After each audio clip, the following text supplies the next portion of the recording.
Dear Naruto Lemon fans, I'm thrilled to invite all of you to my Boosty channel, where you can enjoy exclusive Naruto Lemon scenes in a comfortable and supportive community. Choose from various subscription tiers, from Mini Lemon to God Lemon, and gain access to unique content tailored just for our fans. Plus, subscribers to over Naruto Lemon and God Lemon will receive special mentions in my videos. Support my channel and dive deeper into the world of Naruto today. Dare!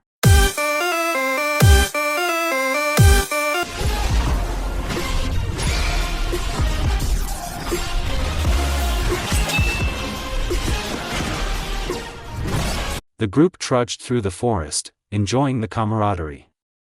On one hand, it was expected that they would be this way, seeing as how they had fulfilled their purpose. On the other hand, one would have expected them to be a bit more reserved, considering what they were returning from. And then, I just created a great Rasengan and then blasted him away.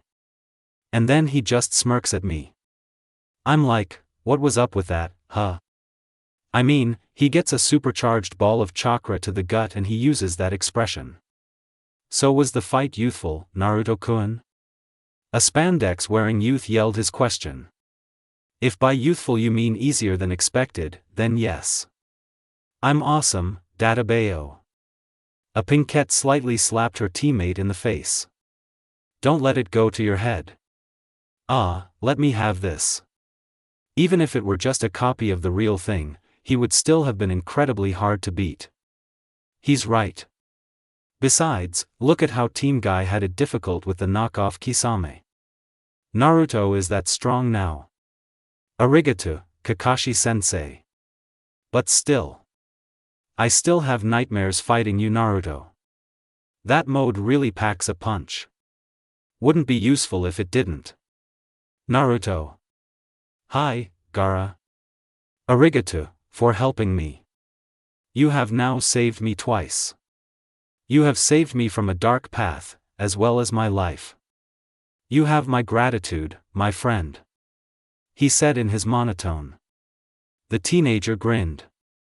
I had to do it for my best friend. Most of Shikaku's chakra is gone. He used to be a one-tailed bijou.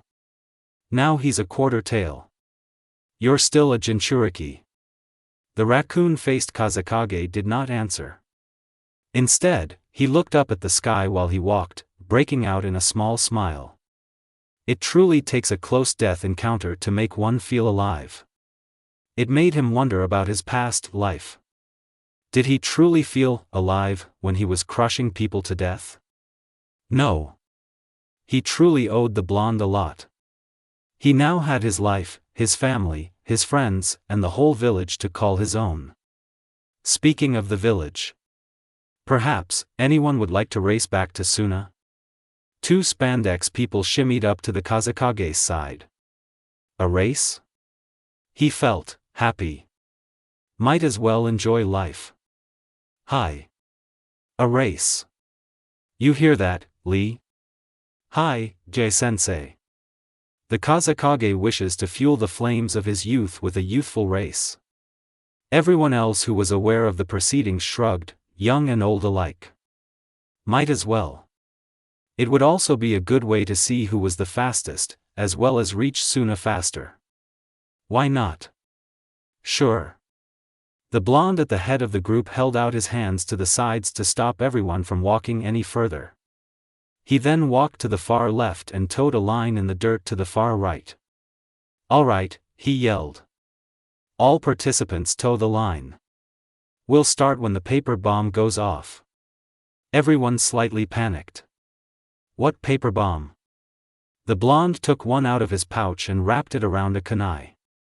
He then threw it as hard as he could into the sky. He then hurried to his spot on the line. Get ready. Everyone else got to the line in their own fashion. From left to right, there were Naruto, Sakura, Chio, Kakashi, Guy, Lee, Gaara, Tenten and Niji, all in assorted starter running stances. All was quiet for a total of 3 seconds. Then the far-off sound of an explosion somewhere above them sounded. All of them took off like the proverbial bolt of lightning.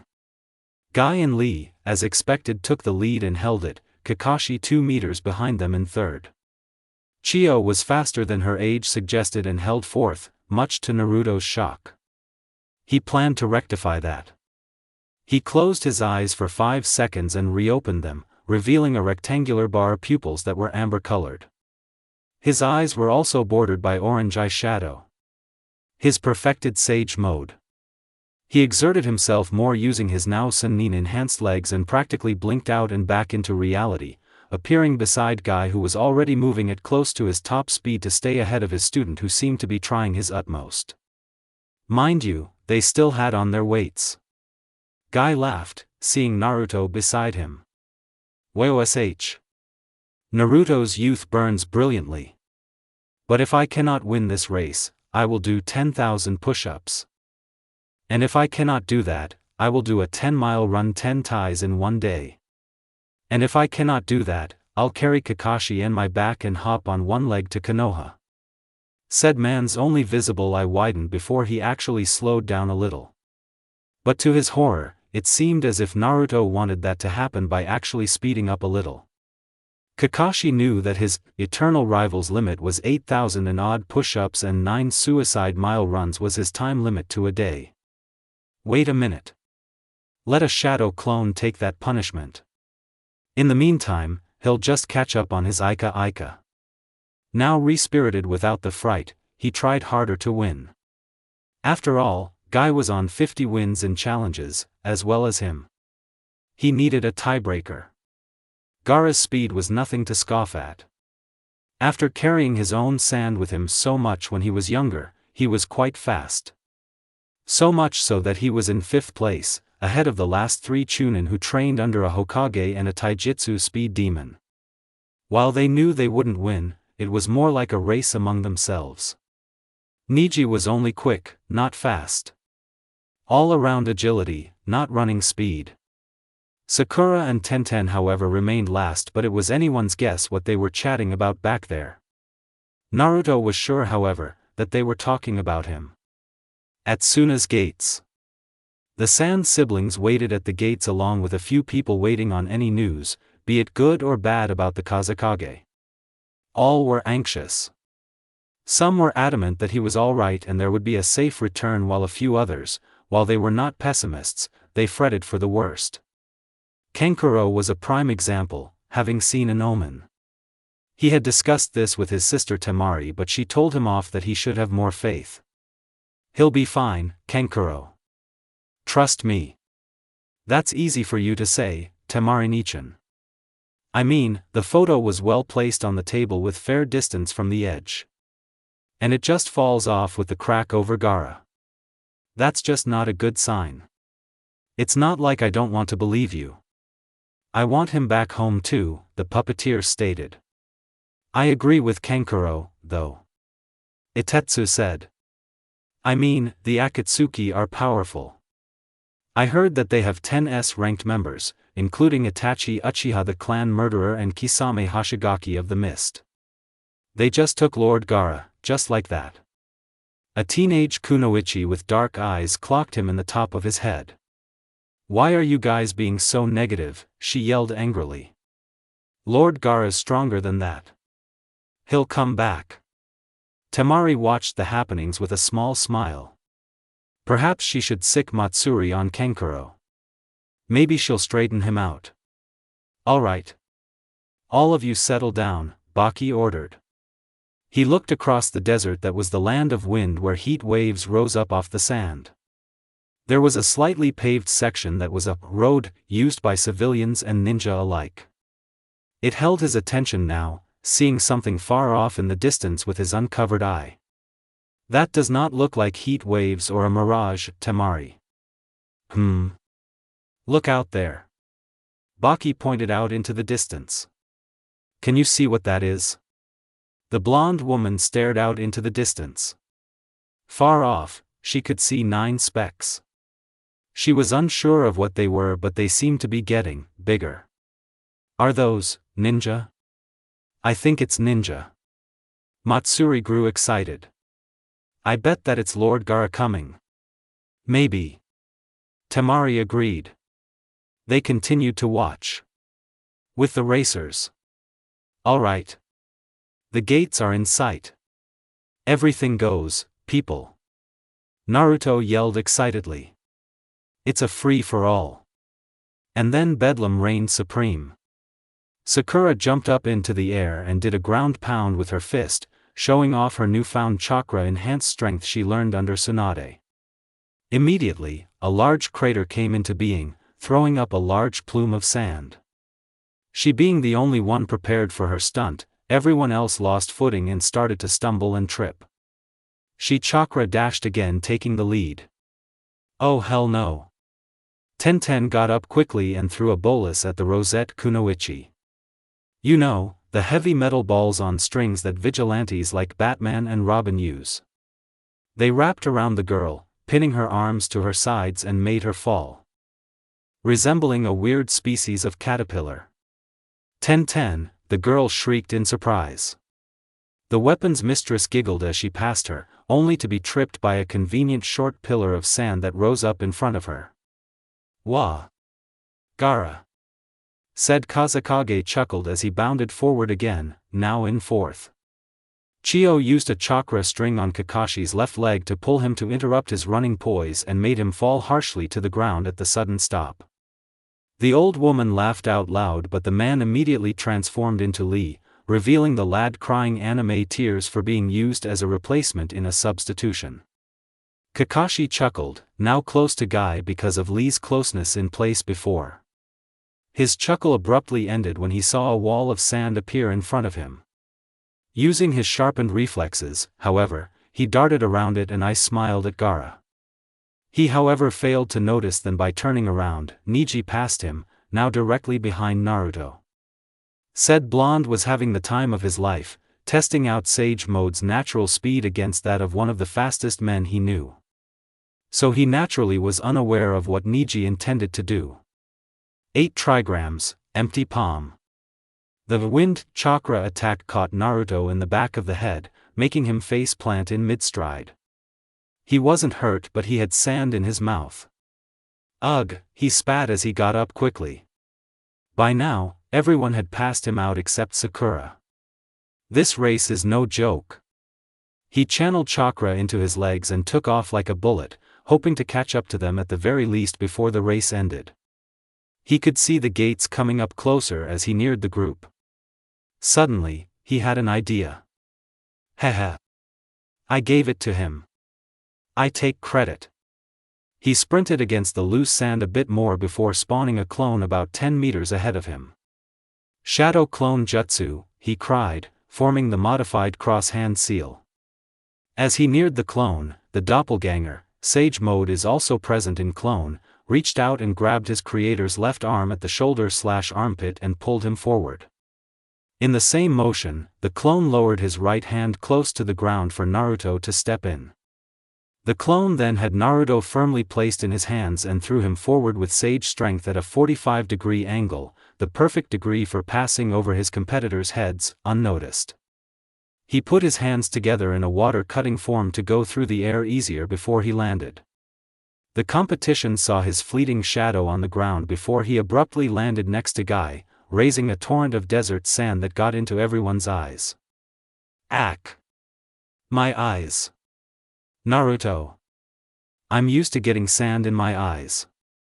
Good thing I can just close my eyes and see through my eyelids with the Byakugan.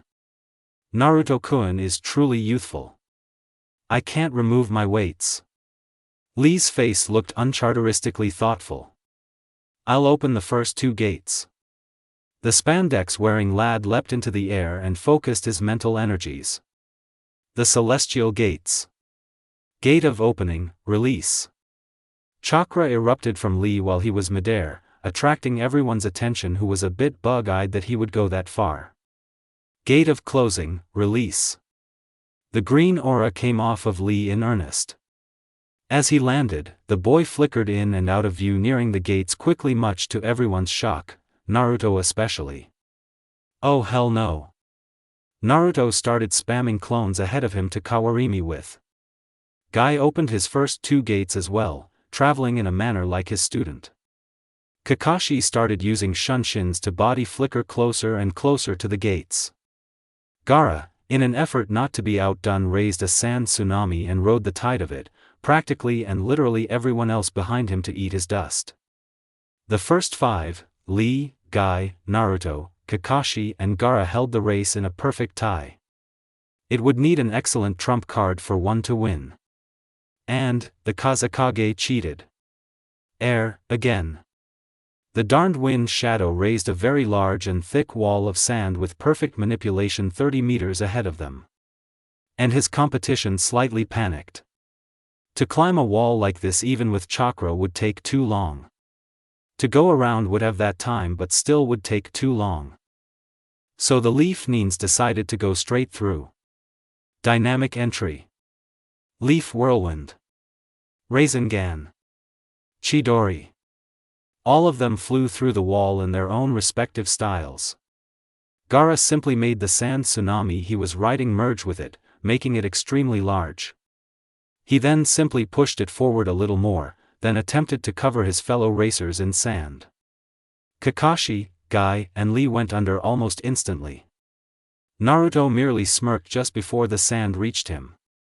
And in the same second Gaara saw his friend with the mischievous smirk, he saw himself closer to the ground watching his own sand, his own element about to cover him. He had just been used in a substitution. Gaara gave a dry chuckle before he too was covered. Naruto, now on top of the falling tsunami, and more importantly, the lead in the race, simply ninja dashed across the finish line ecstatic. He was so much so, that he failed to see his welcomers, who just saw him bury their leader under his own element. 10 minutes later, Naruto watched the other participants run through the gates. And by a run, it meant that they limped, crawled and generally jogged across the line. He felt another tap on his head and yawned. "Are you going to quit anytime soon?" I said that my durability's through the roof. Matsuri withdrew her hand quickly with a slight scowl. "You have to get out of that mode sometime. And when you do, you're gonna pay for what you did to the Lord Kazekage." The blonde slowly blinked his toad-like eyes. "You saw Gaara about to cover me in a tidal wave of sand. I kawarimi with him and he gets caught in his own technique. It's sand, his element for Kami's sake. Besides, we were just playing around." She tried to punch him in the head again but failed miserably because of the Sage Mode's prowess. "You are to call him Lord Kazekage." Gaara came out of a sand shunshin next to the two, startling Matsuri. "He's right. Besides, it doesn't make me much of a Kage to get replaced into my own attack. Lord Gaara." Matsuri straightaway left Naruto to go in front of the Kazekage before bowing at the waist. "We knew you would return." Naruto rolled his eyes. "Glad you finally made it. So does this mean I'm the fastest, friend?" "Friend?" Matsuri was confused. "You're faster than me, but not the fastest, my friend. You still have a long way to go before you achieve that title." Gaara acknowledged before he turned to his pupil. "Naruto-san is my first and oldest friend, Matsuri. I trust that you welcomed him as you would an important guest?" Gaara asked, slightly narrowing his gaze at the girl. The brunette started to stumble in her speech. "She sure did." Naruto exclaimed with a smile. "I was welcomed warmly. Perhaps we should all go inside, Annie?" "That's fine. Let me change first into something more suitable," the raccoon-eyed Kage stated before exiting in another sand body flicker. The two walked off towards the Kazekage Tower.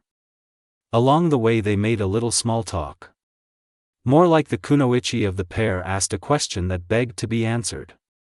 "Why did you lie for me?" Matsuri blurted out. "Lie? Oh, you mean about when Gaara asked about?" The Uzumaki made a circular hand gesture. It's the "spit it out, say it" gesture that indicted for her to finish his sentence. Which she did. "Your reception."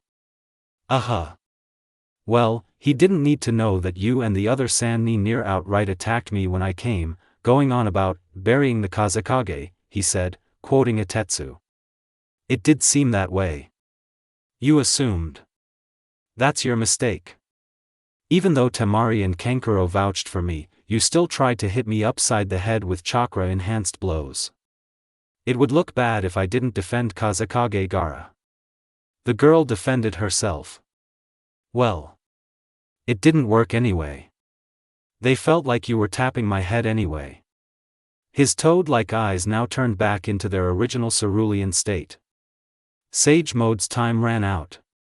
Matsuri saw the change in his eyes and fought to keep down a rising blush. "Wow. Look at those eyes. Whoa, what am I saying? Wait a minute. Are you calling me weak?" she asked angrily. No, what I'm saying is that I am so strong that it looks as if you are in comparison." She calmed down. Oh. Realization struck her again.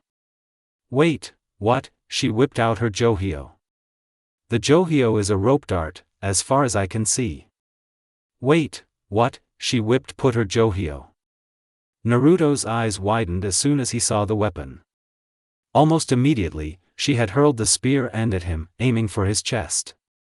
He quickly let his hidden kunai fall out of his sleeve and he deflected it to the right.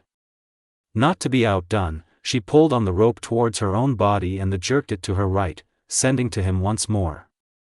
To his growing horror, it seemed as if it was heading for a meeting with his eye. He inhaled deeply and flipped the kunai in his palm and caught the dart in the ring of the kunai, just 3 inches from his eye. He exhaled now, grabbing the rope and pulled on it sharply. The girl, not expecting the motion, was pulled off her feet.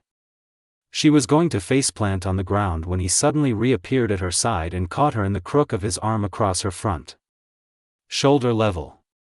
He was avoiding catching her at the breasts. Not letting the chance to hurt him while his guard was down, she elbowed him in the nose. To her surprise, he poofed away into smoke, indicating that he was a shadow clone. And she was falling again because she had never righted herself. She put both her palms in front of her to stop herself from fully falling, being on hands and knees. She got back to her feet and looked around for him, but he could not be found. "Hey! Up here!" She followed the voice and saw him sitting on a nearby building, legs dangling over the edge. "You broke my nose." "Well, you would have if you were fighting me instead of a shadow clone the whole time. The memory I got doesn't lie." She growled and gathered the rope of her Johio again. Naruto raised an eyebrow when he observed the action. The kunoichi threw the dart again at her top, throwing speed. She almost felt elation when she saw he wasn't making an effort to dodge. Suddenly, the dart stopped a foot before it reached him and she noticed an arm holding onto the rope from next to her. She turned around to see Naruto holding onto the rope. Her eyes widened as she regarded him, her eyes flickered to both of them in surprise. "Who, when? If you're done fighting my clones," the one next to her said. The one on the roof poofed away. "We should be making our way to the Kazekage's tower. Besides, you're scaring the passers-by." She looked around at the people staring and had the decency to slightly hang her head embarrassedly, not noticing them in the first place. The Uzumaki pulled on her arm lightly. "Come on. Let's go." He looked around at the assorted Suna villagers. "Don't you people have somewhere to be?" They all hurried away in different directions, pretending as if they were never there in the first place. The blonde merely shrugged before slightly tugging on Matsuri's arm. "Come on, Matsuri, use your legs." She started walking properly under her own accord beside him, a bit meekly. "When did you create the clones?" she had to know. She had never seen someone use clones even half as well as this individual. He frowned as he looked ahead. "I created the first clone when you looked down at your belt to take out your Johio. That was when I went to find a place to take a leak. The second clone was what I created after I finished that." He spoke up just as I was washing my hands with a small Suiton technique created from pure chakra. "I finished and came just in time to see you about to dispatch the second one. You mean the whole time you were just. She trailed off. I couldn't wait till I found a bathroom. She couldn't believe it. While she certainly wasn't going all out, Naruto was strong enough to just send clones to keep her occupied while he watered a cactus. Am I that weak, insignificant? She muttered, remembering her days in the academy when she was constantly teased about being weak. He turned around sharply as he heard her. Don't you dare think that for a second. I was only stalling and I was hoping that you wouldn't notice me leave.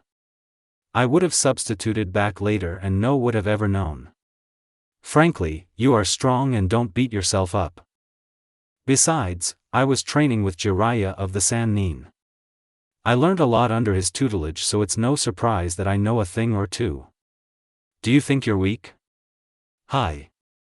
She mumbled weakly. So if someone loses, they're weak. Is that what you're saying? Not what I meant. But yeah. I think so. He grinned widely. Then I'm the biggest loser you will ever meet. So are the Sabaku siblings, as far as I've seen. Not Lord Gaara, Temari Taishu or Kankuro-sama. Hi. I mean what I said. I'm going to tell you plain and simple. I lost things all the time. Many times, I won things by pure luck. If not for that, I would have died. By the way, do you know why the Akatsuki took Gaara in the first place? Matsuri nodded. Shikaku. Alright. The Akatsuki took Gaara. He lost to them. Do you think he's weak? Of course not. Gaara lost to me in simple thing as a foot race. I even substituted him into his own attack. Is he weak? The girl was indignant. No. But you had Sage Mode for extra power. You wouldn't have beaten him without it. Do you know how Gaara and I came to be friends?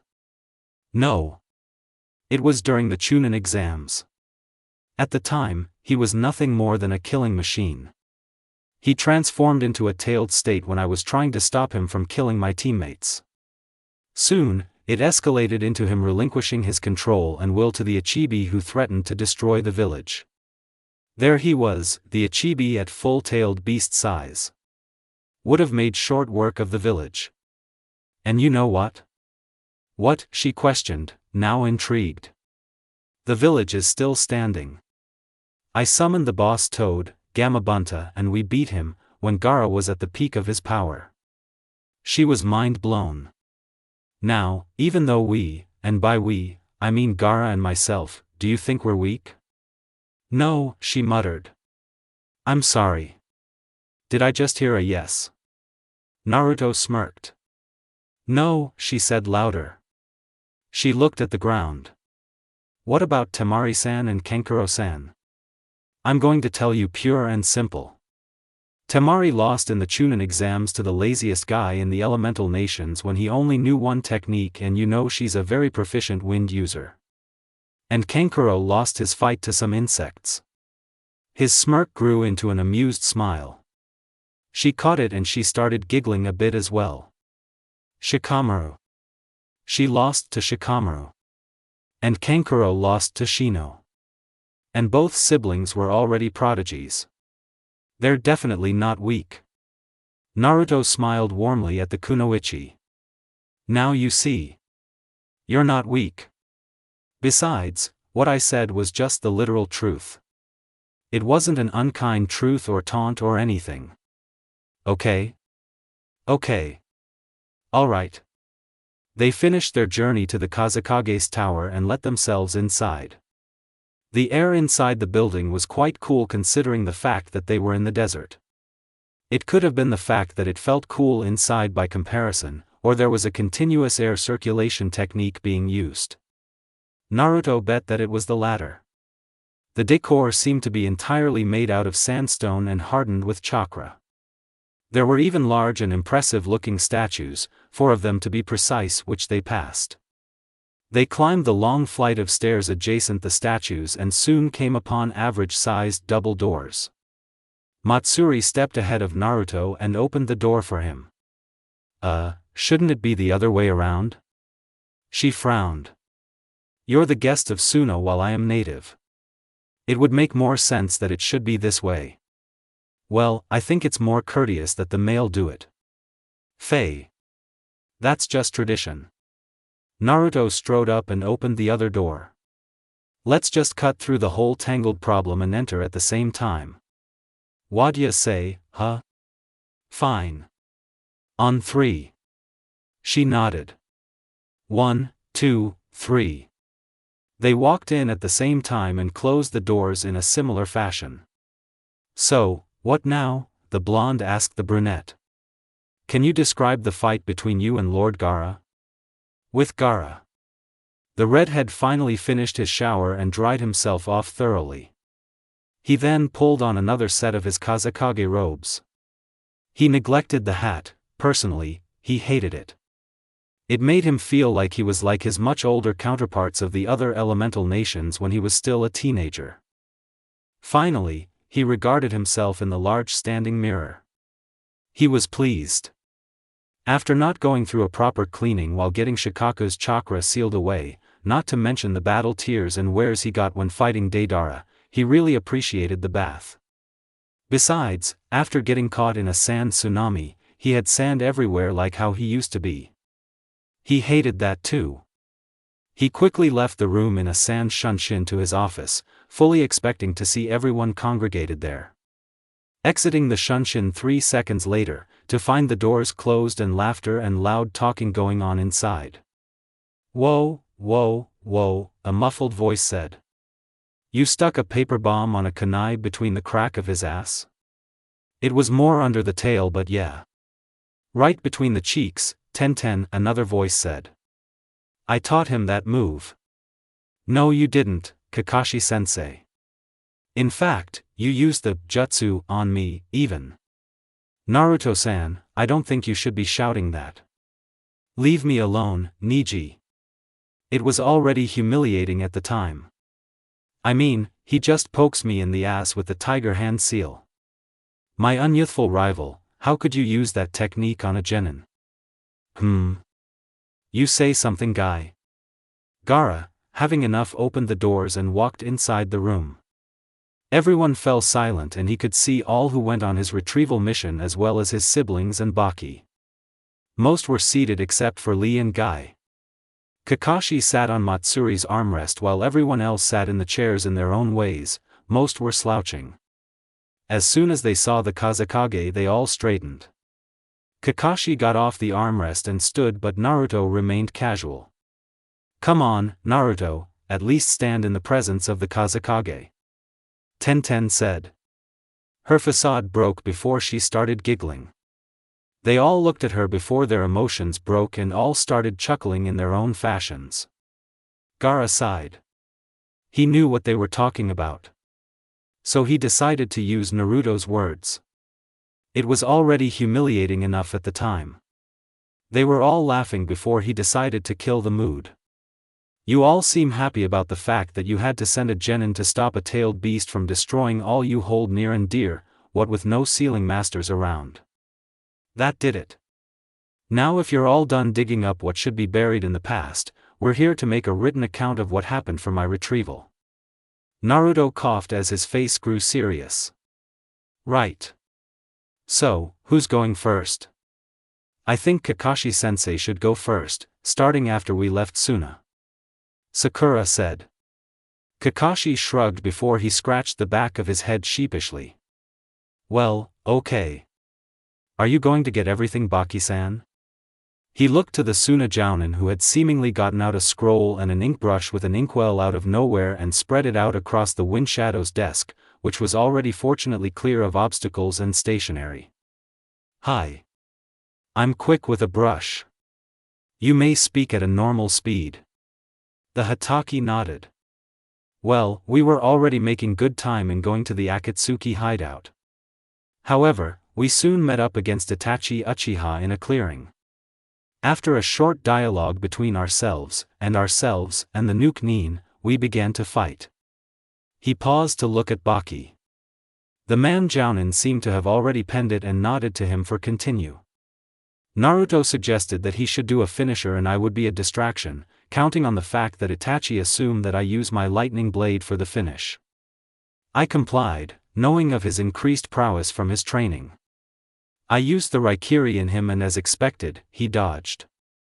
While we were in the smoke cloud from mist attack, Naruto created a great Rasengan and plunged it into the Uchiha's gut. A white chakra explosion ensued and Itachi died in the explosion. In the aftermath, when we went to look at the corpse, we saw that it was a man named Yura, according to Lady Chiyo. Yura? Baki growled. He served on Suna's council for 4 years. How could he have been working for the Akatsuki? I don't know. Perhaps that was how they were able to infiltrate Suna's borders and security so easily. Anyway, Chiyo sealed his body in a storage scroll and decided that we needed to make haste to save the Kazekage. I presume she has the corpse now currently being analyzed. When we reached the hideout, we came upon a very large boulder with a reinforcement seal. Naruto activated his Sage mode to sense for the sealing switches around the area and sent clones to remove them all at once. In the same instance, Sakura destroyed the boulder and we entered. We had interrupted their extraction process and in the same instance, Naruto, who was still in Sage mode, created a giant Rasengan and Shunshin next to the statue the Ichibi was being sealed into and blasted it. The Rasengan caught it in the chin and the mouth closed up, stopping the process. Naruto was sitting in a chair fist-pumped. Yeah. Kakashi gave a small ice smile and continued. There were images of other members there who were aiding the sealing, but they quickly vanished when the statue was attacked. Deidara and Sasori were there, however, and instantly, everyone was fighting everyone. And to be clear, this was all going on inside the statue room. Naruto and I took on Deidara the Mad Bomber and Lady Chiyo and Sakura took on Sasori of the Red Sands. Sasori mentioned something about no explosions around the ghetto statue, and Deidara started making small explosives with clay chewed and prepared with mouths in his hands. I'm sorry, did you just say mouths in his hands? Baki asked, confused. Hi. Mouths in his hands. Baki shook his head slowly and continued to write. Matsuri only looked at her own hands and looked as if she wanted to throw up. He made explosives about the potency of B-rank to a rank explosive tags and his clay bombs took on the forms of animals and they pursued us in like fashion, such as snakes slithering or birds flying. Naruto, who was still using Sage mode, used his enhanced speed to dodge while I was using my Sharingan to predict where the explosives would intercept me and avoid them. Eventually, when Deidara thought we were getting too close for comfort, he created a large clay bird to fly around the cavern. He was about to fly outside when Naruto threw a clone at him who had Rasengans in both hands. Rasengan barrage. Naruto corrected. Anyway, it took down the bird and Deidara fell. And I landed a fatal hit by punching him with Senjutsu force, shattering all of his ribs. Naruto, do you mind? Haha. Continue, Kakashi-sensei. You can continue. His body started to glow and we assumed that it was a post-death technique that would blow up. We didn't want to take any chances on its blast force, so I used a spacetime ninjutsu to warp it away in another dimension. Baki raised an eyebrow. It's true. Now it's Sakura's turn. She describes her fight with her and Chiyo versus Sasori. It's all canon events, except for telling them about a spy at Tenchi Bridge. So he's the one who caused the third's disappearance. He killed the Sandame and used his body for a human puppet? Hi, according to Lady Chiyo. Matsuri grimaced. That's horrible. Everyone nodded in agreement. So did you get everything, Baki-san? Kakashi asked. Hi. So what does this mean for us, Kazekage-sama? It means that the Red Dawn is rising. We all need to train at least twice as hard to prepare for the coming storm. Gaara, is it because you became a Kage why you started talking like an old man? Naruto asked, half in jest. Matsuri clocked him over the head. Show some respect, Naruto. Geez. It was just a joke. I mean, he's my age, for crying out loud. I don't talk like that. Everyone else had to agree. You're right. And that's why Kazekage Gaara has more charisma. Matsuri said to him, deflating the blonde's ego. Gaara just closed his eyes.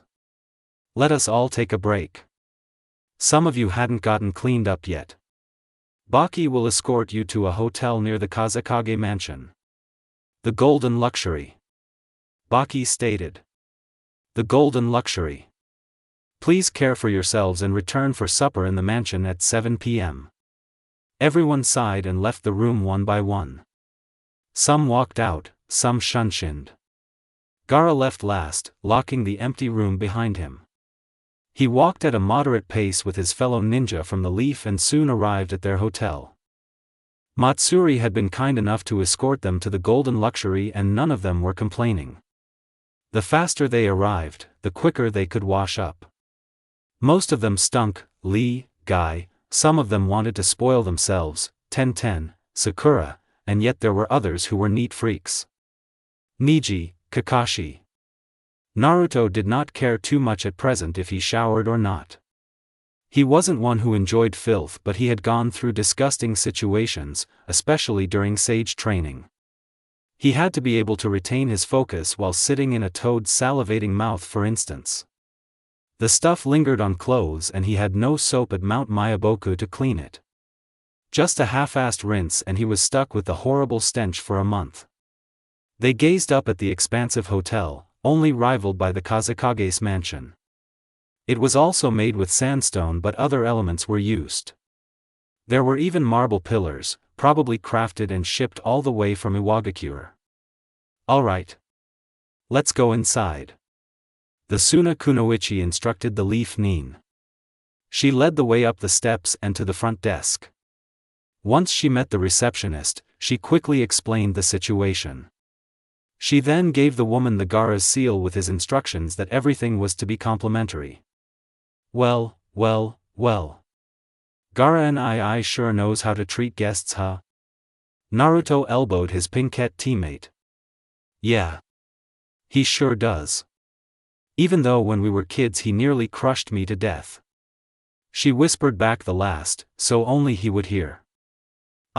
You gotta let go of the past, Sakura-chan. If it makes you feel any better, he nearly crushed me too.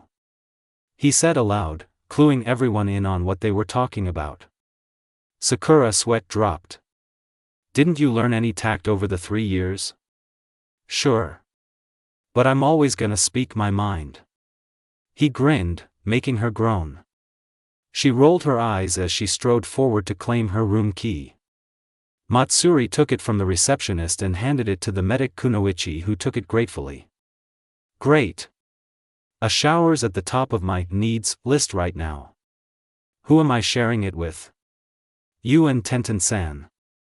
Then it's Kakashi-san with Guy, Lee, Niji-san, and Naruto. The brunette answered, handing 2 more keys, one to the Hataki and the other to the stoic Hyuga. That's fine. Good setup. Although I have to put up with 2 of the most hyperactive members of my generation.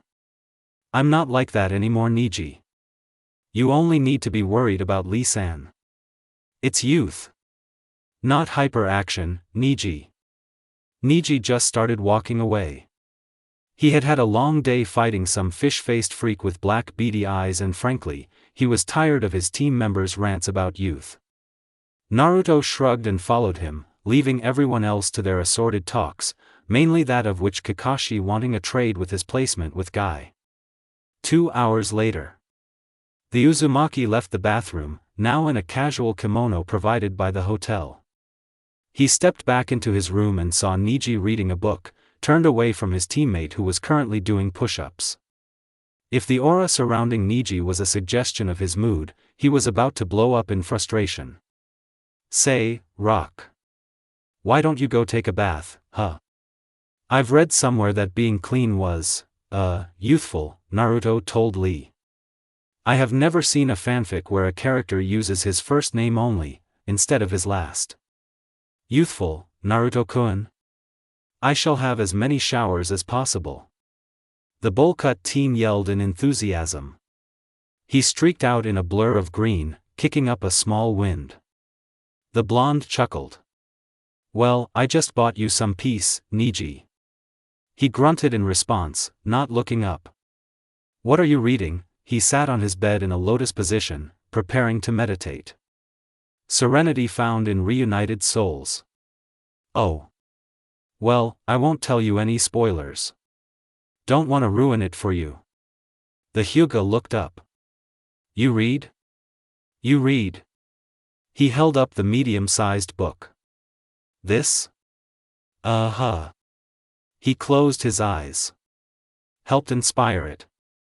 The pale-eyed teen snorted. As if. My name is in the special thanks. It's at the end of the book, page 726.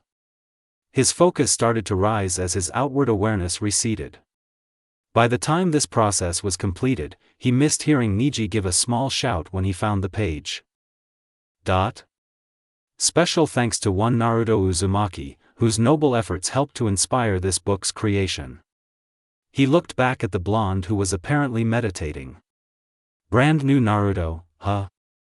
He started reading again, now in a hurry to find out how it ended. He was in the void. It was the perfect shade of gray. He was as light as a feather. He was as heavy as the earth itself. He was as significant as the sun, but he was as pointless as hate. He was as deadly as a blade and harmless as breathing air. Here, he felt truly alive, and truly dead. He has love to give, and everyone to hate. He was yin and yang. He had to find balance. Perfect balance. Without it, he could give up on living, give in to hate. Without it, he could become deliriously happy, complacent and idiotic. It was the curse of being a sage. He had to hate and love equally. It was one of the reasons he had stopped pursuing his Rosette teammate in romance, why he had stopped hating the village's treatment of him when he was younger. He had to be perfectly neutral. With balance, comes perfect peace. With perfect peace, one perfects the sage arts. Jiraiya had failed in doing so, the reason he had failed in becoming the perfect sage. He had to rely on the elder toads. Naruto achieved neutrality, this was why he had mastered sage mode, even more than his mentor. It was even more phenomenal given the fact when he had a massive hate in a seal on his stomach. He was a sage. Hey! Wake up, Naruto. It's time for supper with Lord Kazekage. Someone was shaking him by the shoulders, trying to rouse him back to reality. His waking reflexes nearly made him try to chop the person's neck before he recognized the voice as Matsuri's. He opened his eyes to find himself back in his room on his bed. Huh? Supper. The Kazekage's waiting on everyone. He sent me to fetch you. She insisted. She was about to slap him lightly when he caught her hand. That won't be necessary. I wasn't sleeping. Sure looked that way. She stepped back and allowed him space to hop off the bed. Meditation, he corrected, slipping on his sandals and looking around the room. Where are Lee and Niji? They're there already. It's just you who isn't. He scratched his head a bit sheepishly and grinned. Well, someone should have told me. You said you weren't sleeping. He studied the girl in front of him. She was wearing a kimono as well, a green one with a little floral pattern around the legs. It was somehow casual and outgoing at the same time. So you will be there too, huh? Yeah. Of course. The mansion is a part of the tower? No. Then I don't know where it is. Lead the way, please. He motioned to the door with a small wave. She rolled her eyes before she walked out, Naruto close at her heels. The journey was mostly silent, the teenager in the lead with Naruto a little behind and to the side. His senses were taking in every detail at once, like a truly seasoned shinobi. He felt the heat of the desert was rapidly cooling as the sun set, while he saw vendors and other business places started to close. He could hear them locking the bolts of their doors securely into place. He licked his lips and flickered the sand lightly with his tongue to spit it away. And that smell. Say, Matsuri. She looked back at him using her peripherals. Was the perfume necessary? It's only a small dinner function. With the Kazekage. You should be more familiar with him, even more than me. Or is it that you want it to be that way? He wagged his eyebrows suggestively. What? No? The girl fought down a small blush and coughed in her hand to hide it. What makes you say that? You seem pretty eager to defend him at every turn. He smirked. I'm, a ninja of his village. I'm supposed to. She defended herself. So that's why you're wearing that very sensual perfume and not carrying your johio? Don't try me, Naruto. She warned him. I'm petrified. I wonder how Gaara will react. Matsuri-chan, that's a lovely number you're wearing. Naruto imitated his friend's monotone. Ugh. Find the place yourself. In her exasperation, she performed a quick shunshin, leaving him behind. The sand from her shunshin got in his eyes, irritating it. He rubbed it lightly, thinking about how to get to the function now without direction. Even now, no one was on the road he could ask. Wait a minute. I could just sense Vergara's chakra with Sage Mode. Then I'll body flicker there too. Besides, maybe the mode will help ward off the cold. I'm not really used to it. He closed his eyes to gather a little natural chakra before he activated the power-up. As it became active, he absent-mindedly noted that it took a half-second longer to sift through the balance. He presumed that he needed to take a small break from using it so much. He quickly used the sensing abilities that came with Sage Mode and searched for Gaara's chakra signature. Finding it close to the signatures of his friends and comrades, he quickly body flickered away in a puff of smoke. 2 seconds later, his surroundings changed to that of a large dining room with everyone sitting at a long rectangular table with Gaara at the head of it. His friends sat on either side, but that wasn't what grabbed his attention. He noticed that Matsuri had taken the seat closest to Gaara, one that was to his direct left. He guessed that it was because of the bond they shared. A bond, he didn't know what it was of. He planned to find out soon. Normally, his old braggart self would have tried to claim a seat close to the head of the table, but he only remained brash with his friends when the mood was cheerful. Now, it was about being respectful, whether he was best friends with the Kazekage or not. He took his seat at the foot of the table. No sooner had he did, Sakura stood up. Well, now that he's finally here, we can eat. I'll grace it, if no one dash. Actually, I'll grace it, Sakura. Gaara stood up, revealing that he had donned a casual red Kazekage robe for the dinner. If you don't mind. Of course not. She sat back down and everyone waited expectantly. Arigato Kami, for providing this food, and for granting the ability to the cooks who prepared it. I also thank thee for giving me another chance at life, so I may partake of this meal with those I care for. He sat back down, and that served as a general signal for everyone to start digging into the buffet spread fit for a kage. It wasn't every day they got to eat a meal as fantastic as this. As soon as everyone had what they wanted on their plate, they all in one accord looked to Kakashi, who had piled his plate the highest. The man noticed the stares when he looked up. What? Nothing. They all replied in one accord and looked down again, keeping an eye on the masked man. Oh boy. Everything looks good. He was about to pull down his mask with an index finger when all the lights turned off suddenly. Whoa. Naruto yelled, instinctively channeling chakra in his eyes so he could see well in the dark. I wanna see. Sakura shouted. In that instant, the sound of glass breaking was heard. Then for the next 10 seconds, the sound of someone stuffing their face with food was heard, then an audible gulp, and finally, a belch that reverberated around the dining room.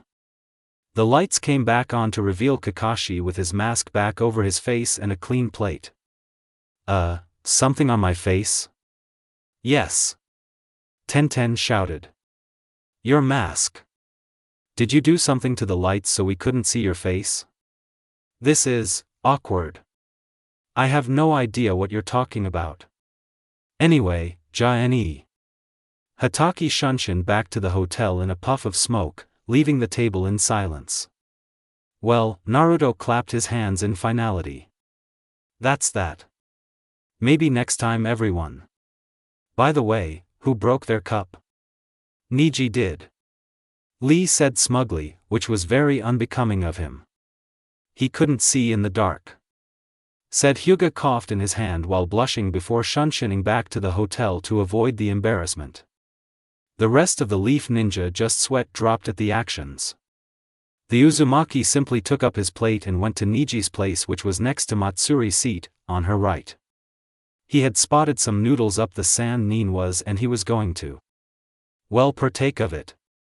He spawned a clone to pick up the glass midway to the seat. Excuse me. Pardon.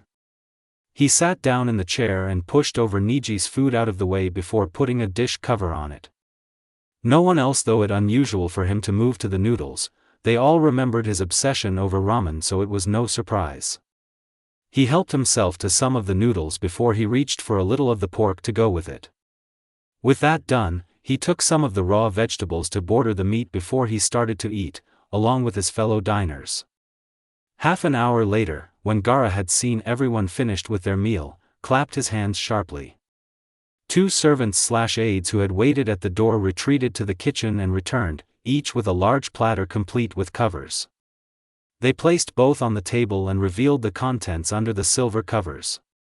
One was a sponge cake with white icing and red cherry flavored drops circling the top, while the other was a chocolate wine cake, laced with potent sake to increase the alcohol content. So much so, the cake stunk of it. Smells good. That's 2 out of 5 stars already, Gaara and I. Naruto quipped. He reached for the cake cutter and removed a sizable portion of the wine cake and set it carefully on his plate, making a show of dexterity, given his seating distance from said cake. Gaara made a similar feat from his place as well, taking a size that rivaled Naruto's for himself. I enjoy this cake's recipe in particular, Naruto and I. And I'm entertaining other guests. I think I'll stay away from the wine cake. Sakura said as a whiff of it passed her. I've seen what it does to my mentor. She and Tenten both cut slices off the sponge cake. Tenten's was moderate and Sakura's was small. Guy decided to leave, not wishing to have any of the cake. As he got up, he saw Lee about to bring a piece of wine cake to his mouth. Kami. Lee. No. Tenten's eyes widened. Oh sure dash. In a blink, Naruto was beside Lee, his hand between Lee's fork and his mouth, blocking the morsel of sake-infused cake. Can someone tell me why no one wants Lee to have his slice of cake? The Uzumaki asked, looking around at the others. No one answered. They were dumbstruck. Except for Gaara, of course, he never showed real emotion. Hello? Naruto shrugged before he removed the slice of the ninja's cake from his possession and put it back on the cake platter. He then cut a slice off the harmless cake and put it on Lee's plate instead. Then he calmly walked back to his own seat and started to eat his cake, the silence beginning to disturb him. Gaara gave off a vibe that usually accompanied a shrug. They seem to be shocked at your speed. He started eating his own slice of cake. Although I too wonder why they didn't want Lee to eat the wine cake. Beats me. It was Guy that came to first. Naruto. That speed is so youthful. Would you be interested in learning the Goken Taijutsu? Oh. I would, rather not Guy-san. I'm already trying to polish my own. Which is? Naruto smirked a little. I'm not at liberty to say. The less who know, the better. Of course. How hip and cool. The man practically yelled before he calmed visibly. But pertaining to the earlier matter, it's just that my pupil Lee cannot ingest any forms of alcohol, be it weak or strong. If he did, he would become hopelessly drunk and try to fight everything he sees. And since he's a talented strong fist user he would destroy everything he sees. Naruto reasoned, figuring out the problem. I see. I guess thanks are in order for warning us. I was about to intervene myself. The spandexed man gave a thumbs up and a glinting smile before he body flickered home. That's that. Naruto forked up another piece of cake to his mouth, savoring the taste. Tastes really good. Really? Matsuri reached over and cut herself a moderate-sized piece before she transferred it to her plate. The smell alone could probably get me drunk. Aren't you underaged? Naruto asked, throwing her a smug expression. Old enough to kill, old enough to. She took a bite of the cake before her face slightly reddened. Gulp, eat this sake bomb of a cake. Wow. How much did they put in there? Just enough. Naruto and Gaara said simultaneously. None of them unnerved by the action. Matsuri, not willing to be outdone, ate another piece of it and more blood rushed to her face. Yeah. Just enough to kill me. How can the both of you eat? She gestured to the cake with her fork. This? That is a simple question. The Kazekage said in monotone. Naruto, shall I tell her? Sure. Why not? She doesn't seem to be biased. It's just Lee and Tenten that I'm afraid of. Well, if they don't like the answer, I guess I'll live. On the greater chance, they might be fine, given the fact that they're okay with you. This made everyone else who were eating their respective desserts look to him. Gaara closed his eyes, garnering everyone's attention. The reason is simple. Naruto and I are both Jinchuriki. Our respective inner demons make it next to impossible for us to get drunk. Tenten raised an eyebrow. Inner demons? Oh yeah. Naruto waved his hand in an "it's no big deal" motion. I am the container for the nine-tailed fox, the beast that raised half of Konoha to the ground 16 years ago. He said it so casually and nonchalantly, the ignorant teens had a hard time believing him. Naruto, that joke is most unyouthful. Lee said in a frown. It's true. Sakura said. He's not lying. They immediately got horrified looks on their faces, mixed in with realization. So, the huge chakra reserves? Tenten said softly. Hi. The red chakra you used against Niji? Lee said the question in an uncharacteristic low tone. Hi. The giant toad transformed into a fox. Hi. He started eating his cake again along with Gaara. Sasuke using Chidori on you twice and you survived? He nodded, mouth full of cake. The villagers glaring and treating you like . He swallowed and held up his hand to stop them. Alright, that's enough. No need to backtrack any further. So anyway, the demons just neutralize any and all poisons they detect in the bloodstream, and rapidly heal all injuries. That's why me and Gaara and I can't get drunk. They all blinked. Well. I don't know about you, but I'm not hungry anymore. Tenten put down her fork, soon followed by Lee. What? Naruto said. Pardon? Tenten asked. What has changed? I don't know what you mean. Tenten replied. I'm asking you, what does this mean for the both of you? Does this mean that I have a plague? A sign that says unclean? And no. Lee answered. Meh. Matsuri went on to attempt another try at her slice of cake. Nothing's changed for me, I guess. Explains the close relationship between you and Gaara-sama at the very least. Thanks, Matsuri. But you should have seen this coming anyway. Naruto said, half joking, half serious. Whatever. You're behaving like this isn't a big deal, Naruto. Tenten cried. No. It's not a big deal. Well, besides the fact I've grown up an outcast, regularly mistreated and underfed, sabotaged by the academy, get betrayed by Sasuke, who I thought of like a best friend, a brother even, getting targeted by the Akatsuki. Nothing has really changed. He finished his cake and cut 2 more slices of the sponge cake and wrapped them both in napkins. Gaara eyed the action and gave a questioning look. For Kakashi-sensei and Niji-san. Gaara nodded and Naruto immediately shunshined home in a swirl of leaves. He came out of his shunshin in front of the hotel where he was spending the night. He quickly ran to the door and checked it with his free hand. It was unlocked, so he went inside and shut it behind him. As soon as he did, he noticed a sign on the inside that said the doors were locked at midnight. That's convenient. I bet it's only 9 p.m. 10 p.m. at the most. He transferred one of the cake slices to his right hand, having them both separate and making walking less cumbersome. He quickly went up the stairs in a mild run until he got to the floor where all the Konoha nin were staying. He stopped at Kakashi and Gai's rooms first and called. Oi! Kakashi-sensei. Naruto? Come in, doors unlocked. Naruto retransferred the second slice to the first hand and turned the knob with his free left hand. When he walked in, he saw Guy and his sensei playing tic-tac-toe. His sweat dropped.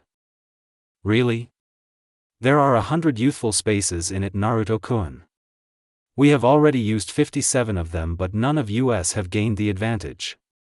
Guy exclaimed before he wrote in an X. Anyway, Sensei, you left before we all got cake. I cut a slice for you. Kakashi looked up from the sheet of paper. Cake? A bit too sweet for this time of night, isn't it? There's a vanilla sponge cake and a wine one, made with a lot of sake. If you're worried about the sugar, I'm sure that you can save it for tomorrow. Just put it in a storage seal. Said Jounin took a small one out of his Jounin vest on a hanger and took the sponge cake from him. Alright. We're leaving tomorrow at 10 a.m. by the way. Don't oversleep. He walked out of the room. I won't. He finished closing the door, and just before he left, he heard muffled shouts of one of them winning. If the yells were anything to go by, it sounded like Kakashi had won. He sighed as he went to his room. He had just realized that he had to sleep with Lee that night, as well as Niji. As he said to the two, he would live. He wouldn't care what they thought of him, but if they felt that they had to distance themselves from him, so be it. He had been a long time on his own. He had grown to be a somewhat solitary figure, and he had grown used to it. He knocked on the door twice to announce his entry before he walked in. He saw Niji lying on his back in his bed reading the same book from earlier. Naruto smiled a little when he saw it.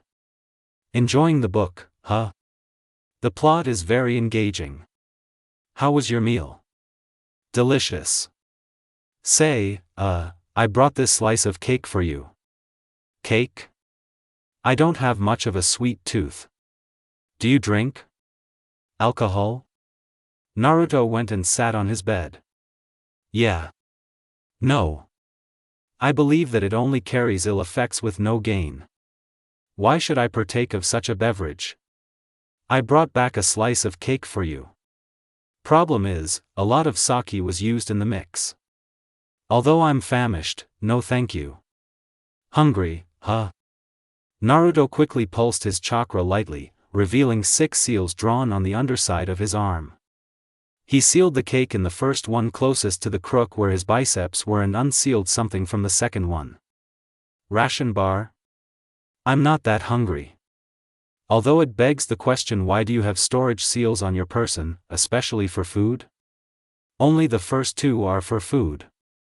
Only the first 2. He sealed back the ration bar. So what is it that you want then? Probably nothing I want, I assume. Naruto crossed his arms. I have a lot. Try me. A medium-sized bowl of perfectly steamed white rice bordered on all sides with tomato sauce. Thin strips of white meat chicken cooked until tender with scallion, thyme, leeks and garlic, with a sprig or two of parsley for presentation. Niji gave a small smirk, knowing that the specific meal was most likely unavailable. That's very specific, Niji. Unfortunately. He unsealed a bowl with said meal from the first seal, making the Hyuga's eyes widen. I carry 2,000 different foods and meals, 1,000 for each seal. He handed it to Niji, who took it gratefully, who still couldn't believe it. Is it fresh? I'm unsure about how meals react inside seals. Not that I'm not thankful. Seals are timeless. No time passes inside a seal. If you paid more attention, you would realize that the food is still warm. Niji saw steam rising from his food. Indeed it is.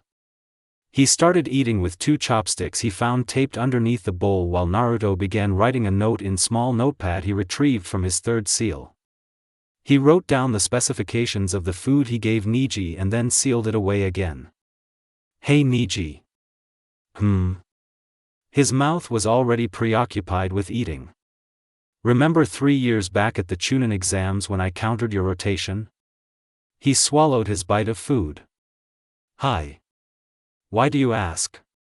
You'll see. With that, Naruto shunshined away in a puff of smoke, leaving the Hyuga befuddled. 5 seconds later, Lee and Tenten barged into the bedroom. Niji. You would never believe what happened at dinner. Tenten screamed in a whisper. How so? Niji-san? What are you eating? Lee asked. Dinner. Naruto gave me. Well, it's about him we're talking about. It's about what he told us during dinner time with Kazekage Gaara. Tenten sat on the bed beside the Hyuga while Lee sat on the other side so they could speak lowly and still hear clearly. I wonder if this is tied in with the Chunin exams that Naruto just mentioned. Go on. Naruto admitted to us to be the container of a demon, just like Gaara. She said almost inaudibly.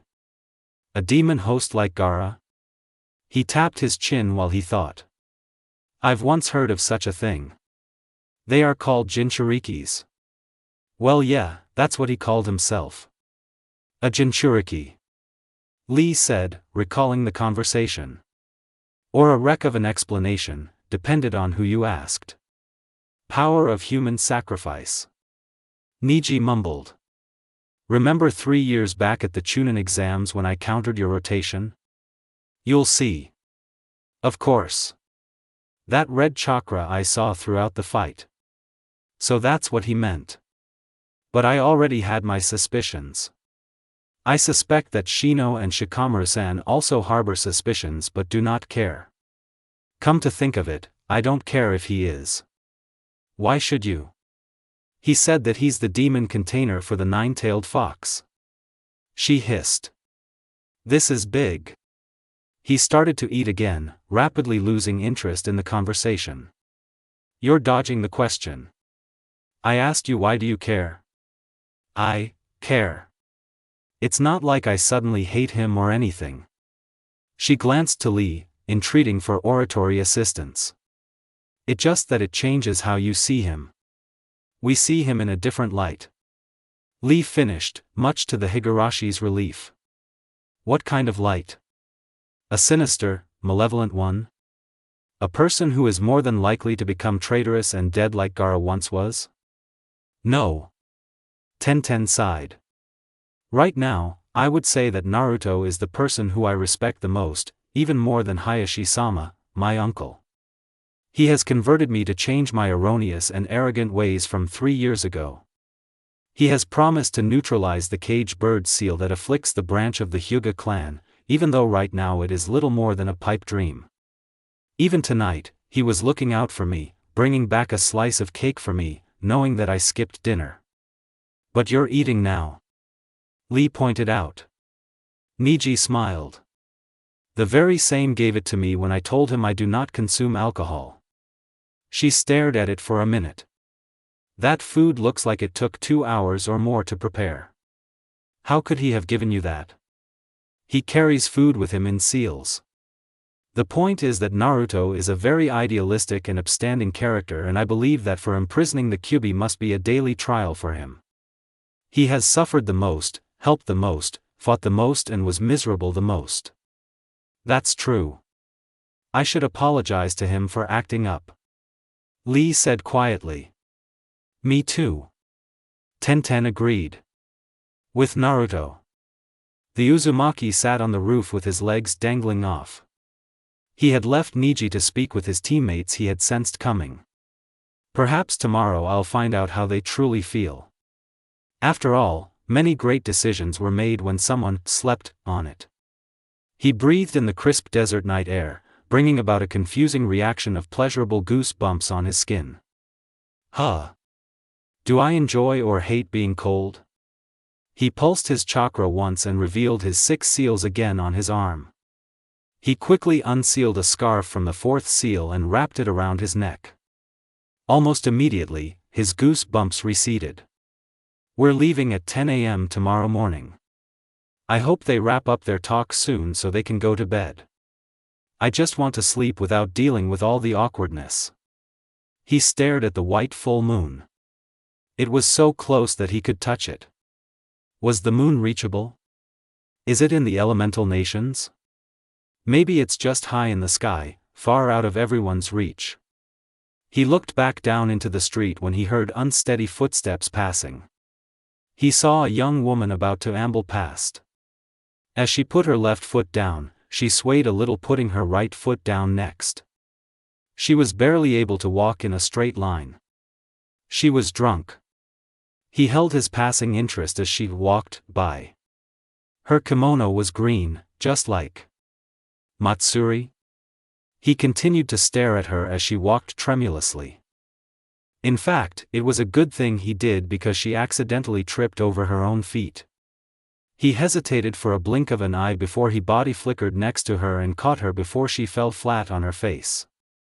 Luckily, he caught her with a foot or so to spare, but in the heat of the moment he had caught her in the crook of his arm right on her breasts, unlike last time.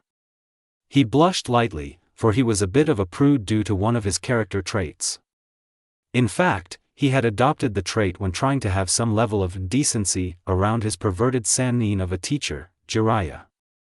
She absent-mindedly rubbed more of her breasts against his arms. You can touch them anytime you like, Gara-sama. She mumbled in a sing-song voice. He stared at the girl incredulously as he blushed heavily. Gee, good grief. He hissed as he pulled her up so she could stand more properly. You got completely wasted from a piece of cake, didn't you? He hissed at her. Whoa. Don't you like them, Gara-sama? She folded her arms behind her and jutted out her chest, making her breasts more pronounced. He turned his head and eyes away slightly. While he was tempted to say, hi, in Gara's monotone to tease her, he felt that chivalry was a dying quality and decided to try and keep it alive. Matsuri, it's Naruto. Naruto? What are you doing here? She slurred. Apparently, her short-term memory was also shot with her inebriation. You're out in the middle of the street. You're drunk. He stated simply. Nonsense. She hiccuped a little at the last, making Naruto's sweat drop. I'm not drunk. Maybe just a little tipsy. Maybe. She giggled. Matsuri, let's just get you home. Where do you live? Huh. I live at, 28. She started to giggle. Just, stop. Stop. Naruto held up his hand while he rubbed his growing headache. Wouldn't make sense anyway. I don't know my way around the village and no one's around to help me get her home. Besides, look at her. He started to scrutinize her more seriously. She's fallen before she got here, and it seems to be multiple times. She's got dirt all over the front of her kimono, and some sand on her face. His mind started working overtime. She must have decided to walk home, but after she set out was when the alcohol in her system started to get metabolized. Must have tripped one or twice judging by the amount of sand, and she thinks I'm Gaara. I can't rely on her to guide me to her home correctly. What to do? He took of his scarf and doubled it, holding the middle. He then proceeded to dust the sand off the girl lightly. Perhaps she could stay in the hotel. He mused. After he got rid of the clingy sand and reapplied his scarf, he took her by the elbow and led her up the steps and went inside. Looking both ways, checking for any unwanted eyes, he opened the door and brought her inside. He was seriously considering letting her sleep in the hotel, but he wasn't sure how to procure a room for her to sleep in. He quickly spawned a shadow clone seamlessly, and the clone started scouring the hotel for any kind of management. 15 minutes later, the clone dispersed, relinquishing memories that it found none available. Suddenly, the doors clicked behind him and Matsuri, startling him a bit. He jiggled the doorknobs and found the doors to be locked. He was unsure of how that could have been to pass. Must be midnight, then. The sign said that the doors locked at midnight, but I guess that's how they could afford to got to sleep before the hotel was officially closed and locked. They must have used a seal or something. He muttered. Now she is me problem. He led her up the stairs gingerly. With all things considered, one thing is clear. She's sleeping here tonight. He looked back at the girl barely making the steps properly. But she's currently inappropriate for sleeping. She needs a bath, fresh clothes. The girl exhaled, sending a puff of sake-laced breath that wafted across his nose. And some mouthwash. He quickly exhaled in his own closed palm and smelt it. Me too, I guess. He quickly led her up the stairs and finally stopped in front of the bathroom he was sharing with Lee and Niji. Let's get this done. He mumbled. The kunoichi must have heard him. Get what done? You're gonna do me, Gaara-sama? She giggled loudly, making Naruto clap his hand over her mouth. What are you doing? He hissed. Shoo. You'll get us caught. You're not supposed to be here. The girl made some muffled sounds before she went quiet. Satisfied with the silence, he led her inside the bathroom and shut the door behind them. The white-tiled room was immaculate, something he was grateful for. Niji must have used it last. He's got a good sense of cleanliness and order. He hesitated a bit before he realized that if she was drunk, she couldn't take a shower unsupervised, or take her own clothes off for that matter. Perhaps I'll regret doing this one day. Helping people was too problematic. He turned the now listless girl around and untied the belt for her kimono, preparing to help her get out of it. Listen to me, Matsuri. You're drunk, filthy, and you need to get cleaned up. Can you bathe yourself? The girl responded by going completely limp, and had it not for him still holding onto her belt, she certainly would have fallen to the hard ground. Ah, geez. He quickly turned her around, stuck one of his palms under her armpit and held her upright, looking at her now peaceful face. Does this make it easier for me? Or harder? He shrugged his shoulders before he continued taking off her kimono. It fell off and pooled around her feet, leaving her in tights and a pink bra. For some reason, he found her extremely attractive in it, but he tried, and failed, to stop his face from superheating in a blush. He reached behind her and unhooked her bra deftly and removed it, looking at her face only. He then spawned another clone seamlessly that held the girl again by the armpits from behind her while he himself closed his eyes. He then stuck his thumbs in the elastic of her tights and stared to pull it down while he himself fell to one knee. He felt the loins of his own pants start to react to the images being produced by his imagination. Crap, crap, crap. His member started to press against the fabric of his own clothing, pitching a tent there. He groaned internally before he finally reached her ankles. With a small sigh of relief, he lifted one of her feet, then the other, and suddenly, the tights were on the ground. He stood up swiftly and opened his eyes, now looking back on her face, and was about to dismiss the clone before he heard it clear his throat. He looked up and saw the clone gesture to Matsuri's waist by looking to it repeatedly. "You forgot her panties too, boss." "Oh come on." He repeated. The procedure was the exact same except for the fact that the process was slower. Little Naruto grew up and became an oversized adult, and he was in fear that Matsuri might wake up and deal out some justice to him, and he was going to be obligated to just shut up and take it like a certain perverted old man. Finally finished, he stood up again and relieved the clone of its job while he carried Matsuri and made her stand up in the shower. He then beckoned the clone over next to him. "You're going to have to bathe her." "What? I don't think I heard you correctly." "Bathe her."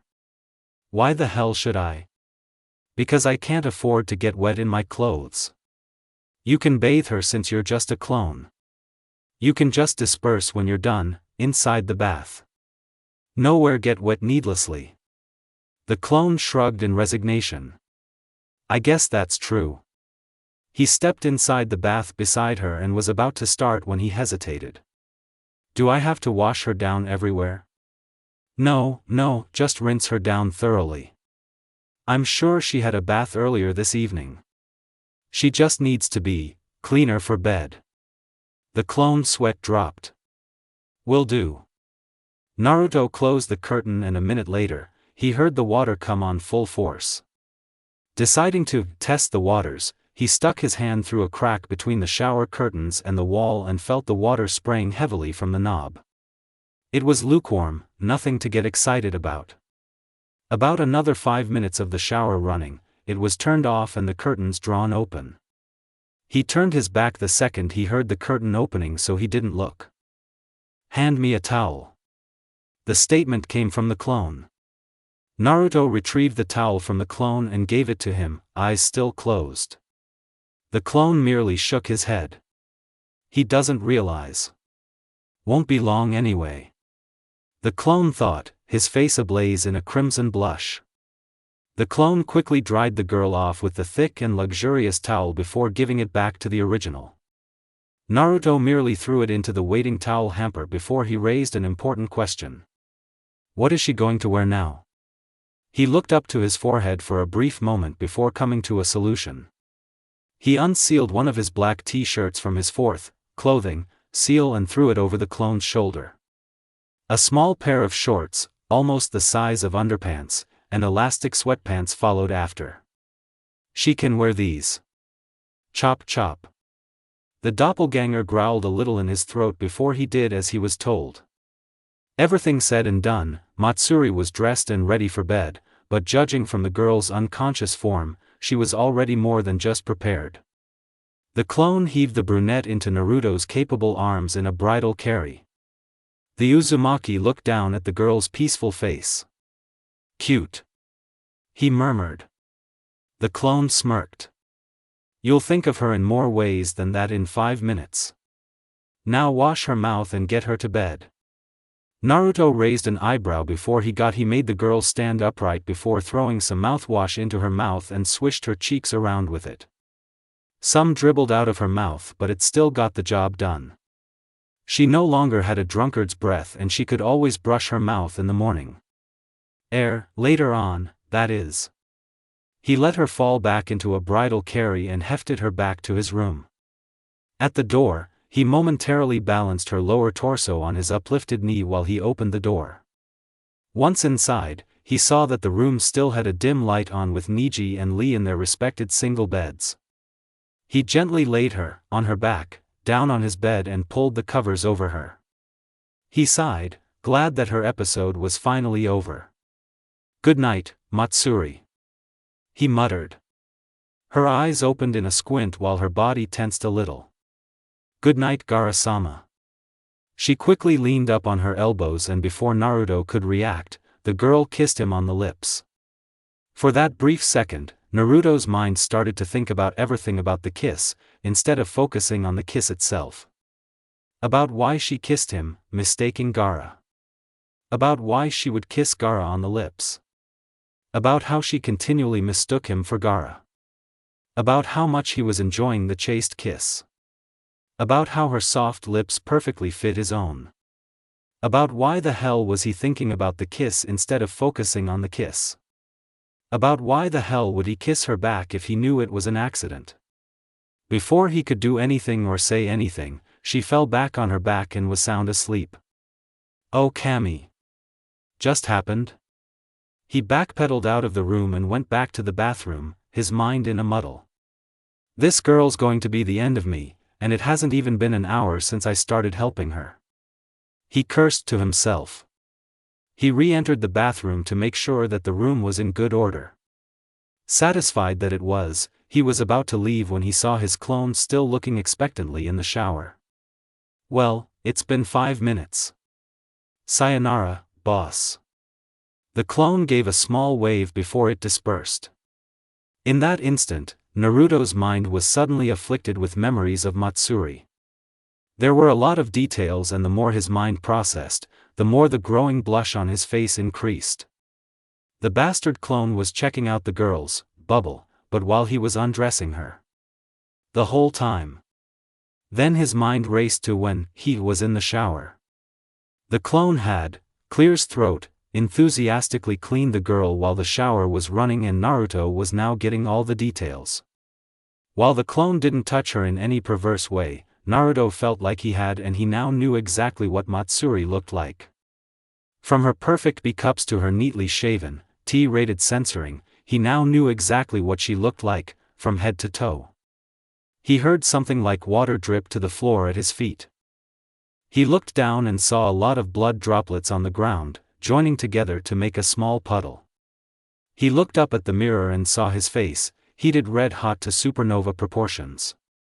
He had the presence of mind to feel his face, and he nearly had to withdraw his hand in shock. His face was practically on fire. He started to swoon a little in dizziness and perverted euphoria before he slapped his own face hard, making the sound reverberate around the room.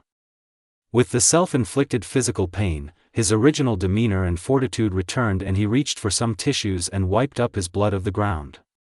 As he progressed, he got more and more cleaned up, and he finally dropped it in the porcelain throne. He reeled off one more ply and cleaned off the rest off his face, and this wad of paper soon joined his brethren in the toilet, where it was promptly flushed away. Naruto walked out of the bathroom and shut off the light using the switch next to the door. He then made his way back to his room and was about to lie down back on his bed when he realized that Matsuri was in his bed. His resolve broke when he saw lithe form being illustrated by the covers as his mind started to replay the perverse memories like a twisted slideshow. He shrugged before he unsealed a futon out of his fifth seal, living supplies e.g. furniture, and gingerly placed it on the ground. He then stretched out on his futon and yawned. His last thought as he fell asleep was that he needed to get the T-rated censoring out of Sunagakure as soon as woke up. Omake. He was sleeping contentedly on his pallet out in the wilderness when he was jolted awake suddenly. All was peaceful and quiet, so what woke him up? He looked around the forest. All he could hear was the occasional cricket. His internal clock told him that it was around midnight, maybe 1 a.m. His senses suddenly tingled. Ah! There it is! He jumped up and looked to the night sky. It's finally happened. He's finally stooped to my level. Jiraiya the Toad Sage started to do a jig like a madman in the middle of the night. He's no longer a prude. He's finally a pervert. He yelled at the top of his lungs. He's a pervert just like me. And that's that. A blue moment was what was needed to start this romance and raise a few questions. All of which will be answered in due time, I assure you. I took some liberties, again, and this time it was about him having 6 storage seals on his arm, and let's just say, I decided it would be good for him to just carry everything he would ever need with him, from a 3-course meal to a bed and a jigsaw puzzle. Gives Naruto a thumbs up. Nice. That's it for now, see you in a fortnight. Now start giving me some reviews. You're obligated to, and frankly, I'm tired of reading fiction around the site and they have reviews by the hundreds and thousands. This story needs all the support it can get. That's all folks. Sayonara. Kakashi got up at the crack of dawn, due to force of habit. No matter what time he went to bed, if he stumbled into bed drunk at 3 in the morning, his tendency to wake at this time had pulled him through. It also ed him when on certain days he wanted to sleep in, like today. He just got the feeling that something happened, or was going to happen, and he wanted no part of it. An hour later of dodging Guy's morning training invitations, he got out his slice of cake from his seal and looked at it. It looked absolutely delicious. And tempting. He quickly looked around for anyone who could be close by and pulled down his masks. He started to eat it quickly, habit, and was almost scared out of his wits when a shunshin came into being next to him. He quickly pulled up his mask regretfully, knowing that he probably wouldn't get to finish it with any witnesses around. Especially someone like Naruto. "Good morning," said Jen, and didn't try to return the pleasantry. "We're leaving soon. Now," he said, with an air of finality. The silver-haired man raised his visible eyebrow. All of a sudden, he knew that whatever feeling that's been hitting him all morning had to do with why Naruto wanted to leave soon. But why the hell did he want to know? Why? 30 minutes before, Niji, Lee, and Naruto's room. The girl opened inky black eyes suddenly that begun gazing at the ceiling. They had a lack of focus at first, but she was soon able to shake the cobwebs of her consciousness with a yawn and a stretch. That was when she realized that she was not in her bed, not in her room, not in her house. And she most certainly did not accommodate wide-eyed people staring at her in her bedroom.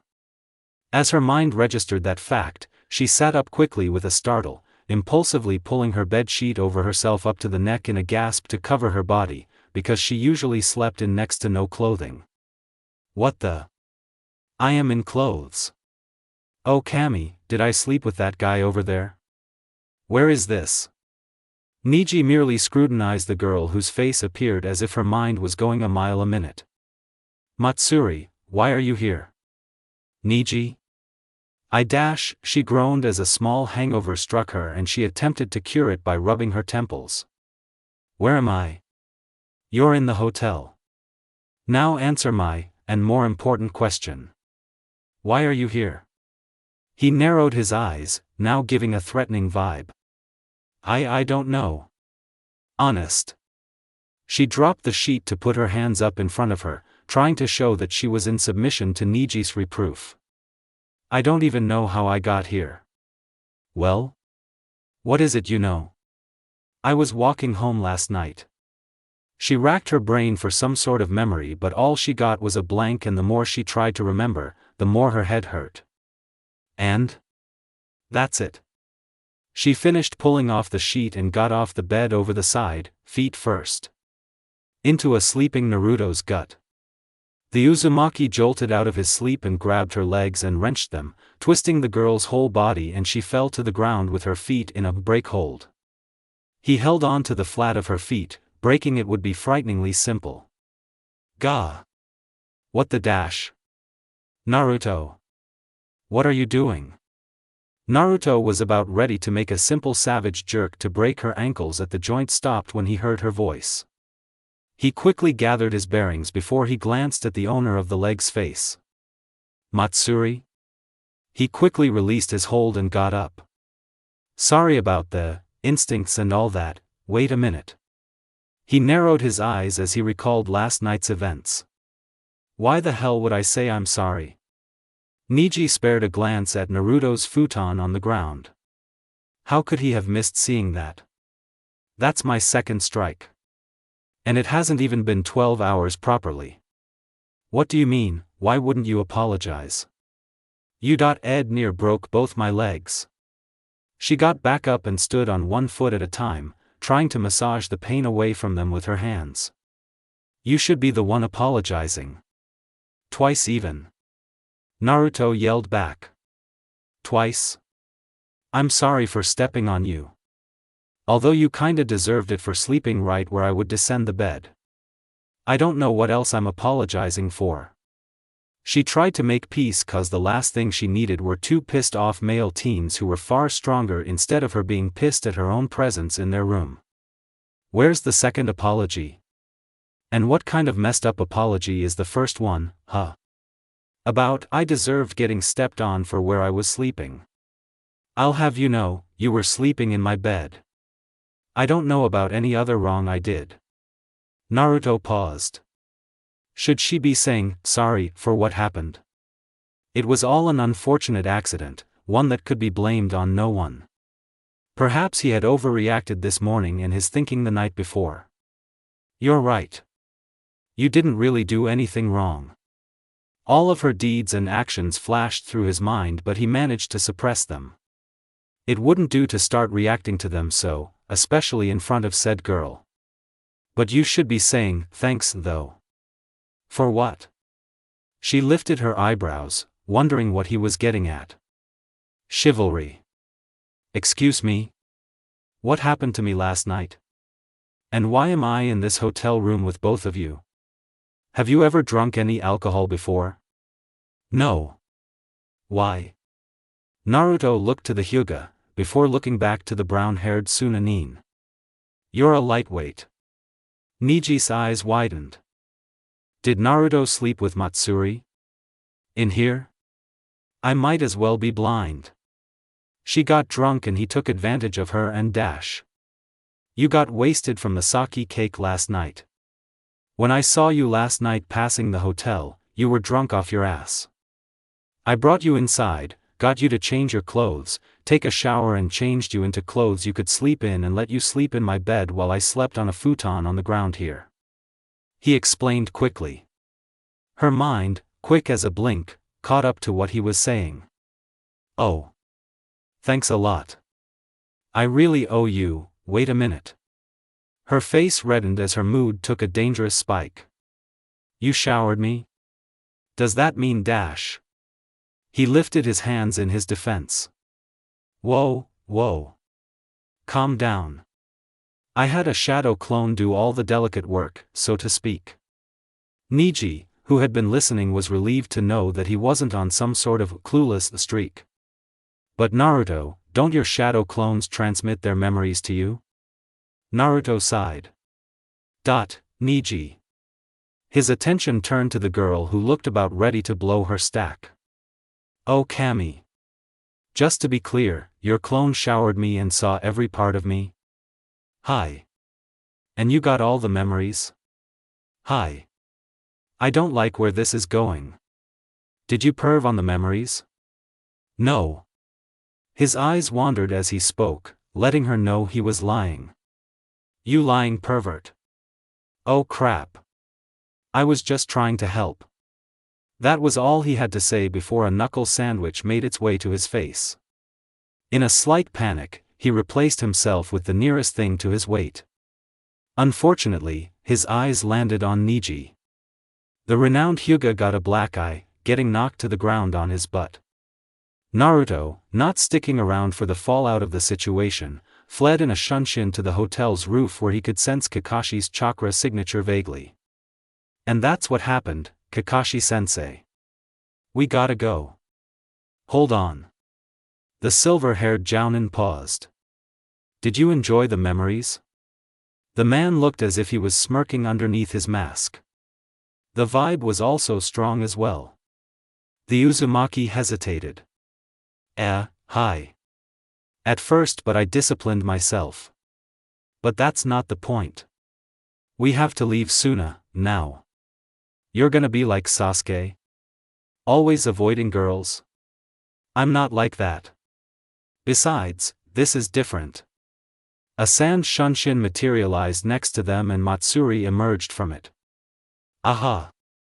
I knew I sensed you up here! Exclamation point. Naruto leapt to his feet and started running away from her over the expansive roof. I was trying to help. He quickly spawned a dozen clones and ran interlacing with them in an effort to confuse her. They all soon disappeared in a burst of speed. Kyuso. She looked back to the Hatake briefly before she ran in a seemingly random direction. She would be ed if she let him get away from her. Kakashi looked around again testily to look around for witnesses once more. Seeing none, he unsealed the cake again. He was about to pull down his mask for the second time, but Guy seemingly appeared out of nowhere. Kakashi. My youthful rival. Let us go on a sprint around the village's borders. We need to warm up for the morning's exercises. Oh, brother. With the real Naruto. He dropped in front of the Kazekage's residence and ran to the door and knocked on it with his fist instead of his knuckles. Spotting the brass knocker, he rapped it on the door hard. In another moment, the door opened to reveal a sleepy-looking Kankuro. Naruto barely recognized him without his makeup/war paint. Wah! Naruto?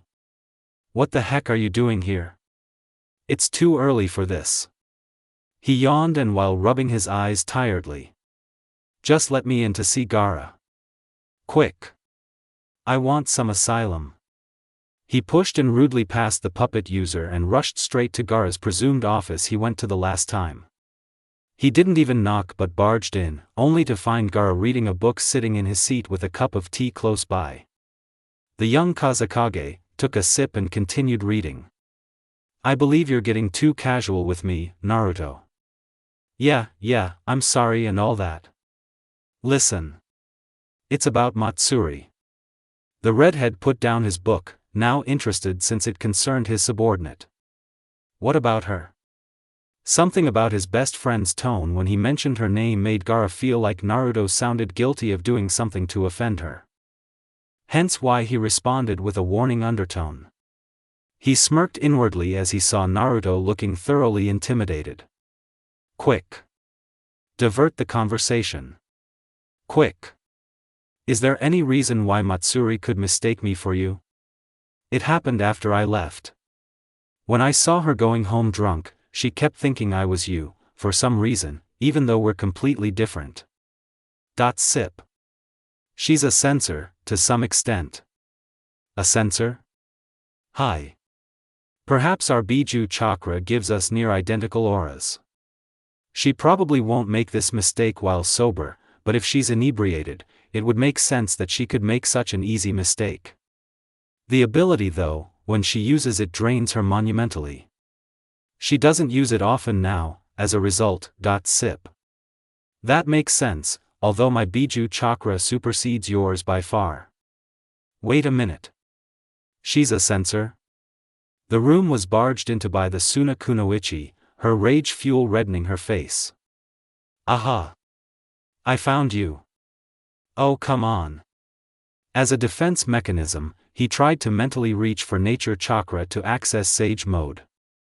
In his lack of a serene mind, he was too slow and he was nearly a victim to the girl's anger. In fact, if it hadn't been for Gaara-san restraining the girl's hands, Naruto might as well have been unconscious judging by the veins that were bulging in her hand, straining in an effort to get free. Gaara manipulated Matsuri to force her to sit in an empty chair.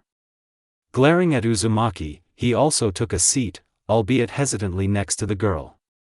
You both are behaving unbecoming of your age. It would do you well to amend yourselves. Gaara said in monotone. Naruto glanced at the kunoichi next to him. I was only trying to help. If you would prefer, the next time you get drunk and pass out, you can sleep in the gutters. I think I would prefer that over visual rape. Someone would probably rape you in your sleep, anyway. You got showered and you didn't even wake up. He shot back. Getting a slight feel of killing intent coming from Gaara, he stopped, mostly out of respect and self-composure than fear of his friend. We need to fix this dilemma. Matsuri, if you know that you can't handle alcohol, why did you eat the wine cake instead of the sponge cake? You and Naruto were very impressed by the cake standards and so I decided to try it for myself. More like a need to impress a certain guy. Naruto muttered. He was ignored as Gaara pressed on. Nonetheless, if you couldn't handle the first few bites, what made you think it would get easier to manage as you went on? Acquired taste. She said uneasily. Go on. She quickly told of all that happened from her point of view and limited memories. Naruto went next and told of all that happened, up until he arrived in Gaara's office. He also omitted several details like the kiss. He certainly didn't want to dig his own grave even deeper. Enough. From what I was told, this is a very petty situation, stemming from someone's good intentions. Yeah, we all know where that leads. The kunoichi muttered. He was trying to help you the best way he knew how. The fact that he got a clone to do most of the sensitive work shows that he was considerate of your chastity. Although he should have recalled the fact of memory transfer, from what I was told. I believe you should be thanking him for all he had done for you, not trying to fight him. He bathed you, clothed you, and let you sleep in his own bed while he took the floor. She stopped to think about what the Kazekage said. All he had told her had made sense, and it stood to reason that she should be grateful to Naruto. At least he didn't try to feel her up or kiss her or anything. You're right, Gaara-sama. Naruto, arigato, for helping me. And I'm sorry for not explaining myself properly. Naruto responded. All right. Now both of you, hug to ensure friendship. Naruto's eyebrows nearly lifted completely off his face. Could you repeat that in my good ear? He turned his head sideways to the Kazekage to listen better to the redhead, who was not smiling whatsoever. Hug. Killing intent crashed down on two, making them sweat in nervousness. They both got up and hugged each other awkwardly before Gaara nodded in acceptance. Stopping the Ki. They sat back down in their seats before he continued. Now that issue has been resolved, I some news that concerns Matsuri. I'll proceed when Naruto fetches Kakashi-san. I cannot tell Naruto, he has no authority because he is still a genin. Humph. I'm jounin level, for Kami's sake. He got up and shunshined away to retrieve the Hataki. In a few short minutes, they both reappeared in the office. Kakashi bowed his head in greeting as he stood next to his student. Kakashi-san, good morning. I won't beat around the bush. Matsuri is going to Konoha with you all. Question mark. Say what? I am? She is. I need an ambassador there and a messenger to Suna should anything happen. What? What about Temari-sama? I don't want to leave Suna. This is my home. The girl protested. Yeah. What about Temari? Besides, she likes to stay in Konoha and visit Shikamaru. Naruto added. She's taking a rather long leave from her duties. Her so-called vacation days have built up on each other and she's cashing it in, or so I've been told. She's going to be in another nation altogether. Matsuri is going in her stead. But why me? Why not someone further up the chain of command? I'm not that important, just an orph dash. Naruto glared at the girl, who shut up. Gaara leaned towards them conspirationally and took a moment to activate a privacy seal for the room. In short, from ever since, members of Suna's council have been wayward in their moral compasses and dealings with me. If you looked around, you would realize that only those I trust the most are those I give important roles, as in the case of my sister, Baki, and now, you. He pointed at the girl. They are currently pushing for one of their nominations for the role of ambassadors, but I ousted their proposal for you, Matsuri. Gaara-sama trusts me that much? It almost felt as they were displeased at my return, and there's currently a small investigation into their backgrounds and profiles. When the time is right, I'll personally deal with them. In the meantime, Matsuri will be staying on Konoha for 6 months to be Temari's temporary replacement. What say you, Hataki-san? It sounds feasible. One ambassador's as good as another, I suppose. I'm sure that the Hokage will accept the change, and if she doesn't, my student here can convince her. They're quite close. Hold on. What am I, insurance? Frankly, Naruto, you are. Gaara said dryly. When will you be leaving?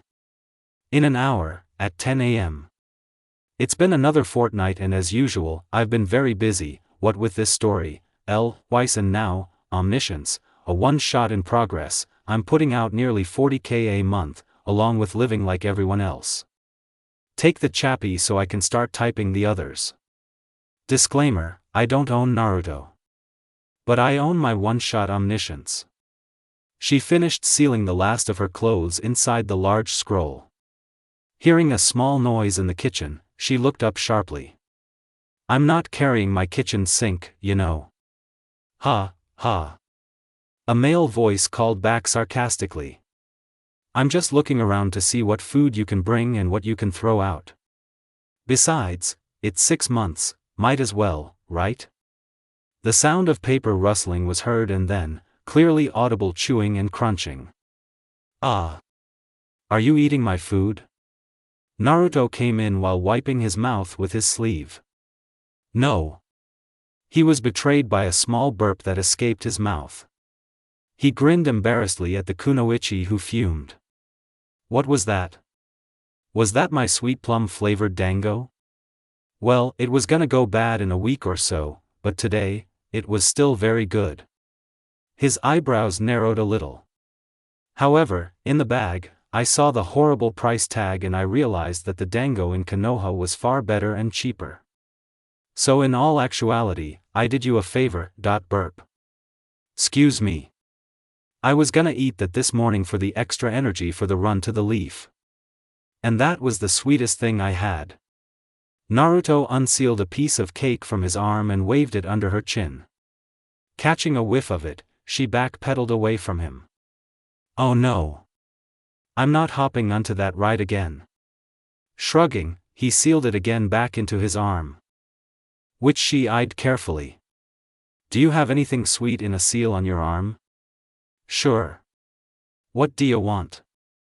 I want the same dango you just ate. Please.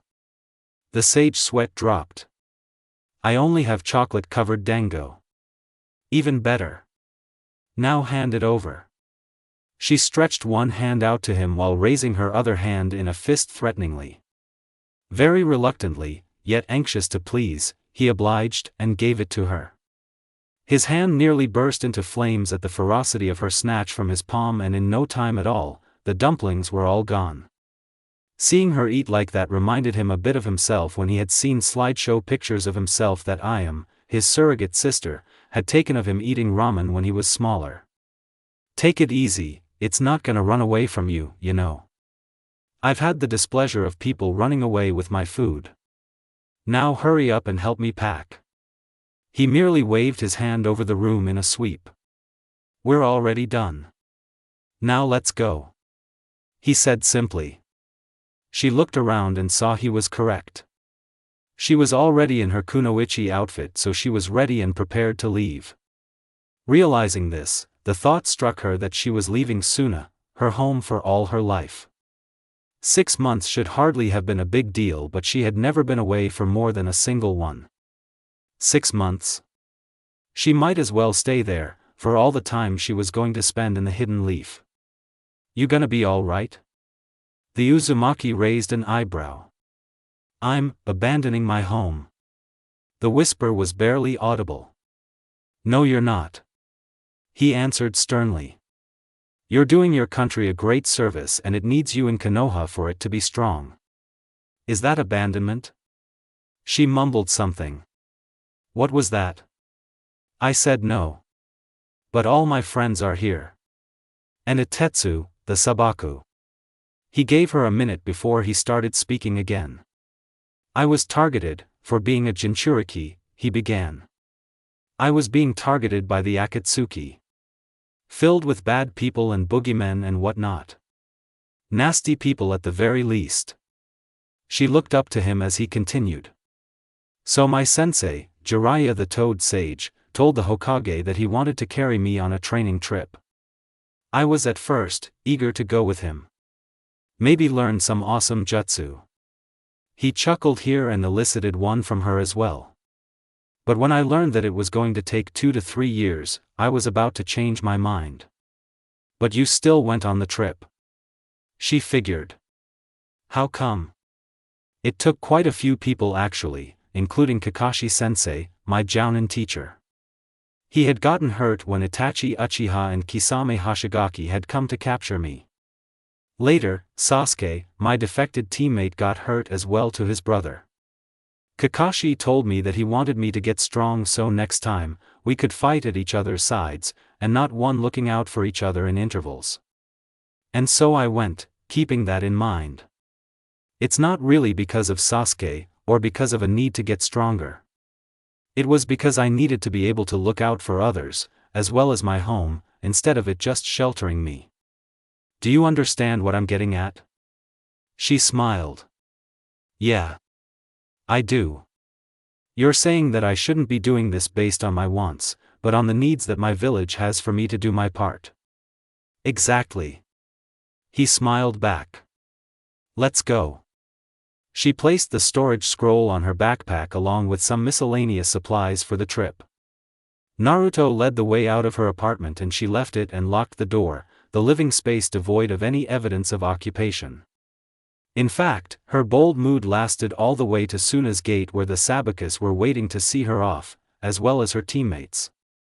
Her teammates were curt and they challenged her to a spar when she returned from the Leaf, on the grounds that a lot of strong people lived in the Leaf while a few in Suna.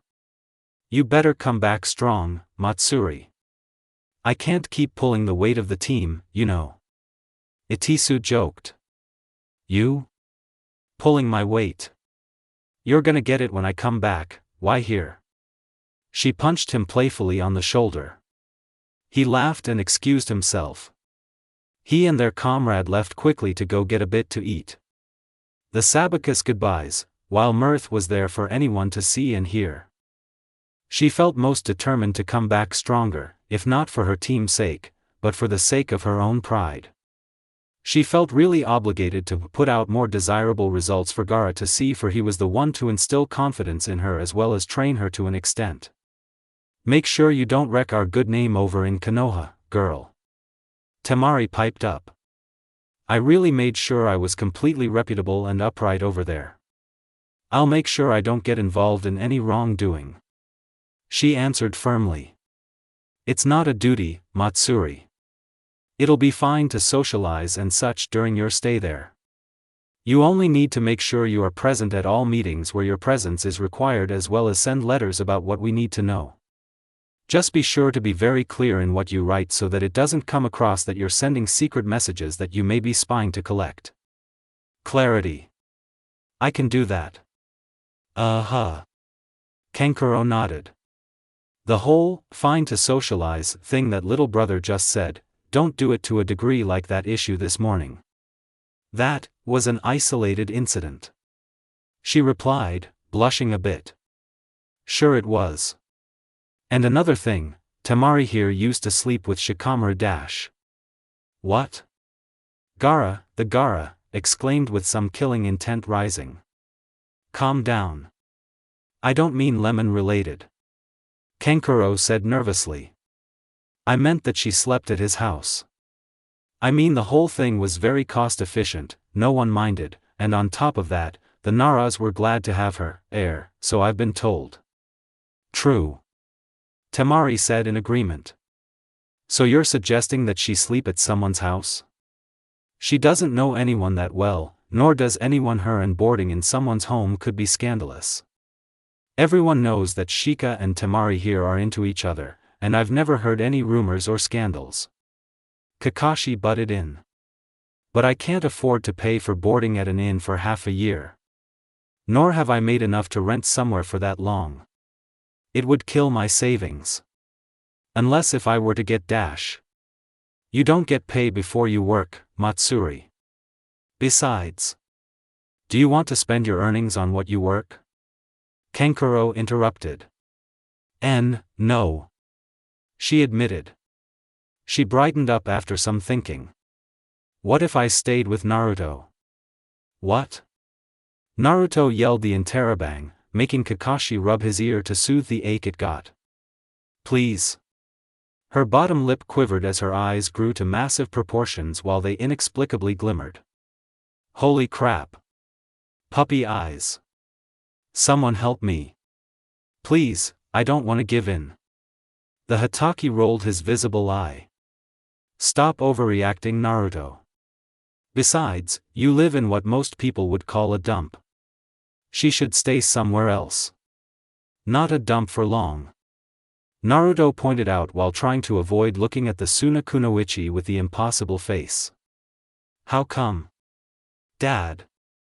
Naruto said sternly, making the Cyclops eye widen. Dad?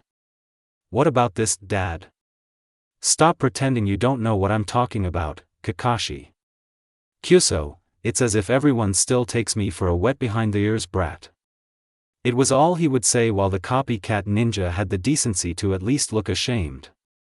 Soon, the rest of the Leaf Nin left, and with a few more short words, Naruto sighed, hugging Gaara and wishing him the best. They started running to the Leaf Village, hands behind them to cut through the air quicker.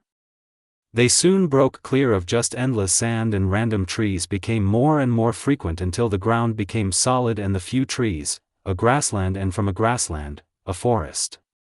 The whole journey no one really spoke, but one could feel a small need to get to the village more quickly. Someone mumbled something and Niji looked to the person. What is it, Kakashi-san? I had forgotten to send Tsunade-sama a message on our progress. She's still in the dark about what really happened. Recalling her master's anger that sometimes came to the fore, she nodded. Yeah, you're probably gonna get it, Kakashi-sensei. Hey Naruto, mind being there as a human shield, support? Don't speak to me, Hataki. The Uzumaki kept staring ahead, not bothering to look at his Jounin-sensei. The silver-haired man closed his visible eye. He was certain that his attempt at some humor would have been enough to patch the rift he had inadvertently created between him and his student. Yikes. What happened between you two? Tenten asked, her eyes wandering between the two males. Lee turned to Naruto, who was running beside him. Naruto-kun, that behavior is not youthful. The Uzumaki frowned. His eyes closed while running, and a few moments later, they opened, revealing the trademark eyes of Toad Sage Mode. He shot off like a rocket with nary a word to anyone. They all looked at his disappearing figure worriedly before turning to Kakashi, their gazes questioning him. He thinks that I'm treating him like a kid. Matsuri finally understood what was going on. He had told me that the main reason why he left to go on the training trip was to be able to fight at your side, and not you looking out for him like a caretaker. Niji caught on as well. And by treating him as if he were a child, he's become upset with you. I didn't really do anything wrong. I was merely being cautious. The man defended. Mato looked to his eternal rival and raised an eyebrow. What was the matter about? Kakashi stared at all the members of the younger generation around him. I cannot say. Well, given that he spoiled the secret of his being the Jinchuriki of the nine-tailed fox last night, what could be more secret than that? Tenten asked. Guy and Kakashi kept their surprise well hidden. Naruto told them. Why would he be so casual about it? Nonetheless, I cannot say anything. Drop the issue. The silver-haired man said firmly. I'm gonna try and catch up to see if I can talk to him. The Suna Kunoichi said suddenly. No offense, Matsuri, but I think his speed is completely out of your league, even without that sage mode of his. Niji remarked. And besides, what good would it do if you spoke to him now? Well, I dunno. I can at least try, right? She leapt to the next branch, and as soon as her feet made contact, she forced more chakra to her legs and jumped away further away in an attempt to catch up. Soon, she was out of sight due to the foliage of the trees. I wonder how long she can keep up that speed. Lee wondered. XXX. She didn't know how long she had been running, but she really hoped that she wasn't getting lost.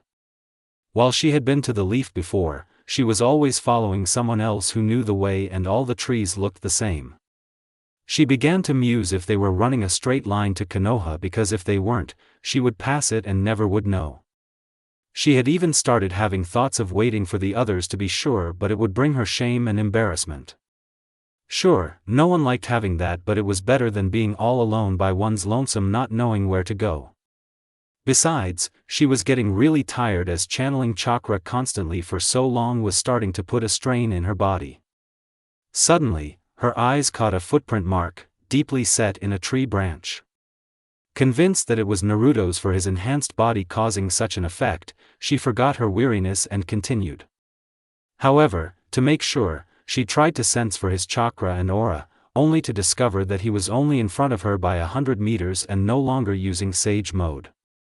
Forcing herself to continue, she dashed off even more quickly than before in an effort to catch up. Soon, he was in sight and with an oomph of effort, she forced the dregs of her chakra to her feet to power a leap that would certainly bring her to his side, if not more and overshoot. He turned around, having sensed her chasing after him from miles back, only to see her jumping to his side in a slight strafe. Huh. I wonder if I should have just kept on the sage mode and just kept running. Why would she try to catch up to me? Naruto. Wait up. She called. He merely remained as he were, that is, tree-hopping casually. She realized in frustration that she was still going to fall short. I won't be weak. She landed behind him heavily on the branch. Jumping off of it, she made a large fault crack in it and hopped again. Come on. Wait. He closed his eyes in an effort to ignore her but found that he couldn't tune her out, most certainly because it was a violation of his true character. Leave me be. He took off more strongly. And in that instant, the girl felt woefully outclassed as she saw him gain even more ground. Growling, she dug deep and prepared herself for one last jump dash to catch up. Her aching legs threatened to give up on her but she herself refused to do so. Moreover, she felt that somewhere, deep in her mind that he was testing her. Call her crazy, but she really felt so. But she had no idea why she would even try to step up to such a challenge. Planting her feet firmly, she bent her legs fully at the knee and gave one mighty leap to the Uzumaki. In a small measure of delight, she saw that she would land right in front of him. But the feeling was dashed when she saw that his next leap would carry him to the lead again.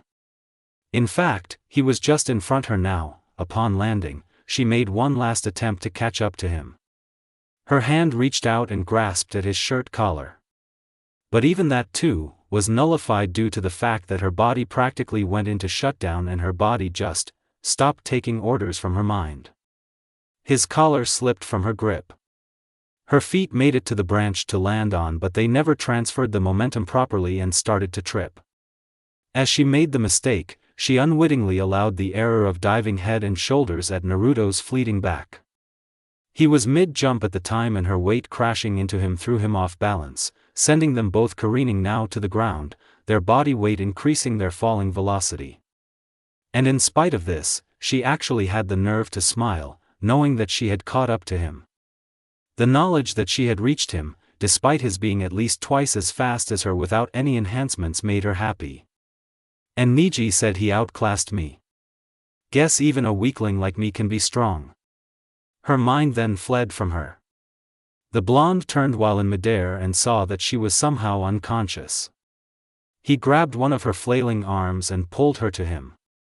Once doing so, he wrapped his arm around her waist, then hefted her into a bridal carry and channeled a ridiculous amount of chakra to his legs so he could land safely with the extra weight. Upon landing in such a manner, he very nearly let go of her to do a fist pump in celebration. Nailed it. He glanced down at her now serene face and smiled. Well, she doesn't know when to give up. In fact, she kinda reminds me of, well, me. He adjusted her to his back and let her arms drop over his shoulders while leaning forward. With that done, he lifted her legs and held them carefully and started carrying her in a piggyback ride, but instead of running or tree hopping, he walked. They were close enough as it is, and besides, they would still make it ahead of the rest of the Leaf Nine, they were that far ahead of them. And, scene. Huh. Her dark irises were revealed when opened her closed eyes, taking in her surroundings. At first, she wondered why was it that all she could see was a yellow forest instead of a green one, but she soon realized that she was staring at the back of someone's head. Wah. Naruto? He did not turn around. Good afternoon, Matsuri. She fidgeted a little, trying to remember where she was and what happened.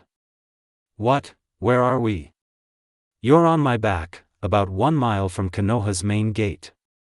You tackled me during mid-jump and you fell unconscious because of chakra exhaustion, no doubt because of your efforts to catch up to me. Oh, is that all? She asked a bit sarcastically, rolling her eyes. You say that as if this is normal behavior. I'm getting used to the idea of you doing something crazy before you black out.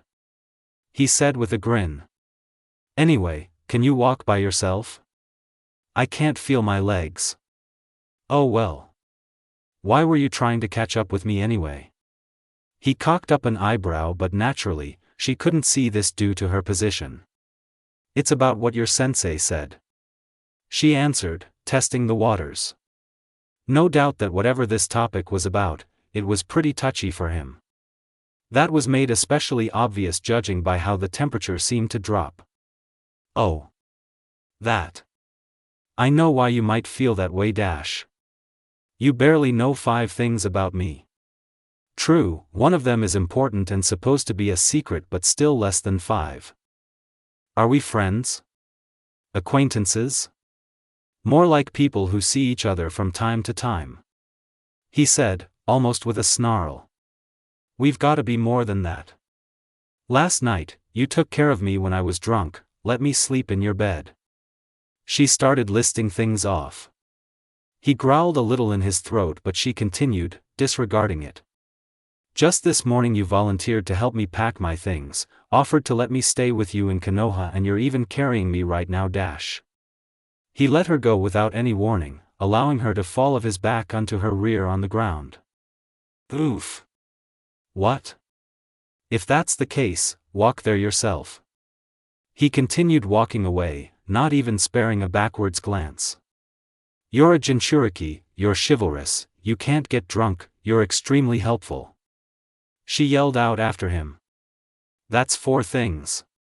He yelled, not turning around or slowing down in the least.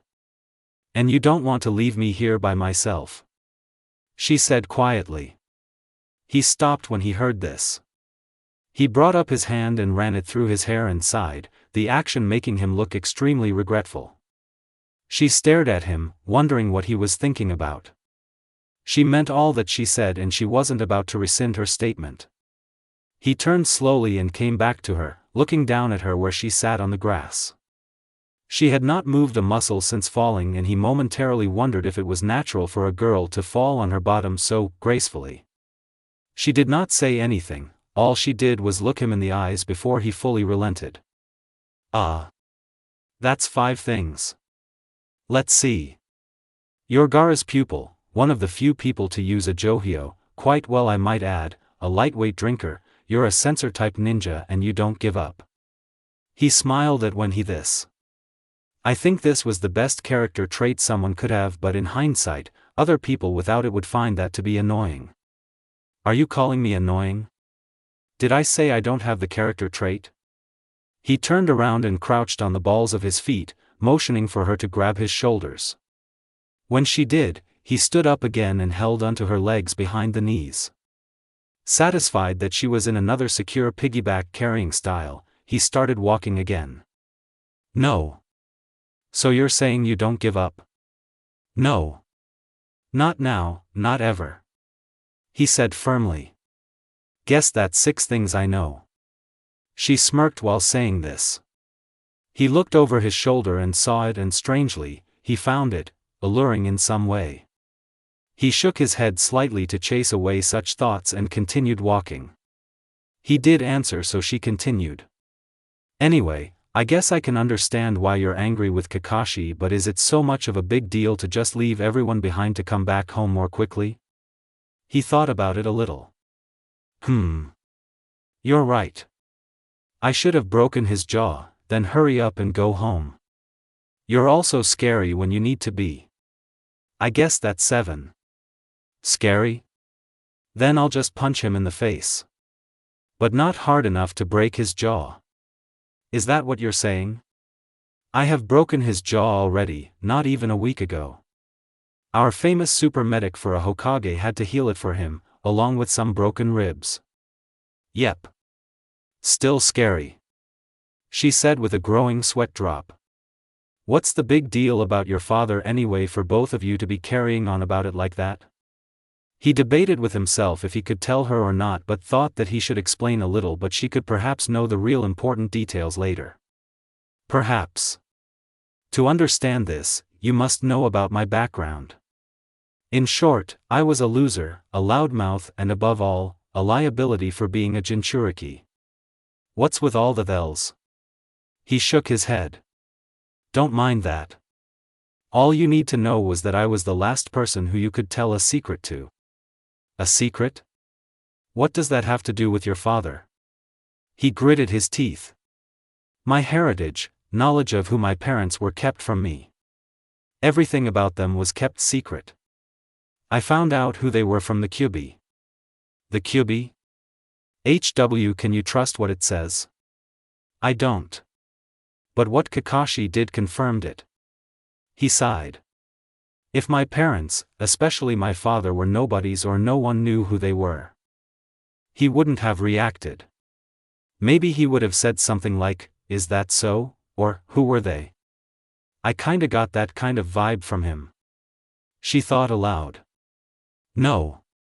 I could sense his heart rate speed up, eye dilation, and by saying, "What about this, Dad?" I mean, he practically used quotation around the word dad, dot. So the Kyubi was telling the truth. What does that mean for you, anyway? The bane of my existence, my worst enemy, the curse I can neither hide or run from, told me the truth, whereas family and supposed friends have been lying or. He growled when he said this most unnervingly, scaring Matsuri a little. Hold on to me tighter. WHYYY. He took off like a proverbial bullet through the green of the forest, abandoning the brown part. The girl was nearly scared out her wits as he dashed from tree branch to tree branch at insane speeds. It was all she could do but to hold on tight to his shoulders. The forest rushed by them, and then all of a sudden, the light at the end of it that signaled a clearing was upon them. Another split second after that, they were at Konoha's main gate. The wind they had parted when Naruto ran, though it swiftly filled the vacuum he had created, flowing into and finally blew from behind them to the front of them in a rather strong gust. The wind alarmed the eternal gate guards, Kotetsu and Izumo, a bit, and made them squint their eyes because of the fact that some dust was kicked up by the wind into their faces. Get off of me! Naruto growled without looking back at his passenger. Please. She hurriedly let go and stood on her 2 feet, albeit weakly from her own earlier chakra exhaustion. Izumo ran past Naruto to support the girl at the shoulder while Kotetsu stared at the Uzumaki dumbly. Nana Naruto? What's wrong dash? Don't ask questions. Just get her to the Hokage. Izumo frowned. Why the hell would we do that? She's from Suna. She doesn't have any sort of clearance dash. A low growling was heard, and before anyone could do or say anything, Naruto was in front of Izumo, gripping the man by his vest. The man was terrified as he stared into Naruto's feral visage, slit blood-red eyes and deep-etched whisker marks. Now. The man nodded fervently and Naruto released him. He glanced momentarily at Matsuri, who looked a bit afraid of him, seeing him look and behave like he was. He shut his eyes and disappeared in a shunshin. The 2 Chunin wondered briefly if they should just do what he asked. As if on cue, they felt the teenager's fear-commanding presence again, and Izumo quickly escorted the Suna Kunoichi to the Hokage's office while Kotetsu continued to watch the gate. Matsuri was hobbling a bit and Izumo cursed to himself at their slow speed of travel.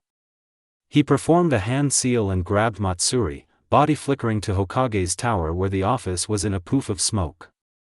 The body flicker took some seconds, but when they arrived, they appreciated the time they saved getting there. Before I get you to the office, why are you here, anyway? Izumo asked. I'm the new ambassador for Suna. Izumo shrugged at this, recalling that it was Temari who was the ambassador. He would have asked more questions, but judging from how Naruto treated the girl, he doubted that he should ask any more questions. What and how the Uzumaki said "don't ask questions," he nearly shat his pants. Besides, if the girl was a threat, Tsunade of the Sannin was hailed as the strongest kunoichi, both literally and prowess-wise. And if that wasn't enough, the umbu hidden in the office would tear her to pieces. So if she suddenly got it into her head to cross the fire shadow in any way, it was her own funeral. If she got lucky enough to get one, that is. Alright. Here's the office. Izumo finally brought the girl to what looked like a thick wooden door and knocked. Who is it? A woman's voice came. It's Izumo, and the new Suna ambassador. The Leaf Chunin answered. There was what sounded like a shuffling of papers, some clinks of glass, which was probably a glass bottle, before the same woman told them to come inside. They entered into the room to find all in order while Izumo helped Matsuri to the seat in front of the Hokage. Said leader was a beautiful woman wearing a grass-green haori over a gray kimono-style blouse with no sleeves. This was held closed by a rather broad, dark bluish-gray obi that matched her pants. The woman was blonde with honey-colored eyes and wore pink lipstick. Matsuri slightly shrunk under the Tsunade's rather intimidating gaze. When the woman leveled her stare towards Izumo, the man began to sweat. What happened to Temari? She's taking a vacation leave. Matsuri piped up. That's why I'm her temporary replacement. What say you to prove this? I have knowledge about Kazekage Skara's well-being. And Naruto can swear for me. The woman cocked up an eyebrow. Against my better judgment, I'm going to say you, a random kunoichi from Suna who seems chakra exhausted, are the new Suna ambassador, and you have little to no proof that you are? Let's see. Kakashi Hatake, Sakura Haruno, and Naruto Uzumaki were sent to retrieve the Kazekage and Team Guy composed of Mato Guy, Niji Hyuga, Tenten Higurashi and Rock Lee. That knowledge isn't really special. Someone could have seen them leaving the village. The girl sweated a little. Come on. How Team 7 fared off fighting the Akatsuki. Tsunade let up on her piercing gaze and adopted a more curious countenance. Continue. Phew. So after leaving Suna. With Naruto. He was on his bed, trying his best to calm himself down. Sitting in a lotus position on the bed and his eyes lidded, the young man tried to suppress his anger but failed to recede the influence of the Kyuubi. Soon realizing his mistake, he stopped trying and gave up, careful about not giving himself to the kitsune. He needed to focus on one thing as a distraction, before fully meditating. Let's see. A Rasengan? No. Two clashing. He ceased thinking of that one thing and continued thinking of single things in an effort to distract himself from what all his loved ones did. It got a little worse as his canines elongated and his nails grew. Keep trying, Naruto. What else? Ramen? Sarutobi Jiji? He started releasing the Kyuubi's chakra, the essence of which started to burn his skin. He must have known. He must have been the first. He bit out angrily. Taking a deep breath, he continued, trying to look past it. My dream of becoming Hokage? But, to become Hokage meant lying to those who care about you and vice versa? He closed his eyes, realizing that he was forming a fox shroud. I'll think about that later. Stuff's not going to work. I need to focus on people. Sakura? No. Sasuke? He nearly lost it. I am Nichan? Good, but not good enough. Hinata? Air. Niji? Nope. Tenten? Naha. Tuchiajizan? Who? That's the Leaf Village. The shroud was growing worse. No doubt that the other ninja had sensed it and were coming for him now. If they came, all they would accomplish is shatter his frayed concentration and meditation attempt. He immediately shunshined to the Hokage stone faces, purely on reflex and instinct. Once there, he continued. People who he helped, faces came to mind and left, from those of wave country to snow/spring country. None helped. Gaara? Temari? What's his face? No. Matsuri? For some reason, his mind stayed on that person. Instead of just a single passing memory of the person's face, he recalled all that had happened thus far between him and Matsuri. Come on, Matsuri, use your legs. Faye, that's just tradition. Let's just cut through the whole tangled problem and enter at the same time, huh? The cloak started to recede from his person. Eagerly, he continued to remember the events between them. Aren't you underaged? Old enough to kill, old enough to eat this sake bomb of a cake. Wow. Does this mean I have a plague? A sign that says unclean? Meh. Nothing's changed for me, I guess. Thanks, Matsuri. Whatever. You can touch them anytime you like, Gaara-sama. His face reddened when he remembered that. The shroud completely disappeared and all he had left was the feral visage and the elongated nails. The memories of how she looked naked was coursing through his mind, giving him an intense nosebleed and a blush that was hot enough to cook a meal on. The whiskers were gone and the nails were shrinking. His face was still crimson, but he continued nonetheless. She kissed him full on the lips and all he could think about was the mechanics and the ramifications of the kiss, instead of on the kiss itself. The nails were all gone. All that was left was his slit eyes. He was almost joyous, although embarrassed. All he needed was one more push. But what was more outstanding than that? You're a Jinchuriki, you're chivalrous, you can't get drunk, you're extremely helpful. That's 4 things. And you don't want to leave me here by myself. The deep scarlet and black washed out of his eyes, fading back to their original cerulean color. However, he continued to sit there, thinking about the Suna girl. Did he like her that much for the memories of her to have such a profound effect on the Kyuubi's influence? He stuttered. She's a good friend of mine now. She's a lot like me. She has a need to impress others like me, she has a pained background like me, brash like me. His countenance fell into something more languid instead of tense. Yet she's humble, looks past my profile as a Jinchuriki as if it was something normal, she cares about me enough to try and overtake me in speed to talk to me, pushing herself to chakra exhaustion. Even though I took it easy when I sensed her following me, her tackling me took me by surprise. That means that she's willing to risk life and limb for something. Don't lull yourself into a misbegotten complacency, you foolish insect. Naruto frowned. Kyuubi. I see that you were able to suppress my influence by meditating on this weakling of a human. She's not weak. She's strong. You just admitted that you allowed her to catch up to you. Even in Suna you practically toyed with her while you went to take a piss. I'm far stronger in prowess. But she's just as strong as I in willpower. Naruto bit out. He soon calmed down, but the kitsune didn't relent.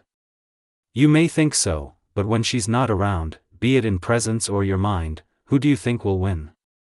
You'll be a beast in all, mind, body and soul, and I'll be released. Just you wait. The first thing I'll do is to devour your carcasses. The demon finally went silent as Naruto started smiling. Well, I guess I'll just have to keep Matsuri close then, any? And that's spectacular 7.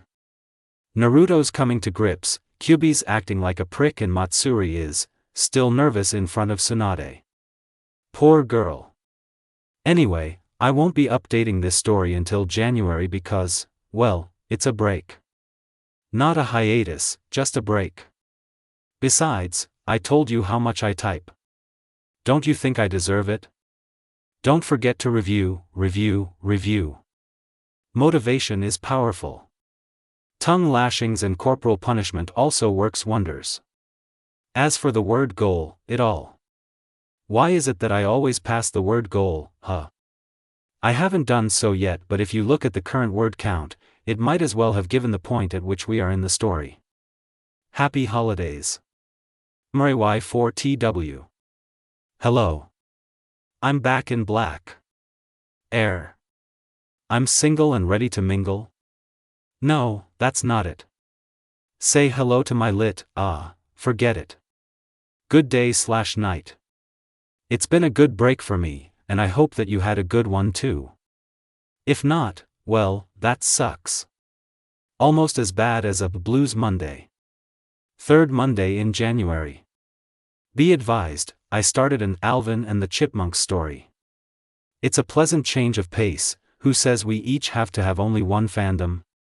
The updates may not always come every 2 weeks. I'll try, but you know that God's name isn't MRY4TW. Should you ever get bored, check out my other stories in the meantime.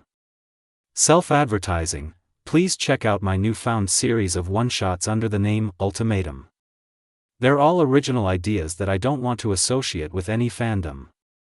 Disclaimer, I found out that writing the disclaimer the way I do, I don't own Naruto, is like defending yourself from a bullet with a toothpick. Next to no chance of winning, but a chance nonetheless for us humble F-fiction writers. I don't own Naruto.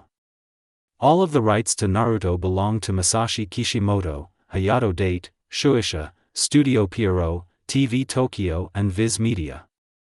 Phew. Now I'm protected by Kevlar all over, not to mention the gun only fires blanks now. 8. Grrrr.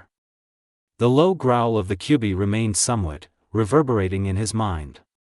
However, it did not dishevel him, he had heard it before often enough. Hell, he had made the sound before when he had embraced the hate accidentally in the past. Survival reflexes and instinct, if you wished. Although, he couldn't help but wonder why the thoughts of his brief companionship with the Suna Kunoichi held such power over him. Not necessarily him, mind you, but over the influence of the demon fox. It made no sense. Not even his current generation friends, but someone he knew for what? 36, maybe 40 hours, tops. She tried to beat on him, he made a fool out of her, she spoke with him and he vice versa. They conversed, in a sense related on their childhoods, drew strength from being dauntless, frank with each other. Still nothing. Was it seeing her naked? Then what about the silhouette of the girl who danced near the waterfall on his mission with Team 8 to find the Baikochu beetle? Still nothing. She tried to beat the tar out of him when she found out about that. It was a normal reaction for a girl, he supposed. Besides, Sakura still tried to do that, anyway. It didn't work when he thought of her. Still nothing. Was it about the fact that she tried to catch up to him because she was worried for him? That could be it. How many other people went out of their way to find him when they were worried for him? Let's see, there was, what about, that girl who? Well, that could be it. Not to mention she seems to know what my character and personality is all about anyway. He reasoned as he scratched the back of his head. I can't think of anything else. He stood up and stretched. Good thing the whole village didn't freak out over the Kyubi's chakra being sensed or anything. He peered over to where the Hokage tower was, trying to figure out his next move. Probably for the best I go talk to her about Tucson. He mumbled. He nodded to himself, making up his mind. He backed up a couple of steps before he sprinted full tilt to the edge of the Hokage monument, and swallow-dived off of his father's head, and plummeted below. X equals X equals. And then they raced back home. Naruto won. She finished. A raven-haired woman who stood close by had her mouth half open while she looked between her master and the supposed Suna ambassador. She had no idea what to think, but judging by the Godame's face, then the Lady Sannin was about to blow a gasket. Another less experienced person wouldn't be able to tell by the woman's stoic face, but when she was seemingly emotionless, she was dangerous. So, Against 2 jounin, and the Kazekage, and a taijutsu user, not to mention both exclusive taijutsu users are practically speed demons and Naruto won. A race. Matsuri nodded confidently. And this Deidara fellow had mouths in his hands. Another nod. Do you take me for an idiot? Tsunade exploded in rage, bringing her fist down onto her table and smashing it into splinters, punctuating her last word. The now frightened teen pushed backwards in her seat while covering her eyes from the flying pieces of wood. Killing intent like tsunami crashed down upon her as the Hokage stood up, angled just right at the window to cast a large shadow over her. A mockery of my title at best. A spy and assassin at the worst. The irate woman yelled. Tsunade-sama. Shizun spoke up. It doesn't seem made up. Nearly everyone on that mission seems eccentric enough to race among themselves, like Guy or Lee or Naruto. Even the Akatsuki has some unusual people in its ranks. Well, the Senju replied. In that case. Matsuri looked relieved as the Ki was released and the woman's aura seemed less dreadful. Perhaps now she could. Umbu. 4 ANBU ops flashed into the room, standing at 4 corners around the Hokage and the victim, waiting on their orders. Take her to Ibiki at the T&I. Shizun gawked. Torture and interrogations? What for? The girl seems sincere. Tsunade nodded. Seems. She has no need to worry if she has nothing to hide. The ninja wearing their assorted masks approached the terrified girl from all sides briskly in a striding march.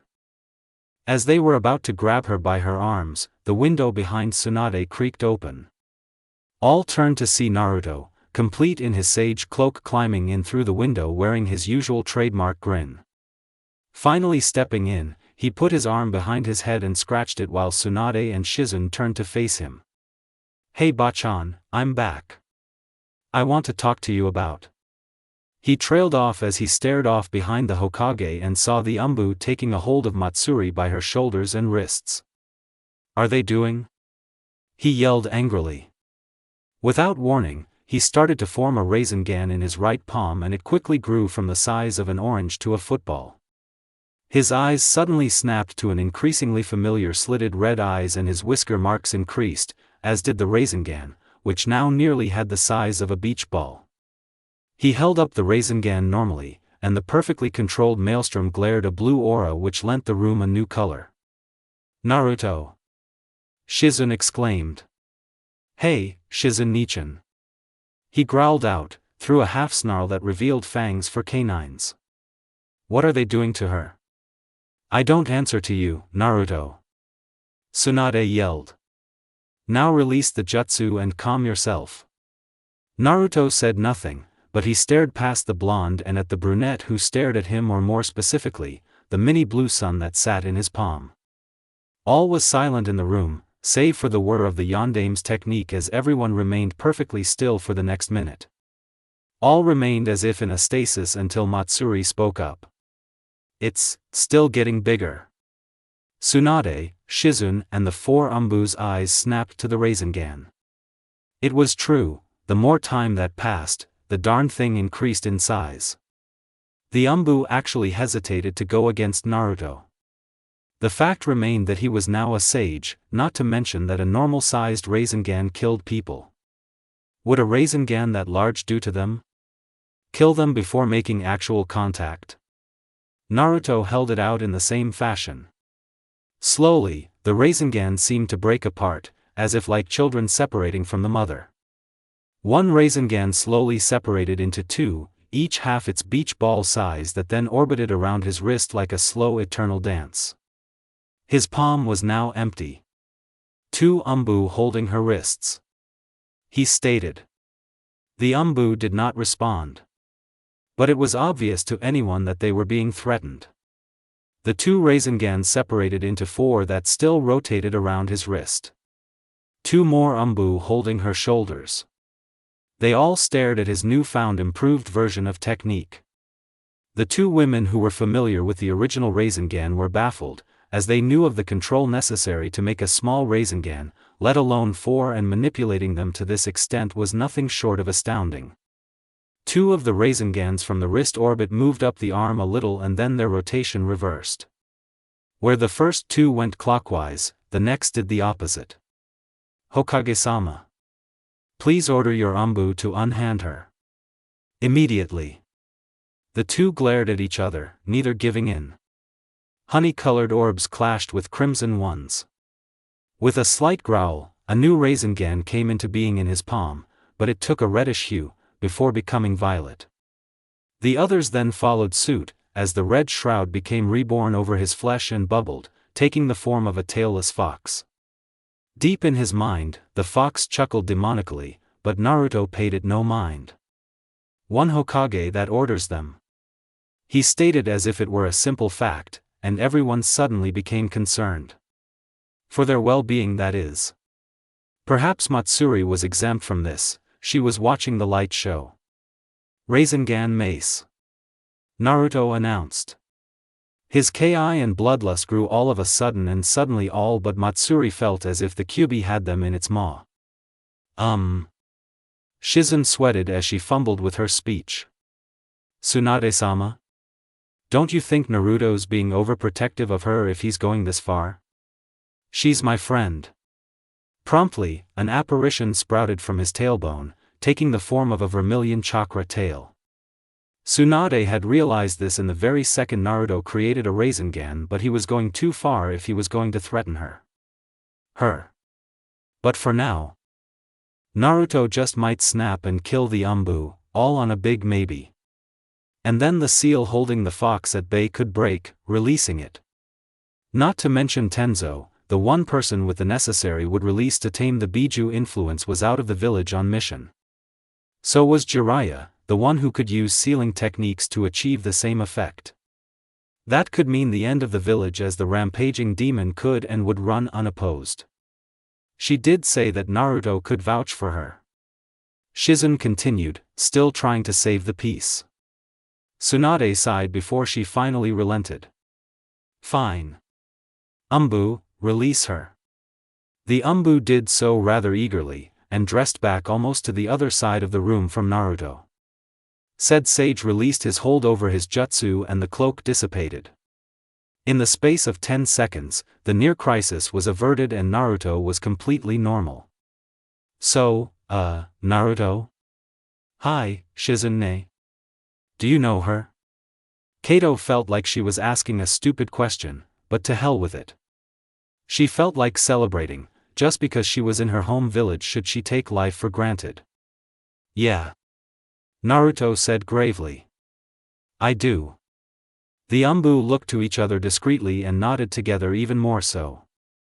In a blur of speed they were at Naruto's side, each with a Tanto or a Kodashi at one of his vital points.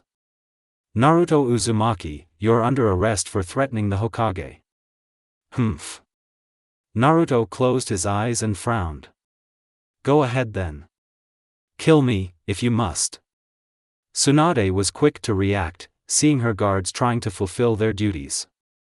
At the back of her mind, she wondered if they were doing this to take the shame from their eye, to make up for their underperformance by finally challenging him when he was docile.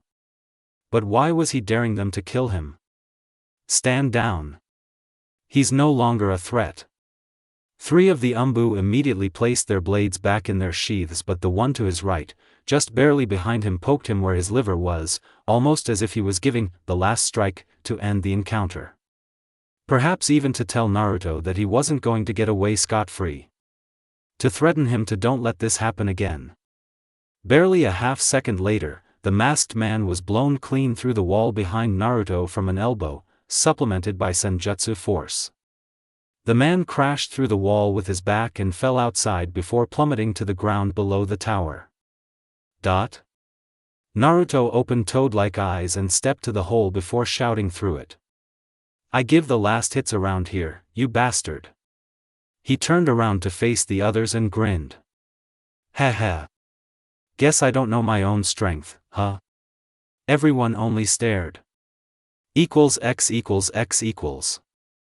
The apologies from everyone to everyone were done, the umbu in the hospital with some broken ribs and shattered pride, the broken desk cleared. And Tsunade was drinking. Oh. Sweet Kami, this kid. You've been nothing but problems ever since I met you, brat. Naruto sat in the couch alongside Matsuri. Shizen stood, as usual, to one side while Tsunade was seated in a rather easy chair and balanced her saucer in her hand on the armrest. The Uzumaki merely squinted at his fellow blonde by muttering the word likewise. What was that? I said, you are wonderful company. Really? Yep. You liar. She stated matter-of-factly. I for one know that isn't true. Drink some sake. You've been dodging it ever since I took it out this bottle. I've been aging it real good. No thank you.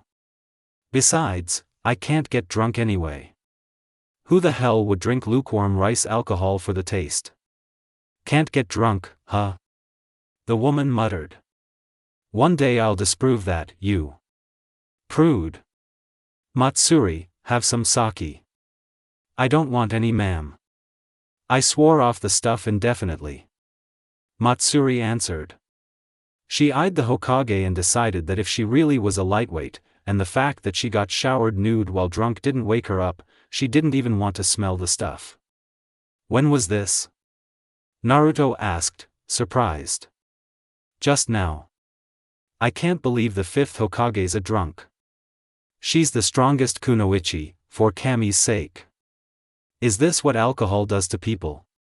To me? Anyway, I came here to talk to you about Matsuri's accommodations. Naruto struck afresh. About where she's going to stay while she's here as the Suna ambassador.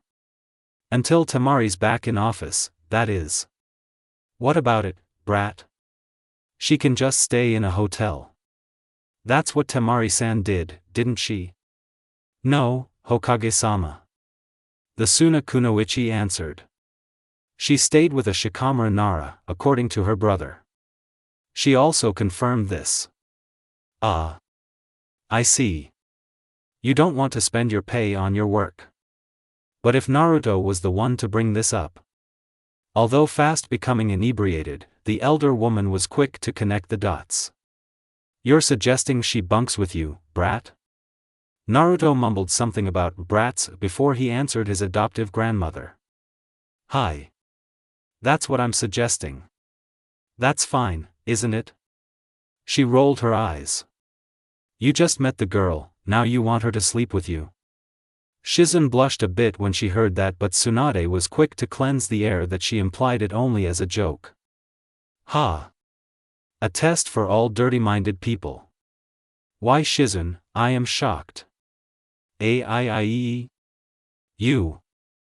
The raven-haired woman sputtered a bit before going completely quiet. So she stays with you, huh?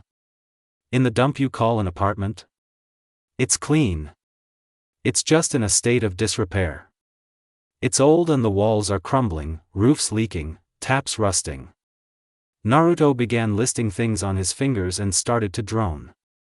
Senju frowned. She had known about it and had planned to have his place renovated while he was gone. But somehow, she had forgotten. While she would have liked to blame it on paperwork in her schedule, deep down, she knew that she was the one at fault. I get it. But if you know that's the case, why invite her to stay with you? Naruto became completely serious, his face appeared as if it were chiseled out of granite. Now was the time to just come out and say it. The more frank and straightforward, the better. She's staying with me in my new home. I've decided to claim my inheritance. I, the sole inheritor of my mother and father's wealth, including their Namikaze home. No longer am I just Naruto Uzumaki, the orphan. I'm now Naruto Uzunamikaze, son of Kushina Uzumaki and Minato Namikaze. Tsunade's saucer fell out of her hand to the side and smashed to pieces on the ground. After that, people both in plain sight and the umbu hidden in the rafters went into similar, very unique cases of surprise and shock.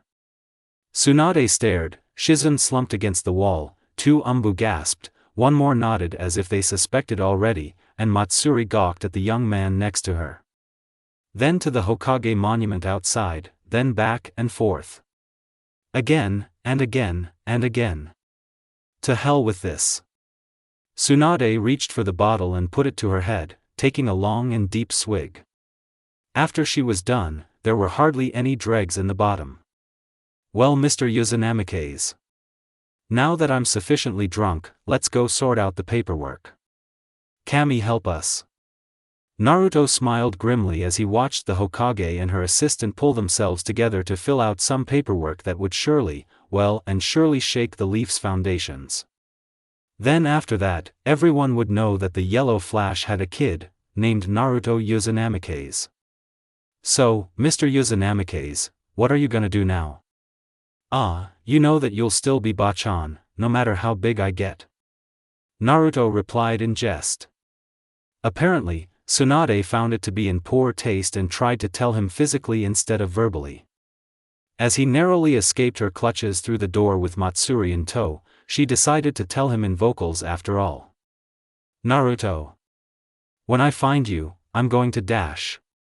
Her voice carried on after them down the stairs, and all the way to the front entrance, and the things the irate woman described made the sand kunoichi widen her eyes. Is that even possible? Naruto looked up to his forehead in thought, while cocking his head to one side. I don't think so, but I'm not going to risk it, be it whatever mode or state I get into and/or use. For a second, she thought he looked vaguely intellectual, but the moment soon passed and he seemed boyish again. Modes and states? Don't you just have Sage Mode? She queried, baiting him to see if she could learn something else about him. No. I have Sage Mode.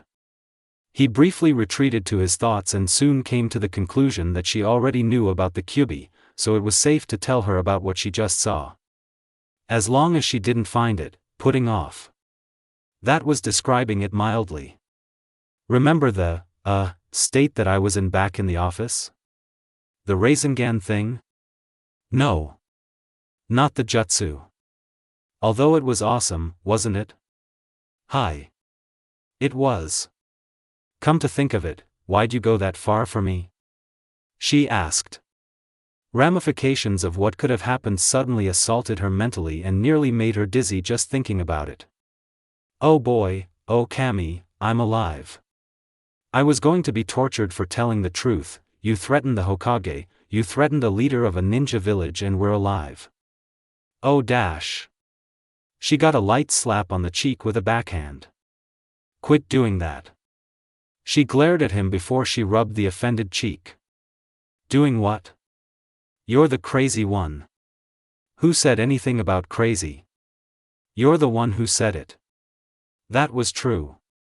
But why was he so casual with what just happened? She supposed an exception could be applied to her. She was busy staring at very powerful jutsus and the fact that it blew over so easily. Was this what Kakashi-san meant when he said that his student was close with the Hokage? To the point of calling her grandma? Are they related? They are blondes, after all. But Naruto claimed to be an orphan. I might know Naruto's character to some extent, but that's just the surface. I really don't know anything about him. Hello, Matsuri? Something on my face? Why are you staring at me? She quickly caught on. Sorry. Didn't mean to. She averted her gaze downwards as they continued walking. What's she thinking about? I get it. You're worshipping my epicness. It was only a matter of time. Her breath caught in her throat on an inhale. Worshipping your epicness? Oh yeah. Barely a second later, he found himself pushed into a light pole just as they were about to pass it. Ow. By os. He cried out in a nasally sounding voice. What the heck? Not so epic, after all. She answered smugly. After soothing his injured nose and his pride, he spoke again. You should thank Kami that I don't hit girls in reprisal. 'Cause if I didn't, there probably wouldn't have been anything left of you but your sandals if I did. Is that a threat? It's not a threat, you can chisel that in granite, 'cause it would have happened. Geez, I thought you would have thanked me something.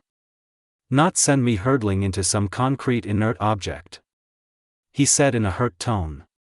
She sighed. You're right. Thank you for doing something incredibly reckless to save my skin. H's mind wandered as she mentioned the last. Skin? He echoed with a blush.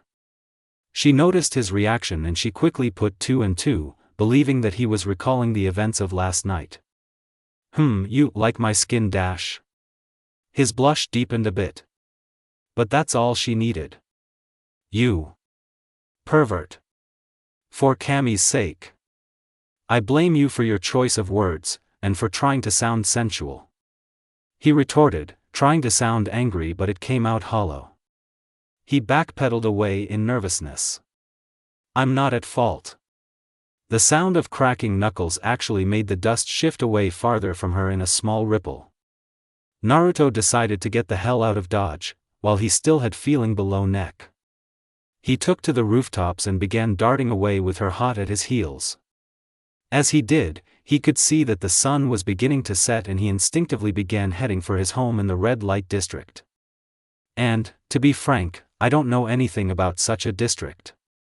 It could have been started by a FF writer, for all I know. But for now, I'll use the idea. Get back here and take it like a man. I'm running because I want to remain a man.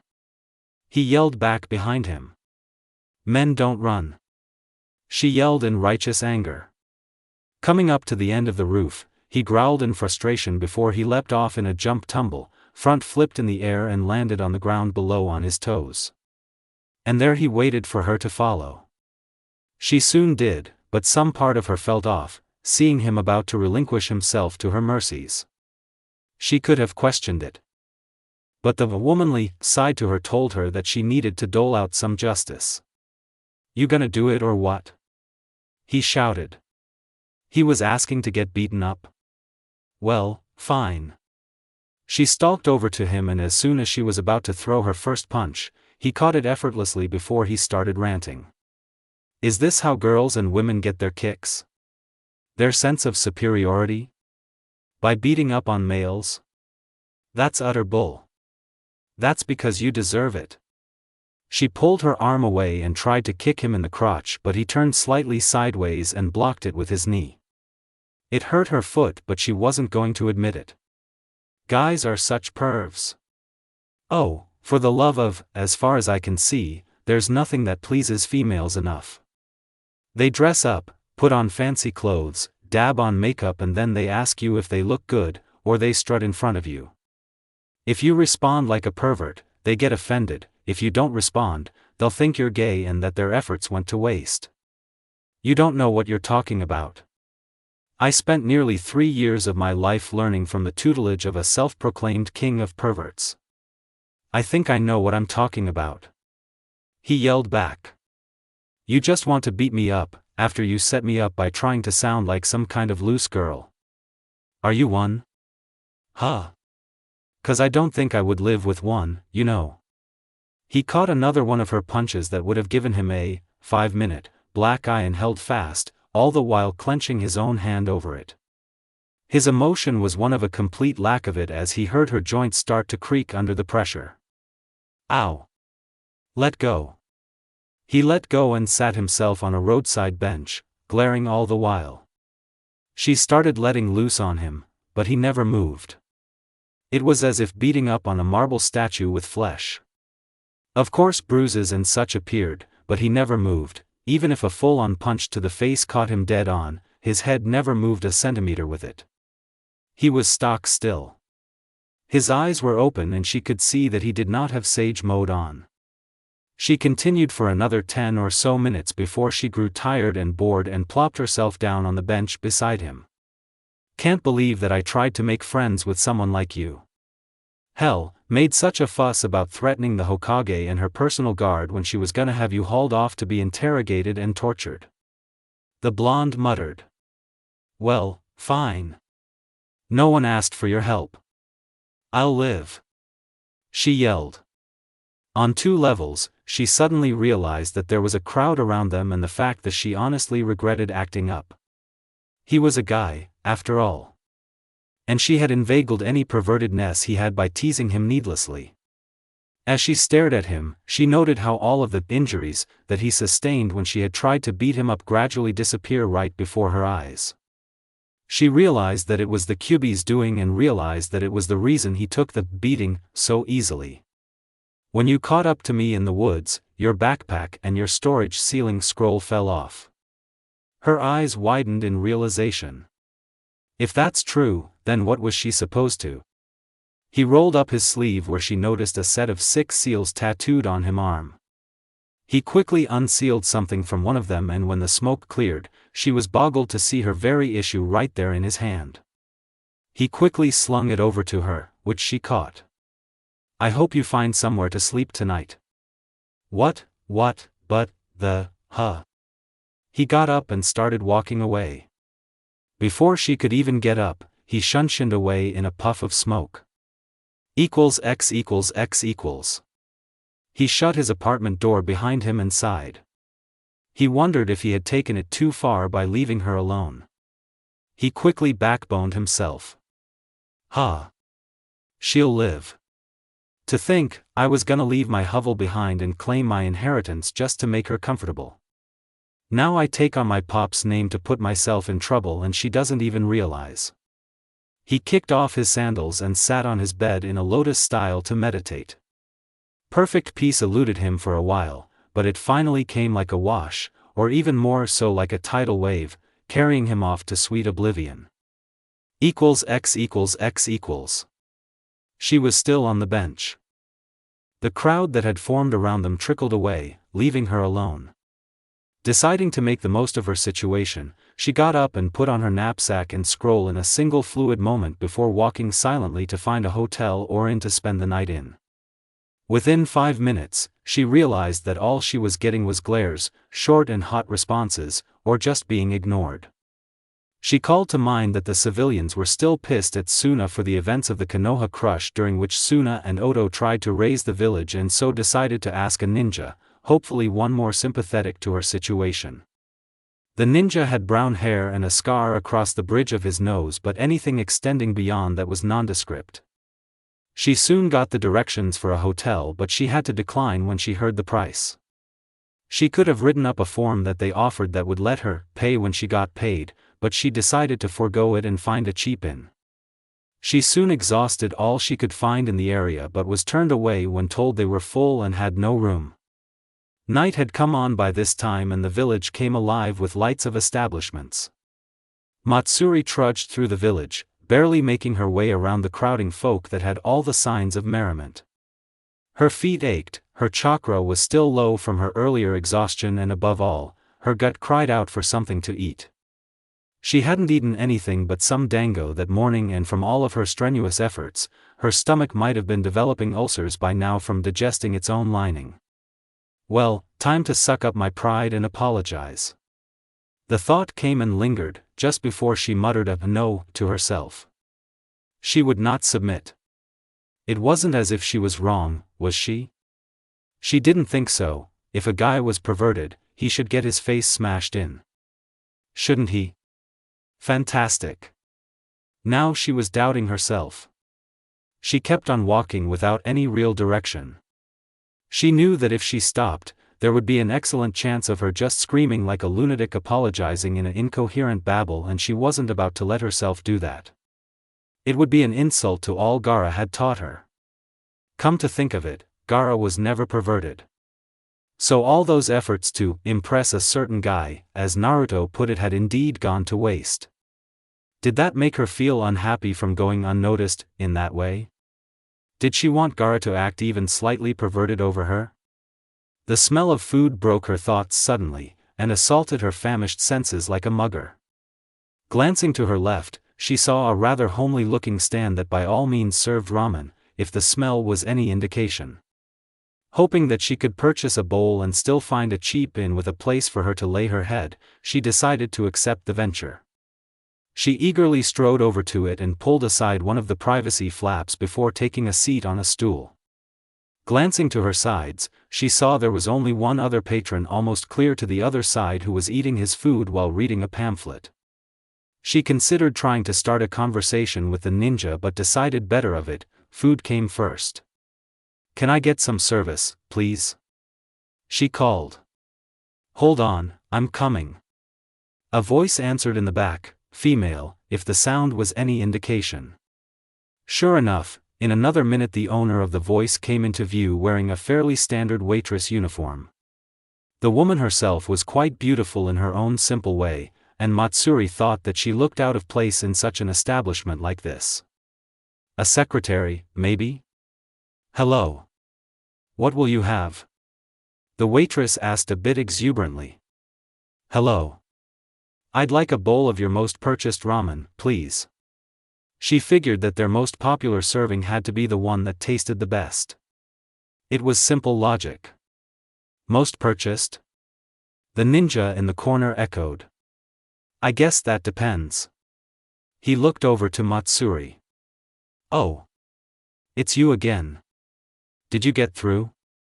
She looked over to him as well. "Get through?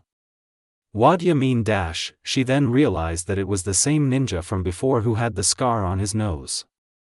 He must have been speaking about her finding the hotel. "No, I didn't. Too expensive." "Huh? Yeah. Find any inns?" "Full. Shame." Iam reached over the counter and tapped Matsuri's shoulder. "So you want the miso? Or do you want the porkaholics ramen?" "Porkaholics? Oh sure. For common laborers who go on and on about meat, and ninja who want to eat some soup that has a bit too much pork for my taste. A lot of people come asking for that." The Konoha ninja explained. "Say, what's your name?"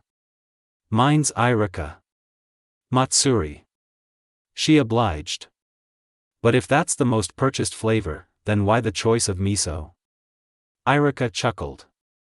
"That ramen is most ordered. Miso, that is. One person alone outpurchases the alternative, even though it's the most purchased by popular demand." Now it was the waitress's turn to laugh. "Naruto really puts it away, huh, Irika?" "He does indeed. Pity on all those times I treated him." Matsuri's world took a dramatic pause as she heard the name before time resumed its normal progression. "Naruto, huh? I know of him. Everyone's heard of him. Brash, knucklehead, prankster." Irika started listing. "Come on, you're not giving him enough credit.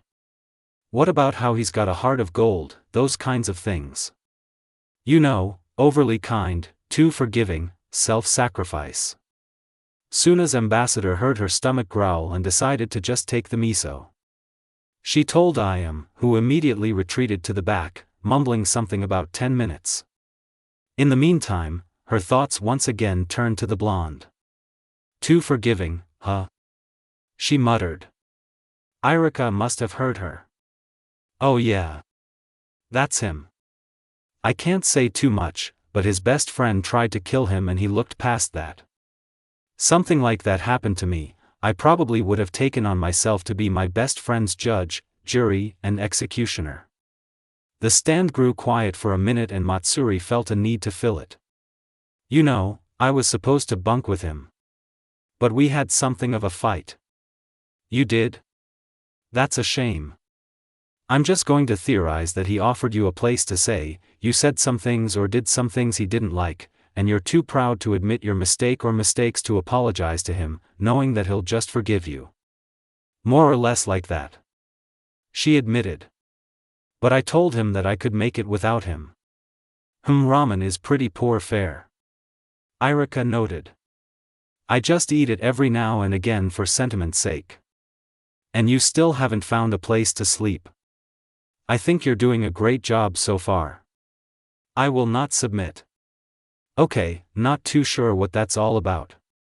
Irika answered with a sweat drop. "But it's not a bad thing to admit that you're wrong. If you are the wrong one." She quickly told him what they fought about and Yumino decided to explain a bit of his own. He trained with Jiraiya the Toad Sage. While they were still here in the village, the two of them constantly fought about the senin's habits of peeking on women in the hot springs, private baths, assorted bathhouses, under waterfalls, stuff like that. I mean, I respect the man and all for his might, but after what Naruto told me, I lost any respect for anything else of the man's character. The Toad Sage is a lecher? Matsuri couldn't believe her ears. First the Hokage was a drunk, and the second was a massive pervert. What's next? The third one had a thing for small boys? Yeah, pretty much. After a couple days, Jiraiya told Naruto, or so he says to me, that he'll become a pervert like him too, eventually. Hormones and all that. Naruto didn't understand too much about puberty at the time, and Naruto swore to never become a perv like him. Says he'll respect women, and all that. Me as a guy know that it's impossible. A guy has to be even slightly perverted. It's the law of life. Guess that's why he was so upset with me, or about what happened in Suna. Matsuri mumbled. It did feel good being noticed. But not when someone's eyeing me like a piece of meat. That's true, and I accept that. But I'm talking about the perverseness that's responsible for libido for married couples and things like when a couple is becoming intimate. If there isn't perversion, albeit in a small scale, the world would be far less crowded. Understand what I'm saying? Yeah. I understand. I came back with a bowl of ramen a minute later to find only Irika sitting by himself. Where's the girl? Irika looked up. Oh, she said something about apologizing to someone. Pertaining to the soup, I'll take it off your hands. I grinned. Are you turning into a Naruto? I sure hope not. This was something she never foresaw doing at this time. Well, she never tried to predict it, but that wasn't the issue. She was burnt out. She expected to be fed, maybe listening to the radio, or reading a book. At the very least, in bed. Instead, she was sore all over from her earlier exhaustion, tired, hungry, and above all, desperate enough to make a terrible mistake. All in all, to correct an even worse one. I must be out of my mind. She reasoned. But why am I happy about it? She was at the center of the village, and sitting on a bench that was located on the outside of the entrance to what seemed to be a playground area for the civilian-looking school. She reasoned here to be an alright location for what she had intended, for this the same location that Naruto had earlier sat, and they had what one could mildly call a disagreement. She mentally brought together all of her energies and prayed. Kami, please let this work so I can find him and apologize. She whispered to herself. But if that's too much to ask for, at least let me live after I try this. Don't want to die of chakra exhaustion. She felt her inbred talent give off a pulse, albeit a weak one. For a minute, she saw everything in black, white, and blue. Each person had their own unique chakra coil formation and level capacity. In that minute of information, she sifted through it, searching for the awing presence of a Jinchuriki. She knew what Naruto's was like, so she wasn't at a lack of how to differentiate him from all others. She felt the civilians, she felt the ninja, and she basically felt everything. Until she met upon a bright blue haze all by itself, with the same aura of which Naruto himself had. There was a large amount of some kind of multicolored chakra within that haze, but she ignored it. From all accounts, that was completely weird and new to her. And so was Naruto. Matsuri heaved herself up from the bench, and repressed the urge and need to collapse back into it. She was now extremely weary, and her pack was not making things any easier. Her inky irises became hidden by her eyelids as they drooped, exhaustion was taking its toll on her, and she using her sensory abilities usually left her sluggish when she was at her peak ability. Now, she worried that she was nearer dead than alive. She started to lean backwards as she swayed. But instead of giving in, she leaned forward as her eyes opened, and put her right foot forward. Then another, then another, then another.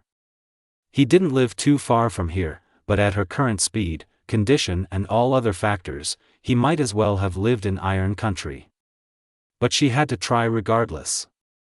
X equals X equals. Another time. Another instance. Another battle. Another victory.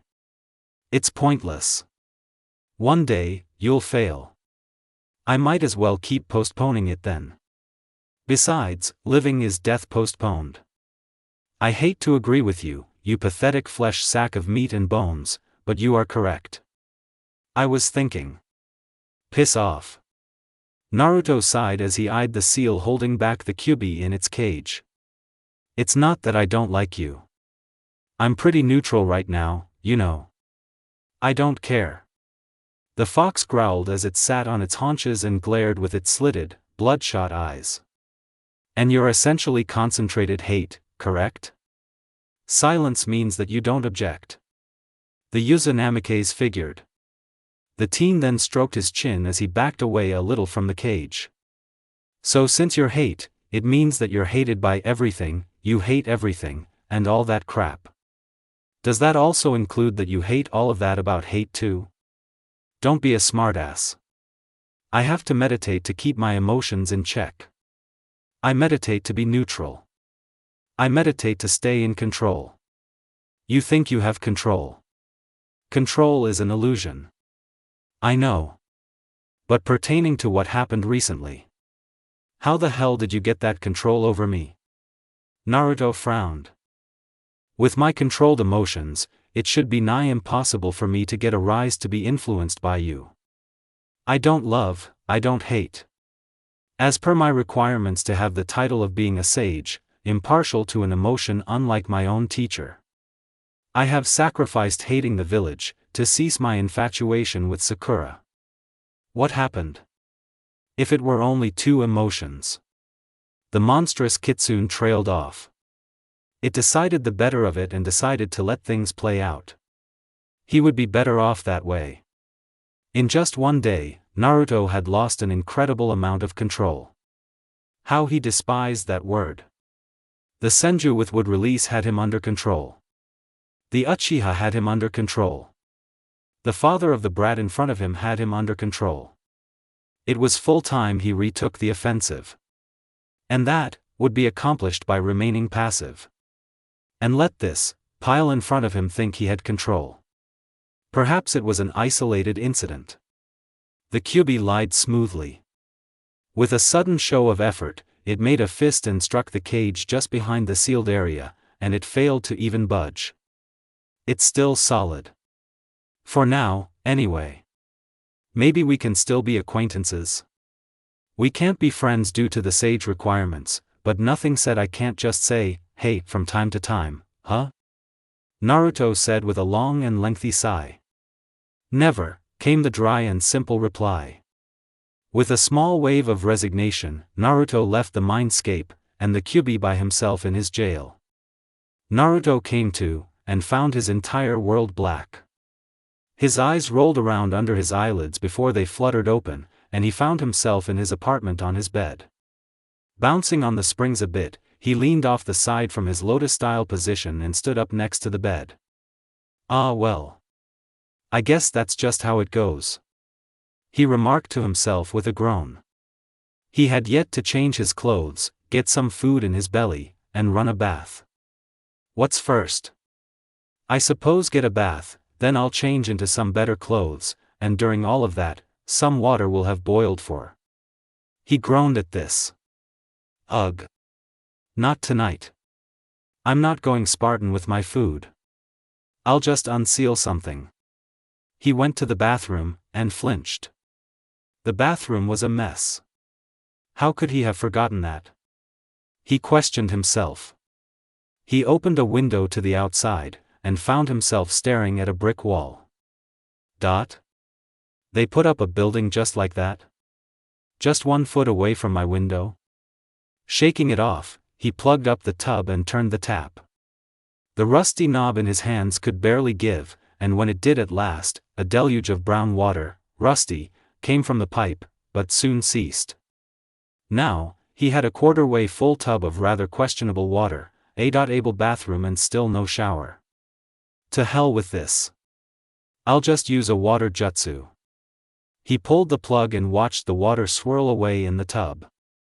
However, that soon came to a halt as the water over the drain bubbled, then stopped, allowing the water to pass away.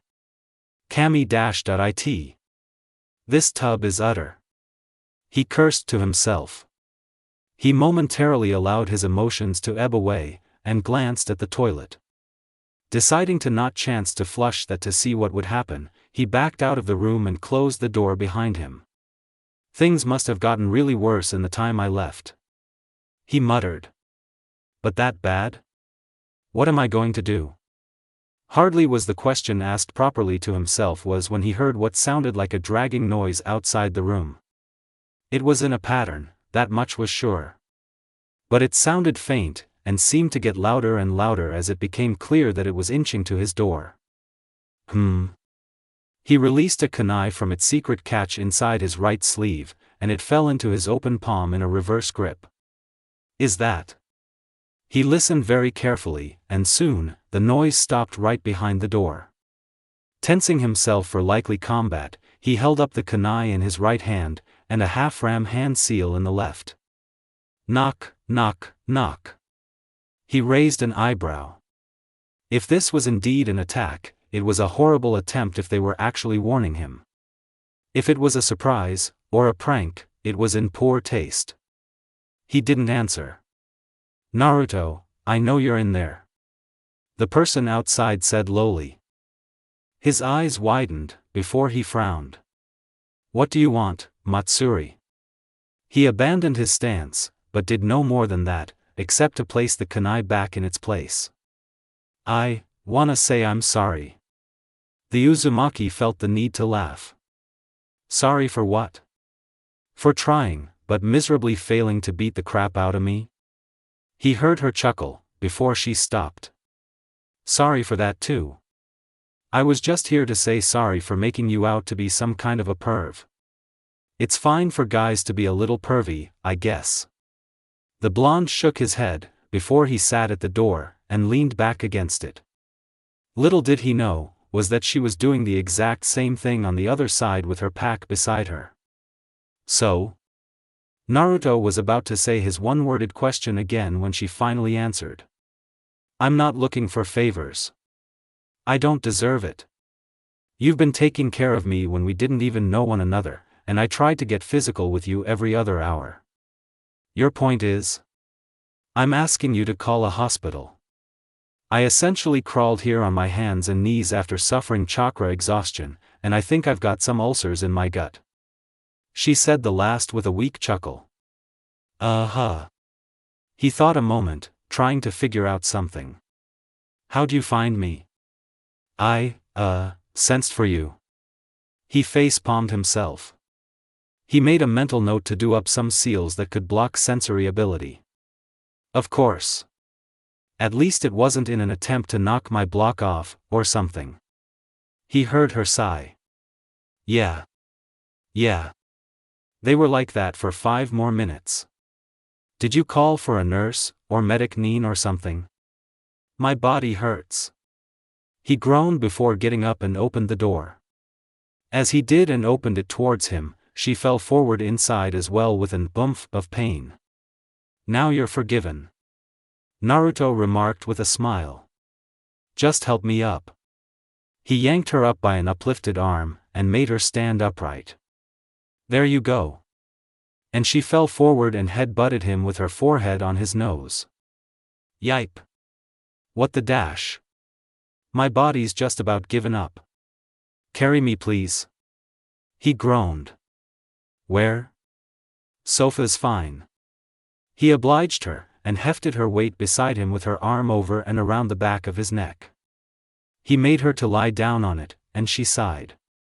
Yeah. Lumpy. Better than the ground, I guess.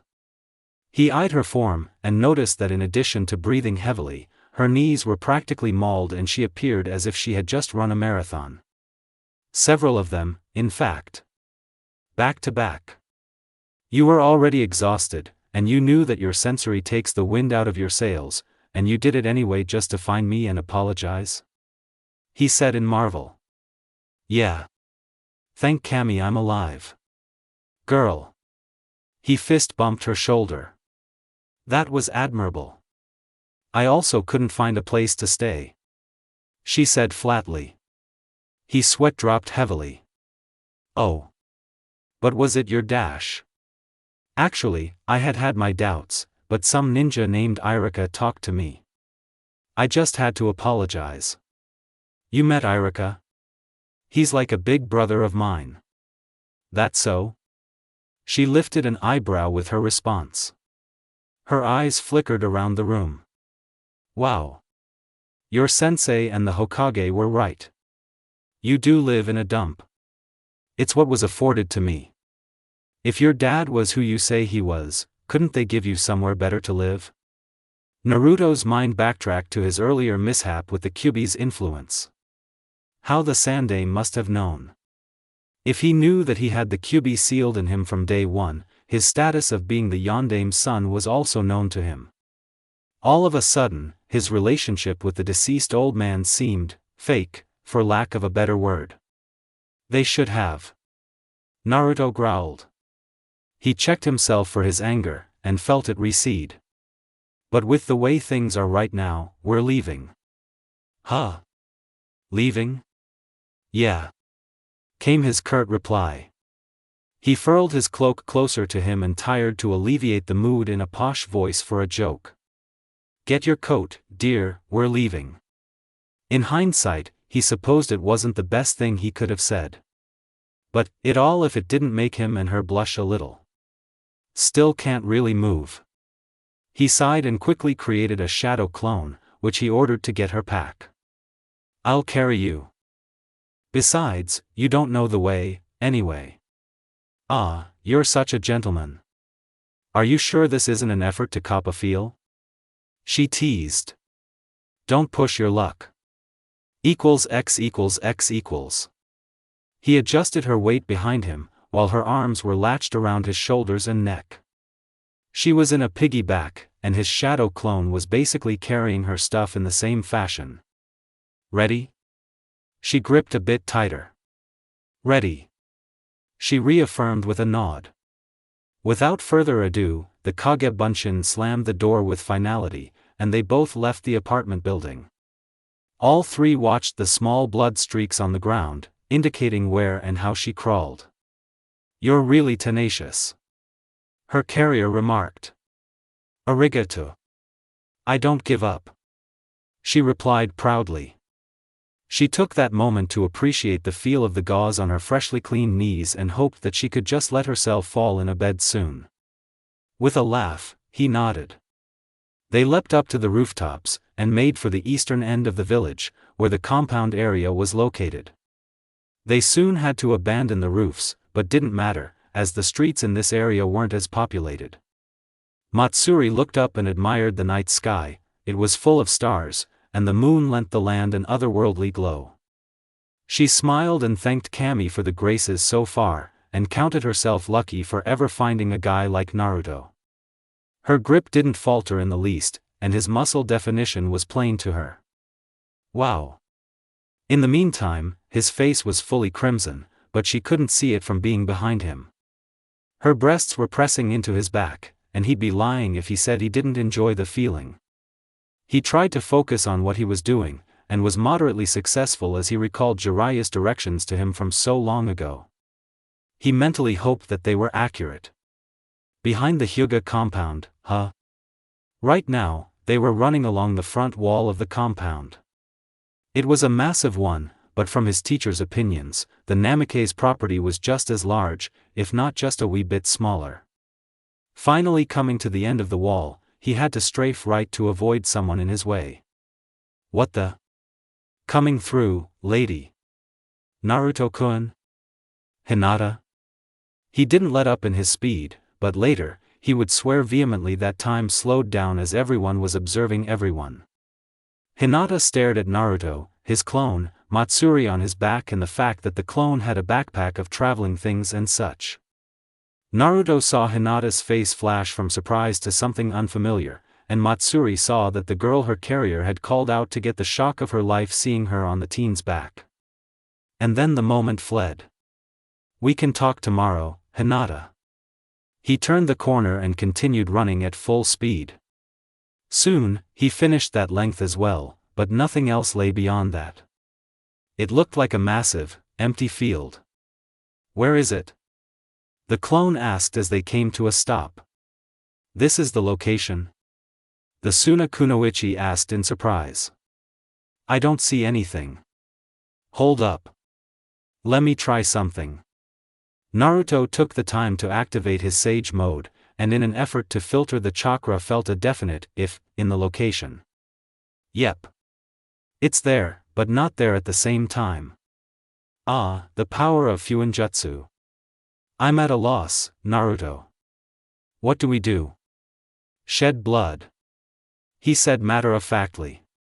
"It's like I'll have to summon it, but much more complicated. I only know the answer to the problem, but not the formula to get the answer."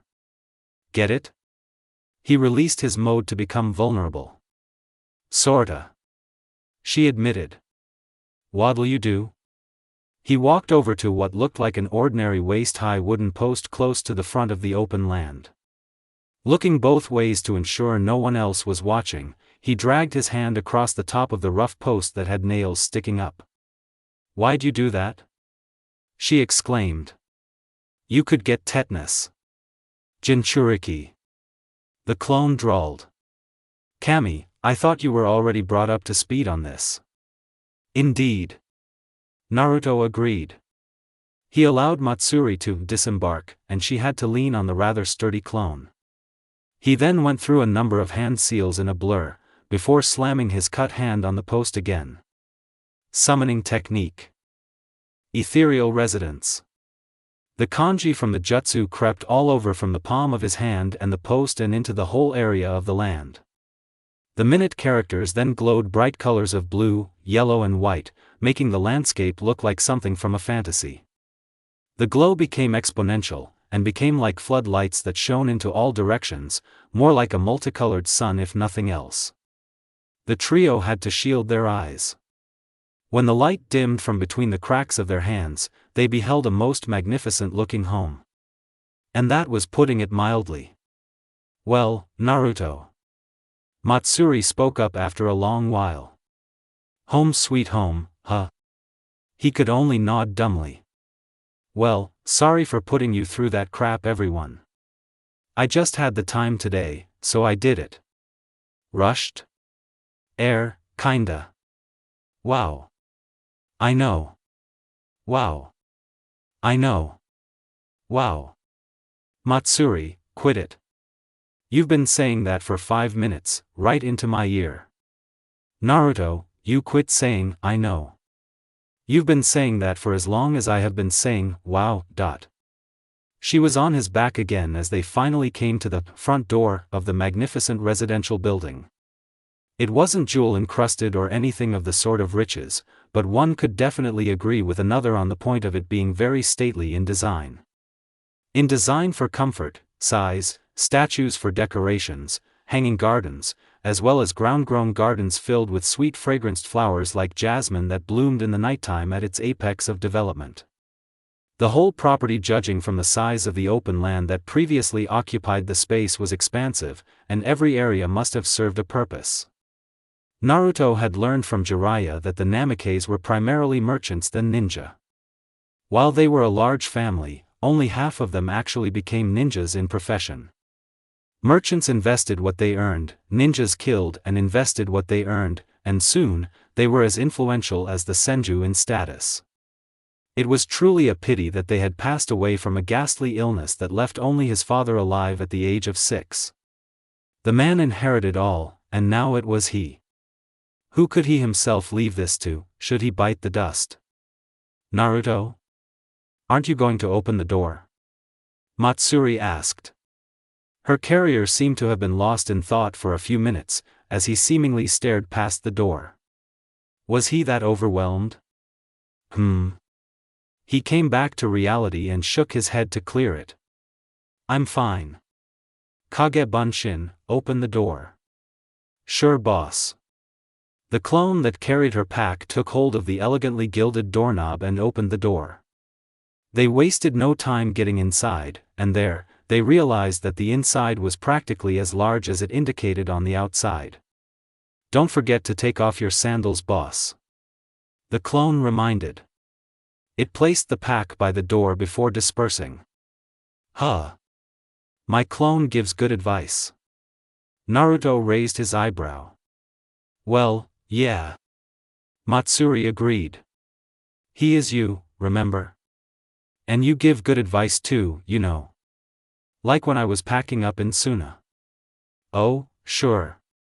Naruto didn't think of himself like that, but he felt good to be esteemed for what he didn't necessarily think was substantial in the first place. Thanks. It does feel good to be appreciated. No problem. As he kicked off his sandals, he realized that he was in the living room. There were the usual things one would find in such a room, like a centerpiece table, a couple of armchairs, a sofa, and the like. He went over to an armchair, turned and let Matsuri fall into it. Phew! This is comfy enough to sleep in. She exclaimed. She pretended to draw a snore while Naruto knelt down in front of her and took hold of her ankles. What are you doing? Sandals. He replied, as he tugged at one from the small grip at the back. Oh, what a gentleman. She remarked coyly. You gonna sweep me off my feet, too? He gave no immediate response as he took them off and placed them by the doorway, then shut the door itself. You wish. I don't have to wish. You already are. She continued in all seriousness. Was it? He asked in a dumbfounded tone. Oh, of course you are. You've been nothing but one since I met you. Guys in Suna are really chauvinistic. It's hard for Kunoichi there to really advance. That's why so many of us look up to Temari-sama. She's like a measuring post, so to speak. That's so? I don't know of any guys in the Leaf who would think so, since the Hokage's a woman. But if I could think of a person who would have that mentality is my old teammate. Sakura?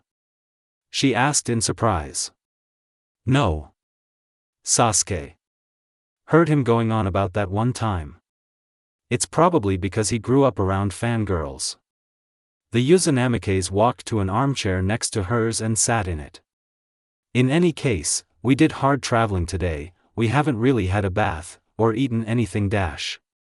The brunette suddenly remembered that she didn't have any of the ramen at the stand.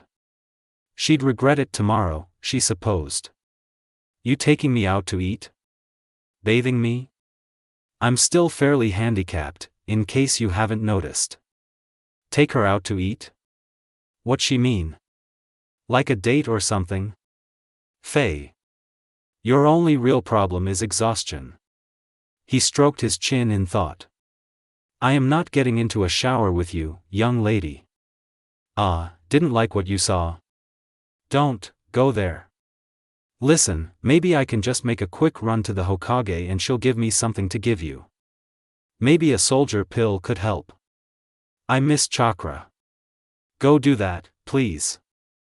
I'll leave a clone here to keep you company. He got up and drew on his sandals. Why not send a clone? If she's in a bad mood, the clone won't last. But I'm nearly indestructible. Sage mode and all. Yeah. She muttered. She did enjoy talking to him. Perhaps a clone would do just as good. Hurry back. He quickly created a clone and opened the door. Yes, dear. We're not married. Whatever gave you that idea? You said so, not me. He yelled in jest as he dashed off into the night. The clone shut the door and faced the girl, only to see her muttering to herself while a cloud seemed to have settled over her head. X=X=X=. She still had yet to believe what had just happened. 2 Narutos had run past her. One had a pack with a storage scroll on top and seemed to be filled with traveling stuffs and thing of the sort, and the other, which she was certain was the real one, had a girl on his back. What just happened? Did she sleep through something important? Did she fail to receive a notice? Or was she just seeing things? The girl was getting a piggyback by her longtime crush. Naruto-kun? She whispered to herself. Why were you carrying her? She ran around the corner, and as discreetly and as quiet as she could, turned on her Byakugan. At that point, she saw the three continue running until they must have passed the limits of the Hyuga compound area. She strafed right and focused on them, and soon, she watched them stop in front of a small wooden post. She knew the post. She had once hung her backpack on it while she trained by herself in the flatland field that stretched behind it. They seemed to be speaking about something, and she wasn't that well versed in reading lips yet. Then, she observed the girl taken off of Naruto's back, and secretly enjoyed the fact of that. However, she noticed Naruto drag his hand across the rough top of it and cringed. She knew that the post had a nasty top, but then Naruto seemingly went through hand seals and slammed his hand on the post. Then, she seemed to have been knocked back by a concussive strike to her eyesight and had to shut off her Byakugan. Ack! Blurs filled her vision, and then she saw a home seemingly waver into sight. As soon as she observed it with a reactivated Byakugan, she rushed home. X equals X equals. The night was probably as normal as it could get. Matsuri got the pill, recovered to some extent, and took care of her personal hygiene in what seemed a guest shower. Naruto did as well in another, and soon after, ate dinner that he practically took out of his arm. Fairly normal. Both changed and went to bed. Naruto slept in what he believed was a guest bedroom, and was adjacent to the next one that Matsuri decided to take up residence in. The kunoichi wasted no time in unpacking what little she had all over the room, but Naruto was mellow in his. He did unseal some clothes to put in the wardrobe, but that was just to say he was settling in. To sever his ties to his apartment. The guest beds were far more comfortable than his old one, and sleep took them as soon as their head hit the pillows. The morning was also fairly normal. Both woke up in an unfamiliar setting, and both asked themselves where they were. Both opened the doors at the same time, and as soon as they saw each other, they simultaneously asked. Where are we? What? I asked you first. Wait a minute. Oh yeah. We're in your/my dad's house. Wow. Wow. And they all said the same, in that remarkable conversation, with uncanny effect. Alright, time for breakfast, and then some exploring to get familiar. Matsuri suggested. I got lost twice last night. Whatcha got to eat? We don't have to use my food. Food's probably in the kitchen. Naruto grumbled. He regarded her for a brief moment. She was in brown thigh tights, and a vest. Her pink bra was visible in the thin material of her top. He briefly cursed himself for even noting the color of it. She as well paid him an observing glance. He was in a pair of boxers that had chibi toads all over it and an orange merino, of all things. She suppressed a blush as his merino seemed to be airtight on his upper torso, and practically was a cast over his body and all the physicalities it had to offer for eye candy seekers.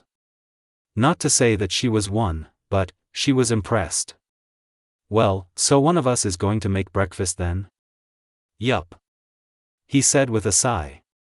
Rock paper scissors, and it's best 2 out of 3. X equals X equals. There wasn't even a need for a tiebreaker, she wondered as she looked around the pantry and cupboards. Is all of this safe? I mean, the house hasn't been accessed for at least all of your life, right? That's right. He replied from his place around the stool table. It was rather like a bar counter, and he was on one side of it, reading a book. She was on the other side where all the storage like said cupboards, refrigerator, low-lying deep freezer, stoves, oven, and completely befuddled as she looked around and tried to gather her bearings. Everything's safe. It's like it was in a non-existent dimension like a storage seal, so no time passed. It's like we entered the house the second after they left it. But why they stocked up on so much food, I have no idea. It was just the two of them at the time. I'm seeing seals in the food storage spaces. They must have been doing like what you do now, what with those seals on your arm. Like father, like son, I suppose. He answered with a grin. Or maybe it was Ka-chan. I dunno. Both were sealing masters. So you say. She took out eggs of the fridge and rested them against a rack next to the stove. She then took out some bacon she found earlier in the freezer section of the fridge. So you say, indeed. But I'm feeling overwhelmed. I mean, I expected to stay in a bedroom, yeah. In your 2-bedroom apartment, I thought when you suggested it the first time. But, I never expected something like a palace or even like some kind of mansion. Naruto frowned. Possessions like this made a deathbed terrible, nor was it soothing for one's life. His father must have felt even more lonely and isolated in this big-ass place, never mind how luxurious it was. How do you want your eggs? Best Sunnyside UPS, ever. He congratulated. Why, thank you, dear. We're not married. He momentarily stopped. I know. I just said it so you'll stop saying it to me. It's creeping me the hell out. He smiled at this. Thank you, dear, and I'll be sure to continue addressing you as such. She growled audibly. Careful, mister. Just 'cause I cook you breakfast, doesn't mean that we're in a relationship. You're boarding in my house, I take care of you like a man would his wife, and you just cooked me breakfast, along for yourself. He teased. I think we do. Humph. Maybe friends is as far I'd put it. She mumbled as she took up his empty plate so she could wash up the breakfast things. I'm boarding, true. And I only cooked because I lost that game. You sure you didn't cheat? Nope. And I'm glad you won, anyway. Think of it as working to earn your keep. He said smugly. Haha. She said in monotone, but still laced with the most potent of sarcasm. Anyway, I'm not really doing anything today, and I don't think you are. Oh? Well, I have to stick with you then. But there's a register. You're not of family blood, so when you sign this register, you can explore all you want. A register? She questioned his explanation. Oh sure. Jiraiya said that until he did, he had to constantly be on his toes about where he went, and things like that. Certain booby traps, killer doorknobs that electrocuted you to unconsciousness or death, things like that. He said nonchalantly, ignoring how her eyes got larger the more he told. I could have died when I just traipsed off to find the shower the first time. Oh yeah. You could have. He answered matter-of-factly. Why didn't you tell me? She yelled, now furious, but still fearful of even continuing with the dishes. I didn't want to make you worry out the night. I intended to find the register this morning. Oh, and aren't you considerate? She remarked in the driest tone she could muster. Didn't want to worry poor ol' me. What if I had gotten hurt or killed? I'd apologize to you in the hospital, or posthumously. He answered plainly. Now let's go. It should be in this building. Well, it's only in that building across the way. The register can't be moved, so you have to come with me. Me? I'm not moving an inch. 5 minutes of carrying her over her shoulder, screaming for him to keep her off the ground later, they arrived in the small, rather cubicle-like place. It was actually in a much larger building that seemed to have no purpose. Just a large perfectly square building, with the cubicle in the center. Seals practically colored the whole cubicle from a white paint to a black, and Matsuri was nearly in a cardiac arrest after seeing it. Get me out of here. Just find me a hotel. Girl, stop being a crybaby. He grabbed the doorknob, and felt a mild shock from it. He paid it no mind, it was probably a test for his heritage. He stepped inside with her, and put her down. No sooner than he put her down, she was standing on his feet, yelling her head off. "I don't want to die." "You're not going to die," he mumbled, trying to ignore the pain in his toes as she had her full weight on them. She was at the perfect height for his nose to be 1 inch from the top of her head, and got a whiff of it. Some sort of fruity aroma. Very nice. Very nice indeed.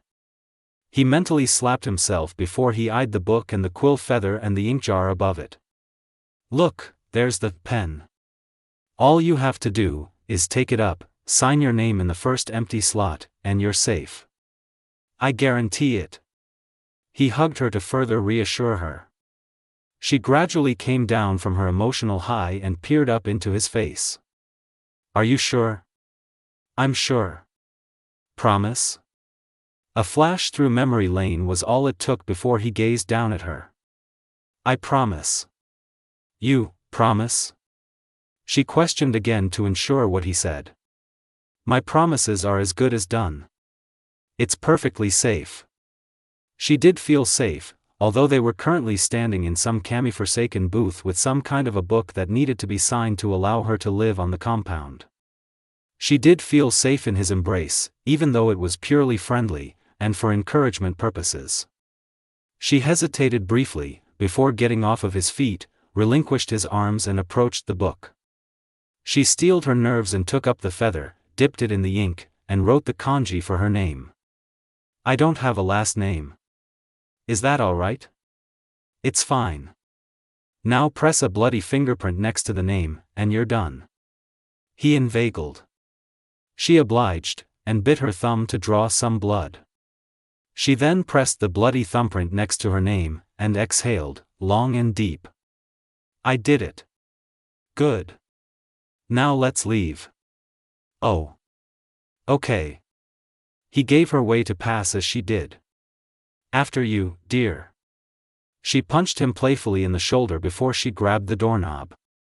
She felt a mild electrical shock, and jumped in a startle. "What was that?" "It means you passed." "Huh? If you didn't pass, you wouldn't have been able to even ask me that question." "Not in the state of still being alive, I should say." "Well, holy crap." She mumbled. "Anything else you can't bother to notify me about?" "Lots and lots, my dear. Lots and lots. That's that. I think I'm getting more efficient at typing these thousands and thousands of words every week to stick to a schedule, and still have time to live. I mean, although I'm still looking at the keyboard, I have never even seen my fingers move so fast. I typed 27K from Saturday night to Wednesday. Yippee. Stavkvukv. I totally meant to do that. Valit omnes. Mry4TW. He closed the gate securely, and he felt chakra course through it and stayed. I think the gate is now on to kill anyone with unregistered blood, or at the very least, knock them unconscious. Well, I suppose that's all right. The girl noted. No one has any business over here, right? Besides, anyone can just jump over the gate. Naruto picked up a nearby pebble and threw it above the gate. As it reached the general line the gate offered, it was incinerated into dust. Ignoring the Suna Kunoichi's widened eyes, he shrugged. I don't think so. This is pretty much as private as it gets. And just think about it. Pretty much everyone is going to know about my heritage by the end of the day, and they'll be trying to get over into the yard. The girl groaned. And if I stay at the house that kills people who try to get in at the gates, or even tries to knock on the gate, nothing more than the very best PR team ever made in existence currently can sweep that under the figurative rug. Stow your belly aching. Naruto chastised. He quickly unsealed a large sheet of cardboard, a red marker, and a hammer and a nail. I'll just make a sign. It won't take a minute. That took 2 minutes. Matsuri grumbled. But at least the warning clearly states avoid attempted entry upon loss of life and limb. And the skull and crossbones is pretty much guaranteed to get through to anyone that the place is dangerous. Frankly, I think the whole security is overkill. Naruto stepped back and admired the sign he nailed to the post. Well, yeah. It's overkill. But better safe than sorry. Let's go. They started off away from the compound, the early afternoon sun giving them short shadows as they walked. I used to be pretty thick-headed. Maybe I still am. If I were a few years younger, I'd probably say to myself, what a cheap trick, and head but the gate or something. You? Thick?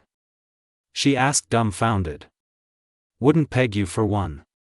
You seem so, enlightened to some degree. You forgot what I told you about when I was a genin? You said that you were unsubmitting failure. Meh, kinda like me, I guess. The brunette remarked. Maybe all genin are like that. Anyway, it took us the whole morning to see most of your living area once, and now you're showing me around the village. I hope that doesn't take me the rest of my life. You don't need to see the entire village in one day. Only the good parts. What's that supposed to mean? The area I moved out of last night was really seedy, to say the least. Complete debauchery. Meaning? She asked in a confused tone. This was a new word. Lemon, drugs, alcohol, basically everything that people do to have a good time by bad morals and standards. He replied. He walked a bit quicker now, and she had to struggle to keep up with him. Seeing her lag behind, he grabbed her wrist to aid her by nearly pulling her along. Put a little pep in your step. What the why? She tried to pull her arm back, but his grip was like that of steel.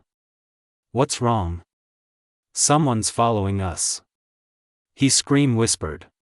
He quickly tried to initiate his sage mode, but he noted that it took several seconds more than normal, and he presumed it to be because he wasn't calm.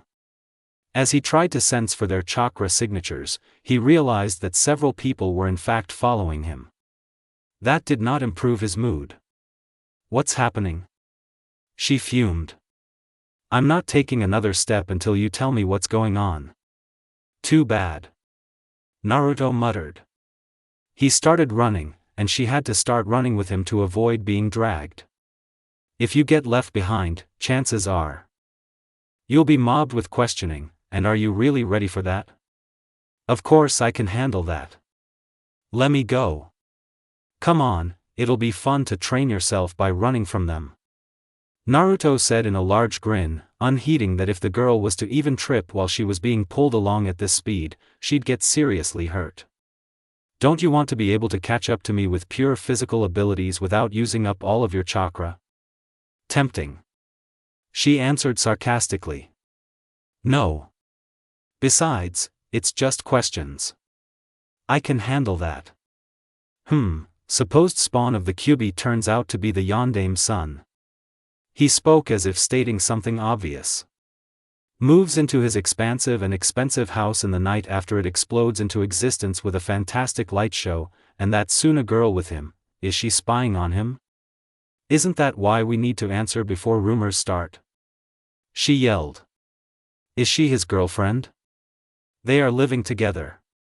Look. They're holding hands. He wagged his eyebrows suggestively while speaking in a mock surprised voice.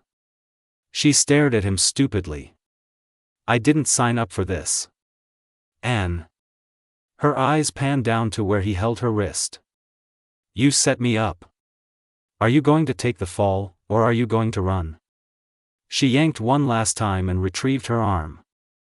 I'm running. She sighed. When we get back home, I'm going to poison you if I ever have to cook for you again. That's the spirit.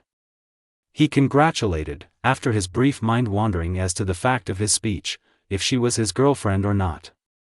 Truth be told, he didn't mind if he did have a girlfriend, but he had to be completely impartial if he wanted to be a perfect sage. If Matsuri was his, whatever. She was fairly good-looking, sure. Blunt, yes. Tenacious, yes. Good idealism, yes. Then his mind started wandering a bit more before he had to quell it. He had barely registered the fact that the little nature chakra he had garnered for sage mode had depleted and it was gone. "Come along, dear," he shouted. "Gah!" she yelled in exasperation.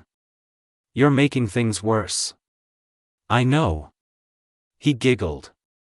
"Bigger risk, dangerous stakes, higher blood pressure, more fun." "This is fun?" she screamed in anger. "When we get out of this, so help me, I'm going to dash." That's the spirit. They were fleeing through the streets like runaway mental patients as they yelled at one another. Soon, the six following them had increased exponentially as people saw the Uzunamike's running with his sage cloak flapping behind him, not to mention the girl they had seen on his back the previous night. "Look! It's Namike's. And his girlfriend." She growled in her throat. "I blame you for this, Naruto." Naruto glanced behind him. "Whoa, it must be everyone except for Nara's back there trying to catch up to us. All that mob back there needs is a lack of misbegotten worship in their eyes, some torches, some pitchforks, and such, and the both of us would look like people trying to avoid getting lynched." She chanced a look behind them and saw what looked like angry girls and gulped. "I really didn't ask for this. They might love you now, or some crap like that, but it looks like they want to kill me. Makes for good encouragement, my dear. Would you stop dash?" She turned back around to her face and her eyes widened as she saw a cart in her and Naruto's way. She hurdle-leapt over it as Naruto side-flipped dramatically over it to clear it. "Is this normal to you, or something?" "Nope." He smiled cheerily, which made her question his sanity. "But, we must have looked good doing that. Couldn't you have just jumped over it like normal people?" she asked in a huff as they continued running from the people who seemed unable to make up their mind to say, "Wait for us Namike-sama," or to say, "Get the Suna girl." "I'm not normal?" "No." He seemed relieved at her answer. "Thank goodness. Abnormal is interesting, and normal is boring." "Is this boring?" "No." "Good. Now let's continue to run to preserve our lives," he said simply. "No chakra, keep to the streets, and enjoy yourself," he chided. All too soon, he had drifted too close to the wall, and people were crowded close to it, apparently watching some kind of intense strategic board game. He quickly put up a right foot on the awl, before doing a picture-perfect tic-tac wall run on it to get over them. "Yep. I'm awesome," he grunted as he quit on the fourth step and landed back when he was past them. "Can you do that without chakra, girlie?" "No," she admitted. "But can you do this?" She ran straight for a passing cart in her way and leapt forward at it in a dive. As she was about to make contact on it, she placed both palms down and brought both knees through the space between her arms as she vaulted cleanly through to the other side. Easily done. As she landed on the other side, she had a smirk on her face. "A lot of people are afraid for their knees." "Congratulations," he offered. It was a good-looking vault, and he one-upped it by jumping legs out first at his next obstacle, and when they were almost over, he braced his arms on it to help guide him over. "A free-running girl, huh?" "Hobbies," she admitted. Naruto grinned. "She's perfect." She's perfect, perfectly able-bodied," he assured himself in his mind. "Crap. I haven't even known her for a proper 48 hours. "'S going on with me?" he asked himself. He could have sworn that he heard the Kyuubi chuckle in his mind but thought nothing of it. "Oh well dash. Naruto. Look out!" Matsuri yelled. He instantly returned to reality to find himself looking at a straight concrete wall. They had come to a T-intersection and needed to make a choice right away. Well, at least him anyway. He was only 1 meter away from the thing. "Over!" he yelled. He made a small hop to make a break as he landed, before jumping at the fence and stepped on it in a wall run, before making 2 more steps and grabbed the top. She did likewise, and both were standing at the top in 2 seconds. Show off, he declared as he backflipped off forwards in a twist and landed. Glancing at her, she only did a front flip and landed securely on the balls of her feet. "Ah, I'm better," he remarked snidely. "You've had more practice," she said shortly. And then the forgotten ninja leapt cleanly over the wall, and they were forced to run again. "You used shadow clones to throw them off?" I asked. "Yep. I had henge into me and Matsuri, here," Naruto affirmed. "Remember how I used to obsess about free running to tire myself out, ne? Yeah. You were all over the place." The ramen mistress replied with a nod. "Well, she free runs too," Naruto exclaimed. "We were freakin' awesome." "Not that awesome," Matsuri said grimly. "Everyone cornered us at the gate entrance to your house. Man, I nearly got axed. And 2 people died when they touched the gate to get in after us. I was really sorry about that, and I already apologized to their families, and a little money restitution, despite the fact that Tsunade-chan said I didn't have to since there was a warning," Naruto claimed. "But that's 2 whole days ago. The whole village knows that my name's Naruto Uzunamikaze. Most people give me some respect now, others don't try to shun me as much, but the thing is," he trailed off as he leaned in closer, "I'm going to have to live the rest of my life looking over my back.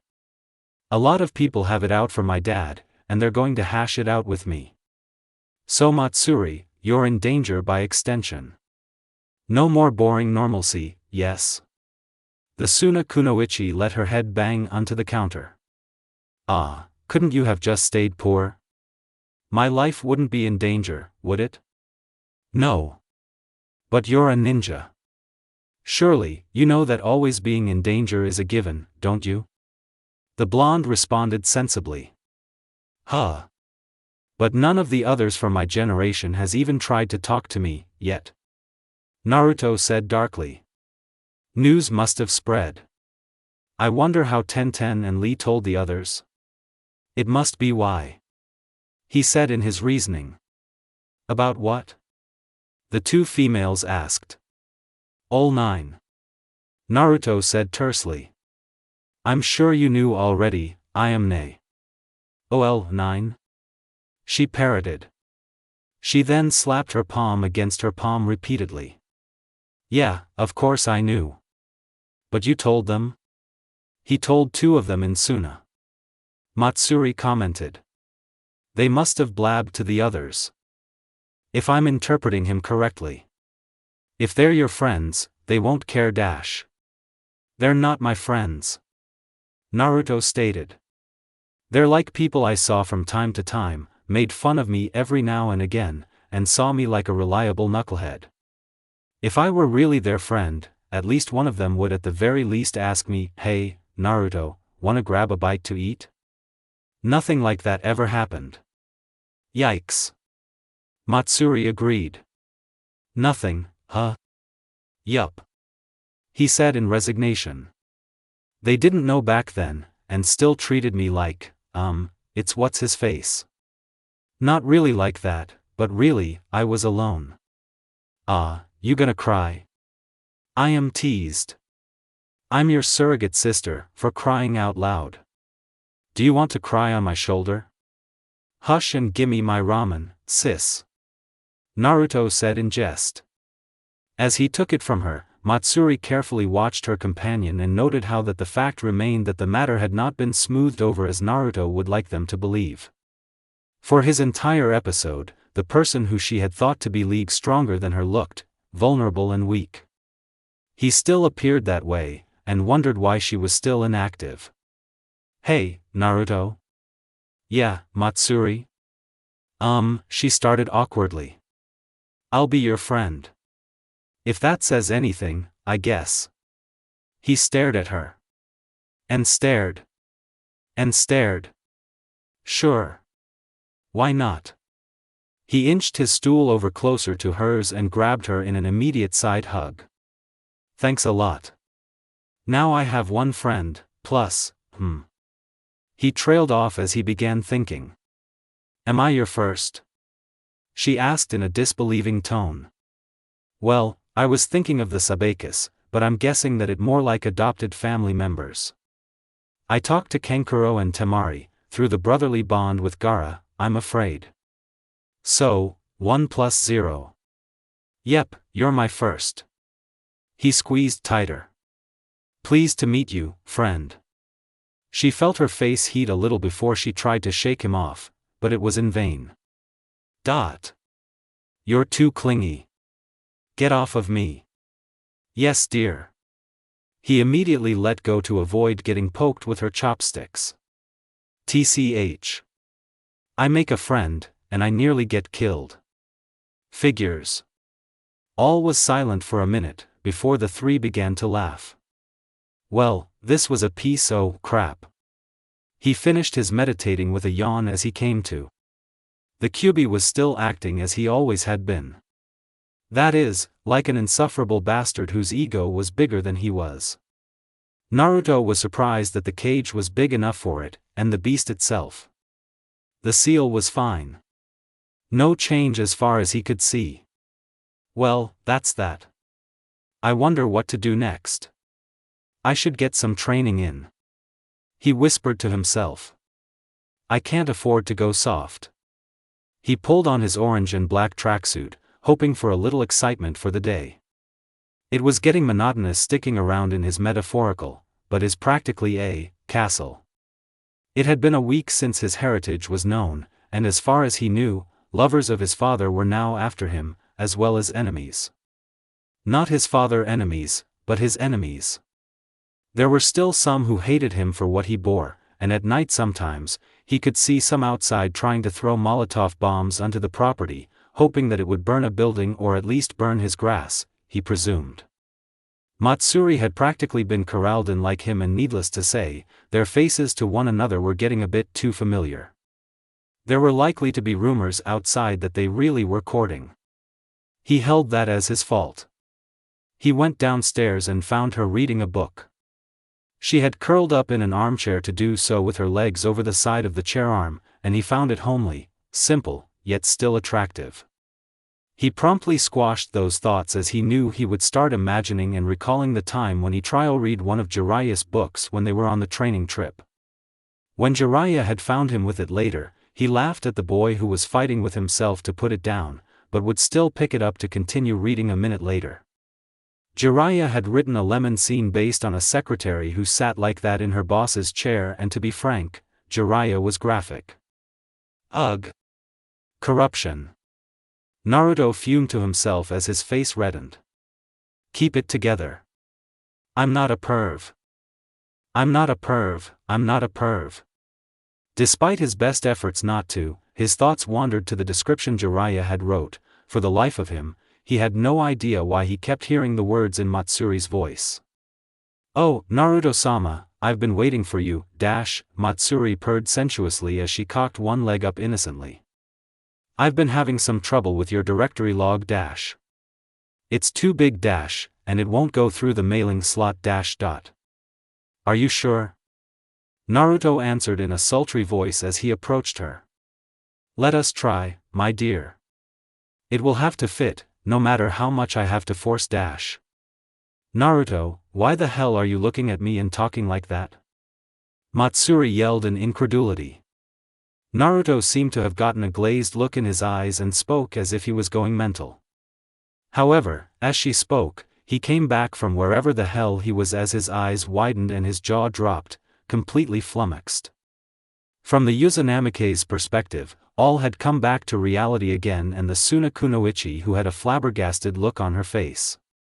In his episode, it had been one of lust and, wait, she didn't move her leg? Just happened? He felt growth in his loins and turned sharply and plopped himself down in the sofa, and sat with one leg across his knee at the crook of it. The same sitting position that males typically use to hide boners in public. Oh. He quickly thought of what he said as she sat up and stared at him. We're not fit. He yelled the last. We've been stuck in here for days. We need to get some exercise in. She gawked at him in disbelief. Even if I have to force you out of the house. He bellowed at the top of his lungs. She wagged a finger at him while her eyes narrowed, sitting up properly. She looked as if she wanted to tell him off, or to his growing fear, catch on to his fib, or even worse, the actual truth. But instead, she replied with, "Didn't I tell you to stop calling me dear?" Deciding that he was in the clear, he nodded fervently to appease her. "Yeah. I forgot, sorry. You know what? Forget it." She sighed in resignation. "I'm getting something to eat." She got up and left her book in the chair, and Naruto in his seat thanking his lucky stars that he was alive and in one piece. As soon as she left the room, he bolted as well upstairs to take a cold shower, all the while cursing to himself about his .ed hormones. =x=x=. Hey! Are you sane again? Yeah, he said evenly. He had a right to be. It was now 7 a.m., 14 hours since his little accident. He had a right to be and speak the way he was currently. He had to save face, and in this disposition. Are you sure? 'Cause I don't want to bunk with a psycho on a property that can kill people. She said bluntly. You'll be fine. He intoned. But still, I'm getting tired of being cooped up. I'm going out, want to follow? About time, if you ask me. She responded hastily. I want to meet people, not being stuck with your crazy ass without anyone to call on in case you snap. She took a sip of her green tea while she looked out the window, gazing at the gate. I'm not insane. Dangerous, hi. He said matter-of-factly. Now, what to do? He had an all-black coat on, one of the exact size and make of his sage cloak. He wore this occasionally, and only Jiraiya knew that he only wore that thing when he was in a no-nonsense mood. Gone was the emotional youth, and in his place, an unshakable, unremitting, unrelenting force of nature that was a sage. He was no longer a person who could really be reasoned with, that was because he oozed reason and cold logic itself. Pity that Gaara didn't know of this temperament he had sometimes.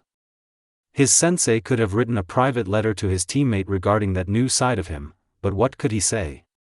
He knew only the properties to this personality, but had no idea to what could trigger it. Perhaps it was one of the traits and effects of becoming a complete sage, Naruto himself believed. Matsuri had seen the obvious 180-degree change in his persona and wondered what could possibly be wrong with him. She had never seen him like this, and wondered if he knew of her existence as he walked briskly to the gate and she lagged behind him in terms of speed.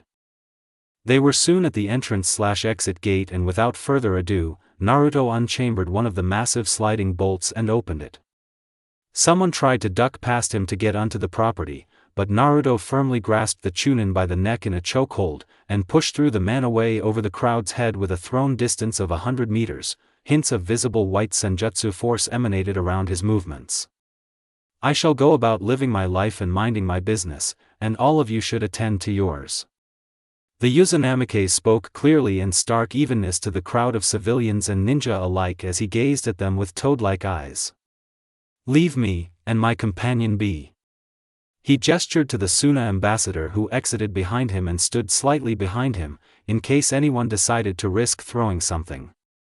None did anything of the sort as the crowd of around 3 or 4 dozen trickled away before mass leaving in all directions away from the pair, and Naruto nodded to himself.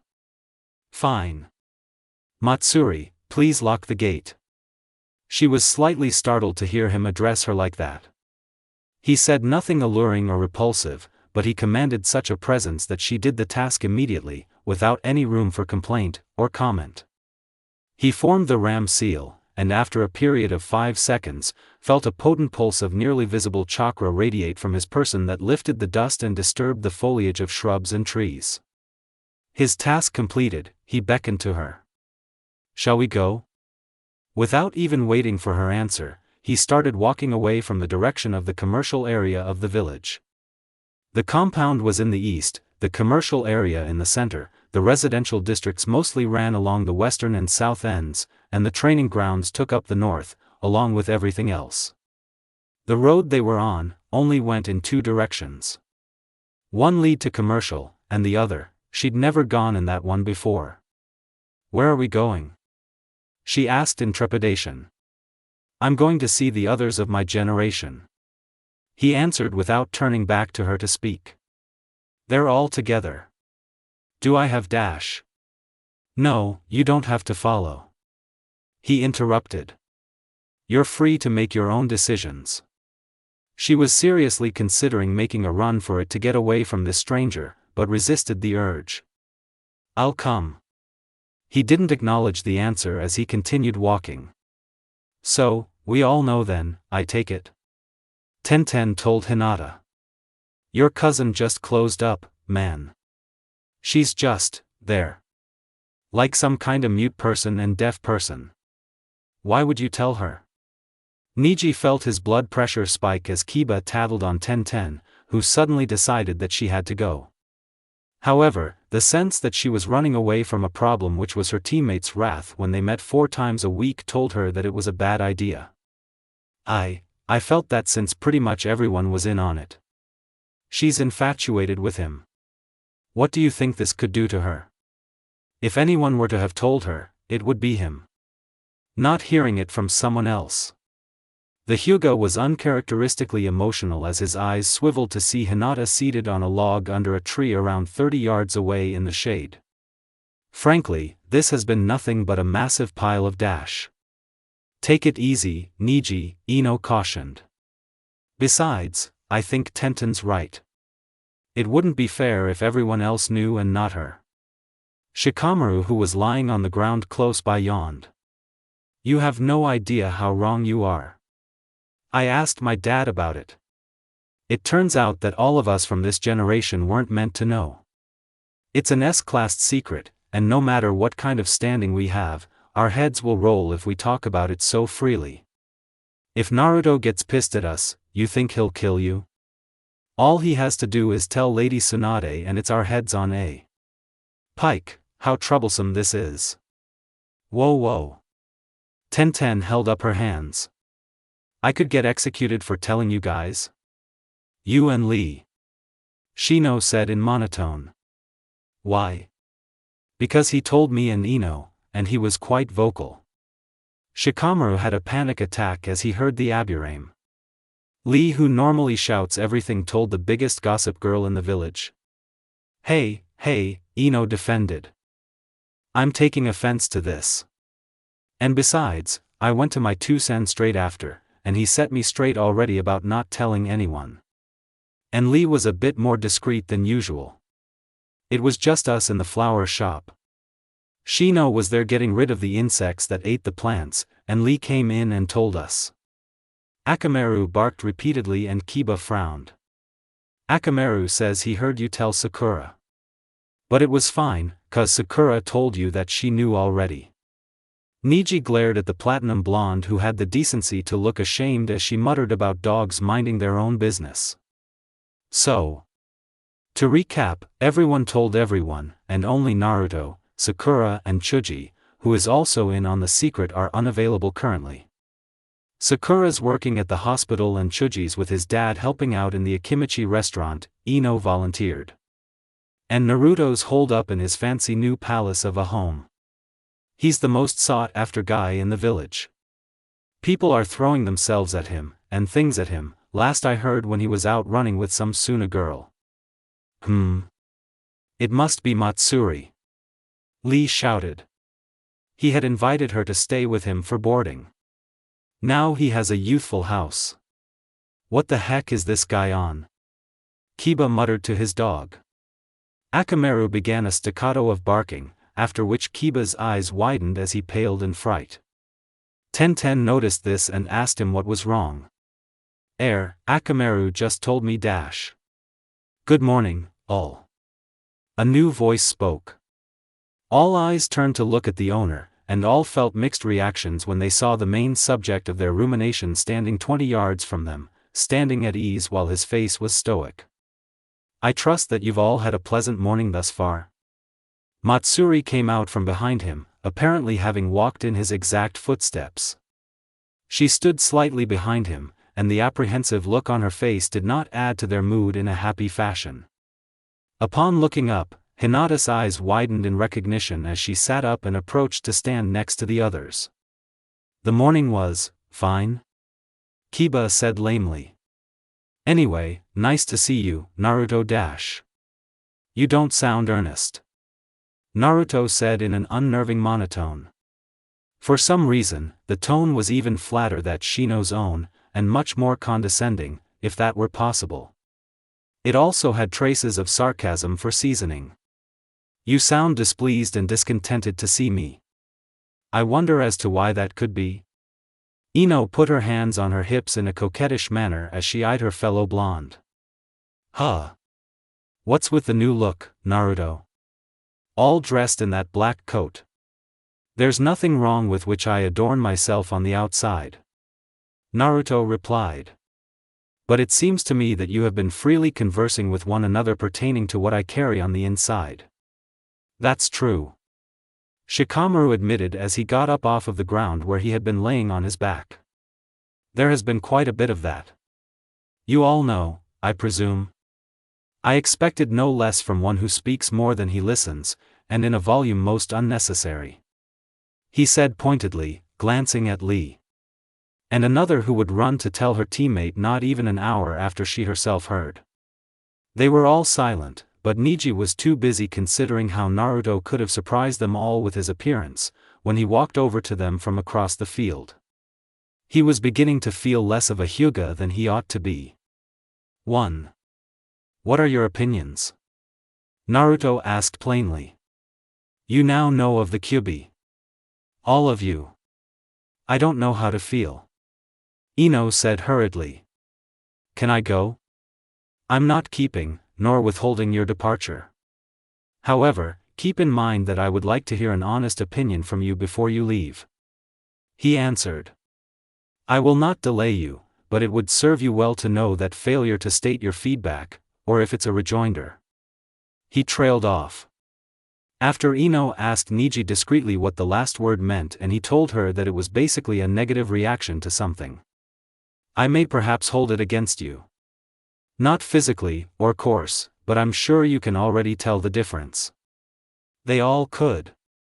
They all could. To be frank, I find no fault with you, Shino said. The curse of the Aburame to carry their hives of Kikeichu in their bodies have earned us scorn. To know that you share a similar burden, adds only respect to which I already had for you. Naruto nodded to this and turned to Shikamaru. The Nara merely yawned disinterestedly. I don't care. But if you try to rip me to shreds, then I will. Naruto actually smiled grimly for a split second before it fell back into dry expression. He then turned to Tenten, who cringed. Ugh. Niji talked to me about how cool you were, and I suppose he's right. You deserve better, and I hope that nothing changes between any of us. Yash! Lee cried. And the beast that he and Gamasama transformed into fought Gaara Shikaku of the desert. In fact, I wish I had a beast of my own to have such youthful power. Naruto frowned at this.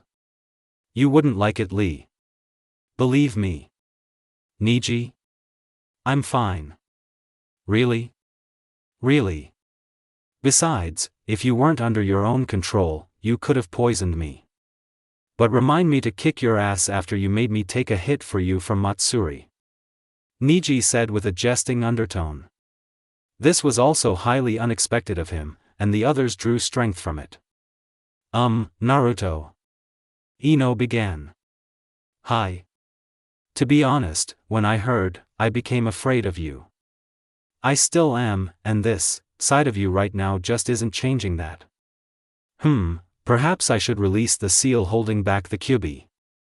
He keeps griping at me to do so. No. They all shouted. Ino threw out all caution to the winds and continued hurriedly. You're fine, you're fine. That's not convincingly honest. Thanks for holding back the beast, okay. Although I have so many questions.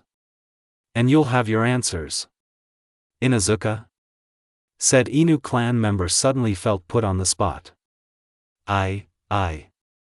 He sighed. Words escape me. He quoted. Bad or good? Shikamaru asked. Naruto, you're alright, man. But with all that power you've got, I'm Chunin and you're still a genin. Ha. You'll have your clash with me to decide if rank is that important. Hinata? And all breathing among the present nin ceased, save for Hinata and Naruto. Even the wind stopped blowing, and the birds stopped chirping. All sound had abandoned the planet while the two people gazed at each other fixedly. To be honest. The girl spoke clearly. I didn't know what to think. At first, I wondered if I should hate you, but I can't find it in me to do that. Suddenly, everything made sense. The villagers' entire general outlook towards you, and the loneliness you seem to have wallowed in. It made me angry at myself for my weakness and my inhibitions for not being there beside you when you needed someone. That's when I realized that I don't care that if you were a Jinchuriki. I didn't care that you held a curse. Her volume had steadily increased as she gained confidence in her speech. I didn't care that you held the bane of Konoha's existence. It's because I love you regardless of your burden. And end that god. Scene. This has been a definite improvement from my slumps. Whoop-da-doo. And it only took one night. A pity it only takes you around 8 minutes to read. Anyway, why don't you take 2 more to type a review to make it an even 10? Anyway, there will be a follow-up update within an hour or 2. Just read other fics or waste time or something while you wait for the notification. 1. It's been a bit of a joke to poke fun at Niji, because as a Hyuga, he's supposed to see everything, when he was in fact noticing less than what ninjas should. Maybe it's bashing, I dunno. Just a little joke, yeah. Valit omnes. Mry 4TW. Naruto's toad-like eyes seemingly studied and considered the girl inside and out, checking for cracks and lies. But he detected none in her speech, and his current sage mode told him of her integrity. She loves me? Is that it? What happens now? I see. Kiba was about to freak out but his shoulder was grabbed by Niji. Of course. Perhaps the both of you would like to speak alone? The Hyuga suggested pointedly. He quickly shared a look with Hinata, and the girl got the hint. That would be prudent and sensible. Hinata, walk with me? The Uzunamikes asked politely. His countenance had changed somewhat, but it was only in the undertones of his voice. His current persona was still entirely there. Hi, Naruto-kun. She came over to Naruto and stood before him. He gestured a hand backwards as if to say, ladies first, and the heiress did. As she walked on a bit, he turned back to Matsuri. I apologize, Matsuri. There are some unforeseen complications. It's fine. She reassured in a slightly quivering voice. You should go with her. Perhaps it would do you some good to socialize with these of your age. Sure. You'd better catch up. She's waitin' on you. She hurried him along while trying to ignore her feeling of her stomach tying itself in knots.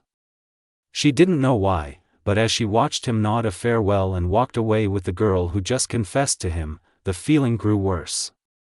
She didn't know how long she stared after their retreating forms as they disappeared with distance. Finally, she gave an unconvincing shrug before she turned to the others behind her.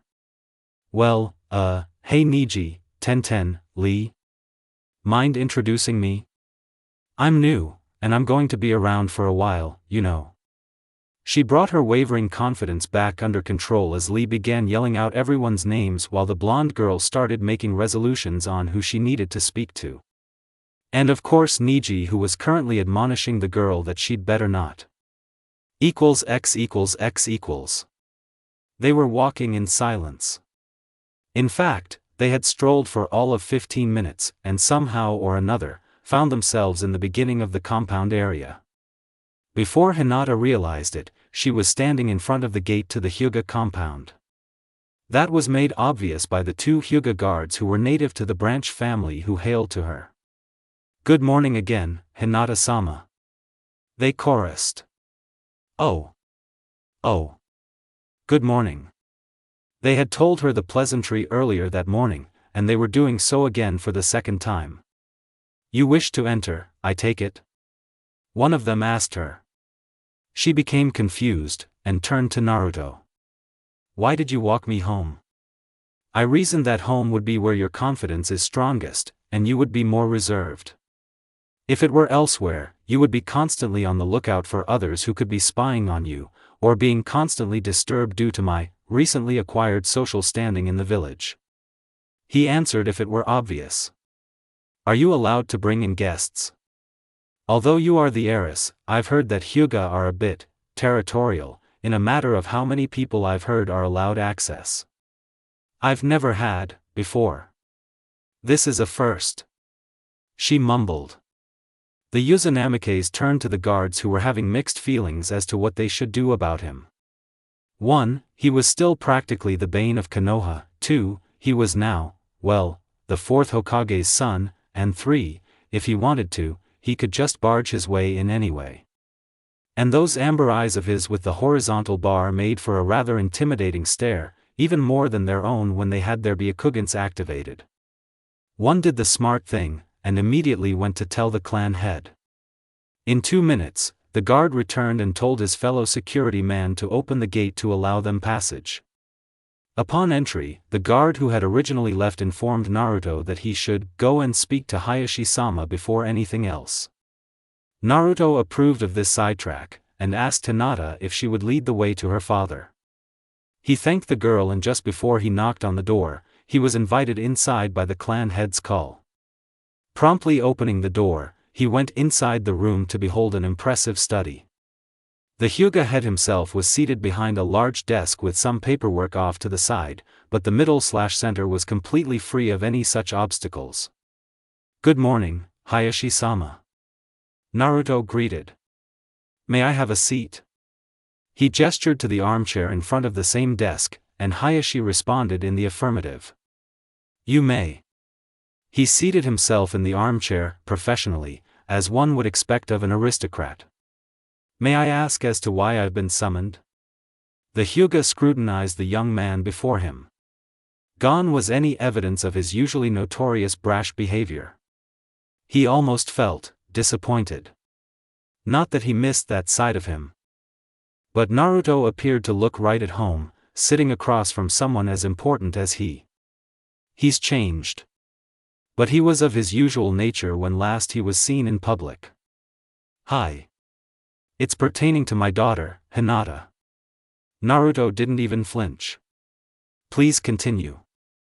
No nervousness or trepidation, no guilt streaks, nothing. It was as if Naruto was the Hyuga, and he wasn't one. "You wish to be her guest on the compound. I'm inquiring as to why you would request such a favor. Perhaps you would like her to accompany me to mine?" He said the last condescendingly, and Hayashi nearly lost his cool. "So because he's a double clan head, has more financial assets, and a bigger property, he thinks he's better than me? That he's worthy of my daughter?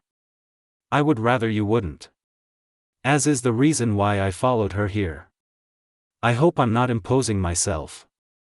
I merely wished to converse with her, in an area I was sure she would be comfortable. Pray tell what the topic would be of Uzunamikes." "But of course, Hyuga." At the sound of a lack of an honorary suffix, Hayashi ground his teeth at the backhanded blow at his lack of formal respect for him. Especially in his own home. Not even 30 minutes ago, your daughter, Hinata, confessed her feelings of and towards me. On the outside, the man was as cool as a cucumber. On the inside, he was a violent myriad of emotions, cursing the teen before him, cursing out Hinata, cursing out the lack of formalities, respect, and the fact that Naruto's toad-like gaze was starting to get to him now intimidation-wise while his own wasn't unsettling Naruto in the least. I see. You should speak to her now, then. I suppose that she's been waiting for you long enough. I don't find 2 minutes a lengthy amount of time. So you'd rather keep her waiting? The man exclaimed in growing fury. But to his surprise, Naruto chuckled wryly for a bit before he stood. And so, the Hyuga cracks first. I thought it would be me. Before Hayashi could retort, Naruto had already exited out the door, leaving him on his own. A garden? Naruto observed. So be it. He sat down on the swing next to hers, and gazed around. It is beautiful, I admit. The Hyuga clan isn't as two-dimensional as I believed they would be, if they appreciate the wonders of nature to go to this extent. It was actually I who planted and cared for this garden. She offered. I feel relaxed here, knowing that it's the fruit of my labors. I would have expected this from a Yamanaka, but nonetheless, we were to speak of your feelings towards me. Did you mean all that you claimed? I do. She exclaimed. I do. Is it because of my newfound standing I inherited from my parents along with their prestige and wealth? No. I always have. She insisted. I was too shy to tell you before. That particular tidbit makes sense, he admitted gruffly. The constant blushing and patterned fainting spells when you knew I was around. But you certainly had a unique way of showing it. I've never said or done anything against you, she defended lamely. Never spiked you, treated you unequally. That's true. He had been staring straight out in front of him the whole time, but now, he turned his gaze to her. How do you see me, Hinata? Do you see me as some warrior in shining armor? A noble person? No. I see you as someone I can aspire to be, someone I wish I could catch up to. It's your will in which I have always admired, and wished I could have one like yours. I wish to be someone who could be your equal so I could walk with you, sharing and caring for one another. To bolster one another's spirits when they're low, Pardon me, but let me stop you right there. Naruto interrupted. To be frank, that doesn't sound like love. It sounds like you look up to me as a role model. Nothing more. Then how would you describe love? She queried, now getting confused as doubt began creeping through her veins. Love is a singular even through which a pair has an arduous period in which they discover the need to be near one another, engaging in life with an endless amount of tenderness, affection, passion, fondness, devotedness. Attachment, appreciation, benevolence. I do. For one another, he finished. Her heart fell as she realized that this was his way of telling her that he did not love her. She was about to collapse in tears when he grasped her shoulder as if in reassurance. Hinata. Tears had already started forming, but she didn't wipe them away. He pitied that look, and wondered how life would play out if he did end up with her. I'm not trying to break your heart. Instead, I'm merely trying to break your fantasy. It's not a fantasy. She shouted. It is. He replied firmly. You're clinging to the hope that we could be a couple, even now as we speak. You need to drop this infatuation. So you're telling me to give up? She retorted emotionally. You just admitted to what I just said. He said in monotone. But regardless, I'm not telling you to give up. I'm saying to redirect your love in another fashion. According to what you said, you have no yearning for intimacy. You only desire to be my equal, however low I may be. Before she could confront him on that, he continued. We could still be as such. As friends, or close friends, if you prefer. I'm sure that if it weren't for my being a sage, I would most certainly make an effort to return your feelings. He felt like kicking himself for saying that, as he recalled what happened the previous evening. He had slipped up, then. He would make an effort to do so no longer. A sage? That title sounded rather important. What does being a sage have to do with your emotions? To be straightforward, one of the requirements is that I have to kill my emotions to be completely impartial and balanced as a whole. I cannot and must not hate, and I cannot and must not love. I'm sorry. And then, in Hinata's mind, she despised the idea of sages. That was quite understandable, and it did explain how he seemed to be so blunt and cold. Not cold, but he was just, not warm, if she had to put it that way. Like he had gone from being sunny weather to being gray skies. She had no idea how right on the mark she was. He got up, and she did as well, finally wiping away her sorrow liquid on her face using one sleeved arm as she ran it over. I understand, Naruto-kun. But do you have to be a sage for life? I'm under oath to be. He said simply. But hi. Friends. Perhaps next time when you see me, you'll join me, and not hide behind some obstacle while using your Byakugan to watch me. She blushed heavily in embarrassment. Oh no, I'm joking. He said in the same monotone. I suppose that you can't tell from my current tone. But as you can see, I'm no good for you. As you are now, you could have anyone you wanted in the village. Why waste it on me? You're worth it. She responded matter-of-factly. I wish, he answered succinctly. Perhaps later he would regret those words, but for now, at least she wasn't having an emotional breakdown. That, he was grateful for as she followed him to the gates so he could leave. =X=X=. So how did your day go? Fine. Sure. She felt like tearing out her hair. What's up with the attitude, huh? Do I offend? He asked blandly in his becoming disturbingly familiar monotone. No. She confessed. But it's like you're bipolar or something? What's up with that? I'm a sage. This is how I'm supposed to carry myself. It had been a trying day, one in which Matsuri had discovered why she never opt to par with Lee, chat with Ino, laze with Shikamaru, count insects like Shino, learn to speak dog with Kiba, throw weapons all around with Tenten and stare at everyone as if they're crazy like Niji. To be delicate, Naruto had some very colorful associates. She even heard there was another who was supposed to be there, but he ate like a horse. In fact, never mind the horse. That was an insult to horses which were on smaller diets than he. And while they were colorful, her host who sat in the kitchen reading a scroll seemed to be the exact opposite. She had to wonder where the excitable youth went. It's like he acted weird in one evening, and resolved to be like how she heard Gaara used to be. Wait, Gaara?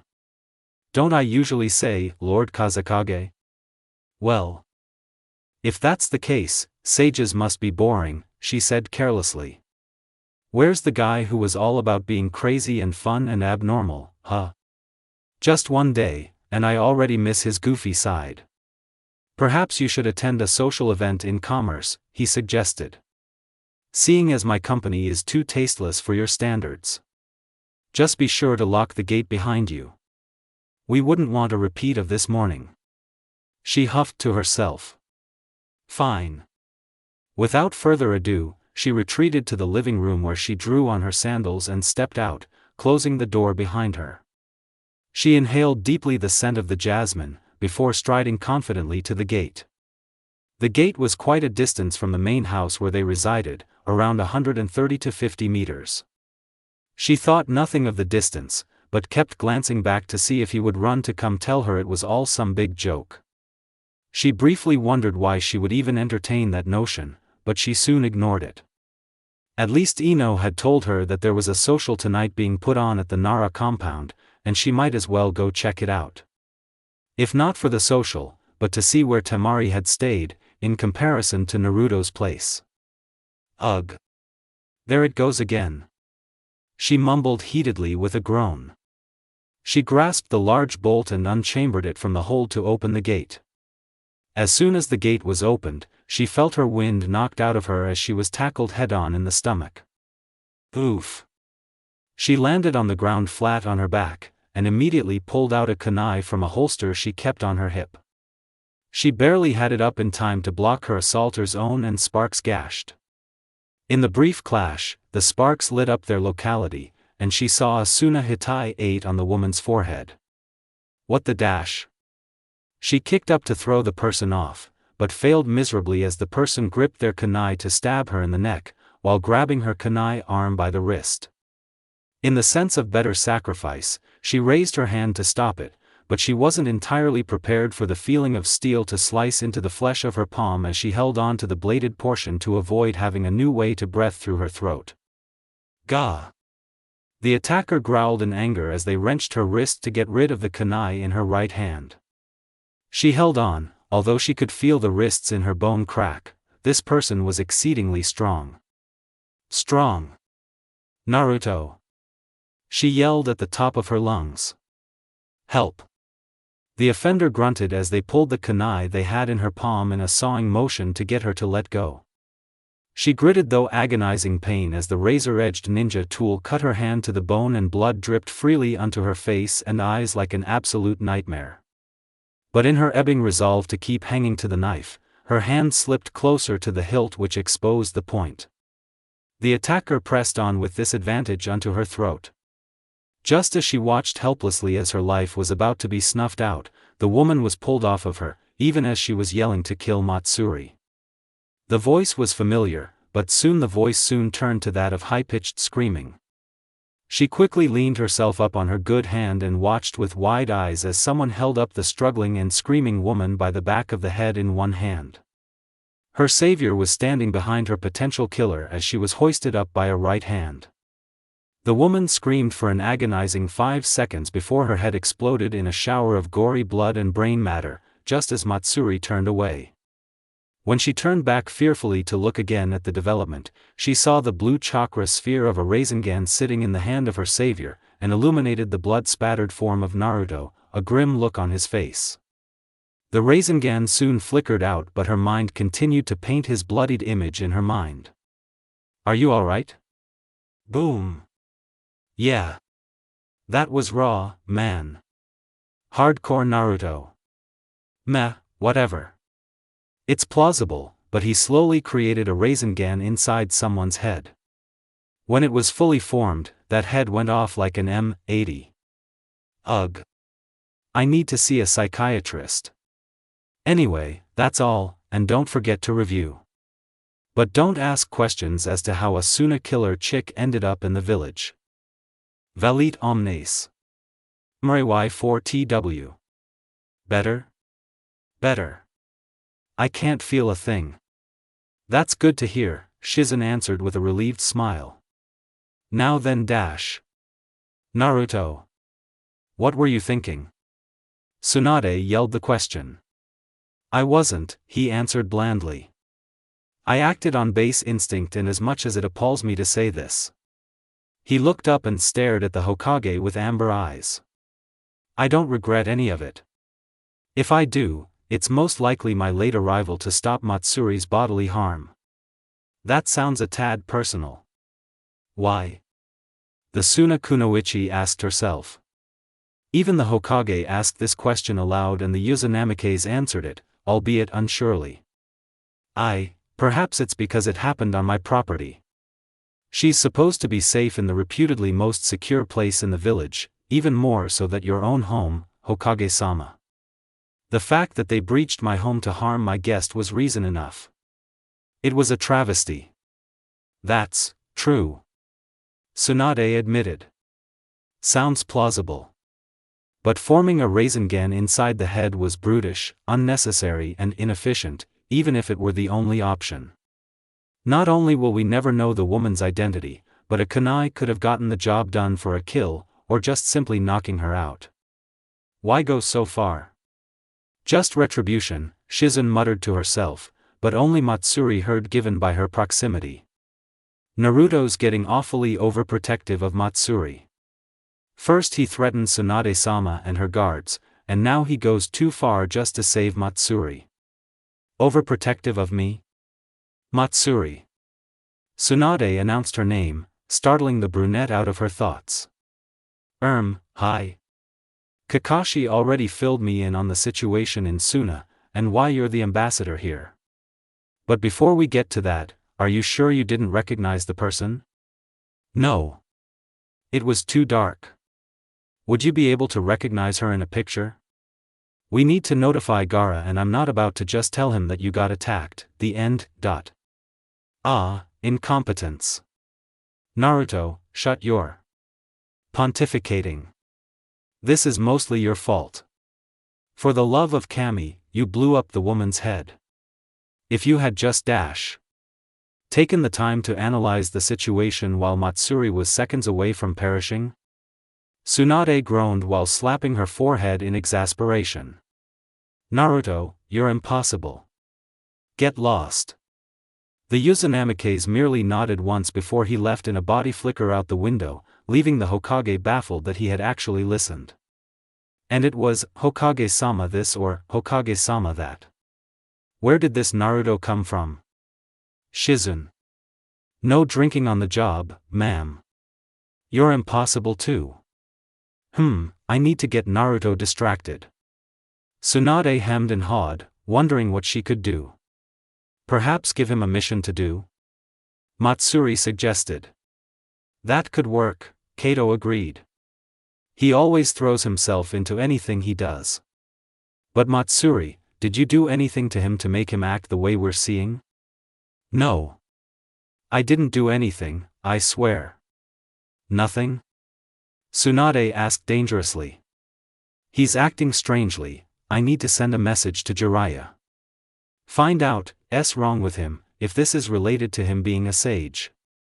In the meantime, if Naruto were to leave on mission, are you sure you can manage to be in that house alone? I'm the only one who can actually set foot on the compound or even walk about freely on it besides Naruto without the risks of dying. Matsuri assured. No one else can and will come in to do anything, so long as they don't lay wait for me at the gate. I never understood how that worked, Shizun complained. Other people can't even touch the gate without dying, or even jump over. How come it allows you to go over there? I'd like to see it. I don't think it's my place to say how and why. The Suna ninja protested. Besides, I'm sure that if everyone and anyone were meant to know, he'd tell them himself. Then what makes you so special? Tsunade asked with narrowed eyes. She had to admit that she felt a bit jealous. Didn't Naruto trust her to allow her passage as well? Me? Special? I dunno. I have to admit, Naruto's a bit of a pity case, but I'm his friend if that counts for anything. The two medic nin shared a look while nodding. I see, the Senju answered with a nod. I don't think Naruto's going to leave without you on the mission. Since you're an ambassador, you have to stay put, like an envoy is supposed to. Are you saying he wouldn't leave me behind? Then what am I supposed to do? For starters, I don't think I approve of Naruto's state. If you even have an inkling of an idea as to change him back, I'd appreciate it. Tsunade mumbled. Hell, maybe the way he's acting now the reason why Jiraiya always insisted that his reasons of not completing sage training were personal. I always thought it was an inability. Maybe I'm overthinking this, but if I'm right, then Naruto will have to stay as is for the time being. Tsunade-sama? If Naruto-kun is acting more maturely and reserved, isn't this a good thing? Shizun piped up in a suggestion. Her mentor merely turned to her stiffly with a raised eyebrow as if to say, really? The raven-haired woman then nodded unsurely, making the Hokage sigh. Shizun, to be frank, currently, only his looks alone and not his attitude reminds me of Nawaki. It's disturbing. Disturbing indeed. X equals X equals. The Kyuubi howled and thrashed against the seal of the gates, but it failed to budge a single inch. What went wrong? It was getting loose. Now it's secure. The beast finally stopped before settling on its hind legs, pausing to gather all of its rationality. It was getting weaker up until he recalled his blasted teacher's literature. Or was it after?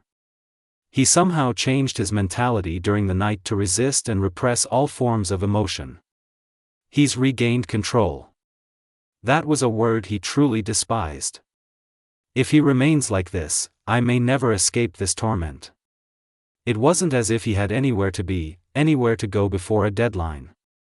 He had nowhere to go, but it was the principle of the matter. A jailed man would even trek through the most expansive desert without water or provisions by crawling if it meant being free. The nine-tailed kitsune felt the same way. But then, its container had unconsciously strengthened the seal. Kyubi needed to influence him somehow to get him to release it. He had a vast knowledge of how the Naruto's body worked. Emotions, physicality, hormones, all he needed to do was to find a way to exploit a crack such as one of these, make the boy excessively emotional, and he'd soon be destroying a path to get to wherever the hell he wanted to go. Go where he wanted. Go where? It didn't matter. That's soon a girl with him. He suppressed my influence by using memories of her upon which to meditate. He bonded with her in some manner, controlling the seal with varying emotions. But by pushing her away somewhat in his current state of mind, he regained control. By behaving like his typical numbskull tendencies, it gradually weakened. A wide and rather sinister toothy grin came to be on the demon fox's maw, reminding one first and foremost that it was a predator initially. Yes. That's the answer. All that is required is a little seed of uncertainty. That's all I need to escape this keep. X=X=X=, 1 week later. Matsuri groaned as she saw him wearing the black cloak yet again. Have you ever taken that thing off to wash it? I have. He stated evenly. I do it every night before going to bed. Matsuri shook her head slowly to indicate disapproval. You need more variety in your wardrobe. My predominant battle clothing color used to and still is orange. You should be grateful for seeing me in black. If only Gaara could see him now, she thought absently, not even realizing this time that she had once again failed to administer the honorary suffix or to use his title. That may be true, but I couldn't care less. We're going out to get something to eat. Why? The question was asked with unadulterated curiosity and certainly didn't feel suitable for his current general vibe. We've been in the house for too long, she answered quickly. You can go somewhere in the morrows. You've been in the house for too long. I can go somewhere in the morning. The conversation was rapidly turning into an argument of sorts with rapid-fire responses and jabs. Don't you want to eat something that you haven't had to slave to cook for? I can use shadow clones. They're extensions of you and they don't want to do it. How do you know that I don't want to cook? Thereby coming to the conclusion that they don't want to? Because I know you. She half yelled in exasperation. You don't want to cook. Naruto grumbled with a scowl. Lucky guess. What does she mean, know me? She knows some of my character traits, and not much else past that. But then again, my life hasn't that much to offer by means of detail. Well, you can cook something. I don't want to. She answered in deadpan, as if she had rehearsed it. In fact, she had practiced this whole conversation in her head and had an endgame in mind. She hadn't forgotten what she was setting out to do, that is, get her Naruto back. Where the hell did that come from? She asked herself unsurely. I mean, make Naruto go back to normal. Well, you can go by yourself. He folded his arms with a slightly cross look on his face. Unsafe. Unsafe? Unsafe. He stared at her momentarily. If she were on her own, then she could be vulnerable to any other potential assassins that lurked outside the compound. You don't want to cook, I don't want to cook, so we can both just go dash. I'll come, he jutted in, interrupting her line of speech. Huh? Matsuri was pleasantly surprised to see him give in to her wishes so quickly after being set so staunchly against it. She had believed that she would have had to sell the idea, but it didn't appear necessary after all. She didn't read too much into it, she had work to do. Well, let's go then. X equals X equals. So just to be clear, to be a sage means that you have to be completely balanced. No loving and no hating. That's right. That sucks with a capital F for foo dash. Yeah, a lot of people share your view. He answered abruptly. But one can't deny that it's a necessary evil to be one of my stature. Are you godlike? Of course not. Then what's the use? She asked adamantly. It's just a big waste if you're not the strongest alive. I could take Tsunade on with Sage Mode and pull off a win. He answered in the same tone. She stroked her head in thought. Still not good enough. 2 Kages at the same time. But just barely. That sounds like a protest. Now we're cooking with gas. Still not good enough. No emotion. Still sucks to be you. Naruto inhaled deeply before exhaling the used wind in like fashion. I had no one to love me, or me to love them. That wasn't the same for hate, as almost I knew hated me. It was a win/win for me. No one to love and everybody to hate. The village should count itself lucky that I gave up my hate. As his voice droned in the background, Matsuri couldn't help but grin to herself. He was complaining, which was sort of a half-emotion called gripe. Also, him complaining as much as he was currently might be working, as even his vocabulary was regressing somewhat. If one thing was sure, she knew that he wouldn't say lucky or say win/win. Rather, he would have said something along the lines of fortunate or all beneficial. You had someone to love you. What about Hinata? I think her name was. It'd be prudent of you to cease and desist in that claim. He was cracking. What did he say to her? Is he over that already? Matsuri asked herself in thought worriedly as she half bit a finger in nervousness, hoping that she didn't just kill all of her progress. I need to try another angle. We're here.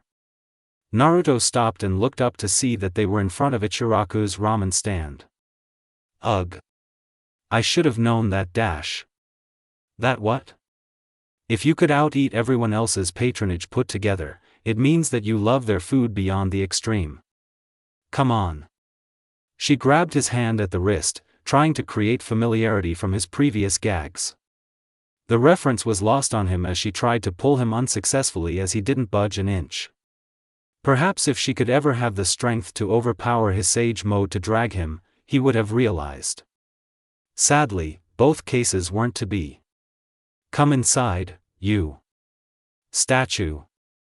With a near unnoticeable shrug, he walked in stiffly behind her and sat on a stool. After seeing him sit in it, she opted to sit on the stool next to him. His reaction was to attempt to get up and head over by one stool to create a bit more space between them, but she stopped him by apprehending him by the shoulder. Sure, Naruto could have easily resisted it, but he let it stop him. No. Stay. Am I an animal at your beck and call? He scoffed. Sorry. And that's a loss of temper, I guess. She mentally fist-pumped and pressed on. Order you favorite. I'll pay. No, it's fine. It's on me. Fantastic. She smirked at seeing him redden in the face at the simple reverse psychological trap and believed that she could be able to change Naruto back to normal. There were quite a few morality issues that ran through her mind at this time. 1. Why was she trying to change someone's mentality simply because it didn't sit right with her? 1. Who's to say that his previous state was the abnormal one and all she was doing currently was pro-anti-normal? This is wrong, Matsuri whispered. But I don't care. The lowly audible speech made its way into Naruto's ear, making him perk up trying to think of what she meant. Naruto, you're a god. Hypocrite. Excuse me? You feel nothing for ramen. I dash. You feel nothing for your comrades. That's dash, he went interrupted once more. Konoha's just a place to live in by your standards. It's just where you live, not a place you fought to protect with your life, not the place you wanted to become Hokage of, it's just a location on a map. She uttered in an insistent voice and gave him no room to speak no more than a syllable at a break in speech. You don't care for anywhere, anything or anyone. I care about you. The moment would have been a bit awkward had it not been for the fact that Matsuri picked up right where he left off. I care about you too. But right now, you're kinda acting like an insufferable bastard who thinks he's better than everyone else. I never had the notion. You never said you hadn't. She continued in a serious tone. It's like if you see someone wearing a dress you automatically assume that it's a girl. The person never said they were a guy, so what were you to think? It's the same way with you. I have to be a sage. It's my duty, my responsibility, my dash. Curse, she interjected eagerly. Because for all that power, you don't even like it or approve of it. He clenched the bridge of his nose with the fingers of his right hand while gazing intently at his companion. Ayam and Tucci were nowhere to be seen, but it was easy to say that they would be in the back listening. That's true. Then why would you dash? Personal reasons. Fair enough, she conceded with a groan. But you obviously still feel emotion and all that, why would you act that way? It wasn't an act. He responded eerily. He let his constant sage mode ebb away, gradually losing the facial visual characteristics. It was then that Matsuri had never been so relieved to see blue eyes. She'd never take him for granted again. She finished writing the report to send to the Kazekage and rolled it up before using the special seal that was given to her to secure it, ready for delivery. The whole process was confusing to her, not the actual documentation, but her actual motions and emotions were a tad conflicting. It hadn't even been 3 months properly now, and Matsuri considered all that had transpired during her period of fellowship with the Uzunamikes. She knew that she didn't love him. What frightened her was that it was possible she was in the mid-process. She hadn't really considered Gaara, she meant Lord Kazekage Gaara, in a long time, nor did she really feel the need to try and put on a show or flair or have a need to impress in her letter. Instead, she was being pestered by a certain blonde who kept absently pulling on her to follow him. She somewhat allowed him to do it while pretending not to. It was the usual, "Didn't I tell you to stop calling me dear?" or "Quit yanking on my arm." She loved the attention, she actually appreciated its presence. And Naruto even more. Am I falling for him? That's not a bad prospect, actually. But I can't really allow myself to go through with it. I mean, what about Gaara? She slipped up again. Ugh. I mean. She mentally slapped herself. Nah. Maybe it's a sign.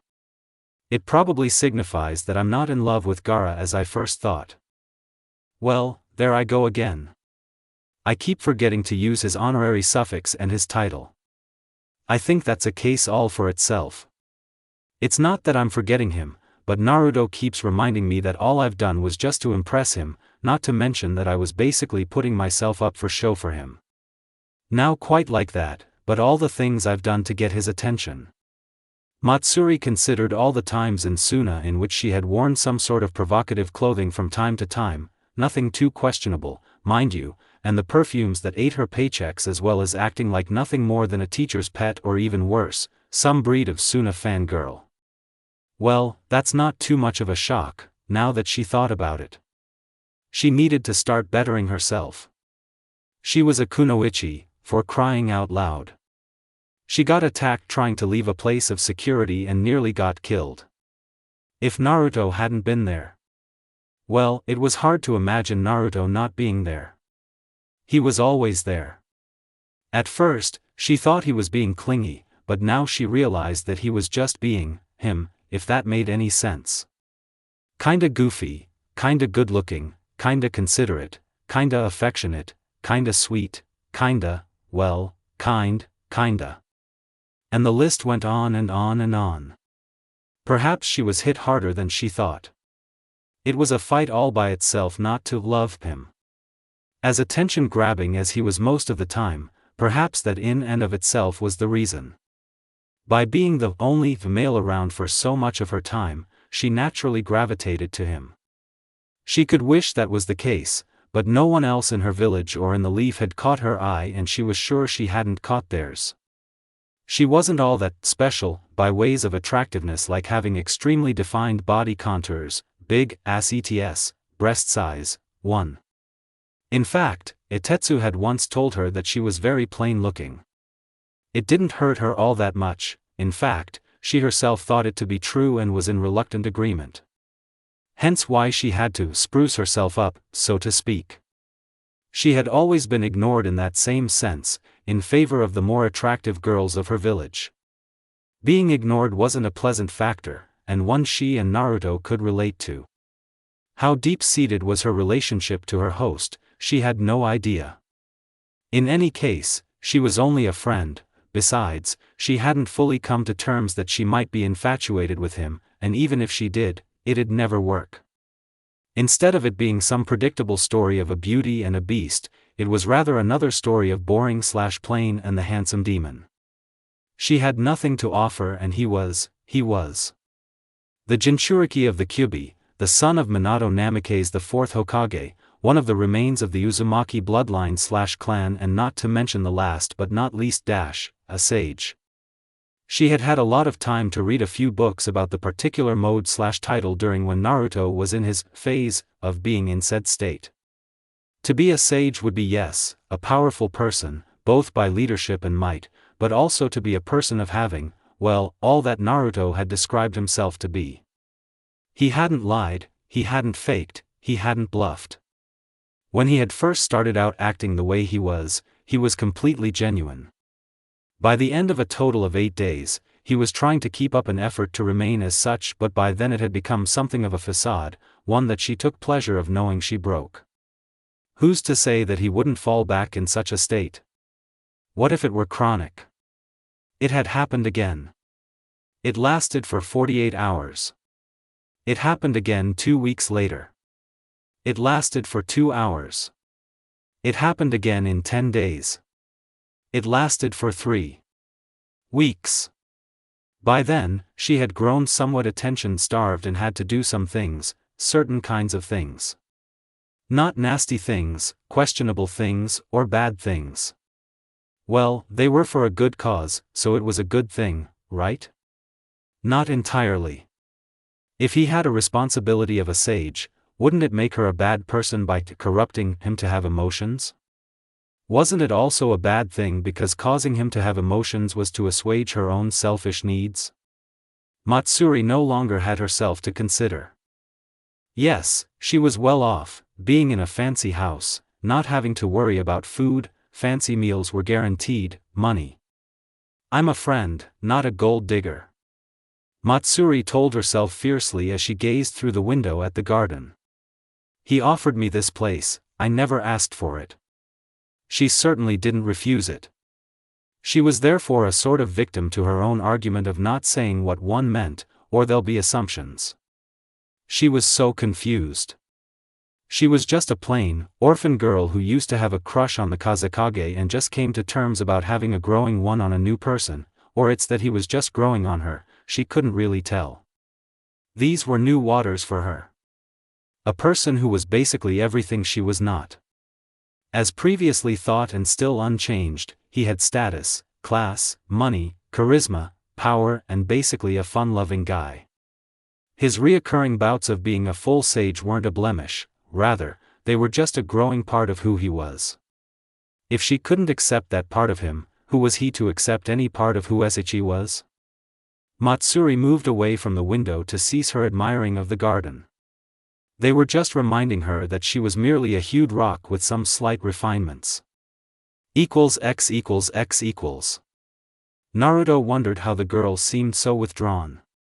He missed her trying to get him to leave the house/mansion, to go out and socialize, for lack of a better word. She became rather lackadaisical and it couldn't be healthy. Well, not mentally.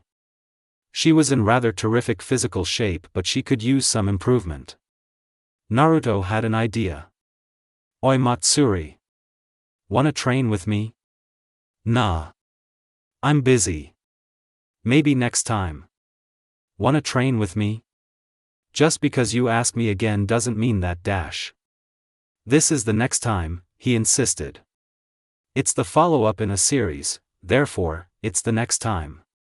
He was slightly pleased to see her smile a bit, but it fell when she responded by saying that her answer was a maybe the first time. "It could be a no," she explained. "Are you trying to use psychology on me?" "I beat the Hyuga clan head with parapsychology." "Don't get confident in what you did the first time," the blonde answered with a self-satisfied smirk. "Besides, if you don't come, I'll drag you to training. Even if you did, nothing guarantees that I'd stay, or even do anything if I did." The Uzunamikes frowned deeply, making the girl fret a bit. "Is that so?" "Yeah." Her voice wavered a bit, wondering what he was up to. "I'm going to remove your name out of the registry," he deadpanned before walking away from where she lied back down on her bed with the pillow on her face. At first, she was like, who cares, but that was before her heart leapt into her throat, suddenly feeling exceedingly worried, and heaved the pillow off of her face. Registry? The blood registry? No. She practically saw bright lights swimming in her vision as she worried. Oh no, oh no no no. She was out of her bed like a bullet, and the door in similar fashion. Slamming her bedroom door closed, she sprinted through the upper levels of the house to the living room where all the rooms converged. And where the main exit was. She was at the upper banister when she saw him in the living room below, walking purposefully to the door. In her panic, she swung her legs over the barricade, pushed off and allowed herself to fall to the ground, landing perfectly on the balls of her feet. He had just barely turned around to acknowledge the sound when she dived over the couch and tackled him at the waist, knocking his air out of him. His next response was that to throw her off through the space of the back of the couch, the darn thing flipping it over her like a lid as he got back to his feet, dusting himself off dramatically. TSK TSK. The couch was thrown aside and Naruto found himself with the rope of a johio hooked around his right ankle and pulled savagely, drawing blood and tipping him onto his backside before the johio was retracted by a smug kunoichi who hid behind the couch. Naruto growled in frustration and leapt to his feet and hefted the couch and throwing it aside, revealing her location. She was immediately the victim of a detapa that took her off of the ground and blew her flat against the far wall where she struck her head rather painfully. Matsuri ignored the crushing externally caused headache in favor of advancing after the retreating blonde. He had just opened the door towards him when she kicked it closed with a thrusting stomp kick. She barely took note of the fact that they were barefooted as she promptly threw a punch to his neck, but he knocked it away with a chop. In the same moment, he hooked the crook of his foot around her standing one and pulled it towards her, pushing her away from him with his other hand. Smack dead center of her cleavage. She didn't take notice of it right away as she went with force of his push and rolled backwards over her back and the lateral side of her arm and stood again in one smooth motion. He was now undeterred on his way out the door, but to anyone who was on the outside looking in, they would have seen a hand that grasped him by the collar and yanked him back inside. After that, the sounds of grunts became plainly audible. The house actually shook as tremors were obvious to feel even in the ground. A lengthy silence reigned before it was broken by the girl in the house screaming, and the man was yelling in effort, and then. Naruto crashed through a window upstairs with a crash and shattering of broken glass as it was apparent he had gone through while it was still closed. His upper torso was completely shirtless and as a result his chest and guts suffered cuts from the glass. His face had been saved by the sacrifice of his arms, which while they bled badly, they were rapidly healing. Matsuri herself at the broken window and leapt out after him, landing unsteadily but still managed to execute a flawless roll to negate falling impact. "Naruto, are you crazy?" "No," came the cool response. "I'm taking initiative so you can stop taking life for granted." And then he was off again. She sprinted after the blonde, who took off in the direction of the registry building, and could only feel the creeping horror of realizing the truth, again, that his speed far eclipsed hers. She needed to do something radical to slow him down, not quite like trying to grab at him, and only ended up with his shirt being practically ripped off. How she managed to capture that trophy, she had no idea. And the distance between them wasn't necessarily closing, but the one between them and the registry building was, so. She unraveled her johio from around her fist where she had woven it and hurled it a foot or two off to his left. As soon as the dart portion of the weapon had passed him, she tugged on it fiercely to the right, allowing it cut off his progress at the waist as a sort of trip wire. However, while it swung around him, she had a split second to decide where she wanted the spear end to go as it swung around him. One, either to continue to try tying him up, or to allow the dart to pierce his flesh and be liable to hurt him in some woebegone area. The particular area just so happened to be the base of the spine and was certain to stop him, or even kill him if that so much as. Time slowed as the window of opportunity was about to pass her. However, the thought of her actually being responsible of hurting him horribly or even killing him made her sick to her stomach. And yet, the dart made its way into the forbidden area. In a whirlwind blur of events, she found herself standing beside his bed in the hospital, staring down at the still body that lay there. Thankfully, it wasn't his corpse. But was "thankful" the correct phrase to coin the situation? He was paralyzed from the waist down, and she just stood there watching him stare at her with his magnificent blues while the Hokage herself was yelling at her, Shizun frowning like a thunderstorm, friends and comrades outside the door clamoring for her head, and other such little things fading into the background. Tears welled up in her eyes in regret as her eyes scanned his form that lay there pitifully. The very person who boasted that he could take on a Kage and pull off a win had lost the ability of locomotion. He'd be in a wheelchair or bed permanently and waste away for life. Thankful? As if. Naruto, I dash. She was cut off by his wheezing response. It's fine. But dash. It's fine. Besides, he raised his right arm in an effort to show off prowess. I can still arm wrestle you and win. That's something, right? I can beat the strongest girl I know at something. Tears ran heavily now, distorting her vision and making everything appear like a runny watercolor painting. I'm not supposed to try and hurt the person I dash. You loathe him? The voice of Tsunade chimed in again at full volume. It was all that occupied her hearing, and it was at that point she felt something reminiscent of an earthquake. In her forehead. Her soul sallied forth out of her flesh into an abyss of black that twisted and churned with her at the focal point, doing all it could to destroy her infinitesimally.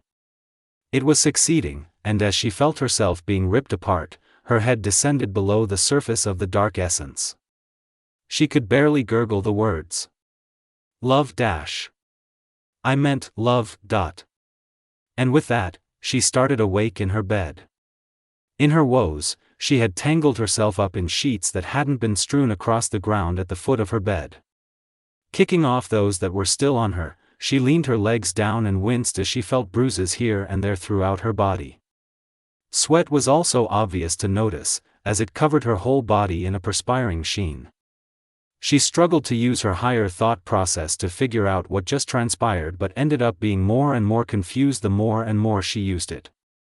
She went through the motions mechanically, resheeting, spreading her bed, then taking a shower and other such actions of personal hygiene.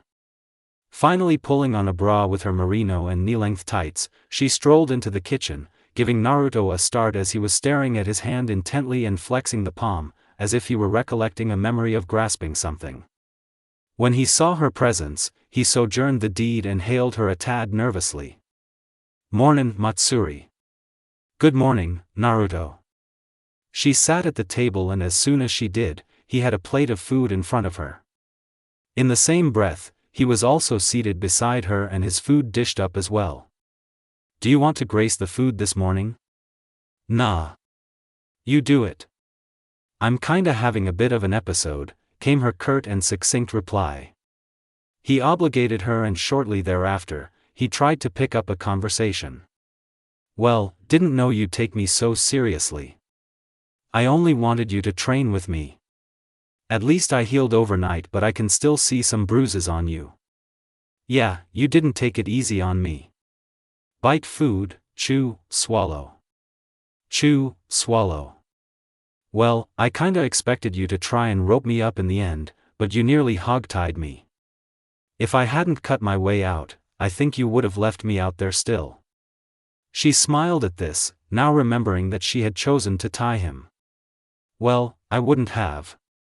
I guess you don't know me as well as I do you. He smiled too when he saw hers. You're the strongest girl I know. Does that count?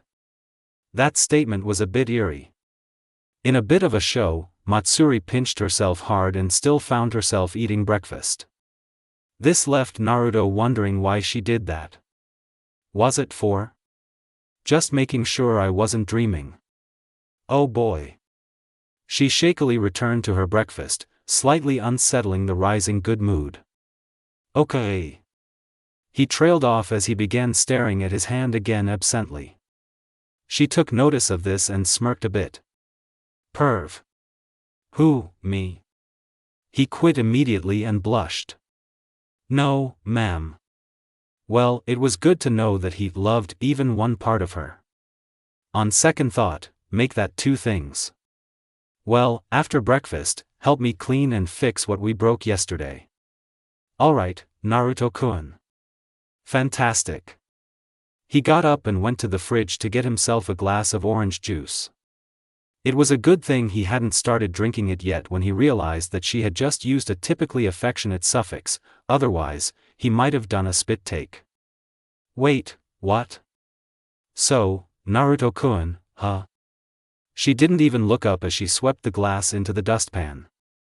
She kept her head and face angled straight, lest he see her slightly reddening face. Yeah. Something wrong? He did a bit of a double take. No. It's just that, well. She could hear him rambling. But didn't put a stop to it. In fact, she was afraid to. Afraid that he didn't like it. Afraid that he didn't accept it. Afraid that he didn't accept her. What? You don't want me to use the suffix? She asked in a tone that was the polar opposite of how she was feeling. Matsuri could hardly believe how easy her voice came from rapture in her chest, but yet it seemed that her aloof-like tone was putting her host on edge, the very same whose home she was helping to clean, reasons being that it was nigh trashed because of their rough and tumble the day before. Just recalling it brought the hint of a smile to her face, but from Naruto's perspective, it gave her a smug look and a bit coy. Lemony, even. Not that he'd admit it. The suffix is fine, he admitted. It's just that I didn't expect it, that's all. Why wouldn't you expect it from me? Her smile fell as did her countenance, and his emotions mirrored the action. In fact, it was starting to feel like he was being put on the spot for no good reason. He felt almost shameless for even questioning it. He even began to consider if he actually had a problem with her saying it, but instead, he had a problem with himself. He just couldn't lie to her, he decided to tell the truth. Just looking at Matsuri's face, that bonny face of hers, and her limpid eyes that came accompanied by stark eyelashes that highlighted an endearing face. It was the kind of face that could express any kind of emotion, any time. She had him fearing her, she had him fretting for her, she had him loving her. He sighed deeply. He had come to terms about that, having inkling that he might have developed a love interest in her, and that brought up a lot of confusion, and if there was one thing he hated, it was being confused. It made him feel weak, lesser of himself, like how he used to be when he was younger. On one hand, if he loved her, then it would be unfair to Hinata, who professed to have loved him for most of their lives. Pity she hadn't had the confidence to tell him before his training trip. Besides that, he wasn't allowed to love, due to his part of being a sage. That in itself wasn't fair. That is, for him to even fall in love, and when it happened, it was with the wrong girl. That raised a lot of questions on his end, and he was sure that not even he had all the answers. Hell, he wondered that, no, Jiraiya probably didn't even have a clue. Perhaps some higher being dictating who he should fall in love with. Hold on, wrong girl? Is it even fair of me to class Matsuri like that? He was sure that he had no right. As a matter of fact, as sure as night followed day. On the outside, Matsuri patiently waited for his answer, but on the inside, she feared what he would say. She had an idea what, but didn't quite know how to phrase it into words. Humph. I guess I was right. He doesn't like me in that way. She turned to resume her task of cleaning, but as she turned, he grabbed her by the shoulder to halt her for a moment. Instead, she shrugged him off and left the room, leaving a befuddled young man behind with an unanswered question, and even more unasked. What am I doing wrong? Did I do something? Is the problem me? Naruto finished the tidying of the entire household while Matsuri had left the property since that mid-morning. What am I doing? I'm just going through the motions. She's Matsuri, for Kami's sake. Why her? He didn't have a problem with Percy. What he meant to ask was, why me? He was a sage. He wasn't allowed to feel emotions. They hindered better judgment. To be impartial, almost like his father who sacrificed himself and his family in general, just to save the village. None of that, save your family or your village, type of crap that usually had people choosing family instead of hundreds and thousands of people they didn't know. That was what it meant to be a sage, to choose the greater good, rather than benefits for yourself. To be self-sacrificial for the benefit of others. He was a final authoritative figure who had final say, wielded great power, had all the financial backbone he'd ever need, and he had never quite felt so lonely. That's right, the Kyuubi said. Only I, for hate to be your one and only comforter. Naruto had no hesitation to cut the mental link, wasn't even amused when he felt the great kitsunes ranting on the other end. It used to be ignored, but now. It's always Matsuri, Matsuri, Matsuri. He muttered almost angrily. Life was just going on real easy and simple without her around. Just be Naruto plain Uzumaki, have 1,000 meals, in his arms seals, to pick from, wear his sage cloak whenever he wanted, just be a sage. But with her around, it was another kind of simple. He could temporarily forget his duties, act the kid again like he used to by doing free running from mobs, play a few pranks, on Matsuri, that is, and basically, just enjoy life. He needed to break things down. 1. He hated being alone right now. 2. He appreciated her more just for being around, rather than having never met her. 3. He wasn't fully sure if he even wanted to continue being a sage anymore. 4. Matsuri was a real eye-opener, both literally and figuratively. 5. He loved the Sunakunoichi, but was entertaining doubts that it might be a passing interest/fad, or even worse, just an infatuation stemming from close interaction that was both voluntary and involuntary. The Uzunamikes needed someone to talk to. Of course, Matsuri kept coming to mind, but he couldn't, after all, she was the topic. That'd be no good. Who was in the village he could talk to? He mentally ran through his memory banks and came up nil in his efforts. Well, there was one person who might, extremely slim chance, be able to help him with some advice, but that was so far-fetched, he nearly kicked his own ass for even considering the idea. X=X=X=, early next morning. I'll be frank. I need to get out of the village for a little bit. Do you want something violent? Does it take place in Suna? If so, then yes. Tsunade shrugged. All right. On one condition. What's that? The sage did not like where this might take him. I want a tour of that house. It must be really fancy for you to stay cooped up in there for so long. Naruto sighed. Fine. When I get back, I'll tour you around. But if the village is suddenly bawling for a Rokudaime, it's not on my head. I'm a Hokage. The blonde woman grinned. I can take of myself. Naruto eyed the sake bottles that littered her table and sweat dropped. I never doubted that for a second. What's the mission? Your liver alone might be ready to give out, not just from the seals that could kill you. The senju got up from around her table and perused around another adjacent table through some folders. I want this scroll personally hand-delivered to Kazekage Gaara of the Sand. I can trust you with that responsibility, can I? On the inside, the teen was doing cartwheels at the perfect opportunity to speak to the very person he needed to find, but on the outside, he remained nonchalant. Meh, I think I can handle it. X equals X equals, 1 senjutsu enhanced run later, late afternoon. Do you know how much security I had to go through just to get here? I mean, I'm supposed to be more renowned than that Ero-sensei of mine by now.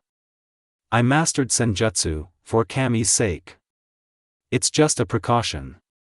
My veto can only go so far. Now, why are you here, Naruto? Just playing the part of a postman, the Uzunamike's answered. I think the Hokage wrote it out to you. He handed the scroll over to Gaara, and the red-haired Kage took it from in an easy manner using sand manipulation. Naruto scoffed a bit, muttering something about show-offs. Me? Gaara intoned. What about you? The last time you were here, you were boasting about how you can kill a man without even touching him using taijutsu. It's not as if I was lying, the fellow Jinchuriki replied eagerly. One time, I dash. Naruto. Gaara interrupted. Why are you here? You've always said that you hated being used as a messenger boy. The blonde sighed. That obvious, huh? I want some advice. Please be frank. To be honest with you, Gaara began, what we're doing feels like we're in some sort of work of fiction that's beginning to feel watered down. It's starting to get boring. Work of fiction. Huh? Naruto queried. You're right. Fine, I'll just tell you. I think I might have fallen for Matsuri? The Kazekage interrupted. I had a feeling. Besides, if you decided to just look over at the very premise, it was basically being advertised. Really? The Uzunamike's blurted with a surprised look. Well. How does that make you feel? As much as I'm tempted to play the part of an aggressive elder brother, instead, I'll just say that it's between you and her, it's none of my business. Don't you have anything more deep-seated you can tell me, oh wise one? Naruto asked with a growing seat drop. You started talking like an old man a long time now, but I don't like talking to old men, just someone who's close to my age with the sagacity that comes with age. I haven't had the experience. How can I give advice on that? Have you forgotten that I used to kill people just because they were probably thinking I was mental? Doesn't that mean that you were? I sense watering down because of a topic that's irrelevant to what the whole thing is about. The Wind Shadow reminded. Naruto merely sighed. Whatever. So I'm infatuated with her. So what happens now, huh? You should tell her. Naruto chuckled bitterly. I botched that. While not to full-blown proportions you might see or read of elsewhere, I basically had a problem with her using an affectionate suffix with my name. Sounds like you do. I don't. The sage exclaimed. It's actually, me not being able to call her that. Gaara nodded his head slowly as if he understood. This went on for a while until Naruto shook his head. You don't have a clue why, do you? Not even one. I'm a sage. That's why. You don't act like one, Gaara said pointedly. I know. But I have to. It's like I'm a criminal, every time I continue to make a transgression, I just make things worse and worse and worse. You can get away with small things, but all of that just crops up until one day you're on trial. What's the penalty? Now that I'm a sage, I have to keep my emotions in check or the Kyuubi can escape. Don't ask why. It's a bit of a secret that not even the person dictating our lives can divulge. Whatever his name is. Kami? Gaara asked unsurely. Don't think so. If he were, he'd be able to. Naruto shivered. I'd hate to think about it. But enough of that. What do I do? Privy to his own thoughts, the redhead thought that perhaps that he really should threaten Naruto after all. He soon decided against it, believing that it would be too predictable. So you like her enough to the point of infatuation dash. I did call it that, because I don't want to go as far as to call it love, Naruto interjected. What kind of synonym can I use? Gaara held up his hand. So you're fond of her? Good one. Hi, I am. You see no one else in that fashion? Nope. Gaara found a distraction in unraveling the scroll to begin reading it. He betrayed no emotion as he read it. Naruto wouldn't have an idea as to what it was saying even if he had been making an effort to.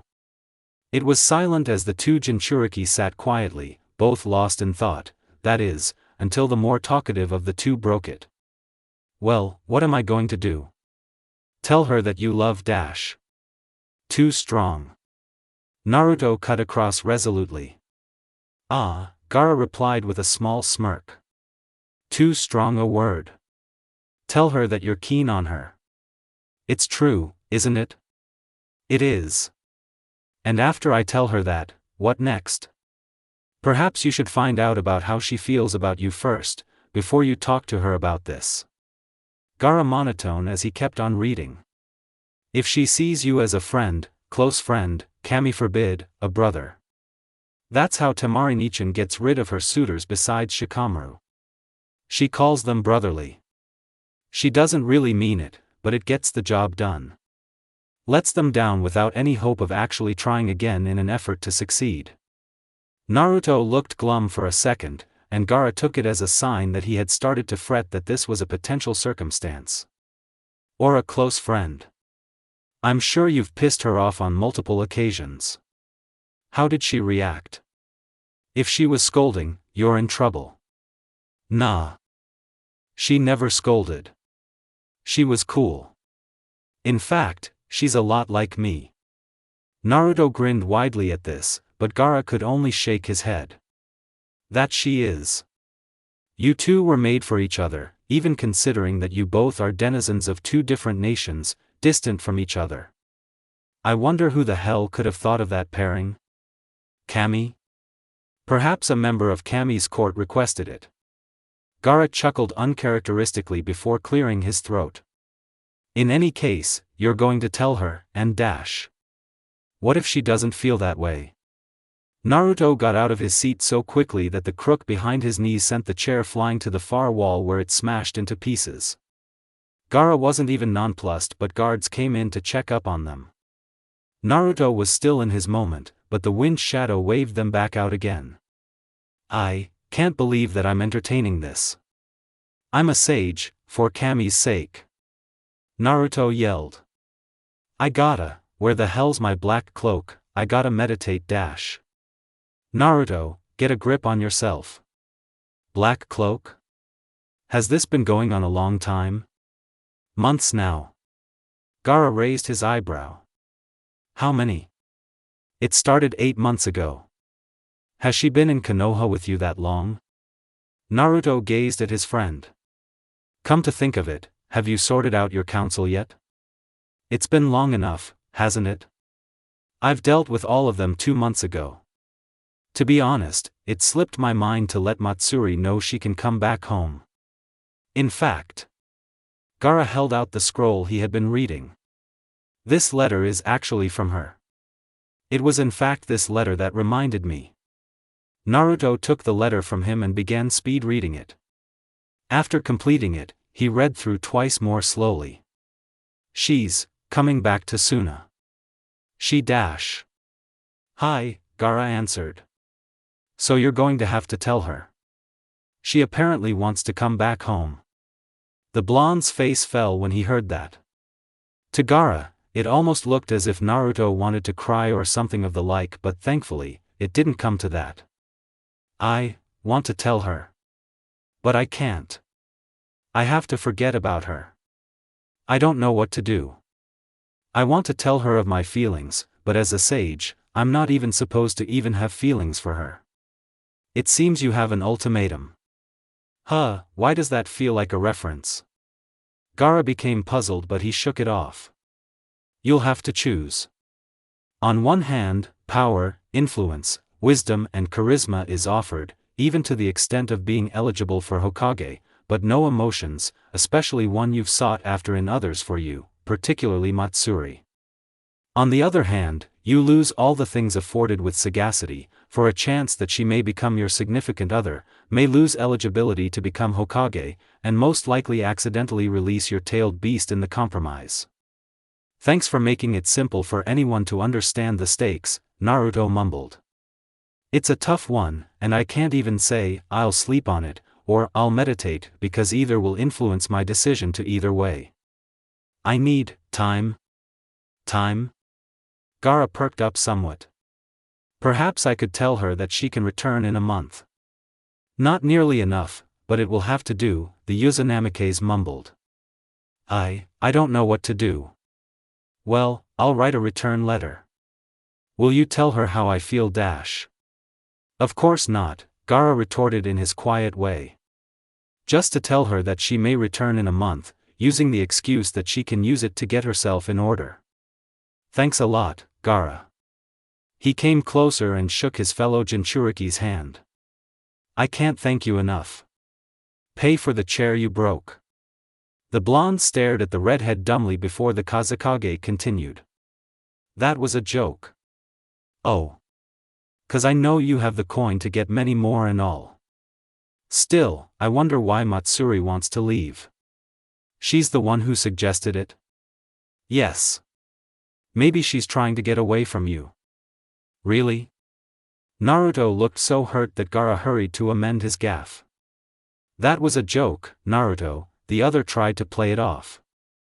Naruto put on a show as if he found it funny, but Gaara could tell that the remark had hurt him, and in all actuality, was the Kazekage thinking aloud. Without further ado, he told Naruto to go walk a bit while he wrote the letter. He wrote the letter telling her when to return, among other things. That's it. Valet omnes. Mry 4TW. Naruto handed Matsuri the letter. Here you go, Matsuri. Express delivery. She snatched the letter from his lingering hand, raising a stink eye at the same time. Did you try to read this? No. I didn't have to. Gaara did tell me what he was going to write, after all, he said the last in his thoughts. Oh. Immediately, she felt miserable. It felt like she was trying to find fault with him, trying to find a reason why she would want to leave. But there was none. So here she was, trying to find fault in a guy she had reason to believe that didn't have any, a reason to give Gaara why she wanted to come home. But she loved it here. She loved having to share a household with a guy like Naruto. She loved being in a village that had perfect weather. She loved having girlfriends, like Sakura and Ino and even Hinata to talk to, although the last took some time before she came around to the idea. Homesick for home as she claimed in her letter? Not in the least. Perhaps a visit to Suna 2 or 3 times a year would be fine, but that was it. She wouldn't mind staying in Konoha, she wouldn't mind staying with him. But he had no room for her. Not in his house, for he had plenty of that and was willing to share. But not where it mattered. Not in his heart. Matsuri? Naruto studied the girl who stood before him. She was a 1/4 foot shorter than him, but even the bit of diminutiveness made her shrink under his gaze, like a certain Hyuga used to do for the very same blonde. Have you been crying? She had been crying in his absence, crying for what she wished they could share, but of course she couldn't tell him that. She hadn't gone soft. She was a rough rock. A tough one, too. I wasn't crying. Why couldn't you tell me calmly? He frowned deeply, sensing the lie. Why were you crying? He cared for her deeply and wouldn't wish for even a gust of wind to blow on her too strongly. I said that I wasn't. She kept fighting it, although she didn't want to. Fine, he looked away. I'll accept your lie and pretend to believe it. You weren't crying. Can you tell me why you've been so happy while I wasn't here? Great. He wasn't leaking any sarcasm or condescension in his voice, but he said it in such a manner that indicated that he was confused as to why she was lying, and it was pathetic sounding.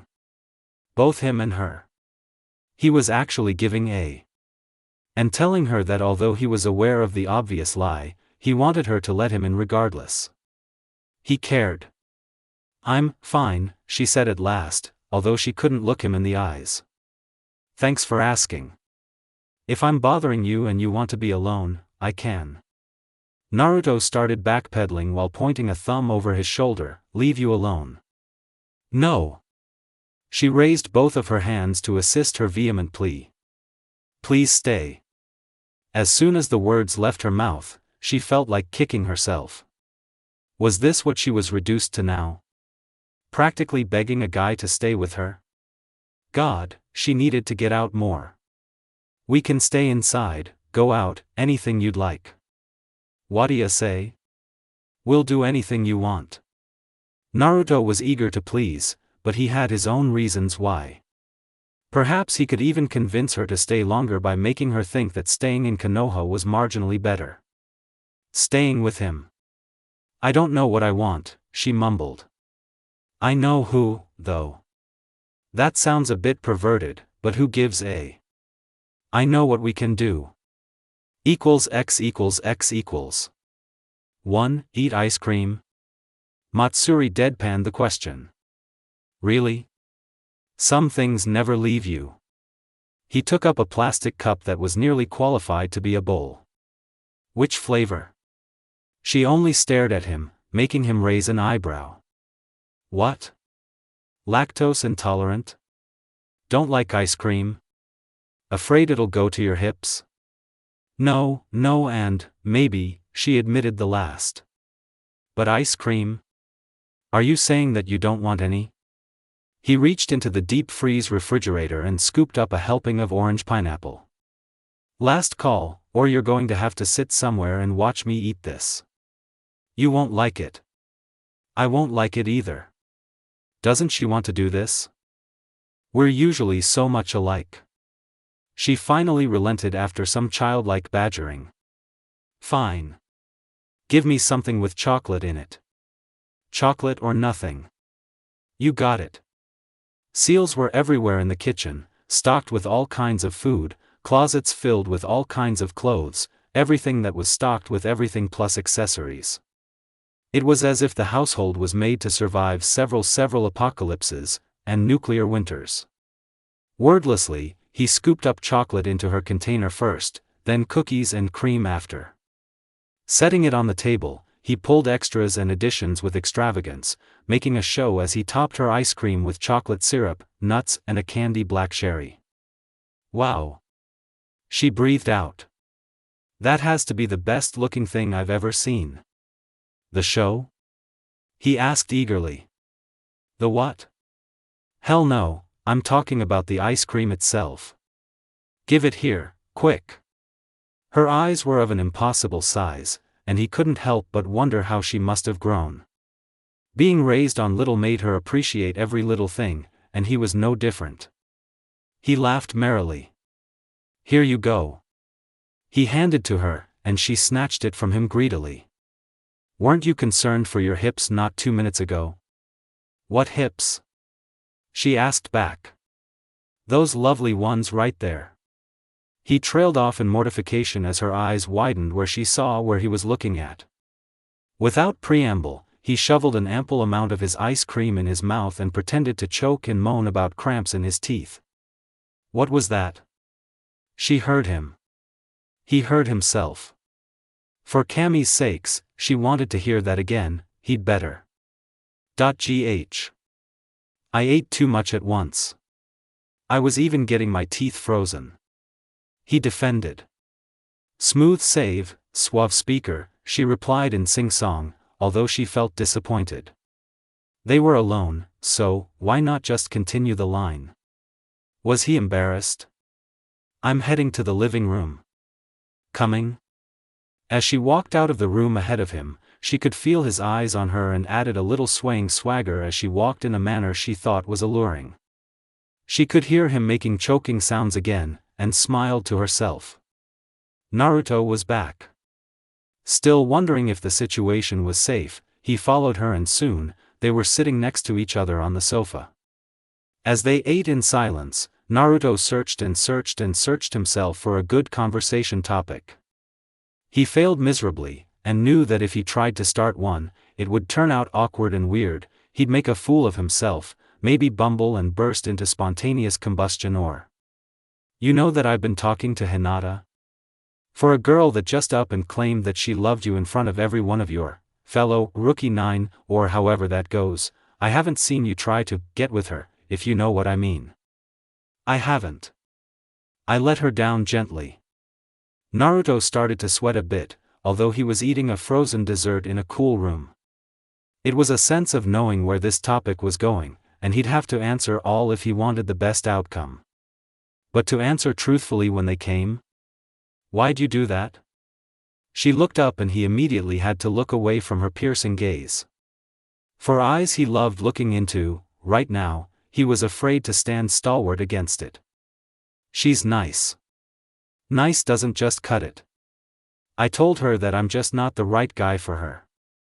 You could learn to love her. She's nice, pretty, has a rich family, practically has a princess status here, and you're almost like her counterpart, but with better, everything else. Is that a backward compliment, or are you giving me your blessing to date her?" He raised an eyebrow before going back to his ice cream.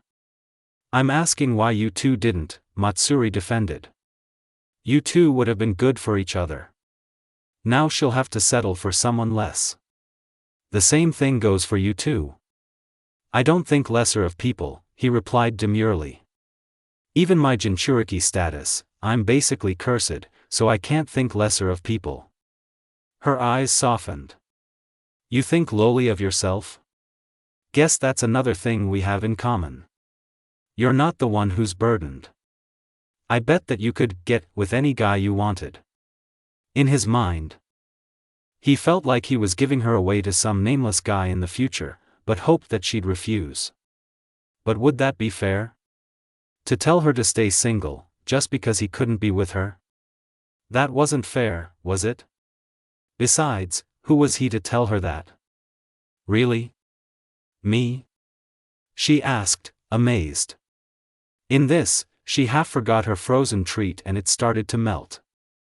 "I can't even measure up to some of the civilians and kunoichis that chase after you the minute you leave the compound." Deciding to file away for later the kind of competition she was using as a measuring stick, he answered what had been his first point. "Let's start with that. You weren't selling yourself short, you're just being humble. You're fit, we've gone out running how many times and without using any kinds of enhancements, outpaced and outmatched anyone who've come after us. You're tenacious, you ran out of chakra and risked death just a sense for me, and you crawled on hands on knees right to my door. You're contrite. It was basically your way of punishing yourself like a penance for a fault that think was worth punishment." Naruto she tried to interrupt. No, let me finish," he continued. "I know you think that you did this just to get a place to sleep, but you meant that apology. I'm a bit of an empath whether I have sage mode on or not, so I could sense the sincerity. You think you can't measure up to some of those so-called gorgeous people? You're pretty." Her face lit up. "No, scratch that," he stated. Predictably, her face fell. "You're beautiful." Her face contorted into a mixture of shock, happiness, an impartial reddening and pleasant surprise. She didn't have to urge him to continue, because that he did. "Certainly so. You're all natural, and that's the way I love it. They have to cake on makeup and it's like putting a nose ring on the snout of a hog. What good is the makeup if they're unsightly on the outside, or even worse, disgusting on the inside? But not you. Every time I've seen you try to do some shopping, you just walk right past beauty salons like it's a waste of money. She finished. I mean, a pampering at a spa is nice, but I can't really see why people would try to redo everything on their face at a salon just short of corrective surgery. And then if rain falls, meh. She put her cup of dessert down on a nearby table and got over closer to him, where she promptly hugged him tightly. Thanks, Naruto. Anything for you, Matsuri-chan, he whispered. Hearing that for the first time, her heart swelled with happiness, knowing that it would be safe to use the "kun" suffix with him. He was telling her that it was fine, by setting the example. But one thing begged for an answer. You were following me? Matsuri asked in a bewildered tone. He chuckled nervously. I was, making sure that none of those hags tried to do anything to you. He hoped that she'd buy it. She did. Naruto-kun, I'm not a porcelain doll. She was about to bump his shoulder, but instead rested her hand on his. I'm only a rock.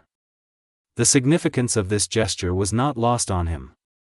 They weren't just friends anymore. At the very least, they were close friends, at the very, very least. It would be easy to convert that into what he hoped, but he still had misgivings about what the future held. The pros and cons to continue what he hoped they could share, versus the ones if he didn't.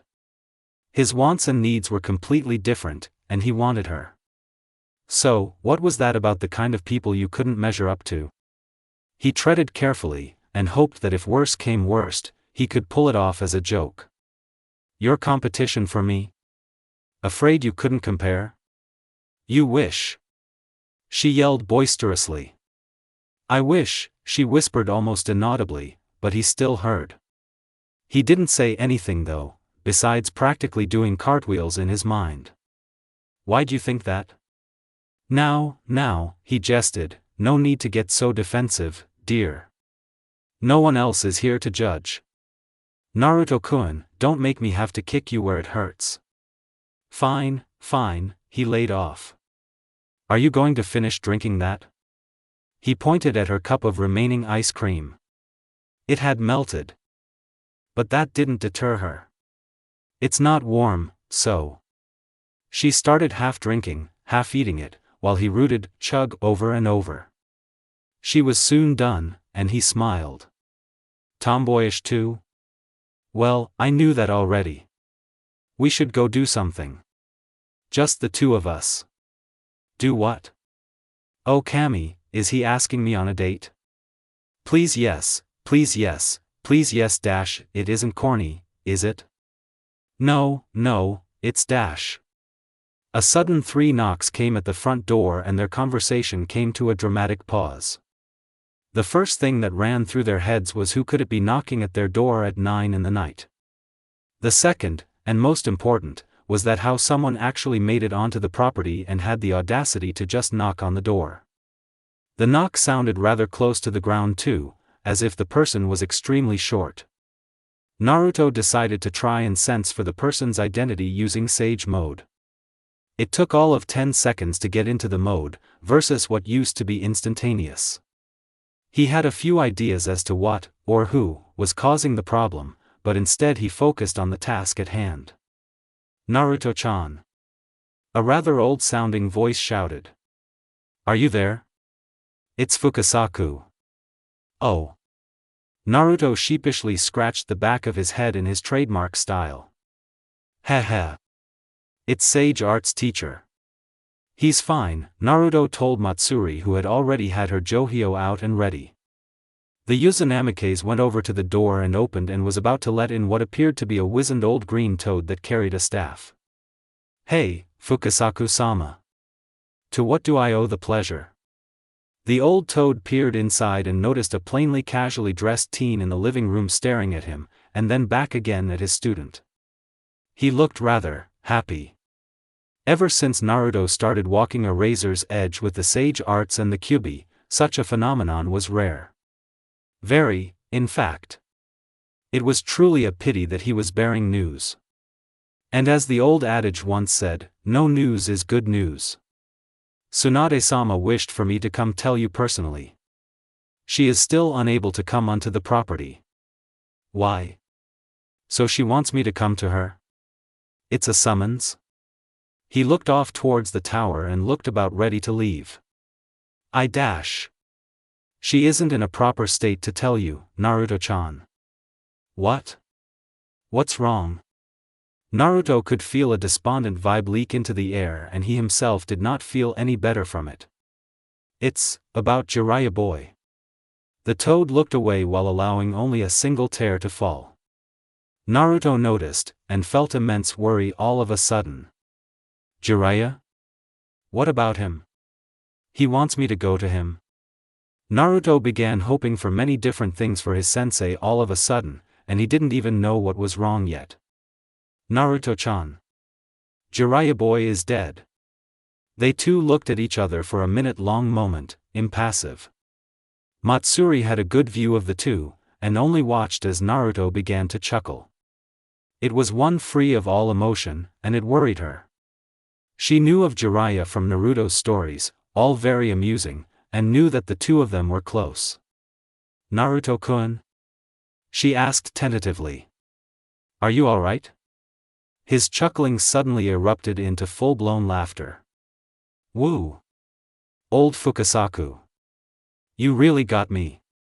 That. Naruto calmed down, somewhat, but the two with him could sense from the air that his aura indicated him becoming dangerous to be around. Fukasaku, that is one scary joke. Naruto-chan, the toad pleaded. I'm not joking. He's fallen in battle. No one knew how it happened, but a fiery red aura took hold of Naruto's physicality, and the Kyuubi's influence was clear, especially by way of his now red, slitted eyes, pronounced whiskers and longer nails and fang-like teeth.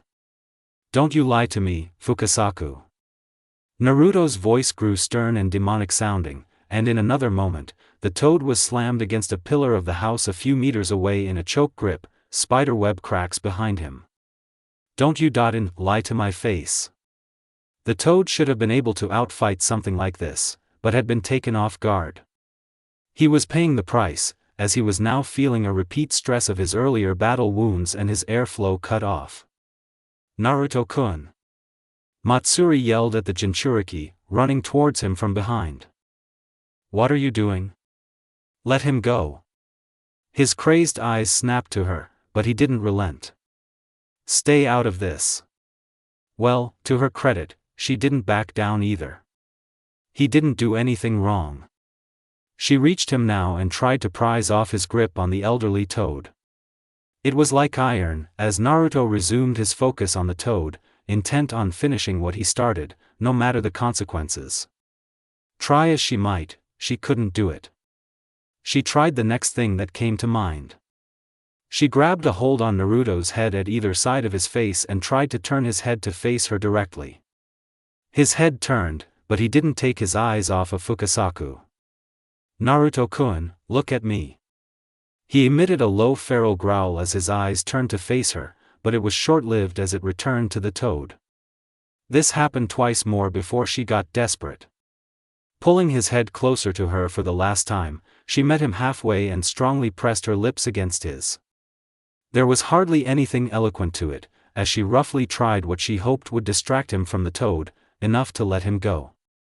It was also a bit for her, how she longed for the both of them to have a first time, a romantic one, but nothing like this. And then his tongue entered her mouth. She had started it off as a last-ditch effort to distract him from Fukasaku, then it broiled into heat as Matsuri could feel like his mouth was on fire but it didn't hurt her. Then it evolved into a hopeless desperation being shared between the two, one who felt that to love would mean the loss of everything he had worked for, and the second who wanted love but felt like she didn't deserve it. His tongue felt rough in hers, like an animal's, while hers to him felt like a snatch of his humanity. She was holding onto it for him and trying to give it back to him, hoping for him to come back and be himself. His claws became his to no longer slice her flesh. His hands became his to hold her closer. His teeth became his to no longer cut her. His eyes became his to gaze into hers. The act brought no pleasure, only alleviation from all that they were. When all was said and done, Fukasaku watched with bated breath as Naruto collapsed onto his knees and bawled in his grief. It was all Matsuri could do, to kneel before him and rest his head onto her shoulder where he cried uncontrollably. She became his stronghold. She became his support. She became his rock. He allowed himself to be led from the room like a docile lamb by Matsuri, something that didn't escape the notice of Fukasaku. The elderly toad was still recovering from his injuries sustained in his fight against pain, and nearly completely finished off by his own pupil, in what was now being called a simple misunderstanding. He was grieving, as was everyone else who was close to the toad sage. Fortunately, Jiraiya was able to just relay all the necessary information to him what he could learn, before the dying man forcefully relieved them, Fukasaku and his wife, of their summons, but that left himself to die alone. But Naruto's grief bothered him quite a bit, not to mention the complications surrounding it. He glanced to the Hokage who was trying to pull herself together, being patted on the back by a raven-haired Kato. That was expected, but the wizened green toad had a lot on his mind. Naruto had become a perfect sage just 6 months before his return home. The benefits of mind were to be able to shut off the world itself, of all distractions, of all emotions that could corrode proper judgment. It also granted authority in almost any situation, and charisma. Sure. But that paled in comparison to the prowess.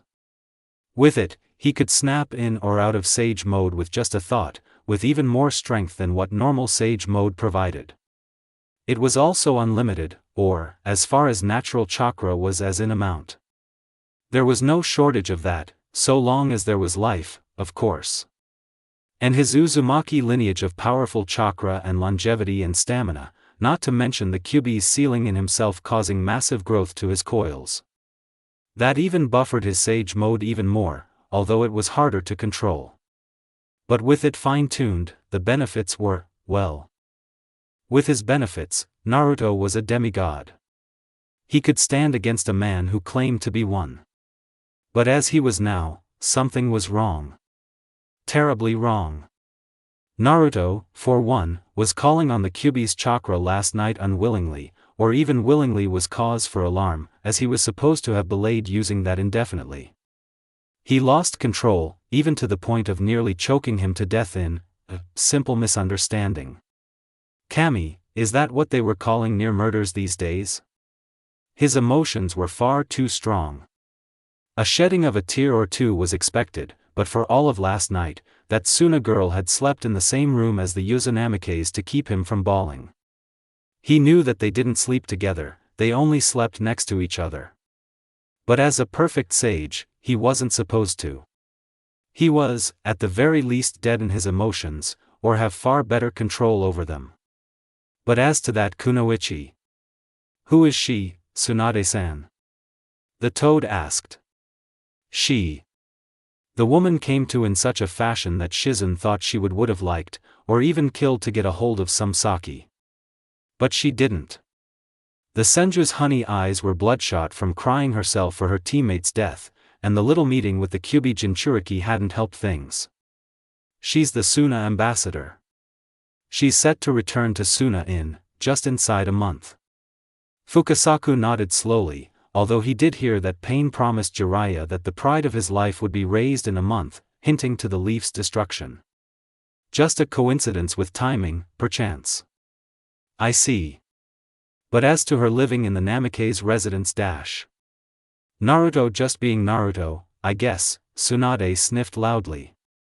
Brat invites her to stay with him. Started out like a favor, but even I got curious how they got so close from day one. I mean, he challenged 4 of my Umbu guard, and threatened to kill me, all for her safety. Member, Shizun? I remember. The learner, Medic Nin stated. I believe it was a move he called Rasengan Mace. I sometimes shiver to think of the damage he could do with it. Don't you think that's odd? Naruto's always had a knack for making friends within minutes. I mean, he even convinced me to be Hokage. And since he's so fiercely loyal to his friends, well, you see where I'm going with this.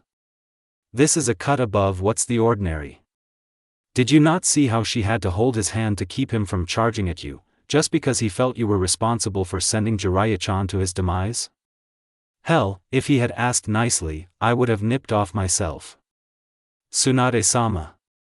Shizun was mortified, thinking that her master was actually prepared just to commit suicide. Don't speak like that. I don't care what you think. Tsunade sighed deeply. I never should have let him go in the first place. It's like I'm cursed or something. Why is it that everyone that I'm close to keeps dying? It's just Naruto now, just an insufferable Gaki and Shizun for sticking around in my miserable life. Without them, I'll be all alone. The room fell silent for a while, before Fukasaku broke it. Isn't it troubling that the girl has this much control over him? From what I can tell, her presence alone is adequate enough for him to quell the Kyuubi's influence on him. Perhaps he loves her? Wouldn't surprise me, Tsunade said ruefully. What's not to like? She's basically like him, from what I've gathered.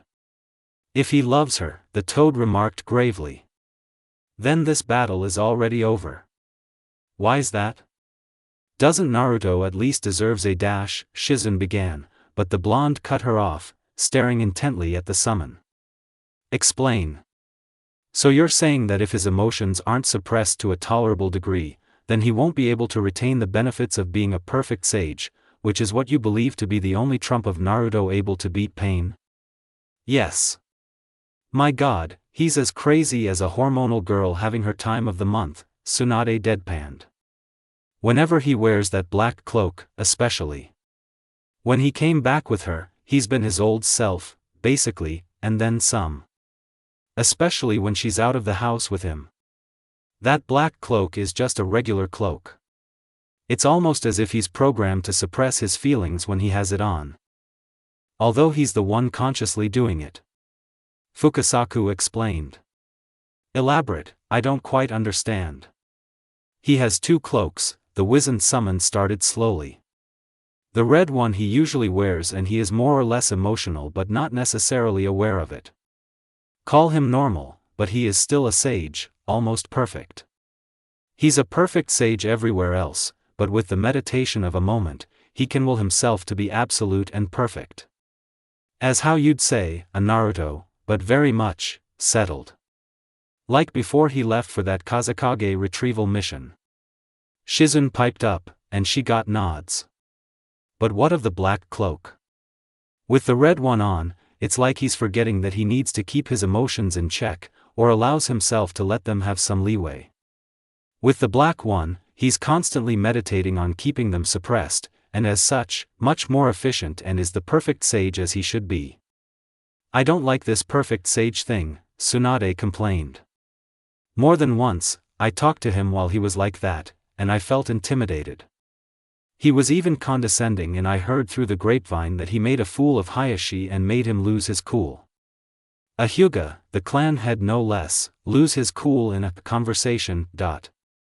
That's to be expected, I'm sure. But that may be a small price to pay for the might which he receives. Perhaps in time, that nature he has may change polar opposites and he'll become benevolent. Benevolent my ass. If he just stops talking completely while in that black cloak bull, I'll be happy enough to take just that. In any case, I'll have to begin seeing to important matters. I wish to take Naruto-chan to Mount Mayaboku. Isn't that where you live? Yes, Tsunade-san. I wish to teach him more what I can about the sage arts, to make him capable enough to fight pain. I suspect he'd be back inside that time period anyway, and he'd have to be up to snuff. When was the last time Naruto trained? Tsunade asked aloud. If it wasn't with you or Jiraiya-chan, it still would have been a waste of time. He's on your level. But pain is above the level you three reside. Naruto needs to finish his resistance training, to resume and finish his resistance training. Resistance to what? Shizun asked, curious. Emotions. Then, the first one we need to work on is lack of a feeling to go all out against top enemies. I suspect that his position has made him lax and complacent and he'll need physical training as well. Fukasaku, with all due respect, Tsunade spoke with frightening conviction. Where the hell do you and Naruto get off by deadening his emotions? The toad said nothing. He knew how and why she spoke like this, and how and why he knew it was wrong. But that didn't mean he couldn't defend it. The reason why Jiraiya was unable to fight at his peak was because he realized he was going up against the AIM orphans he had formed a bond with. They had no problem going all out to kill him, but his emotions dash. Wise Elder Toad summon or not, Fukasaku, the Senju's tone promised severe consequences. I will not tolerate belittling of Jiraiya, especially that of his ideals that made up a vital core of how he viewed the world and his wishes for it to be better. I did not mean to offend. I'm only saying that he held back. Perhaps if he had gone all out. The toad trailed off, and the two women got the hint that perhaps Jiraiya would have been the one to speak to them, instead of his summon telling them he had been killed. This training. The blonde woman said at last. When and where would it be done? On what kind of schedule? The wizened toad was about to answer, when all of a sudden, a ninja burst in through the door, breathless. A quick glance of his face told the familiar kunoichis that it was Irika, looked as if he had run to Suna and back full tilt. Hokage-sama. He started wheezing in his breathless state while the Hokage demanded to know what was wrong. It's Naruto. He's left the village. What? He was too strong, lady. He knocked all who tried to stop him out of his way like flies. Not to mention, the Suna ambassador, Matsuri-san has taken after him not too long ago. Send for Kakashi. He's on mission. Tsunade-sama, Shizen reminded. So is Guy with his team. We can't expect either within a week. And as I've said before, Fukasaku piped up, emotions are playing into his way of thinking. Short of you going yourself and beating him into submission, he's not returning. And need I remind you he's channeling natural chakra and is of the ideal of never giving up? X equals X equals. Hell, I didn't expect to be running after him so soon, she mumbled under her breath.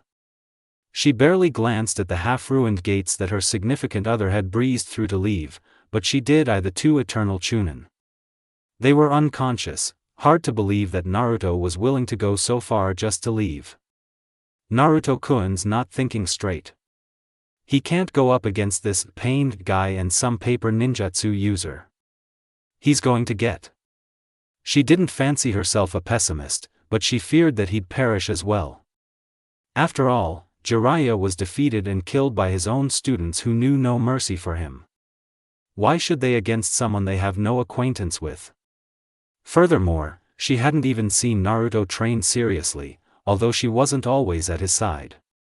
A criticality she decided to rectify in the future. As soon as she could catch up to him, that is. As she was currently, she was lagging behind, only to follow the proof of his wake through areas he had bulldozed with his body. She supposed that it was fair to call him a force of nature. That's what he was, wasn't he? The guy she knew herself to be in love with. Life worked out in its strange ways. A few years ago, since before her adolescence, she was just an orphan, going through the motions of becoming a Suna kunoichi. Getting taught by Gaara, she really didn't know, did she just fall for a guy with power, but even worse, did she do it again? With Gaara? With Naruto? No. With Gaara, it was different. She was always there, trying to do anything and everything she could to catch his eye. But with Naruto, he was the one who was looking out for her, since the very minute he met her. Hell, their introduction to each other consisted of her trying to dent his head in, while he let her. Then when she was about to get into trouble, Naruto lied to Gaara about having a great welcome. Strange meeting. Then, he tells his friends about his being a Jinchuriki. They reacted poorly, and she was consoling, in an apathetic way. Then, she gets drunk off of her ass. He takes her in, gets her cleaned up, tries to keep her modesty to herself and gives her his bed to sleep in while he took the ground. When all is said and done, she tries to dent his head again, hits his friend by accident, and Gaara forces them to make up, by hugging. Weird. Then Naruto's all well and good, invites her to stay at his home. He and his sensei argue and he gets offended and takes off alone. She tries to follow using nothing but willpower as far as she was concerned. He appreciates her efforts, and carries her the rest of the way piggyback. She then basically gets interrogated by the Hokage, and was about to get carried off to get tortured by mistake, and he came in, basically threatened everyone to kill them or let her free, and the whole matter glossed over. She then had a one-sided fight with him, nearly died to get back to him to apologize, and he basically, perhaps, turned into a shogun's son or something. The riches, political clout, and standing in the village, all overnight. An issue with trust was resolved within the ceiling compartment of the property that determined who could safely traverse the estate. Repeatedly, she has broken his unhealthy streaks of deadened emotions, but other than that, what had she ever done for him? Save for his episode last night, that gave her the congenial shivers, and her having to sleep in his room beside him the whole night had a lot of clout, surely. But that was all she could really say she had done for him. Her face fell into a scowl as she called to mind how powerful Fukasaku had made pain out to be. Growing even more worried, she decided that she'd have to give it her all and then some to catch up to the blonde, and hopefully convince him to return. She could no longer just leap from limb to limb of the trees. She'd need the most perfect efficiency of freerunning she'd ever learnt or seen to convert these obstacles into what could be likened to running blocks. Leaping over one branch in an overshoot, her left leg caught the behind of it to push forward instead of merely jumping off. Now moving faster, she was dropping in height but caught at another branch with both hands and swung off to another one. She'd catch up to him. No matter what it took. Whatever the cost, she'd gladly pay it. After all, it was her turn. X equals X equals. He could sense her following behind him, but didn't stop. His black cloak flapped behind him like an errant animal in the wind he had created from moving, and all the while, no matter how much he tried to shut it up, the Kyuubi kept ranting at him in its usual ways. You're going to die. You're going to fail. Both of you will die. I can sense it coming, as sure as the sun seemingly falls into the sea and night follows thereafter. You will not win. And I'll take you with me, Naruto growled back. He had been going at what he considered a fast pace, saving most of his strength for the battle. But, he couldn't believe it. She was gaining on him. He wasn't going to push his speed anymore, although he easily could. Finally settling to make a shadow clone to intercept her, he sensed a new chakra ahead of him. And they were multiple. Matsuri leapt off the final branch and sallied forth out of the treeline. The Suna Kunoichi was pleased at once to see the blonde she had been chasing, but she frowned a bit when she saw that there was a group of people standing afore him about 12.5 meters away. Is that pain? These people didn't look like the specifications repeated by Naruto's Sannin teacher. Well, there was one person with orange hair, but he had no piercings, although he was muscular and wore a scowl as he stared at Naruto.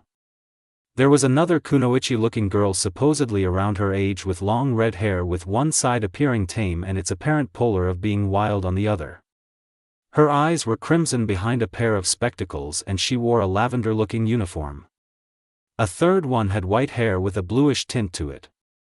His almond-shaped eyes were purple, and it was well on its way to match his sleeveless shirt. He had a throaty smirk that revealed serrated teeth, and one of his canines stuck out over his lower lip.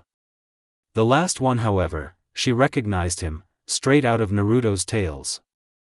Besides, the 3-tomo Sharingan blazing in his eyes was a major hint. Matsuri got the feeling that she had blundered into a confrontation, but no one was fighting or saying anything. They were just staring at each other, and killing intent bled from both sides. She landed as silently as she could, and approached Naruto from behind, keeping a sharp eye on those before her. Naruto-kun? She whispered.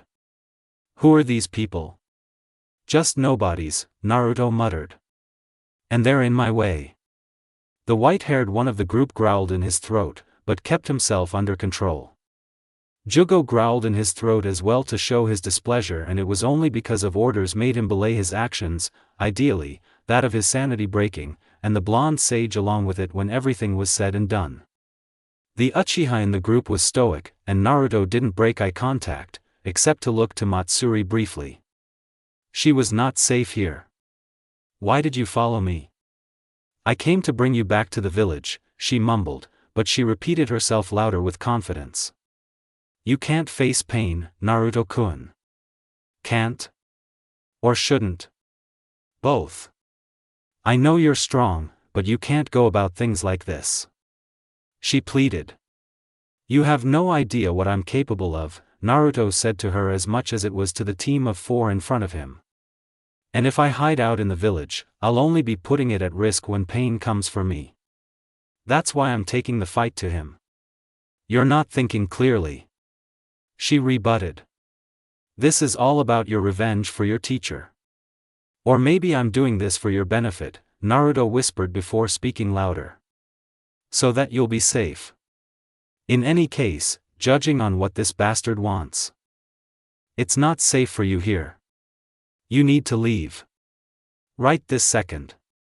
You mean Sasuke in front of us? Matsuri asked, having already made up her mind to stay. Her hand discreetly left its place at her side to be where her johio hung on her belt behind her. No, Naruto answered in all too serious tone as he stared at the youth with the Sharingan. I mean Orochimaru. X=X=X=. So. What you're saying is that the red cloak Naruto has is basically like his orange jumpsuit. It's normal to him? You don't understand? I'm sure I explained it properly, Fukasaku stated. He pulled and scratched a tuft or two of his gray hair, trying to think of a new way to elaborate. Fine. Think of Sasuke Uchiha. Bastard, Tsunade harumphed in abandon. He nearly killed Naruto a few years ago. If I ever get my hands on him.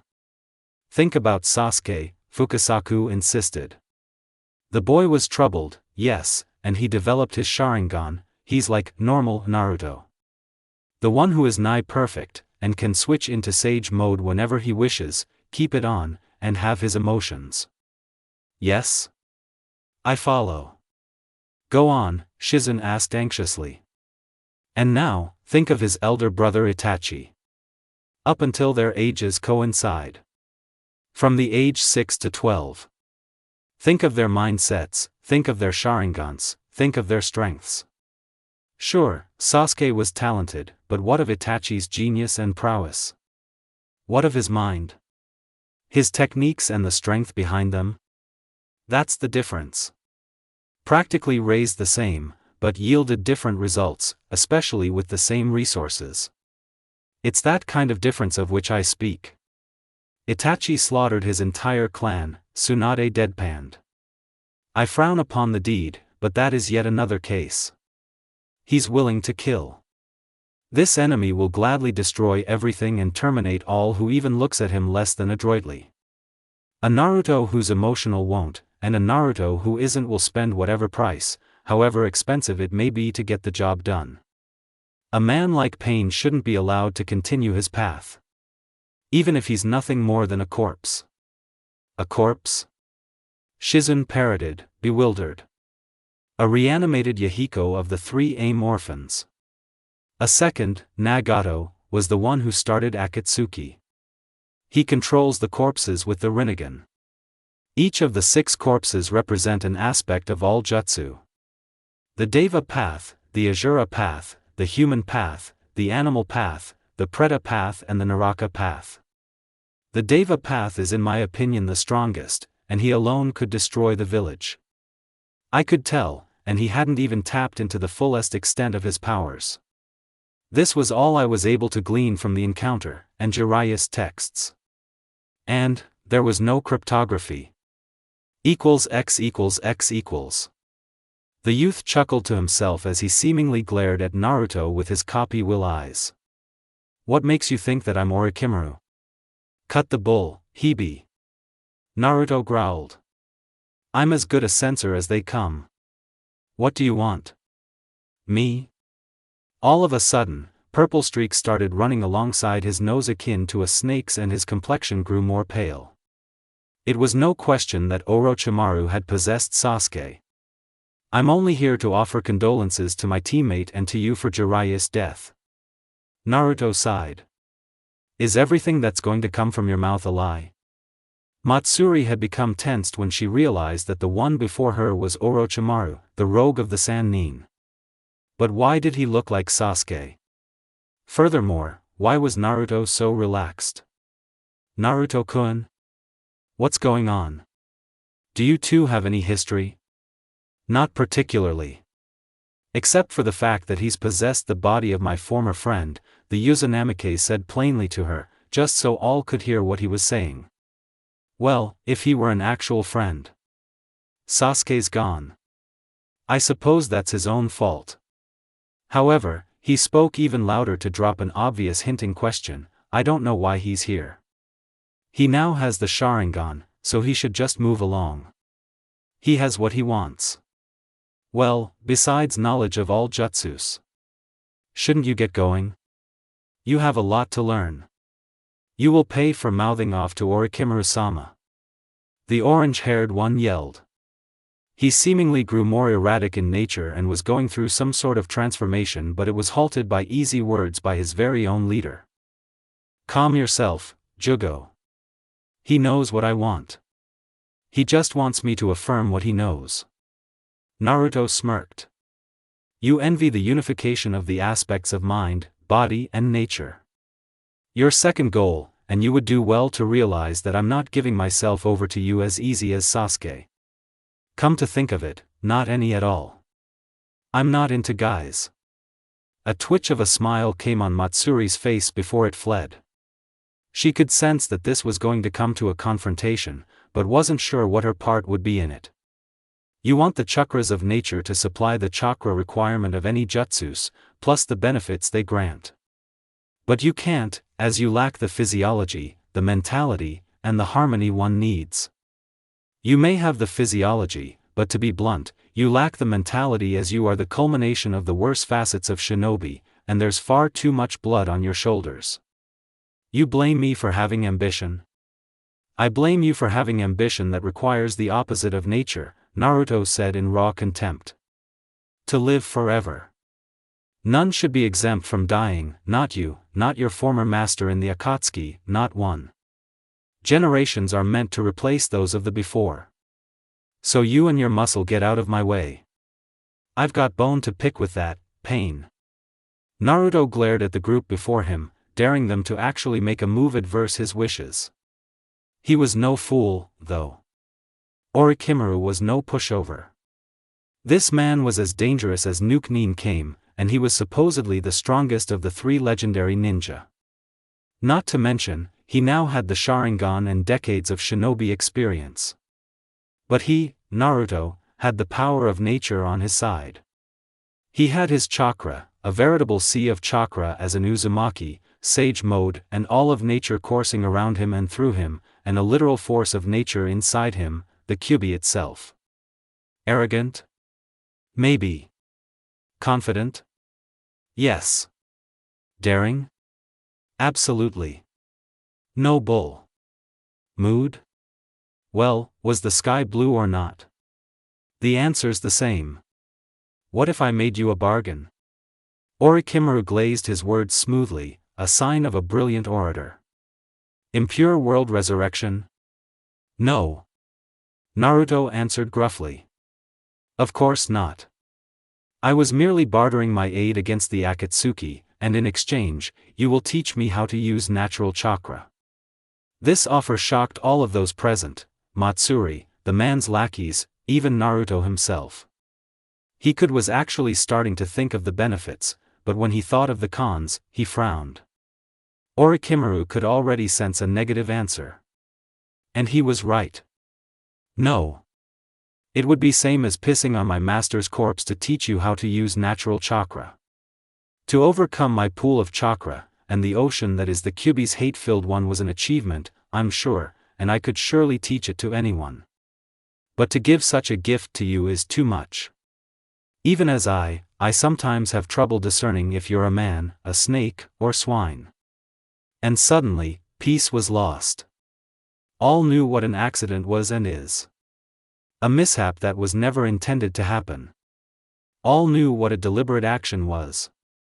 A mishap that had been intended to happen.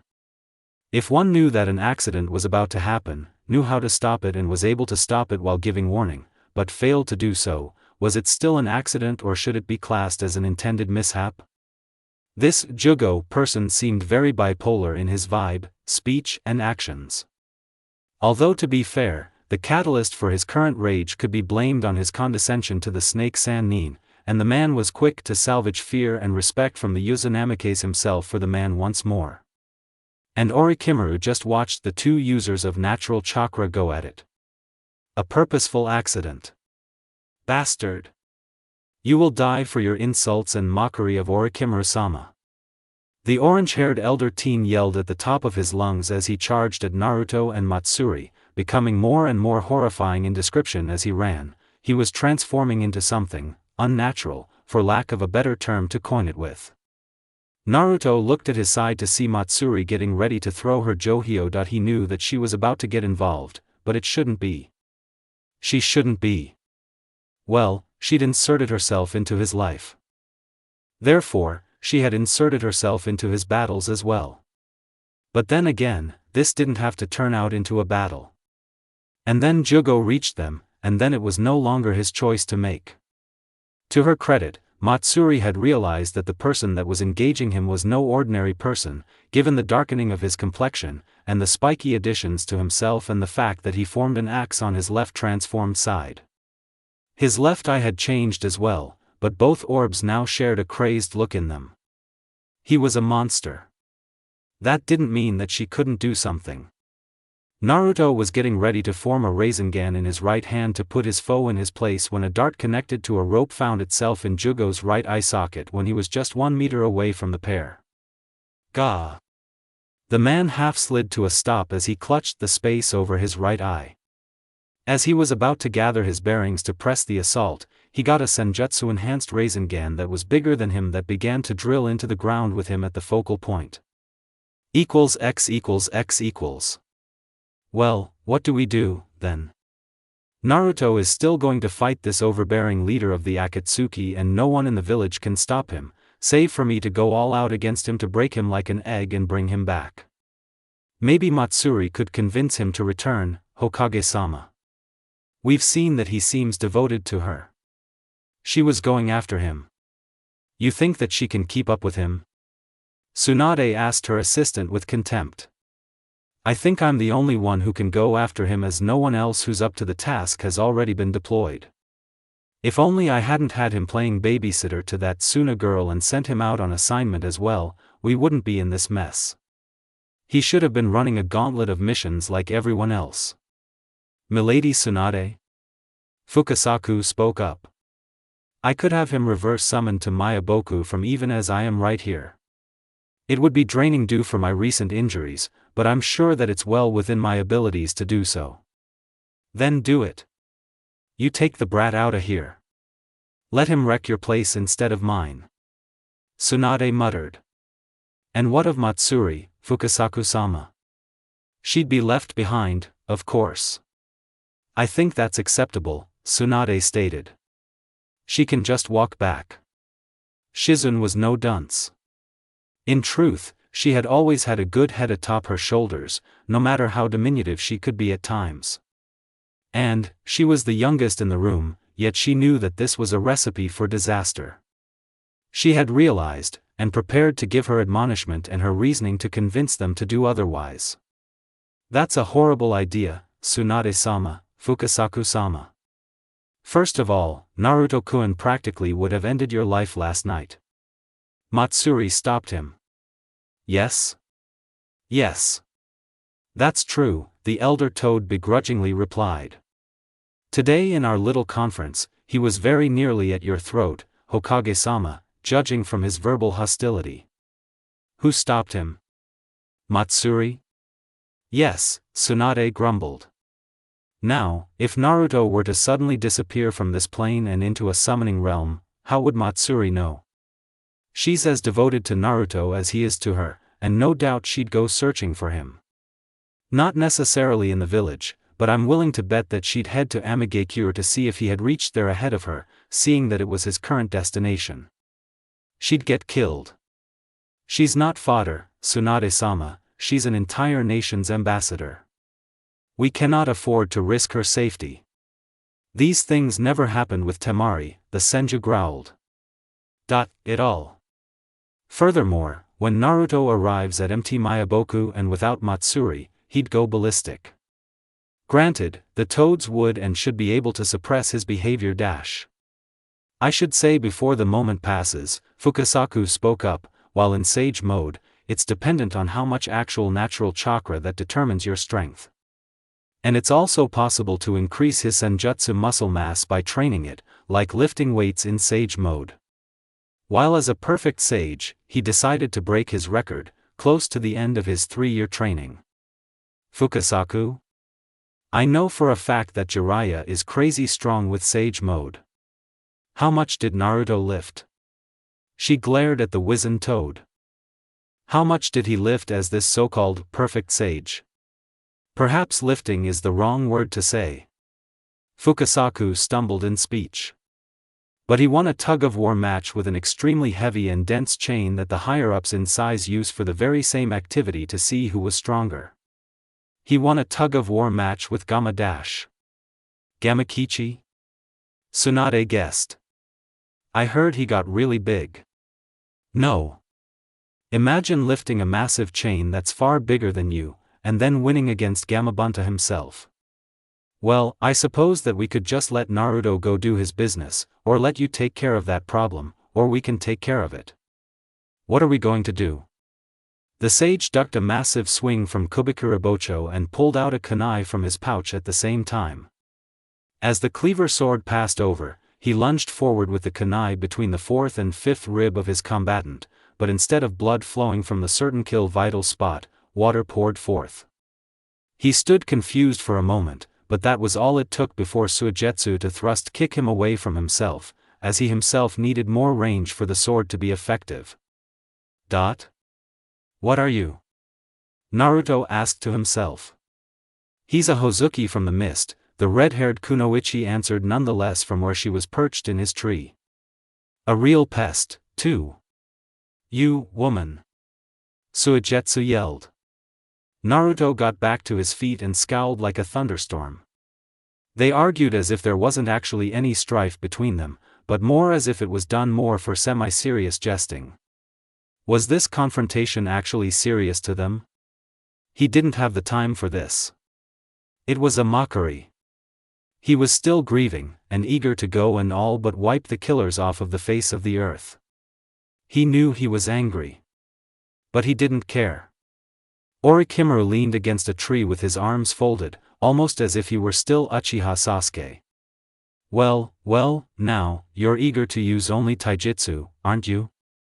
I'm not doing anything special, you snake. Naruto yelled his answer before he went back on the offensive. You're cursed, you're wearing a cursed body, the copy will eyes that are reputed to be cursed that you only seek to use to replicate my jutsus. It's like you're nothing more than a malignant cancer that should be completely eradicated to ensure the levity of others. Big talk for a genin who wants to kill pain, Orochimaru remarked with a chuckle. You couldn't even save Sasuke. I didn't care for him, Naruto said aloud as he tried to get close to Suigetsu, despite the swordsman's swinging arcs to use for bifurcation. The guy's a prick. Or was, I should say, he said the last under his breath. And there they were. Karen in a tree, Orochimaru content just to watch Naruto fight Suigetsu while he observed him, and Matsuri was looking on at the corpse of Jugo in the hole. She suddenly flinched backwards onto her rear end, and scooted backwards. What is that thing? Naruto looked over his shoulder to acknowledge her yell of alarm. A loud roar was heard as what could only be classed as horrific, and the creature to emit it leapt out of the hole. Naruto could tell that it was the same young man who was called Jugo, but his entire body had transformed. He was taller, had a dark brown complexion to his whole body, and his left hand still was like an axe, but the right was like a large oversized fist. Not to mention, since he was facing Matsuri and his back was turned to him, Naruto, he could see large growths in his back that looked like massive growths. In fact, all of him looked disfigured, and it reminded Naruto of Sasuke's transformation states. Don't take your eyes off of your opponent. Suigetsu yelled in triumph as he had just placed just enough distance to swing the sword so that the last foot of it caught Naruto at chest level, with all of his strength behind it. But instead of slashing him in two, it succeeded in batting him away into the undergrowth, and at that moment, Naruto had never been more thankful for having a tenacious skin while in sage mode. Naruto-kun! Matsuri yelled in worry as she stared off to where he had been knocked. But all too soon. She had to revert her attention to the transformed man who had his on her. Rahahaha! The man cackled as he shot forward and grasped her by the neck where it leveled off into the shoulder. A crater formed at the front on the wrist of his axe hand and he pointed at Matsuri's head. The crater lit up as a yellow came into being and the man laughed like one insane as all the craters on his back angled forward ahead of him and lit up, all pointing at the Sunakunoichi. Gotcha! Payback's a bitch, and you're a dead one. Multiple Lotus non-self-connected cannons. Caught at point blank. Matsuri froze in apprehension, but at the same time she managed to share one last glance with Naruto and he with her.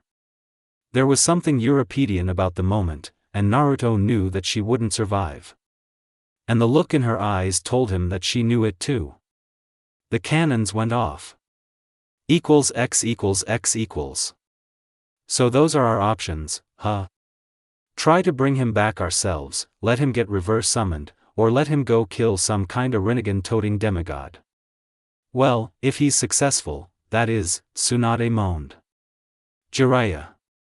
Why the hell did you have to go and die on me, you, lecher? She groaned out the last, for she that in spite of all things, she loved the man like a brother. Now who the hell's gonna keep Naruto in line? Perhaps, Matsuri-san, Shizun mumbled, could make an honest man out of him. Tsunade smiled a genuine smile at hearing this. Yeah, but he's honest already, heh. And just imagine if she became even half his strength. She'd have him completely whipped. Really, now? Really? But I wonder if I could use my strength of 100 to do tug-of-war with Gamabanta? If the jutsu name is to be taken literally, do you think 100 people could budge Gamabanta's forehand, much less wrestle with a massive chain? Shizun asked wryly. Ugh. I'm giving them 3 hours to get back here.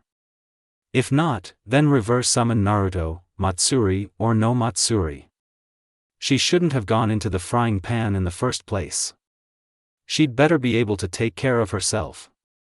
Just then, a massive explosion was heard in the distance, and all there in the office knew that it was of fighting. What the dash?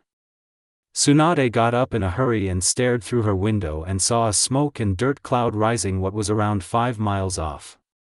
She decided that perhaps Naruto was maybe venting his frustration out. If he could wrestle with a gigantic summon, then he might as well do his training from the village, although she was wondering if he were far enough. A part of her told her that it was conflict, but she ignored it. Surely it wasn't one with pain, as aim wasn't a mere stone throw away. Besides, who would be crazy enough to pick a fight with Naruto anyway? But just in case. Shizun, you and Fukasaku-sama go after Naruto to see what's going on out there. If it's trouble, reverse summon him to MT Mayaboku and bring Matsuri home the long way. If he's just venting his anger out on a couple of trees like I'm hoping he is, then let him vent. It'd be safer for everyone, and should have the least casualties. And if there's fighting, Tsunade-sama? Wouldn't we be at a disadvantage? I'm primarily a medic, after all. Kato remarked. Can she be reverse summoned for a tactical retreat, Fukasaku-sama? The Hokage asked the toad, hoping for a positive answer, as she was really clutching at straws to send her own assistant and she hadn't any real top-tier ninja to send out as backup for her. No, he answered, much to her disappointment. She'd have to sign, Has she signed the slug contract? She has, although she has yet to summon them. Well, you can have Katsuyu reverse summon her instead. Now then, let's go. X equals X equals. Nothing has more strength than dire necessity. Matsuri suddenly found herself prone on the ground and a massive explosion took place right where she previously was. As she saw the yellow blast blew its way forward from Jugo, she saw Naruto go flying away from it haphazardly through multiple trees and finally, his velocity took him to the ground and he carved out a trench more than 100 meters long on his back. Matsuri was breathless. That should have been her. What happened? Did he substitute with me at the last second? Why? She yelled in her mind. No. Naruto kun. She nearly screamed herself hoarse as she ran to him to be at his side. Naruto was distant, both in literal distance and in the land of the living. His eyes creaked closed momentarily and he spat up a globule of blood. He fought to keep his eyes open, and he heard his significant other scream his name. It was all he could do whisper hers, and he did it with the words he had wanted to say for a long time.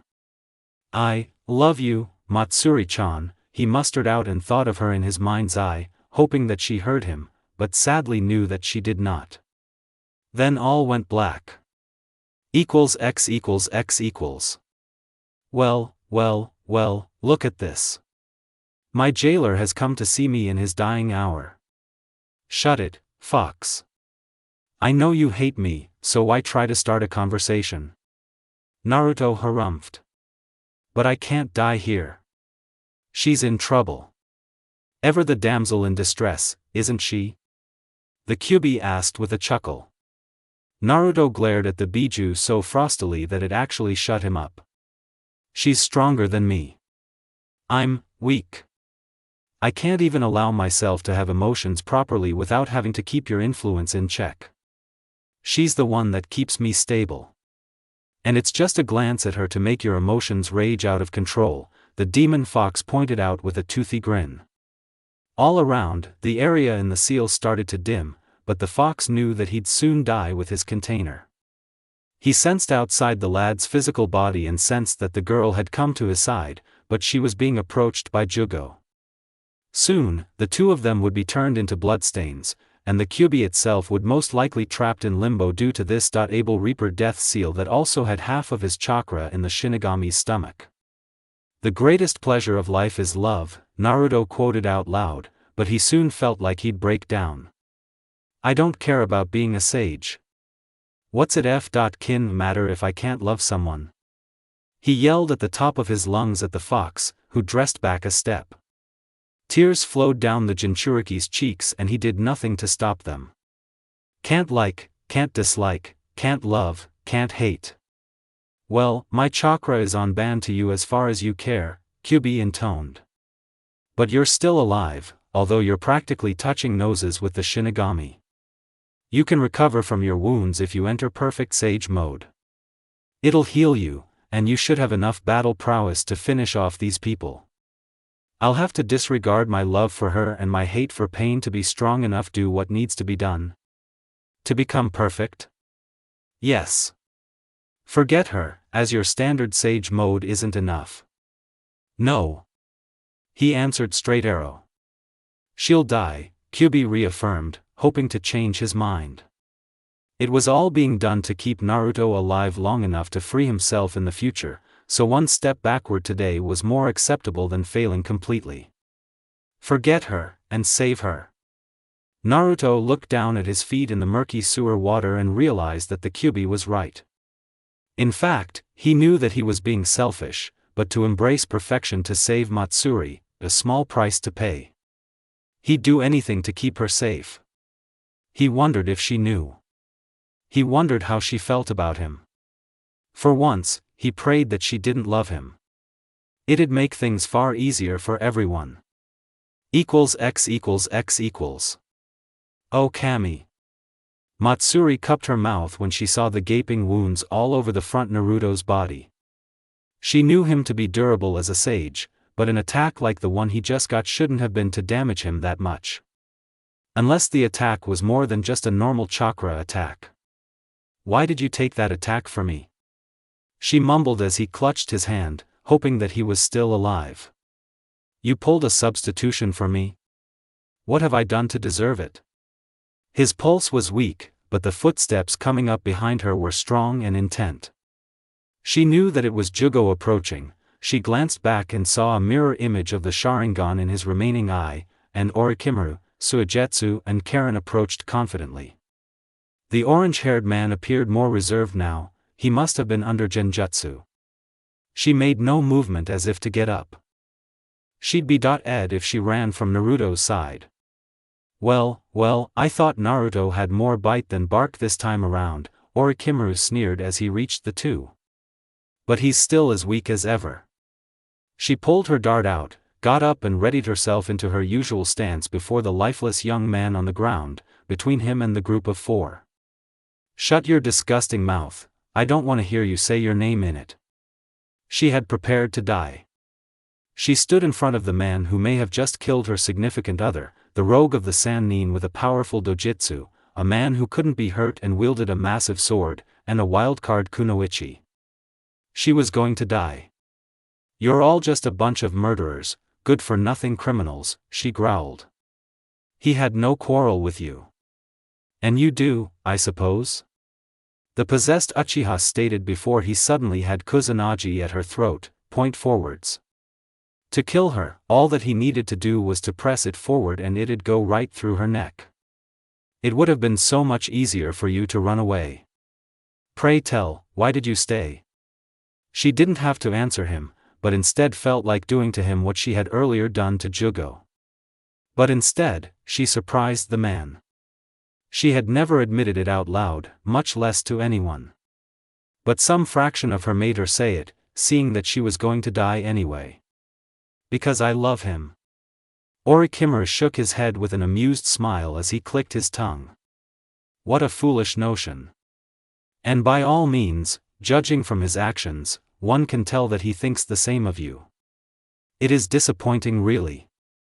I suppose nothing more can be done except to resurrect him using the impure world resurrection technique and force him to tell me.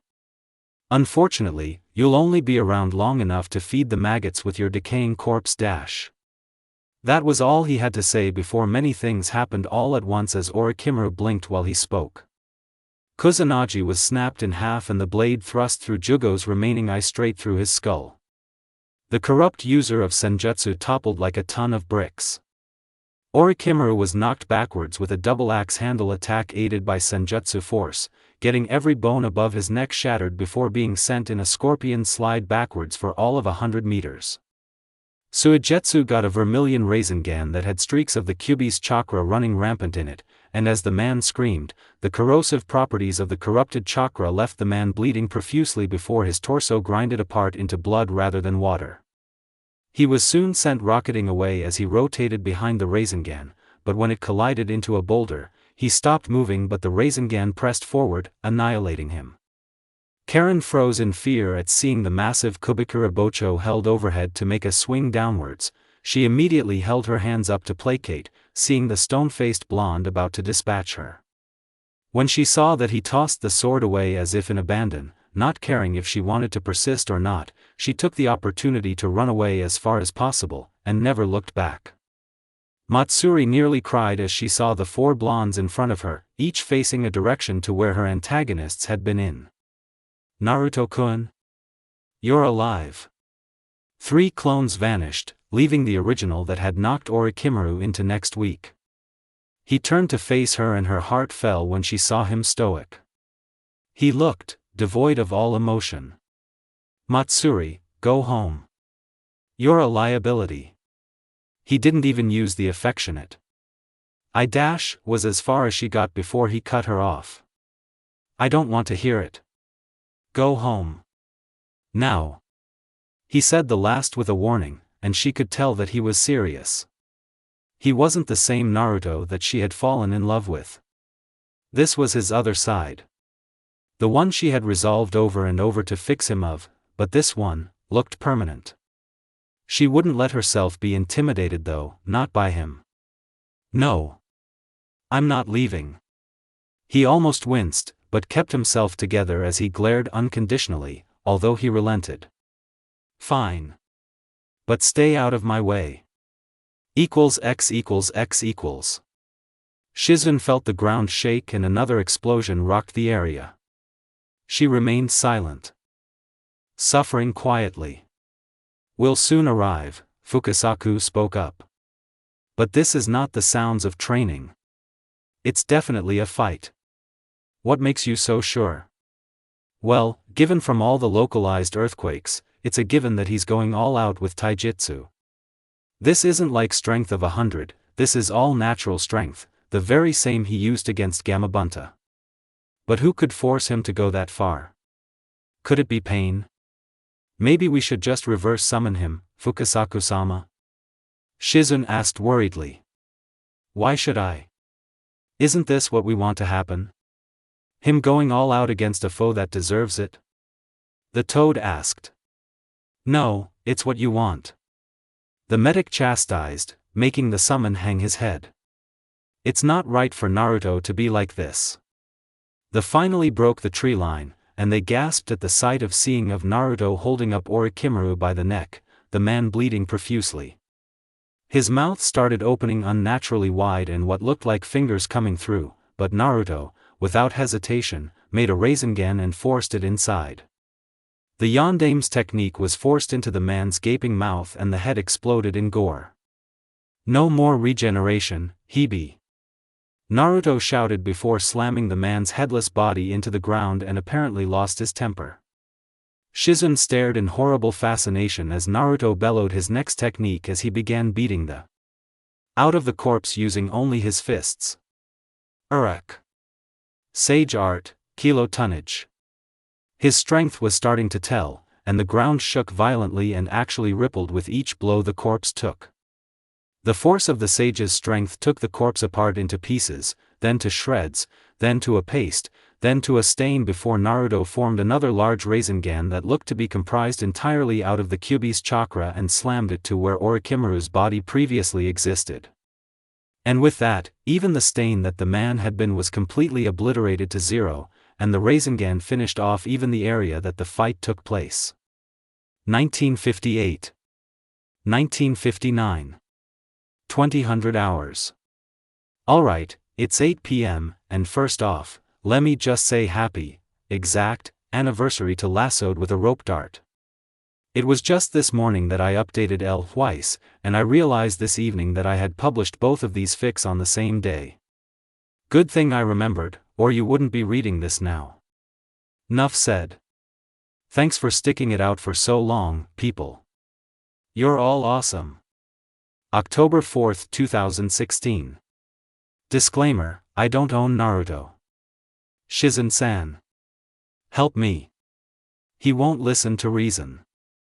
The medic Nin cast her eyes to the side where the Suna Kunoichi stood, before looking away to the crater where Orochimaru had been killed and destroyed infinitesimally. The land was scarred and pocked with the signs of battle, and she could hardly believe it. Orochimaru was actually dead. And from Matsuri's recount, Sasuke was dead along with him. She really didn't want to be the one to break that news to Sakura, but that was the least right now. Matsuri was pleading for her aid to convince Naruto to keep him from leaving. How was she, a medic who was inferior to man of Orochimaru's might, supposed to convince Naruto without the oratory skills or might to get him to the hidden leaf? Matsuri-san, as much as I'm ashamed to admit it, I'm scared of him. Kato mumbled as if to herself, but the ambassador still heard her. I'm not afraid of him. I'm afraid for him, Matsuri cried. You were coming to bring him home, weren't you? Do something. Fukasaku shared a glance with Shizun, who nodded with the toad. Shizun, I'm conflicted. Naruto is in a state of mind to take down pain. But Matsuri insists that we should retrieve him. I'm prepared to prime the reverse summoning. What say you? Shizun's dark eyes took in the landscape of the fighting area. All were dead, save for a red-headed kunoichi that Matsuri recounted. Those who were fighting were a Hozuki with Kubikuribocho, a man called Jugo of the Scales who was said to kill his whole village, and Orochimaru himself who had possessed the Sharingan in the conflict. Naruto was just that powerful, as he only got a bit of clothing tears, mostly in the front of his black cloak. I think we should let him go do what he needs to do, Shizen answered at last. Fukasaku started in surprise, but leveled off into mild shock. If he could do all this without a scratch, then he can fight pain, right? He's in his prime as you say, Fukasaku-sama. Hi. The toad answered. Ever so slowly, Matsuri's face contorted into horror, appall, disgust and fear. He did get hurt. He sacrificed himself for me when Jugo grabbed me. He nearly died.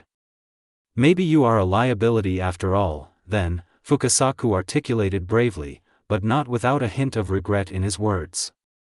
Fukasaku, Shizen, the two of you are useless.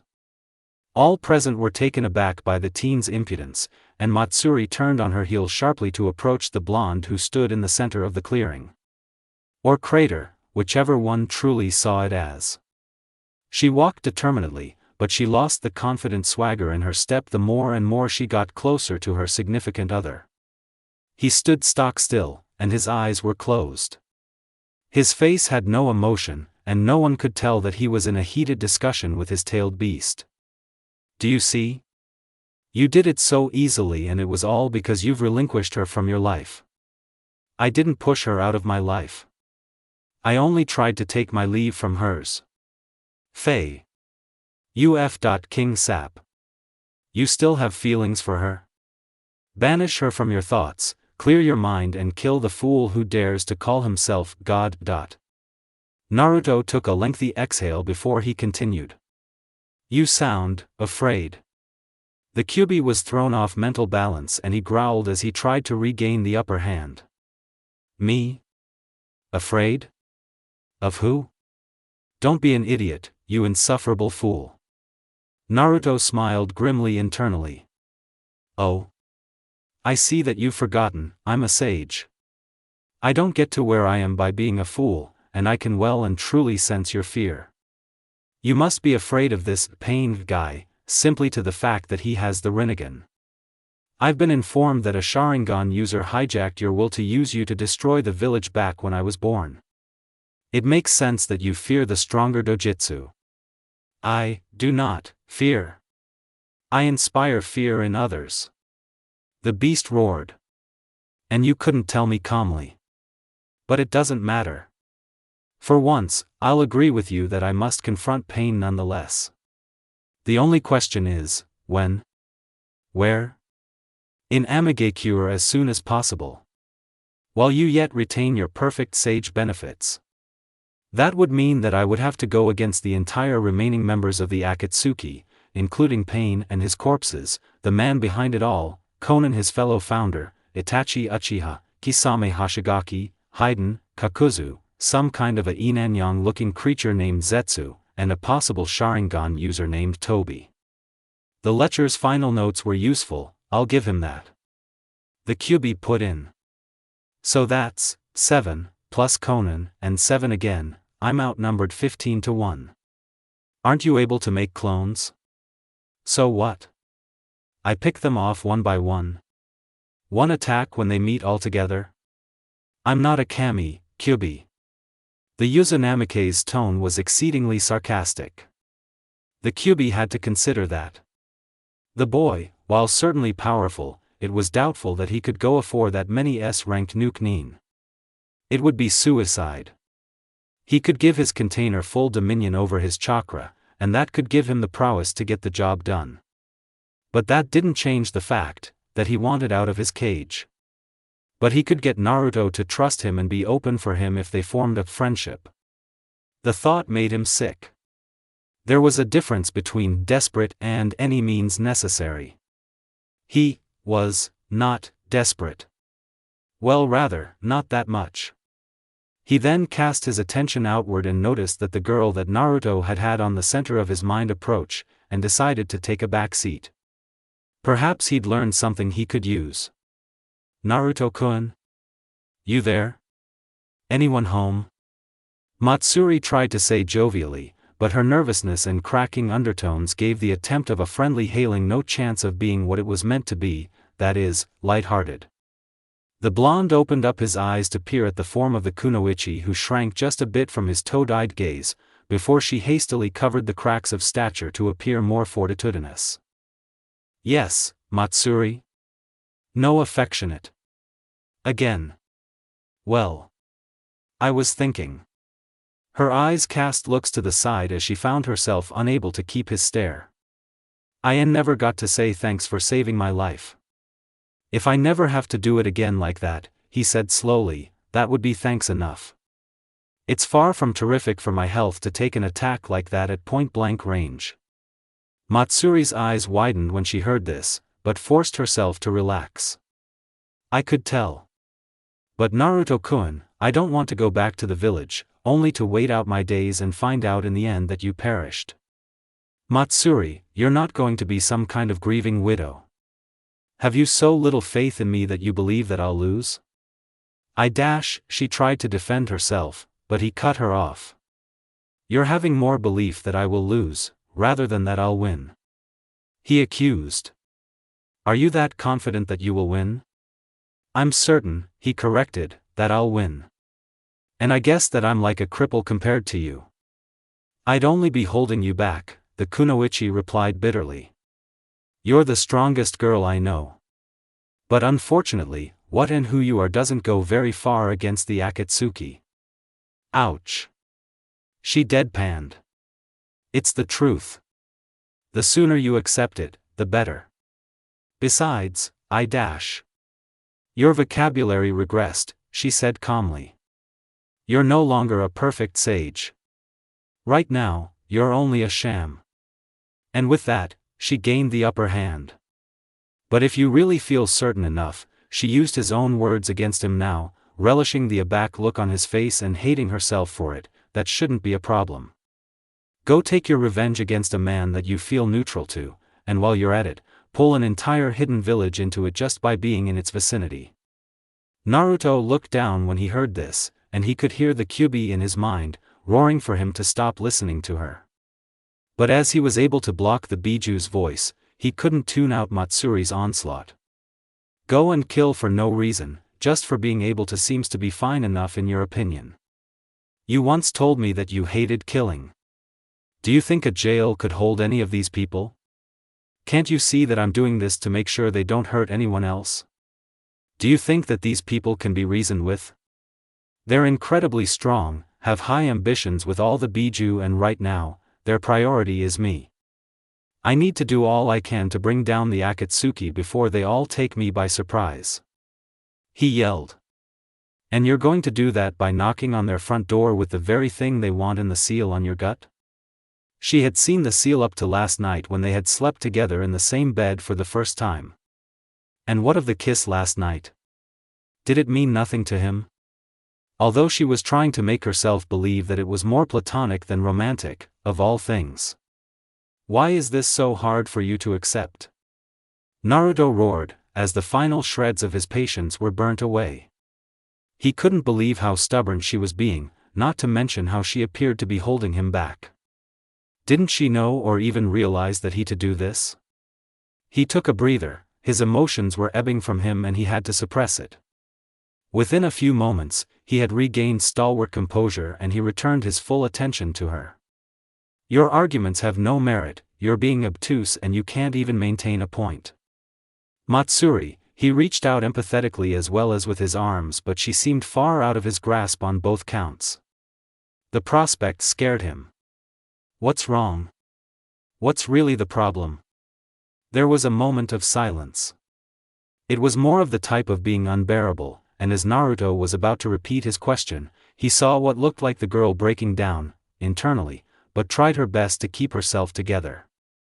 Her lips quivered and her eyes watered, and he didn't miss the fact. It didn't last a second before she pressed her lips together and hurriedly brushed away the evidence from her inky orbs. Naruto-kun, she started. I've watched my parents get killed. For the first few months that I've spent grieving over them, I used to hope, and pray that it was just a dream. That I'd soon wake up and find them. But day in, day out, I was forced to acknowledge the fact that they were dead. They weren't coming back. I had to keep coming back to an empty house. But now, here in the Leaf Village, I now have a new home. I'm not talking about a mansion. I'm not talking about a secure dwelling place that makes sure that no criminals can get into it. I'm not talking about a place that has more than enough food to get through all kinds of plagues and pestilences. I'm talking about a considerate, she hesitated here, but she continued regardless, kind, thoughtful, playful, kid at heart, outgoing, whisker-faced guy who doesn't have a single bad bone in his body. She mustered up a tiny smile as she gazed up into his face, having found a good measure of confidence in what she had wanted to say. I've grown attached. I have a reason to live, to not just go through the motions. I can do more than just be a follower. I now have responsibilities. I don't practically sell myself just to get attention anymore, and I know that I've grown all the better for it. Naruto felt something stir in him. Was this happiness? Hope? He was close to squashing it by meditating and was about to meditate mentally to squash it, but before he could, she continued and he belayed the act. But now, I'm afraid. Her smile fell, and his sensory perception told him that she was becoming fearful. I'm afraid of going back to that house alone, knowing that you're going off to fight a bunch of S-ranked criminals on their terms all by yourself. She stepped just a smidgen closer and embraced the Uzunamike's tightly, although his return of the gesture was more modest. Even more, I'm afraid of going back to that house or wherever I am and finding out later that you won't be coming back. Besides, her head tilted to look fully into his face. My home is wherever you are. In his cage, for a brief moment, Kyubi saw his cage begin to streak significant marks and signs of rusting. He started up in his surprise, and he gripped one of the bars. It felt rickety, as if a bolt or bit was missing. His container must be going through some sort of significant emotional event, and it was compromising the seal's integrity. It wasn't quite there yet in matters of corrosion and erosion, so he decided to be more voyeuristic to see what could have caused it, and perhaps, see if he could inveigle it in the future in greater volumes. Matsuri-chan, No, Naruto-kun. Please, don't go.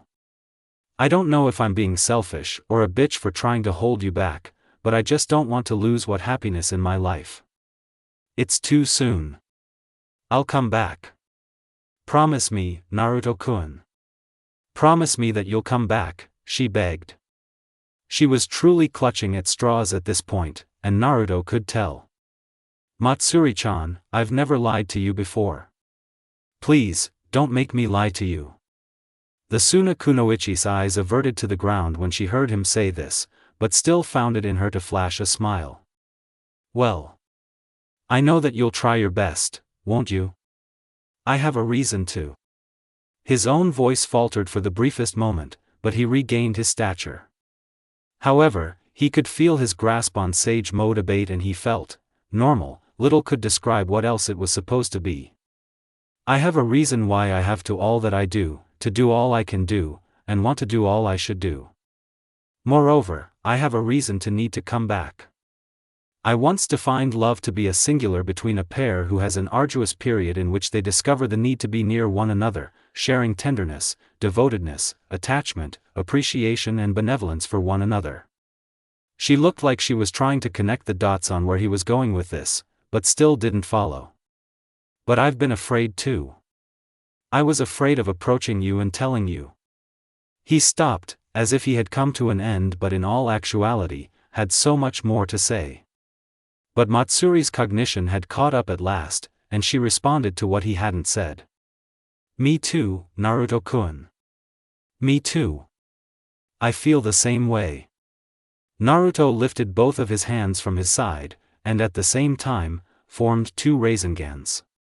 In his left hand was one the size of a grapefruit, and in his right one the about twice the size of a basketball.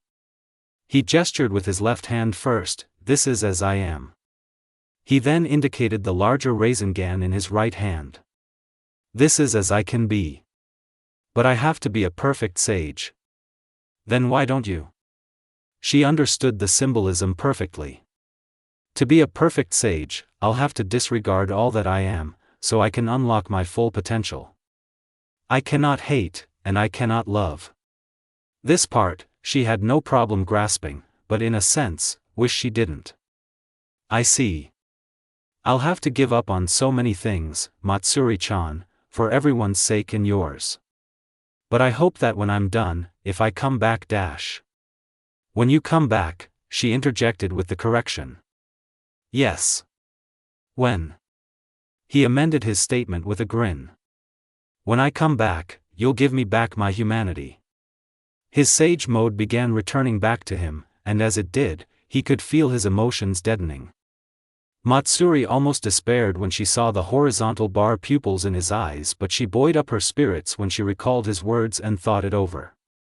Goodbye, Matsuri. The loss of the affectionate again was not lost on her, but she ignored it. This wasn't really him, anyway. Sayonara, Naruto-kun. He turned on his heel and begun walking away to the direction of Amigakure, resolute in his intentions. Matsuri spent a long time staring after him as he disappeared into distant foliage, becoming more and more tempted to try and sense for him. However, she felt weaker all of a sudden and decided that it wasn't such a good idea. She veered her eyes aside to look to Shizune and Fukasaku, who were some distance away. Let's go home, Shizune called out. The Suna Kunoichi nodded before she strode off, in the company of the medic and the wizened toad in tow. Long after they were gone, a being of black, white and green and garbed in a black cloak with red clouds rose from the ground where she had stood. We should go tell the others what we've learned, the white said.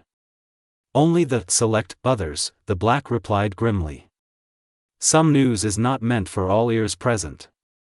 So, he's more of a threat when he's deadened himself from petty morality and all the foolishness that humanity has to offer, is he? Yes, the black one said. But we may have found an effective solution to the problem. He seems to be smitten with the Suna ambassador, the white one added. Matsuri, her name was. He seems to have far less bite to his character even by just conversing with her. Is that so? The Uchiha's lone Sharingan eye narrowed as he processed the thought. Perhaps. He began to think of how his life used to be back when things were far simpler. Actually, he was more of a simpleton then too. Rin was also alive back then too, and he couldn't help but wonder that it was because of her death why he had become all the stronger for it. Toby? The black one said carefully, knowing that he couldn't afford to leak the man's alias as Madara, or his actual name. What do we do? I need to know more. Is he stronger with her around, or not? I think he's stronger without her around, the white Zetsu quipped. I've seen him take the brunt of attacks in her place. Without her around, he could perhaps fight without being distracted, if we have to go so far. Not to mention, she makes him emotional. We all know that being emotional on the battlefield creates complications that are hardly for the better. There's also what he told her about that his perfect sage mode detailed that he shouldn't have any ties for love or hate. Being infatuated with her basically negates his prowess. Basically, the black Zetsu cut in with a repeat of the rundown, being infatuated with her has waned him far below his potential. I see, Toby muttered. In his mind, he wondered if he was like that with Rin. He was so much stronger, even in his time of witnessing her demise at the hands of their third teammate, the very one he had gifted his other eye. It was a travesty. But so many things demanded his attention. But then again, this matter of the Kyubi Jinchuriki who was on his way to aim should take precedence over all else. Sure, he was powerful, but he couldn't surely take everyone on at the same time. Then again, how was he supposed to underestimate the might of one who was able to not only defeat but full-on bloodily murder the rogue Sannin, Orochimaru, not to mention that he had had the Sharingan at the time. Sure, granted was the fact that the man had next to no might with the dojutsu such as the Mangekyo, but its base abilities like copying ninjutsu and taijutsu and have heightened perceptions of time was more than enough to bolster an already powerful man. The Sannin were just a bunch of old people anyway, clinging on to their might of past deeds, but still. Give credit where credit was due, and this threat coming was to be recognized. Akatsuki was dwindling. They had suffered losses, and not many biju sealed in rectification. The 2 tails, 7 tails, 8 tails and the 9 tails were up and about. Of the Akatsuki, only he, Pain/Nagato, Konan, Kisame, Itachi and Kakuzu was still alive. If Kakuzu hadn't somehow killed or rid himself of Haiden somehow, he'd also be of their number. They had no bolster. But they were still enough for the Kyubi Jinchuriki. Weren't they? Zetsu, he stated in an authoritative tone. Tell Kakuzu to return from his bounty hunting. We shall have to stand together against the Kyubi Jinchuriki. Both sides of Zetsu raised their respective eyebrows. Is there really such a need for precaution? He's just one Jinchuriki. Even you yourself should be able to manage him. The black side answered. I've never been one to take foolish risks. Besides, this youth has had a long history of overusing clones tirelessly. Besides, he turned to the white side of Zetsu. I'm going to go fetch some more insurance. Zetsu? Did you happen to dash? Why, yes, I did, the spore-like thing stated as its face began to contort to form a new one. I thought that you'd wish for me do it. Excellent. Hither, white Zetsu, you'll come with me. Black Zetsu and a white Zetsu spore clone, fetch Kakuzu. =x=x=. All that rested on his mind were shades of gray and silver. He felt impartial and partial at the same time. He felt dark and light, black and white, everywhere and nowhere, all at the same time and yet, not at all. But somehow, it wasn't confusing, everything made perfect sense. Everything was logical, had clarity, had an explanation. Why he was a perfect sage, he knew and how. Why he was here fighting Kakuzu, he knew and how. Why Asuma was dead and Chiriku forced to withdraw from the fight, he knew and how. Why Matsuri felt like a foreign form to him, he knew and how.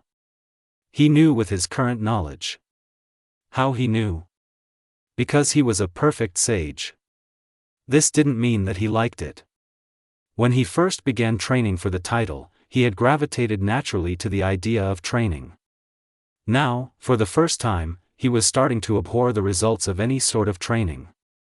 He finally had someone in his life whom he had affection for, and Matsuri had told him that she felt the same way. Why did he have to make choices like this when no one else had to? No wonder Jiraiya chose the roundabout fashion of just being the semi-physical container of Fukasaku and Shima. Why Jiraiya never wanted him, Naruto, to become a perfect sage. He had to give up too much. And the benefits didn't really outweigh the cons. Matsuri will remove this from him, and he would do so willingly. By her loving him and he returning it, he'd give up what he now considered a curse. But for now, he'd use this curse and finish what Jiraiya started and end the Akatsuki for good. Starting with this one. Metallic tendrils wrapped itself around his wrist before it proceeded to twist him savagely and slammed him through the walls of a nearby temple. He was pummeled by the falling rubble for a second before he was out again, a large Rasengan in his right hand that began splitting itself up into smaller ones that rotated around his wrist by the number of 4. It was a smaller variation of his Rasengan mace. Kakuzu instinctively tried to dodge it, but was grabbed by 3 shadow clones, one to each arm and another one using an underground moving technique reminiscent to his copycat sensei and held fast to the enemy nin's legs. His momentary confusion and panic was all it took and Naruto capitalized on it as it had left the man's guard wide open. Naruto shoved his Rasengan's covered wrist into the man's gut, and all 4 chakra techniques burrowed into the man's steel-like flesh, and settled inside his bowels, where they all collapsed their intended shape and their directions became uncontrollable and sporadic. Quickly removing his arm, the Uzunamikes leapt backwards, leaving the Akatsuki Nin to his hapless fate that was filled with a gory death of gore as his midsection exploded. It was over. His hearts were destroyed, their masks pulverized and the bounty-hunting ninja was done in by the Rasengans. But Naruto could tell that he was not yet finished with his work. Boy, keep your focus. There is much to do, and you're losing control of perfect sagacity. The Kyuubi chastised. Naruto looked down before turning to Chiriku. The man was injured, but not too badly. He'd be able to make it back to his dwelling place. Needless to say, Naruto created 2 Kagebunshin to accompany the man, as well as to pallbear Asuma's body with the monk so it could be prepared for burial. No sense in leaving it to be fed on by carrion birds. I said, focus. Naruto sighed as he started on his way once more to Amigakure. Look at who finally gave a. Don't you dare think that this is for your sake, you pathetic dash. Thanks for giving me the heads up, Naruto cut off the tailed beast. I appreciate it. I know I'm losing focus, Matsuri's still on my mind, and I'm becoming more jaded to violence and.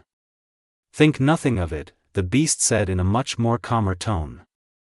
I'd rather much be free, but at the very least, you know that I have to escape this cell before you die in order to be free. Otherwise, you'll only take me with you. This, and only this is the reason why I'd even waste my time giving you proper caution. Naruto thought about this. After all of this, it was all the Kyuubi truly wanted. It was actually kind of heartbreaking. The beast, while it was heavily comprised of malice and bad juju, still wished for freedom and only saw him, Naruto, as one of those who were keeping him from his heart's desire, that of any caged, wild animal. To be free, to roam as they wished, to do what they wanted whenever they wanted. Naruto wanted that for himself too.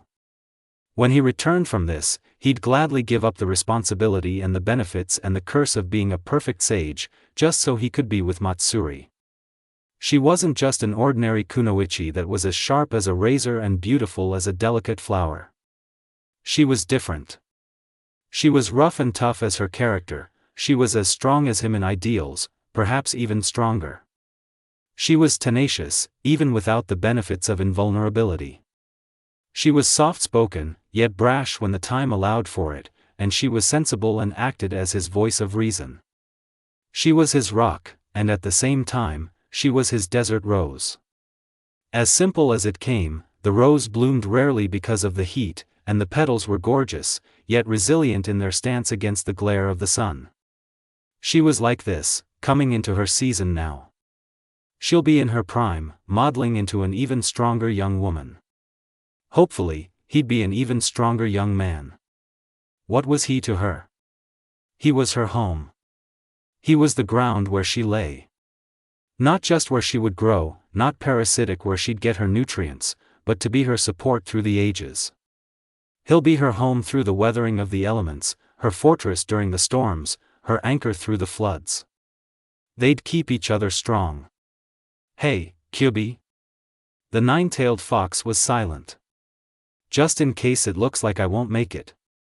I'll let you out. Just, make sure you finish what I'm starting. And stay away from my loved ones or I'll f.kin, come back and haunt you for the rest of your never-ending life. Are we clear? The Uzunamike's uttered in his most serious, you not, voice. The Kyuubi thought over this new development. While he knew that there was no afterlife for such a threat to be even feasible or possible, he knew that his container was making quite the bargain. He could just end his life on attachment just by dying himself. Yet, he was offering that he'd release him. Hopefully. The boy would be able to release him from his bondage just before he actually bit the dust if such a tragedy should ever occur. But nevertheless, he could honor the boy's proposal. He had no bone to pick with anyone alive in the Leaf, or anywhere at all for that matter. Besides, he had no intention of getting resealed. Yes. In all honesty, I find that quite agreeable. But is this offer proposed for your own conscience? Is it that you only want the Suna girl to be safe from future Akatsuki threat? Both. Now let it be. Naruto set his sights on aim. Now, how to deal with Itachi and Kisame, I wonder, much less pain. Might I suggest raising aim with tonnage? Just because we've made an agreement doesn't mean I have to entertain your notions of mass destruction. The QB gave something of a shrug in his mindscape before deciding to sleep for the boy's journey. I couldn't care less if I tried. X equals X equals. Matsuri felt weaker, ever since she had left the battlefield. As she ninja hopped from one branch to the other, she wondered if she had burned through more chakra than she had first thought. She hadn't used that much, but she did use quite a bit to get to Naruto in the first place when she was chasing after him out of the village. It made no sense. She decided to refocus her efforts elsewhere, as in keeping up her speed and efficiency of travel alongside Shizune and Fukasaku as they made their way back to the leaf. She couldn't help but think that she was moving in the opposite direction from Naruto, and that in itself was wrong. Why was she? Why was he? She loved him. He loved her. Shouldn't two people who love one another come together? Why separate? She was more or less attracted to power. Well, used to, that is. But now, power was keeping her away from the one she loved. Perfect sagacity? The power of nature? The might of reason? The knowledge of right and wrong? The recognition of necessity? It's always been in the way. Why would Naruto even want this in the first place? It was simple. He had no one to love, and so many hated him. In his quest to become stronger to protect what precious few he had who, mostly in actuality, peers from his generation who only saw him as Mr. Dependable and Mr. Help me out of a jam. He had no reason to relinquish it, but now he had a reason. She was the reason. To be human was to err. To be human was to harbor grudges. To be human was to form bonds. To be human was to be loyal to a fault. To be human was to hate. To be human was to love. He was willing to embrace this once more because of her. He had even turned down the affections of Hinata, and he still saw her as one he wanted to be with. She was special to him, and she knew. She felt the same way. Now, he was on a suicide mission. He wanted the world to be rid of the Akatsuki. Yes, revenge was in the mix, but it was no longer the sole reason, or even the main one. He wanted the world to be safe for his loved ones, for himself, for her. He was cleaning house before he settled in. To use perfect sagacity for the last time, then he'd cast it aside. "You're awfully quiet," Fukasaku spoke, wrenching the Suna ambassador from her thoughts. "You're worried." Don't be, she mimicked unintentionally, before she frowned heavily. He's going to dash. If Naruto can't beat him, then who should have gone in his place? She went silent as she pondered this. Tsunade-sama? And since Jiraiya is stronger than her? Fukasaku trailed off with the hint. Who next? Another Kage, perhaps? Even multiple? Yes. She screamed. Anyone, everyone else. Even me, too. Not the one person they're after. She came down from her emotional high, panting from the exertion. Anyone but Naruto-kun. Shizune shook her head sadly along with Fukasaku, knowing of all their dead loved ones through the ages. I'm sorry, Matsuri. Truth is, I don't know who else can fight for us, and it's wrong for us to even allow Naruto to go off like that. Then why didn't you get him or bring him home like you were supposed to? The girl bit back in an acidic tone. Matsuri, Naruto has the ability to create virtual armies of himself. No one else has ever come close to that battlefield advantage. He had to do that in the past to overcome foes when his own prowess wasn't enough, hoping that sheer numbers could defeat them. Now, imagine so many of those Narutos, all imbued with perfect sagacity. He's the only one who can fight pain and the rest of the Akatsuki all at once and live.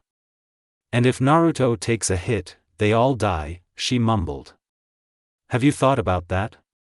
I've taken it into consideration. Chances are exceedingly slim that they can even harm him through his tenacity of being a perfect sage, much less kill him. They landed in front of the village now, and strolled in through the gates and regarded the now awake guards who had been knocked out earlier. Without even realizing it, they all began walking to the Namikaze property as they continued speaking. I know it's hard to accept, but Naruto's the only one who can fight for us. We just need to have faith. In the meantime, I'll have to prep the others of my kind that we may very well be summoned to battle. Matsuri looked down, as his voice droned on. But if I may be so morbid, Fukasaku continued. If he fails, take heart that we'll all see him again, as Pain has seen it in his mind to destroy the leaf and all its denizens.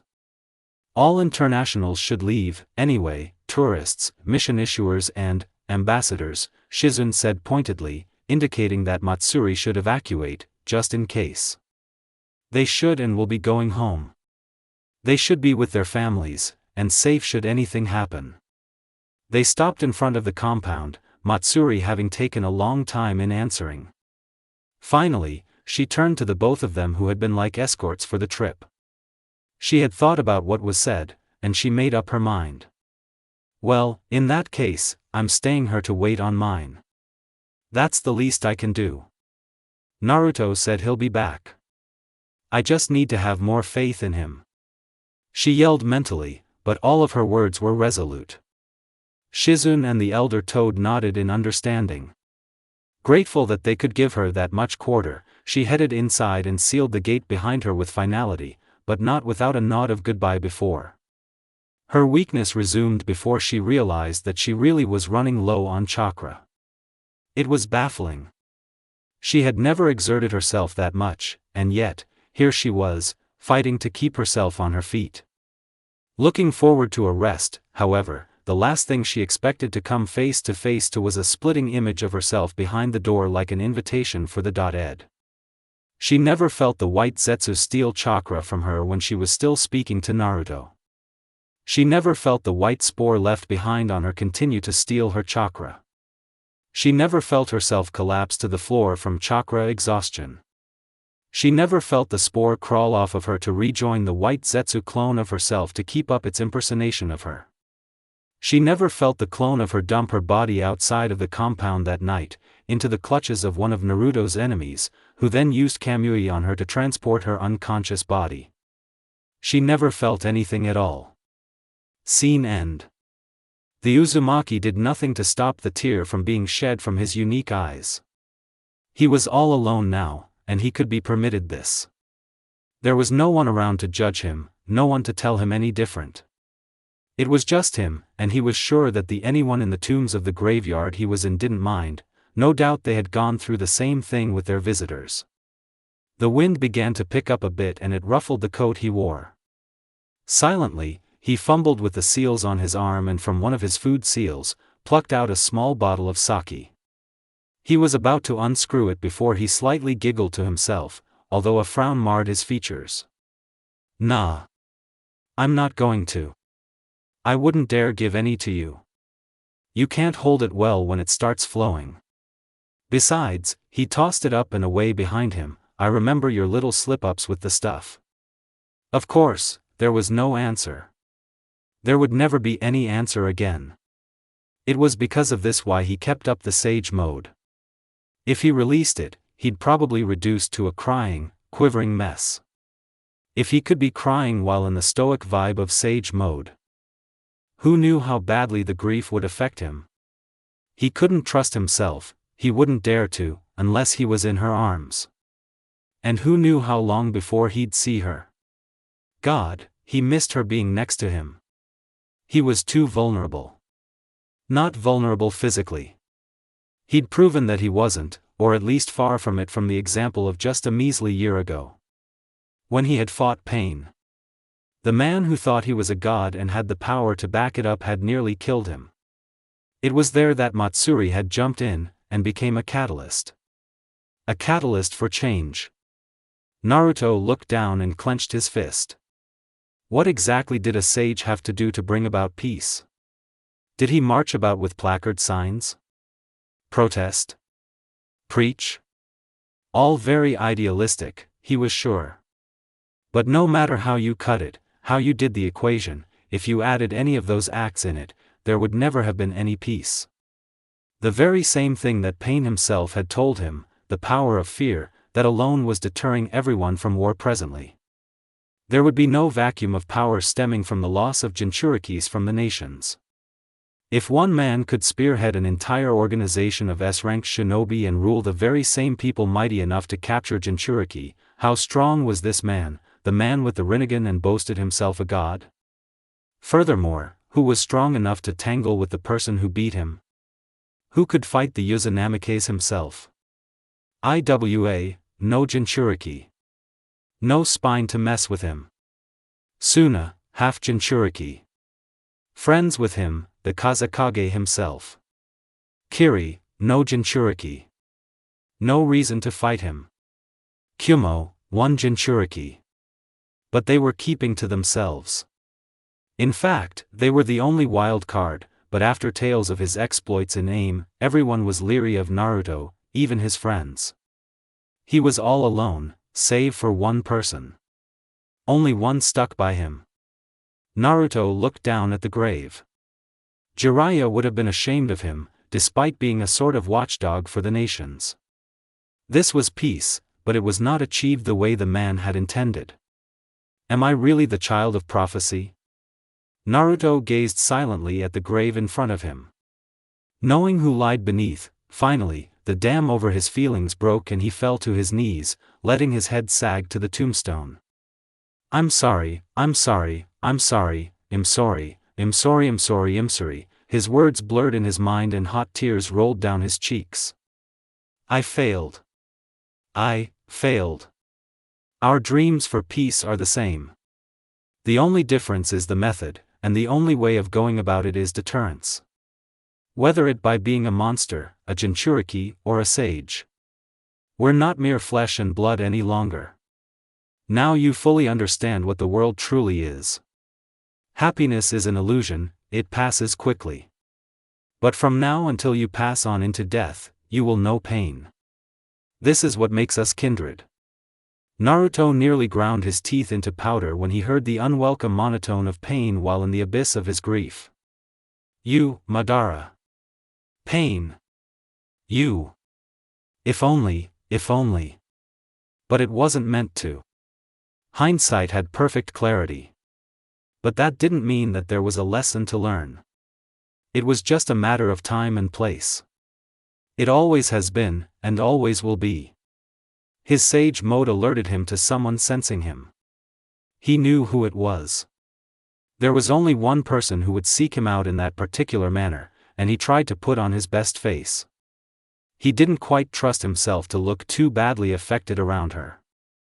It might make her too uncomfortable. After a few minutes of trying to mop his face with his shirt sleeve, she stepped out from the clearing of trees.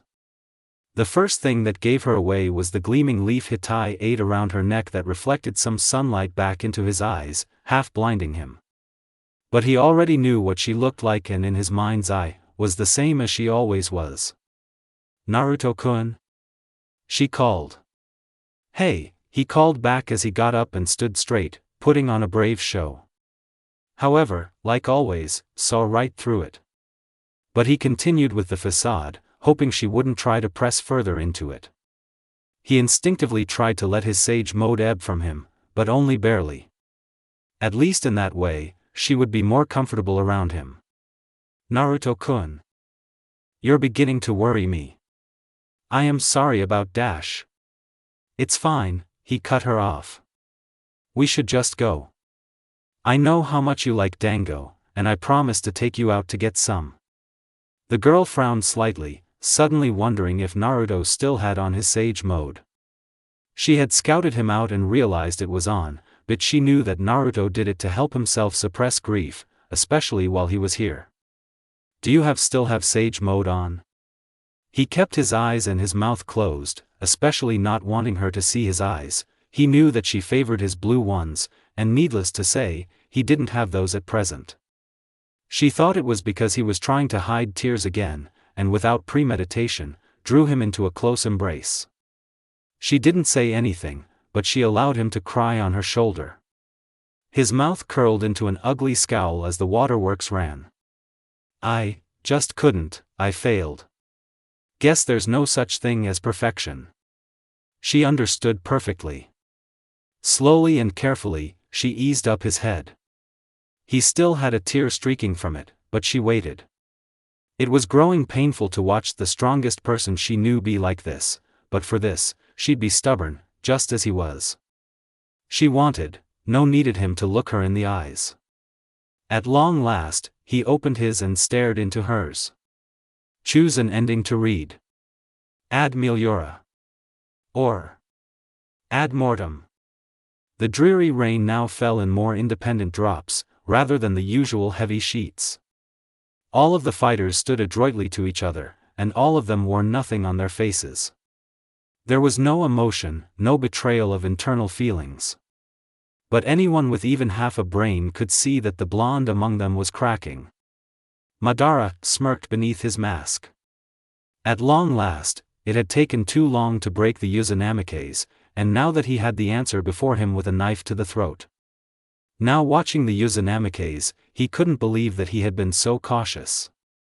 Granted, he had received word of the death of Kakuzu, so he knew that the sage was nothing to trifle with, but now that he had taken sufficient measures to dull the Uzunamike's edge, it looked as though the difficulty had dropped from Kage to Genin.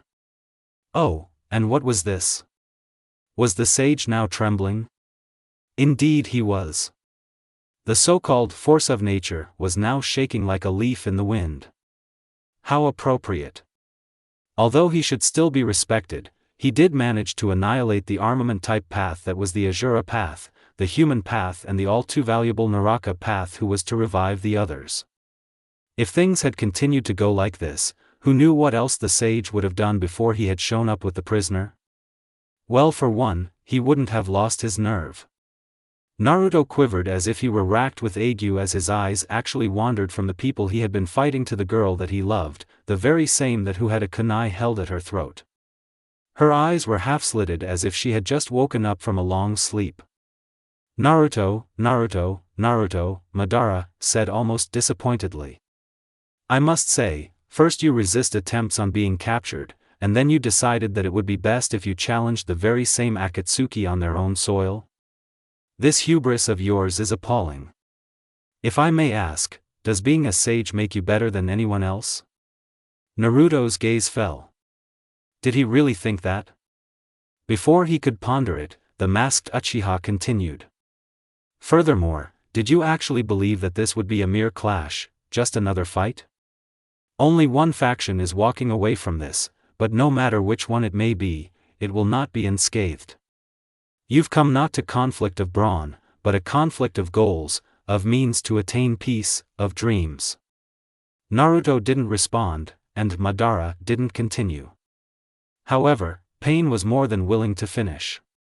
You're Jiraiya-sensei's student, aren't you? You should know that more than anything else, he wanted to attain peace. You believe that the sunset of the Akatsuki will bring peace, but we have our own ways and means of attaining ours. Peace isn't won by laying down arms but rather won by taking them up and completely annihilating the offenders and causes of a deterrent to peace. It's only in human nature to wish to go adversely to people they don't know. Neighbors, friends, even family. They need a deterrent, and that's what we'll make and do. That's true. A new voice said in a low tone. But as it were, everyone was keen on looking to the speaker and realized that it was Matsuri. It is true that it's in human nature to seek conflict, and for the most pathetic reasons imaginable. She spoke calmly as if she wasn't held at knife point by the man behind her. At hearing this, everyone had to wonder why the girl was agreeing with the enemy, especially Naruto himself. But then she continued. But look at Naruto-kun over there. He had every reason to go ballistic on his own village to raze it to the ground, and yet he didn't. That's proof that humanity has the capacity to change. He's a special case, Conan said, almost taciturnly. A sage isn't susceptible to the human condition. Well, he is. Matsuri replied, before Madara tightened his kunai against her throat, trying to shush her. All he did was inflict a linear cut on her exposed neck that bled lightly. The girl laughed a little, despite her situation. I took some guilty pleasure in proving that he was. Nothing risque, just in the name of fun and all. That's enough. This isn't a social, the Uchiha's voice grew increasingly stern. His reaction only served to knock Naruto down a peg, and he shrunk a bit in stature. However, he still had defiance in him, he wouldn't really be Naruto without it, anyway. Let her go, Madara. He yelled. Fair exchange, the masked man pontificated, is no robbery. She will be returned to wherever she wishes safely, in exchange for your submission. Otherwise, I can't very well guarantee that this pretty little flower here will live to bloom tomorrow. She'll be snuffed out. Naruto's gaze flitted to all of his antagonists while he cursed mentally. He was still pondering his options, but he found himself taking an unconscious step forward towards Matsuri when he saw her throat bleed a little. He made another two before he caught himself, yet the amber of his eyes and the red pigmentation around his eyes washed out slowly before turning back to his normal cerulean ones. Madara allowed himself a small smirk on his face, no one would see it anyway because of the mask. Oh, how the mighty to be brought so low. As he was now, the Jinchuriki should be even more susceptible to genjutsu, but rather than doing that, he wanted to pull a little more on the yarn that was the Uzunamike's willingness. Don't stop now, Uzunamike's. There are only two choices, and you have to fully commit to either one or the other. No man can walk two roads at once. It was at this point the sage completely stopped. Naruto ceased all movement, in fact, the only things that kept working normally right then and there were his heart, being in a constant rhythm. His breathing rate changed, and while his eye glazed over, his mind slowed to a crawl, trying to wrap itself around this new development. This situation felt rather cliché. An antagonist holding a beloved hostage against the protagonist. Only one of them could live, and the fate of everyone else hung in the balances. But it was actually so much more than that. This was just a conflict of dreams between two gray people, both of whom were fighting for peace. One sought it one way, the other, another way. Like there was one spot on a mountain, but while one person was climbing to it where it in the middle of the slope, the other was coasting downwards to it. Two powerful people stood adverse to each other, one with powers of existence and the other with the force of existence. One spiritual and the other, mental. One who judged with vengeance and the other who judged with fairness. One, supposedly a god, the other, supposedly a sage. That's what it all boiled down to. This masked bastard was like an intrusive child in an adult argument, who happened to have some collateral that had actually brought a force of nature to a halt. The rain that had been falling in a light drizzle began to be blown about by a gentle wind. Instead of falling straight onto him, it began to blow on his face and streaked on his cheeks. Not one of those before him with the fancy dojutsus could see that the sage had started to cry. But only Matsuri saw. Only her. The Uzunamike's internal maelstrom began to grow. As the time seemingly lengthened out into eternity, the more he had to grasp the fact that only one of them were going to be alive when the storm settled. At least one, if not both. Then the amber completely washed out of his eyes as the sage mode vanished from his system. Matsuri would have gasped, had it not been for the knife at her neck. Naruto had given up. No, no, and no. No, Naruto-kun, don't. She could scream at him all she wanted in her mind, he had started walking again to the group slowly. His aura had done a complete 180 foot. Now, it looked like a mere breeze could blow him over in his submissive state. No, Naruto-kun, don't come any closer. She hissed, trying to stave off his approach. Madara told her to shush up in a rather sadistic tone, and it served to make Naruto pick up the pace a bit more, not wanting to see the love of his life get killed in a fight that was not hers. Stay back. I have to, he said haggardly before he sighed. He hadn't even realized that he was tired. It's for you, Matsuri-chan. If you're doing this for me, then listen to me, stay back. Naruto recoiled slightly when he heard that, and Madara decided that this once, he wanted to see where things were going. Naruto-kun, it looks like I was right, after all. Naruto was about to take another step forward to pain but stopped with hesitation. He regarded the Suna Kunoichi who was on her knees facing him with a kunai at her neck. Her bonny face had a streaking of rain on it, but he could tell that she was crying, just like he was. Oh, how the tenacious two had been reduced to grief. When push came to shove, they were strong everywhere, save for when it came to each other. Right about what? You know. About you settling for less than the best. For me. Maybe Hinata wouldn't have gotten caught in a horrid fix like this. Naruto growled lowly, mostly to himself as he began to tread forward again on his long walk down a short death corral. He was walking to his death, a death squad of incredibly strong Nuke-nin who merely wanted to achieve their dreams of peace. He could see pain ahead of him, almost looking expectant as he let out a steel-looking rod out of his cloak's sleeve. The end would be nigh. Madara was off more so to the left, and Conan more to his right. He'd be penned in. His own mind went blank, perhaps this really was entirely his fault. He should never have fallen in love. He should have remained perfect. A gray. Matsuri went on. You, the strongest person I know, tied yourself down to the weakest. To me. This is so pathetic, Madara murmured to himself, yet knowing that everyone heard him. But they ignored his comment anyway. Naruto shook his head. Of course not, dear. He was actually looking forward to hearing her usual rebuttal, don't call me dear, but she surprised him. She laughed, the girl with a knife at her exposed neck that had already drawn blood was giggling. You know.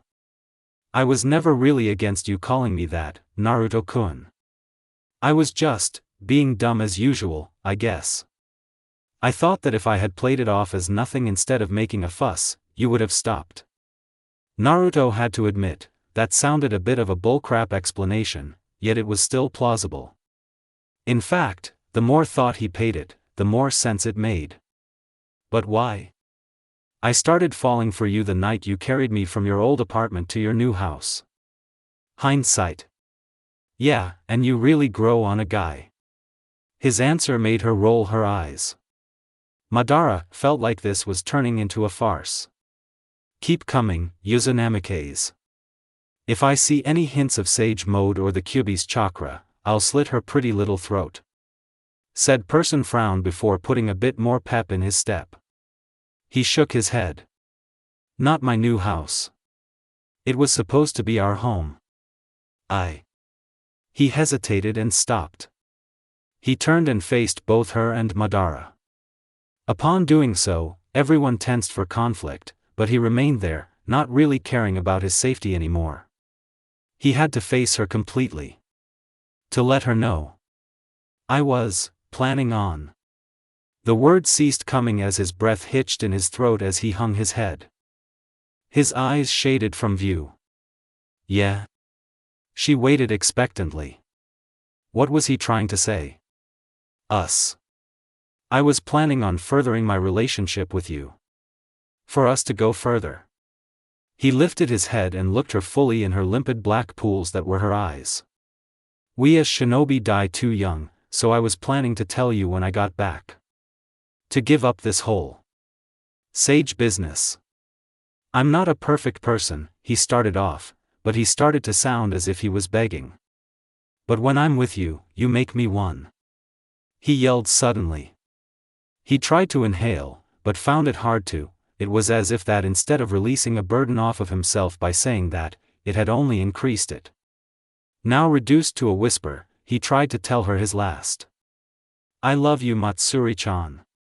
No one breathed, for fear of interrupting something. It wasn't his first time saying it, but it was the first time admitting it to her, and she had to hear. At least before he left this mortal coil.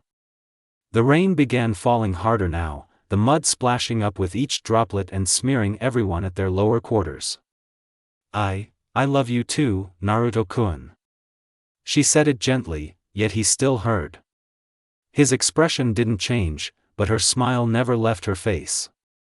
You're no perfect sage, with a face like a cold statue. Come on, Naruto-kun. Smile.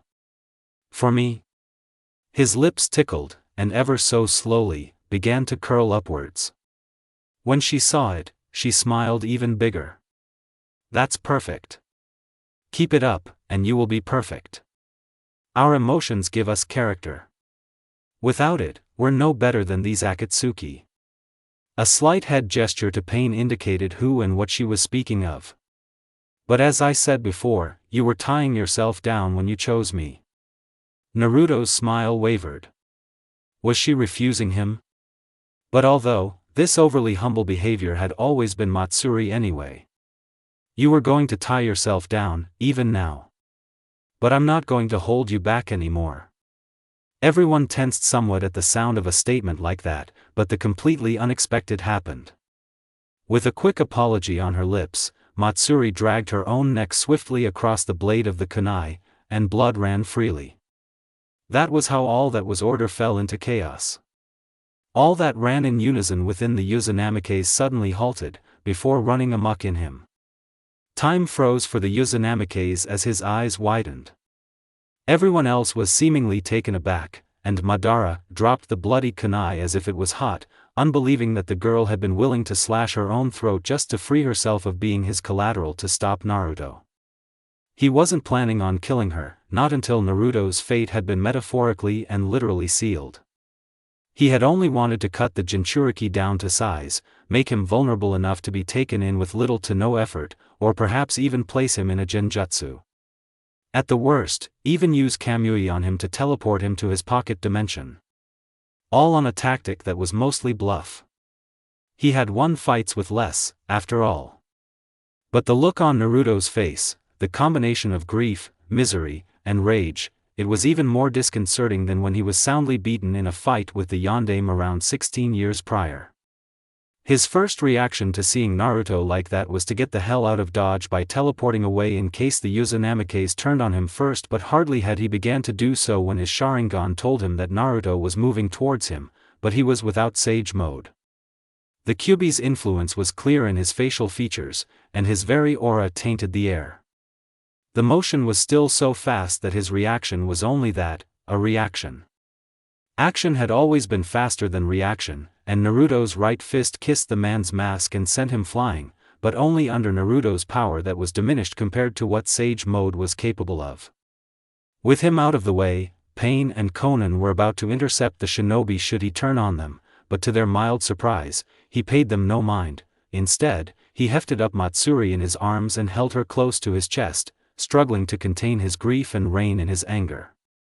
The vermilion cloak started to flag, and it took over every part of him save for where his body came into contact with Matsuri's own. She wasn't gone yet, though. But it didn't matter. Even if he could teleport to get her to a safe place, to anyone who could offer medical help, there was no doctor with the skill enough to save her life. She was that far gone. His back was turned on Pain and Konan, all of his attention rested on Matsuri, whose life was ebbing away with the flow of crimson from the slit in her neck. He was horrified and yet somewhat surprised that she was still alive. She was tenacious to the end. Her bloodied front smeared against his, and he tore his eyes away from her heaving chest, her trying to get air but only drawing more blood into her lungs from her wound. His eyes then met hers. She didn't look scared or worried or in pain at all. Instead, she had a small frown, as if there was only a minor thing annoying her. His tears slightly abated as she slowly but surely dragged two of her fingers into the blood still seeping from her neck and lifted the hand up to his face, unafraid of his feral nature. He didn't shy away from it but felt like bursting into tears at seeing his beloved so close to death, despite the overwhelming rage that the Kyuubi's influence was inveigling. She shakily dabbed her blood-smeared index at the left side of his lips and dragged it weakly upwards by an inch. She then repeated this at the right side of his lips with her middle finger. He finally realized what she had done as the frown fell into a relaxed smile as she gazed up into his face. At long last, her eyes became glassy and she succumbed to the urge to just rest her eyes for only a moment. Her body went limp, her uplifted arm fell lifeless at her side. Her face was now pale and ashen from her loss of blood. But the smile never left her face. His insides cringed, wrenching painfully. His heart felt like it was about to blow itself up in his chest as he held the love of his life. She had passed on. He nearly dropped her in the throes of his internal pain that stemmed from nothing more than Euripidean emotions. In a means of trying to gain some respite, he tried to snatch some measure of his humanity by pressing his lips against hers. He had to smile himself to match hers, but it was somewhat worth it. She was still warm to the touch despite the fiery nature of his red chakra, and her body was still comforting in the chilling rain that fell. He kept his face down, knowing that the rain would wash off the smile she had drawn on his face. He finally pulled away, and the tears ran anew down his cheeks. They didn't even get the chance to wash away the blood from the sides of his lips. The blood dried and burned away along with his tears. Would he ever stop crying, he wondered? He stood slowly, hefting up Matsuri carefully as he did so.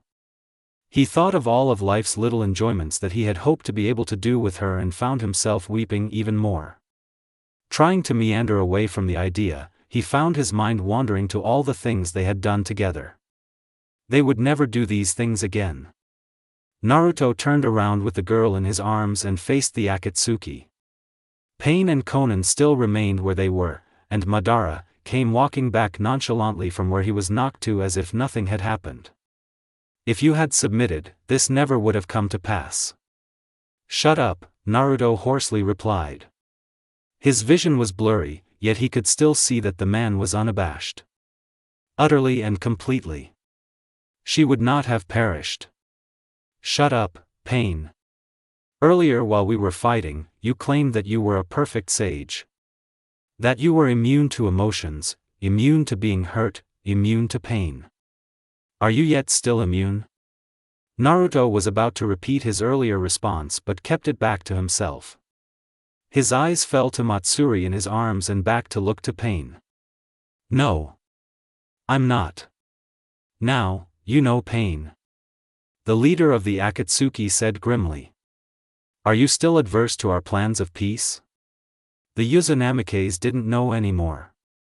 He just felt like a measly, insignificant blemish in existence at present, rather than being a big part of it. But he was still more than that. He was human. To be human was to feel pain, not be invulnerable. To be human was to hate your enemies. Not forget about them and all the wrongs they've done by you. To be human was to like your friends, not to dismiss them as trivial. To be human was to forgive errors, not to pass judgment. To be human was to be partial, not indifferent. To be human was to love, not to be unfeeling of anything. He was not unfeeling. He had loved her. It was better to have loved and lost than to never have loved at all. No matter how long or how brief, he was grateful to her. She had given him his humanity. Happiness, sadness, serenity, anxiety, hope, worry, hate and most importantly, love. That didn't mean he was feeling more and more of the opposite for those before him who had forced her to take her own life so that he could keep his. And pain, the pain came included as a part of the package. His heart began to lurch as his mind wandered to all of the negativity he had faced while growing up. Becoming a sage did not erase this history, but merely enabled him to push it aside, waiting for him to finally sort it out.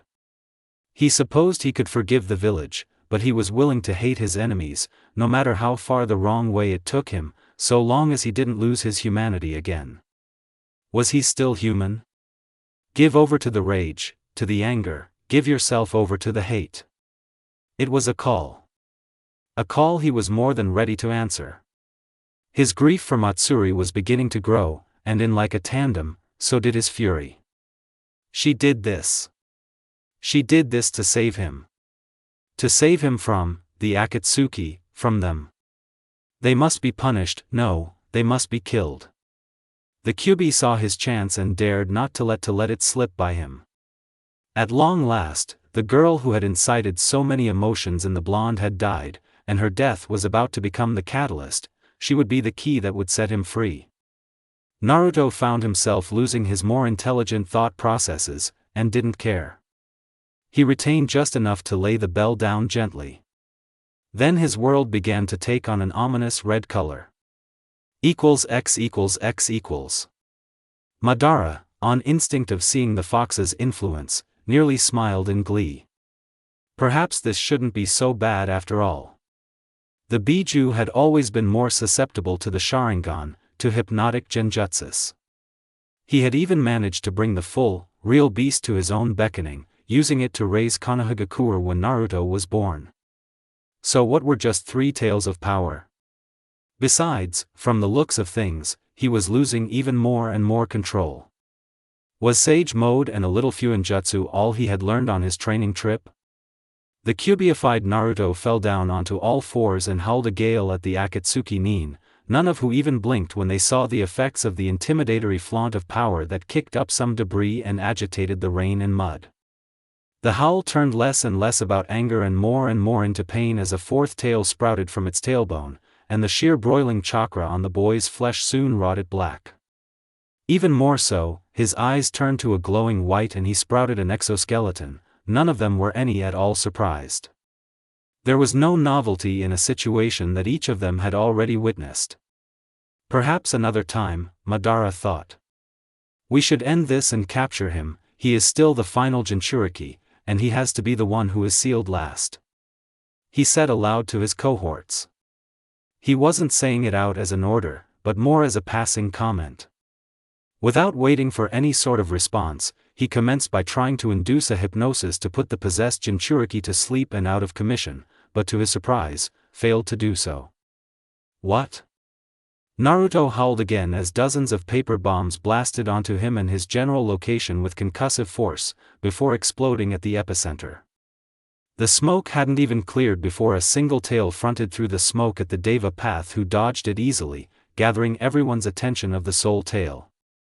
In the same second of the momentary distraction, 3 tails sallied forth out of the ground in 3 separate locations that staked upright right through the paths from their upper backs and up through their heads. There was hardly any gore, as the fiery chakra of the shroud nearly incinerated all the bloody matter on contact. And the corpses of the paths reverted to what they previously were, corpses. Not even the Preta path was spared, as it wasn't preparing for such a sudden attack, and from everyone's blind spot. There was no more coming back from that. The Naraka path wasn't around anymore. Madara watched the spectacle with cool interest. This beast was certainly not fighting with the mindset of a beast. It was specifically targeting the paths right from the very get-go, just as Naruto had done when he had first arrived in Amigakure. At this thought, Madara's eyes widened. Was he conscious? But that didn't explain the fact that he wasn't affected by his Sharingan's genjutsu. He had no time to ponder this as the beast on all fours darted out of the smoke, right at him. For the first time, Madara looked him into the eyes and saw the telltale amber bars of Sage Mode in its pupils. Inside the mindscape, the Kyuubi sat still in his cage, continually gathering just a tiny amount of Senjutsu chakra while its container ran ballistic. Now, with the combined number of chakras running through his system, his was as immune to genjutsu as even Zetsu could, as he had his own chakra, plus the Kyuubi's chakra itself in the mix, and a tiny bit of Senjutsu chakra for seasoning, just for the very purpose of warding away genjutsu. No matter how and why this wasn't the real Madara, he was still dangerous nonetheless. After all, he still had strong feelings for the very same man who had basically caused his imprisonment inside the blonde Uzunamike's. Gathering the natural chakra was the easy part, not to mention, once he had started, the sage had taken it and made it a part of him like muscle memory. He could forget his memories, but he couldn't very well forget what had basically become a part of his biology. Now, he could focus on allowing the boy to keep running amok with his power.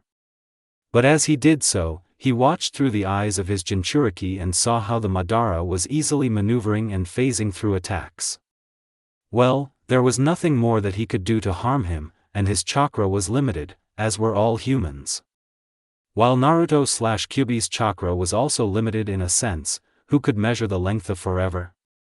With a silent inveigle on his part, Naruto left Madara to focus on the other members of the Akatsuki. The blonde youth was no more as the rage took over and sought to tear apart his enemies limb from limb, then to decimate the rest. He went right up to 6 tails, and Madara began to worry. At this rate, the Kyuubi would soon come undone from its seal, but would not that mean that he could control it then, free from the chakra that sagacity offered that protected it from senjutsu? True. But he wouldn't be able to maintain a control over it in the time it would take to seal the other Jinchuriki. It was still tactical suicide, as he would eventually retake control of its mentality and its psyche and begin to wreak havoc. And besides, he was not about to consider the option of keeping the Kyuubi as a pet to keep on his doorstep. Take him down. That was the only option. Well, besides killing him and using the grace period of it to reform to recruit more members and gather more Biju. But how? Until that question was solved, pacifism wasn't going to work, nor was aggression. But at the very least, it looked as if the tails had stopped rising in number. For now. Perhaps the Kyuubi was really an intelligent creature, using its jailer as a medium with which to destroy any threats to it before it broke out. Little did he know how right on the money he was. Paper, on the will of Konan, began to wrap itself around the enraged and possessed Jinchuriki to restrain it long enough for Pain to remove a chakra rod to stake through one of the beast's tails. It failed miserably as the paper just didn't have the tenacious strength to hold back the corrosive, toxic and hardy chakra, and the rod failed to fully penetrate through the tail. Naruto's response was to give the Deva Path a wicked backhand before actually forming a crimson Rasengan and shoved it at her, but she flew out of reach.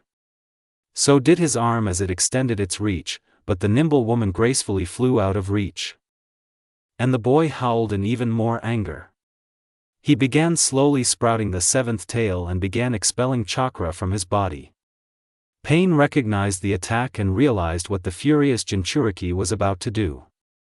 Even worse, he had no Preta path to negate the attack. But Madara had come to his own conclusion and realized that if the Deva Path and Konan were enough to bring down the Jinchuriki, then the lad would inadvertently, or actually willingly, release the Kyuubi. Perhaps the only way to sate him was to take a dive in the fight. But how? Genjutsu was out of the question, and none of the help available was capable of doing so. Besides, it wasn't even on par with the Sharingan's own potency level to begin with, and not even that was working in the first place. Fake it? With clones, maybe? What clone could stand up to an attack and leave a corpse behind, anyway? He glanced all around at the bodies of the paths and realized that they were the best he would have to work with. But Nagato could be really miffed when it came to the bodies of them, something about replacements and their history pertaining to their techniques and whatnot. But he didn't give a. At the very least, if he couldn't cast a genjutsu on the Uzunamikes, he could cast it on corpses to make it look like them. Then, so on and so forth. The Uzunamikes began concentrating the chakra in front of his mouth. The only difference was that there was green chakra in the mix, as well as red and blue. Come to think of it, there was quite a bit of green. The Deva Path took in the spectacle on the behalf of Nagato via the usage of the outer path and realized that there was no way he could fire either the tailed beast ball or its laser variant at a range that they currently had to work with. He couldn't hit a moving target because there was no one there stupid enough to try and weather the attack with a defense. Grrragggh. Naruto growled loudly before ingesting the ball and nearly blew up himself under the influence of the mass of chakra he ingested. He sunk quite a bit into the mud, but to Konan's horror, he pointed his snarling muzzle at her. Despite all of them having damage-negating abilities, she had it in the least. Make herself into paper or not, she was not willing to let herself get his by that. She began to fly erratically in the sky, also using the Jinchuriki's failed focus on her as a distraction, hopefully, long enough for the Deva Path to put him down, but the Bansho Tenin failed to deter him in his attempts to dash him against the landscape, as he was too resilient to take sufficient damage from boulders that began to smash themselves against him. Naruto rose up again from his crater, now enraged from being unable to draw a bead on the paper user. Instead, he refocused his attention on the one who had antagonized him. Pain merely stood looking at him, deciding to just let the crazed Biju-possessed boy fire his technique. Perhaps immediately afterward, he'd be more tired and vulnerable so he could be more susceptible to his gravity abilities. After all, he, Pain, could just dodge the attack at the last second. No harm would be done to the Deva path. But Conan realized one crucial thing as she watched the scene with wide eyes as her vision took in the battle and the village not too far in the distance. No. Nagato. Get him to aim elsewhere. The village. It's right behind you. Nagato, through the Deva path, reacted too late as he was caught flat-footed when the attack was done, a six-tailed beast ball, in its laser variant, albeit this one had visible green streaks in it, one Madara with his Sharingan could see was natural chakra. Pain saw the attack with a faster perception of time. But the fact of the matter was, either he stayed in the way and be killed, as a path, that is, or get out of the way to preserve the body of Yahiko as usual, and let countless people in Amigakure perish, as well as risk the infrastructure of the tower he was in be damaged and more than likely put himself at risk. It wasn't an easy choice. Each choice would have its own repercussions and would challenge his own values. All of a sudden, he could understand Naruto's view on life and its situations as a sage. As a sage, he would have to give up the best thing in his life to preserving the lives of many. And his friend, Yahiko, was already gone. This choice was already made. Amigakure came first, and Nagato was sure that this was what he would have wanted. But that didn't mean that he himself wanted it. He stood still and decided to weather the attack. He prepared himself and attempted a Shinra Tensei in the hopes of stopping the attack, or at least deflect it when he realized one crucial thing. His timing was botched. It had only been 4 seconds since his last gravity attack. With widened eyes like a deer caught in headlights, he was suddenly wholly attacked by the massive Bijadama enhanced with natural. Dead flesh burned with an acrid smell in the air as Pain was blasted by the laser variant. Instead of blocking the attack, he was merely a victim of it, and he was only the first as the attack went unchecked on its way to Amigakure. Conan only watched with uncomprehending eyes as the massive attack spewed from the cubified Naruto made it to her home village. Instead of exploding, it instead ran like an unstoppable force right through the core of it, blasting through infrastructure and burning all that came into contact with it. Tearing her eyes from it, she turned back to the Uzunamikes, who howled in his fury. However, in all of her experience, while she had fought enraged Jinchurikis in this state, they had always fought her with anger and rage. She could hear it in their vocalizations. But this one, she could plainly hear vocalizations of grief. It sounded more like an animal in pain. Yes, that was it. In pain. Somewhere, she knew that this was a Naruto that was fighting out of grief than out of rage. But her own rising anger would soon quiet it. If worst came to the absolute worst, then a presumed 6 billion tags would surely finish the job. Obito roused himself to battle. Perhaps the natural chakra he had seen to be having potency in the Jinchuriki had been used up in the attack, and all that remained was just the cubified boy itself. And if that was the case, then it would be child's play to start using Genjutsu. He readied himself to use the hypnosis aspect of his Sharingan, but before he could do so, the influenced young man began roaring while holding its head. In the meantime and behind the teen and out of Obito's notice, an eighth tail was struggling to form. X equals X equals. The seal was reduced to a grotesque mass of ink that flowed in the murk of the sewer that was the Kyuubi's prison. Said Biju couldn't help but grin as his jailer gathered his bearings and got up, before making his way steadily to the seal. He did so eagerly. Naruto felt lost. What was left waiting for him, anyway? She was gone. He knew that this wasn't his promise to the Biju, but he had long ago come to the decision that he might as well do the deed. The little natural chakra he had gathered from being in normal sage mode had been used up in his last attack, and with 3 S-ranked ninjas waiting on him and being left without perfect sage mode, he was at a loss. He was giving up. It was true. But he still appreciated that Matsuri had given him back his humanity. It was far more perfect than perfect sage mode could ever be. The timing was fine too. He didn't care that he was bereft of it in the middle of the biggest fight of his life. He only wished that it didn't take her sacrifice to free herself of being Madara's collateral. Kill Madara first. He muttered in a voice that didn't sound too much like his own. The Kyuubi grinned widely. My pleasure. After the informal agreement, he made the waters of the mindscape to lift up his container up to where the seal was located with high buoyancy. As the practically possessed Jinchuriki was about to grasp the seal and tear it off, another hand grasped his by the wrist. Naruto didn't pay any attention to the hand and continued to try and rip off the sealing tag, but the Kyuubi's bloodshot eyes widened. Yondaime? And here right before him, his second most hated person. If only Naruto would hurry and release the seal, it could make up for lost time. And missed meals. Son. What are you doing? Naruto couldn't pretend to ignore the voice or the hand anymore. His eyes barely looked to his left and took in the sight of his father. He was decked out fully in the attire of the clothing he usually wore while he was in office, including the cloak that had the kanji for Yondaime on it. Without further ado, Naruto nailed his father in the gut with his right hand, and while the chakra construct dry heaved, Naruto tried to renew his efforts to rip off the seal, but to no avail, as the Yondaime held on and only paused to throw his son over his shoulder away from the seal with a toss-up and away. Naruto fell and struck the murky waters with his shoulder. Hardly as he did so, he flared his chakra so he could remain bodily above the surface like solid ground, where he thereupon rolled backward and back onto his feet. Get out of my way! He shouted, making his father frown. Naruto? What? It's me, your father. You're not behaving rationally.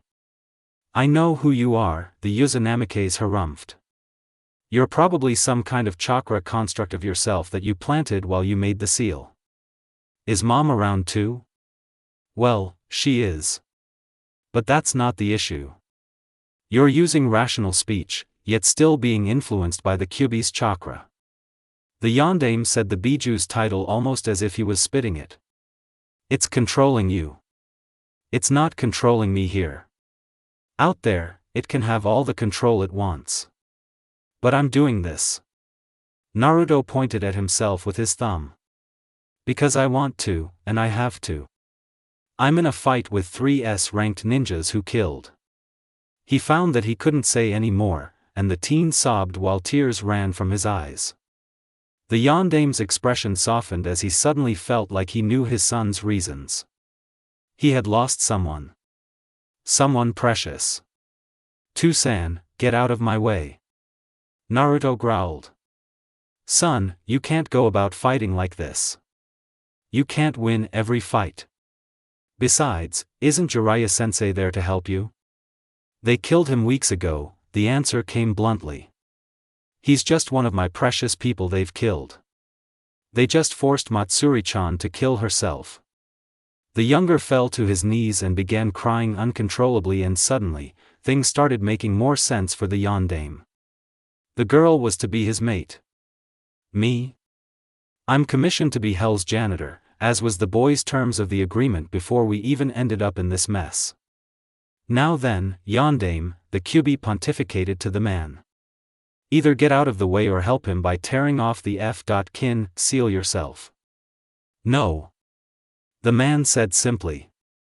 He turned back to his son, but his son was already on a dead-on run towards him. At the last second, Naruto leapt over and upwards to get to the seal, but in a blur, the older man was at the boy's side and with regret, gave his son a haymaker to the jaw that made him see double momentarily as he was knocked onto his back into the waters below, whereupon which he floated. But Minato knew he was far from done. He was right when he saw his son get back up quickly, and saw the telltale amber of sage mode around his son's eyes. The pupils, however, was a mix of the Kyuubi's slits and the toad's horizontals.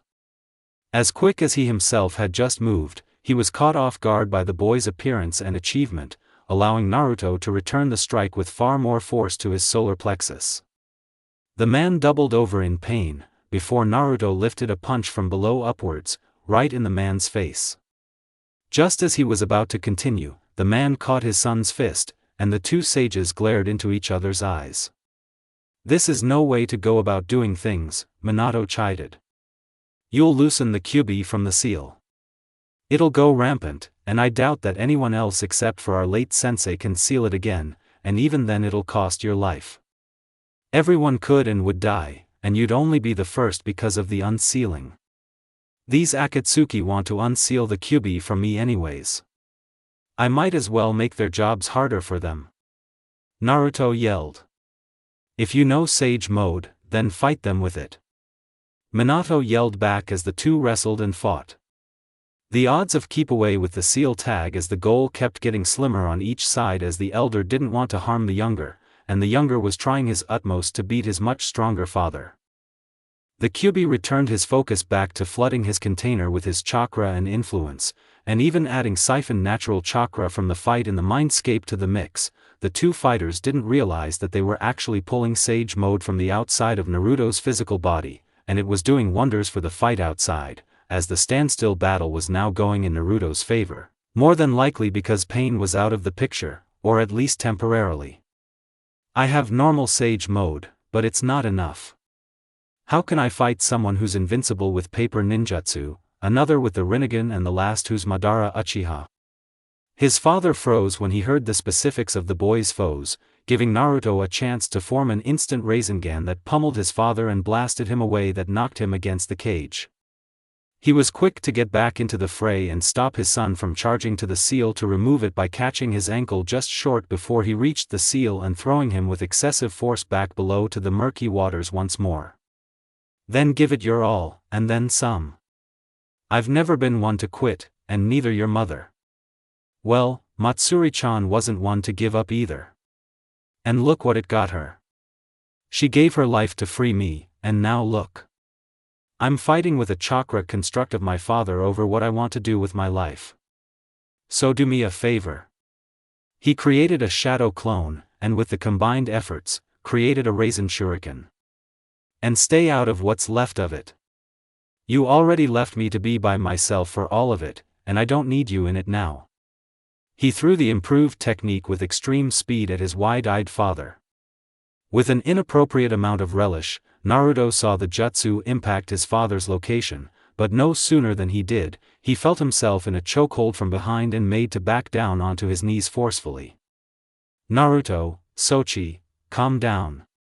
He didn't say it as if he was chiding, but more out of concern, with just a bit of worry for himself. His own time was shortening, and he still hadn't accomplished his primary purpose inside the seal.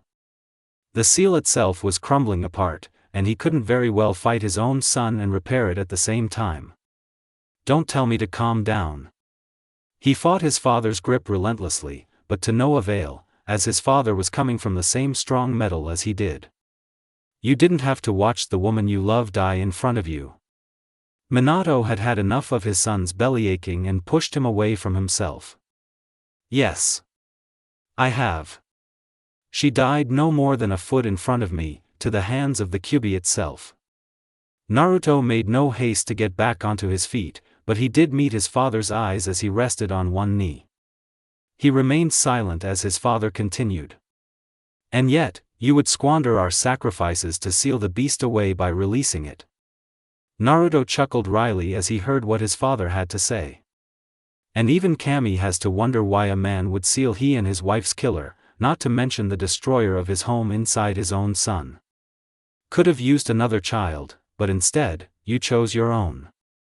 Naruto, we're sages. We're required to make sacrifices for the greater good. Naruto looked down, before looking back to the Kyuubi. The beast was hardly focused on them, but rather, controlling Naruto's actions outside.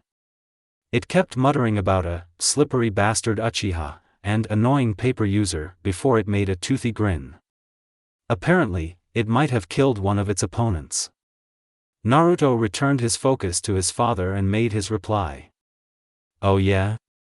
But I bet you didn't make a bigger sacrifice than me." Instead of living with your mistakes, I have to bear the burden of it. I had to forget my hate, forget about love, thinking about others and trying to be just. If you managed to marry, I bet you didn't even consider thinking about becoming a perfect sage. The Namikaze's eyes widened. What? He said breathlessly. You heard me. And the only person to remove that mistake from me just got her throat cut right in front of me. Tell me, does it run in our family for people to not own up to their mistakes? Minato was quiet. He was about to rebut but chose not to. Instead, he went with the wisest route. He strode up to his son, grasped him by the hand and helped him up, thankful that his son didn't refuse his small gesture of help, although the teen scarcely needed it. Naruto, I'm sorry. I suppose this is your life to live, and you can do whatever you want with it. But tell me, did this, Matsuri sacrifice her life just so that you could degenerate into a monster? The younger's eyes widened, before they sagged halfway closed, trying to hide his renewed tears. No. She didn't. Naruto, if these enemies are really as powerful as you claim them to be, then might I suggest that you use the perfect sage mode just this one last time, bottling your emotions until later. As expected, his son started to rile up, but he quickly continued. It's only for this season. You can mourn her later. Naruto looked down, his eyes were shaded from view by his sagging hair and his clenched fists trembled. I'm sure that she would forgive it. But to see you throw away your life and be liable to be the reason why the Kyuubi would rampage and slaughter would be unforgivable. Minato hugged his son tightly. Even as sages, no matter how perfect you might be, just keep in mind that you can sin just like anyone else, and only Kami is perfect.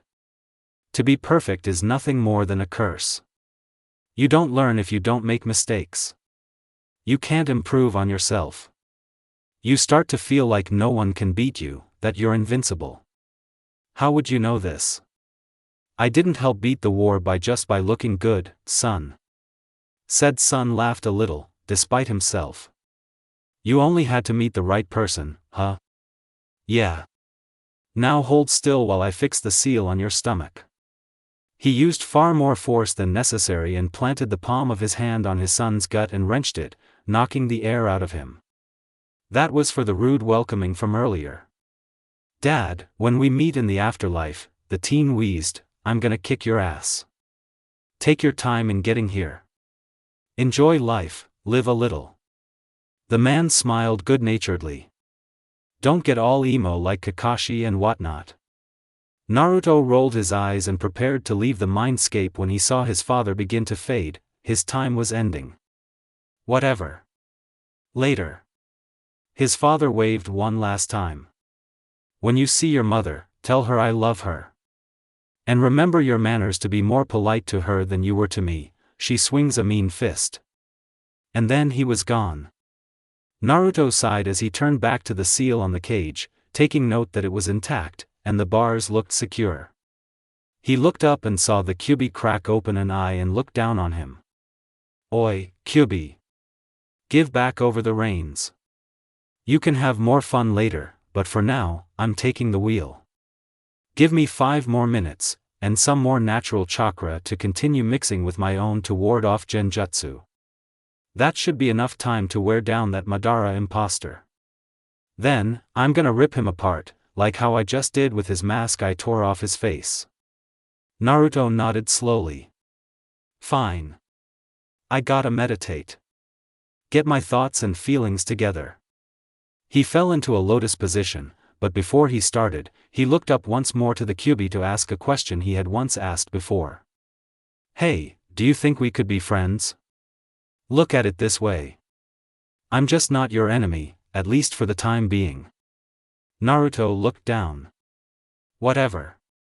He began meditating once more, and when he started to feel the gray aura of perfect sage mode begin to creep over his psyche, he let one tear roll unhindered down his cheek. I will not forget, I won't deaden my emotions, and this isn't the last time. It took over completely, and Naruto reopened amber bar-like pupils. Matsuri, CCCH. He struggled to form the affectionate term in his mouth. Matsuri-chan, forgive me. But this isn't the end of our story. Not yet. X.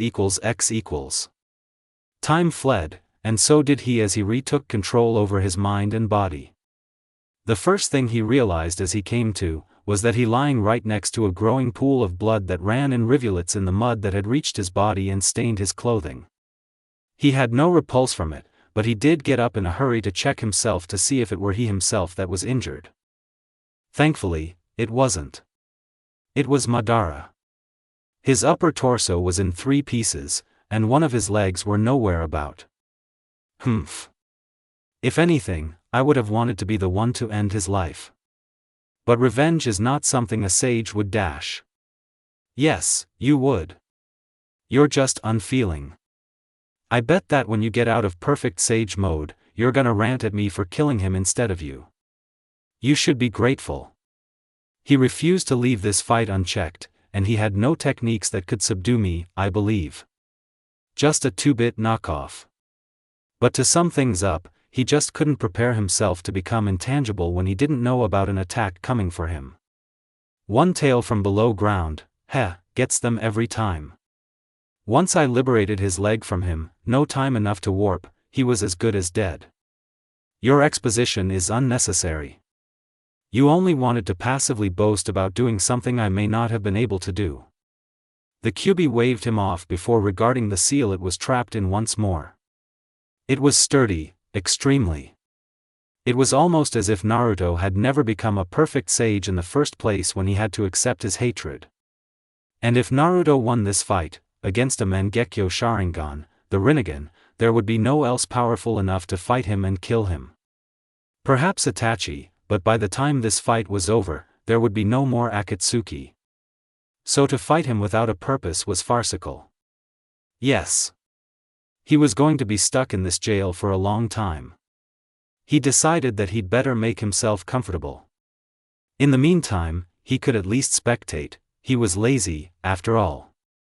But it would have been nice to at least get out, maybe even see the sunshine again. Too bad it would be in another lifetime from now. The container somehow got the feeling from his tenant and sympathized with it. Or, he thought it was. Wasn't he meant to be a judge? Wasn't he? But for now, he had other matters to tend to. Amber eyes gazed around the area, taking in the view. The cubified rampage certainly took a toll on the area, and somewhere further on, he could see the body of Konan, with a fist-sized hole in her chest. Her expression was a mixed variant of surprise, horror with a hint of casual acceptance, and he had to wonder. Where was Pain? He activated his sensory perceptions and soon found himself having to look behind him. His own eyes met a pair of a Rinnegan, and the Uzumaki frowned as he saw the Nuke-Nin with chakra rods in both hands. Naruto readied himself for the fight to come and vaguely thought of the current state of things. Many nuances of memories and emotions waited patiently at the edges of his mind as if prepared to crash over him like a rolling surf once he let himself out of perfect sage mode. There was a feeling. Something of one. Perhaps it was fear? He was afraid to re-embrace the grief and such that was waiting. This in and of itself would be the hardest fight, and this one with Pain would be nothing more than child's play. Pain had met his match, and Nagato was going to meet his maker when everything was said and done. Naruto casually walked into the chambers where he knew Nagato would be. All of the Senjutsu sensings had told him he would be here, but frankly, he was rather unimpressed. This was the leader of Akatsuki? This red-headed, emaciated and pathetic-looking man with rods sticking out of his back was the leader? Although that black pebble-sized orb he had floating in his hand looked very intimidating. He had never seen something like it before. Nagato was stoic, he was all alone. All that remained of the Akatsuki was perhaps Itachi and Kisame, who were still yet to be recalled to aim, and Zetsu who was abroad. But they would be guideless, no aims to achieve. He, the leader of this broken organization, was now being stared down by the person who had killed most of them. And judging from the smears on his hands, he realized that he may very well be looking at what was left of Akatsuki's mastermind, Madara, or someone who claimed to be him. Didn't matter anymore, did it?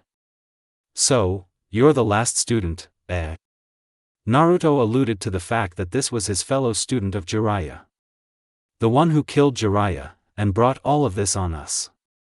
Nagato had no response. Was it worth it? No. Both Uzumakis remained in silence for a while, both one-track minded when it came to thoughts. One thought of his years in existence, while the other had nothing but Matsuri on his mind. Naruto, I am not willing to rescind my dreams, and you aren't willing to turn your back on yours. I can't. She's dead. But you can bring her back to life, can't you? Bring her back to me, and I'll leave. You've brought back your paths, so why not her?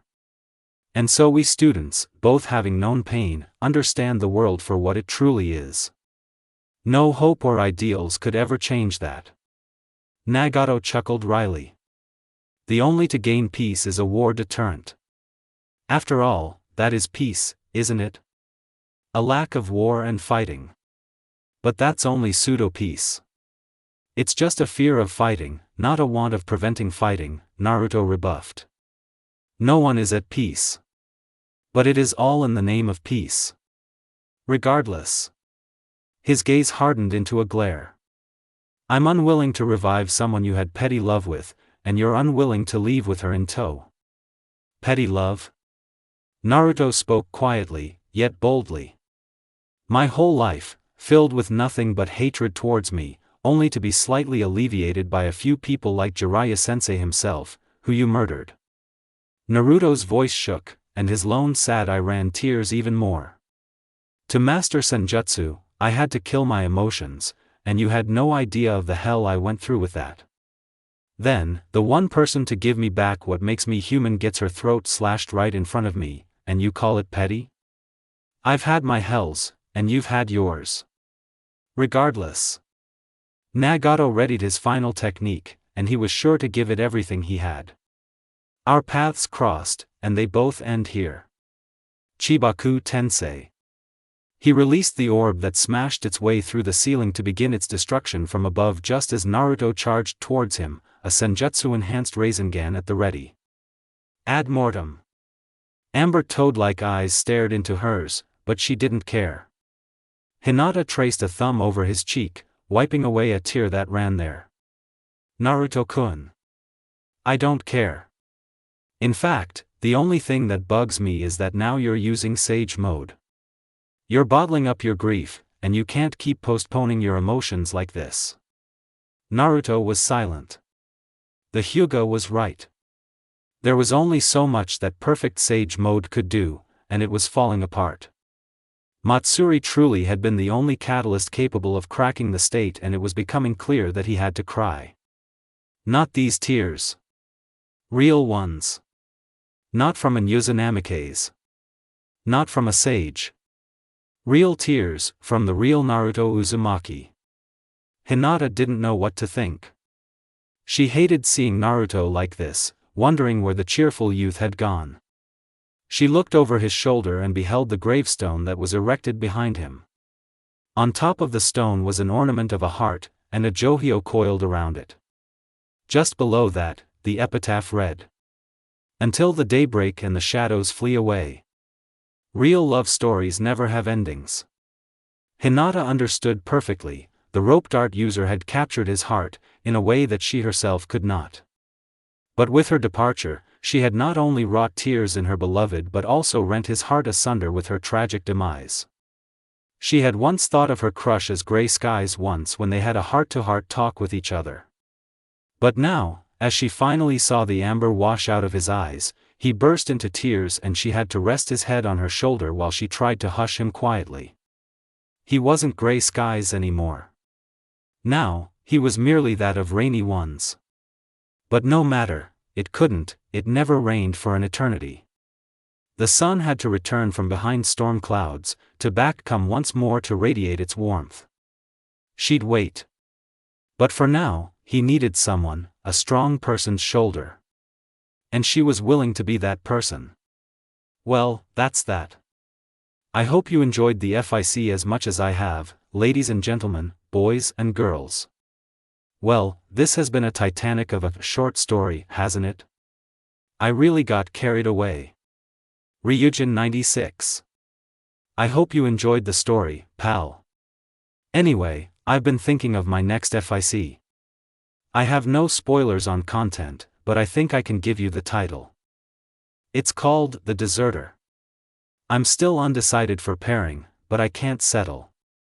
It's either Fu, Hanabi, or Kuratsuchi, as I've noticed a lack of fics with her as a pairing. Who would have thought?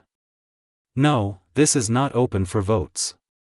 The dreary rain now fell in more independent drops, rather than the usual heavy sheets.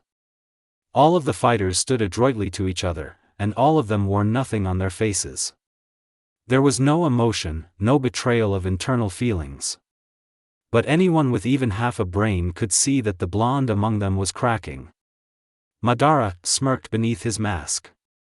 At long last, it had taken too long to break the Uzumaki, and now that he had the answer before him with a knife to the throat. Now watching the Uzumaki, he couldn't believe that he had been so cautious. Granted, he had received word of the death of Kakuzu, so he knew that the sage was nothing to trifle with, but now that he had taken sufficient measures to dull the Uzumaki's edge, it looked as though the difficulty had dropped from Kage to Genin. Oh, and what was this? Was the sage now trembling? Indeed he was. The so-called force of nature was now shaking like a leaf in the wind. How appropriate. Although he should still be respected, he did manage to annihilate the armament-type path that was the Asura path, the human path, and the all-too-valuable Naraka path, who was to revive the others. If things had continued to go like this, who knew what else the sage would have done before he had shown up with the prisoner? Well, for one, he wouldn't have lost his nerve.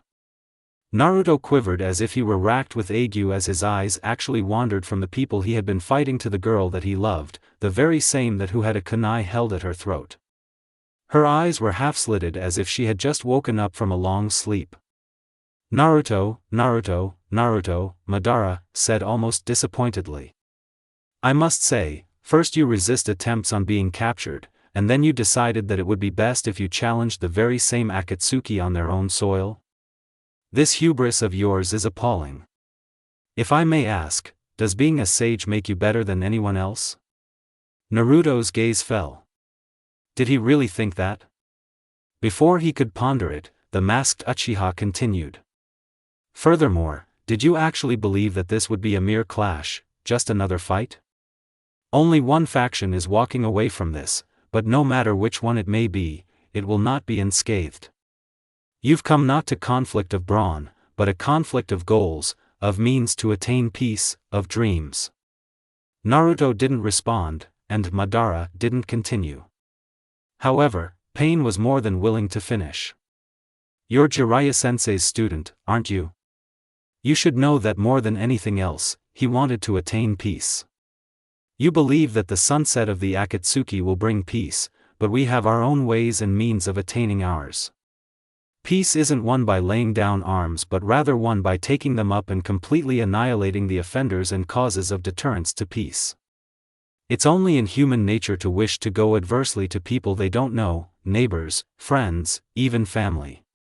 They need a deterrent, and that's what we'll make and do. That's true. A new voice said in a low tone. But as it were, everyone was keen on looking to the speaker and realized that it was Matsuri. It is true that it's in human nature to seek conflict, and for the most pathetic reasons imaginable. She spoke calmly as if she wasn't held at knife point by the man behind her. At hearing this, everyone had to wonder why the girl was agreeing with the enemy, especially Naruto himself. But then she continued. But look at Naruto-kun over there. He had every reason to go ballistic on his own village to raze it to the ground, and yet he didn't. That's proof that humanity has the capacity to change. He's a special case, Conan said, almost taciturny. A sage isn't susceptible to the human condition. Well, he is. Matsuri replied, before Madara tightened his kunai against her throat, trying to shush her. All he did was inflict a linear cut on her exposed neck that bled lightly. The girl laughed a little, despite her situation. I took some guilty pleasure in proving that he was. Nothing risque, just in the name of fun and all. That's enough. This isn't a social, the Uchiha's voice grew increasingly stern. His reaction only served to knock Naruto down a peg, and he shrunk a bit in stature. However, he still had defiance in him, he wouldn't really be Naruto without it, anyway. Let her go, Madara. He yelled. Fair exchange, the masked man pontificated, is no robbery. She will be returned to wherever she wishes safely, in exchange for your submission. Otherwise, I can't very well guarantee that this pretty little flower here will live to bloom tomorrow. She'll be snuffed out. Naruto's gaze flitted to all of his antagonists while he cursed mentally. He was still pondering his options, but he found himself taking an unconscious step forward towards Matsuri when he saw her throat bleed a little. He made another two before he caught himself, yet the amber of his eyes and the red pigmentation around his eyes washed out slowly before turning back to his normal cerulean ones. Madara allowed himself a small smirk on his face, no one would see it anyway because of the mask. Oh, how the mighty to be brought so low. As he was now, the Jinchuriki should be even more susceptible to genjutsu, but rather than doing that, he wanted to pull a little more on the yarn that was the Uzumaki's willingness. Don't stop now, Uzumaki. There are only two choices, and you have to fully commit to either one or the other. No man can walk two roads at once. It was at this point the sage completely stopped. Naruto ceased all movement. In fact, the only things that kept working normally right then and there were his heart, being in a constant rhythm. His breathing rate changed, and while his eye glazed over, his mind slowed to a crawl, trying to wrap itself around this new development. This situation felt rather cliché. An antagonist holding a beloved hostage against the protagonist. Only one of them could live, and the fate of everyone else hung in the balances. But it was actually so much more than that. This was just a conflict of dreams between two gray people, both of whom were fighting for peace. One sought it one way, the other, another way. Like there was one spot on a mountain, but while one person was climbing to it where it in the middle of the slope, the other was coasting downwards to it. Two powerful people stood adverse to each other, one with powers of existence and the other with the force of existence. One spiritual and the other, mental. One who judged with vengeance and the other who judged with fairness. One, supposedly a god, the other, supposedly a sage. That's what it all boiled down to. This masked bastard was like an intrusive child in an adult argument, who happened to have some collateral that had actually brought a force of nature to a halt.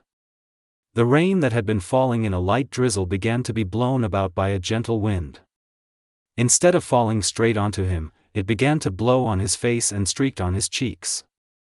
Not one of those before him with the fancy dojutsus could see that the sage had started to cry, but only Matsuri saw. Only her.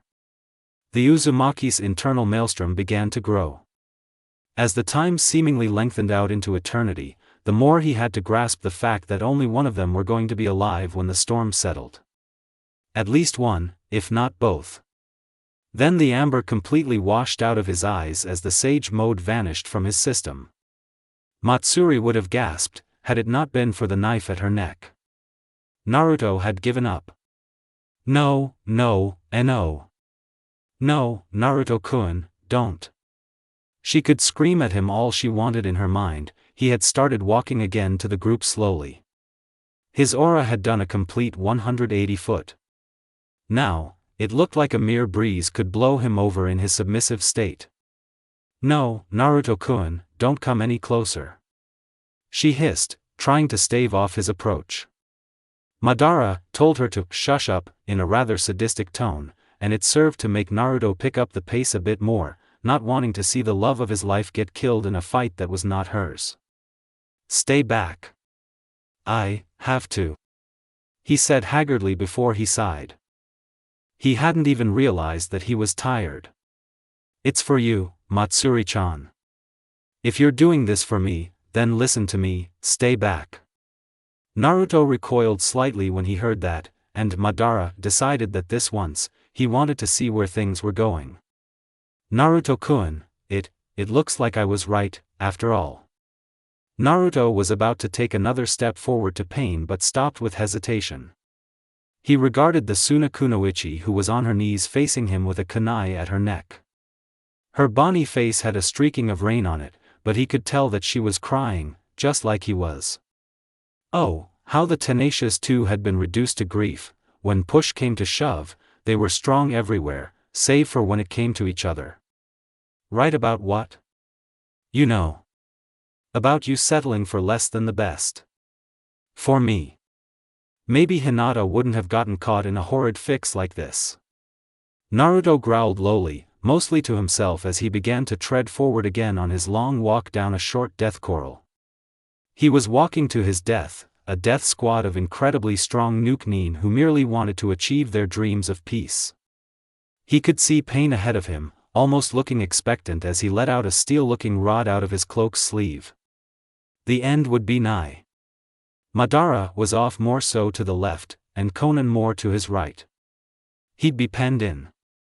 His own mind went blank, perhaps this really was entirely his fault. He should never have fallen in love. He should have remained perfect.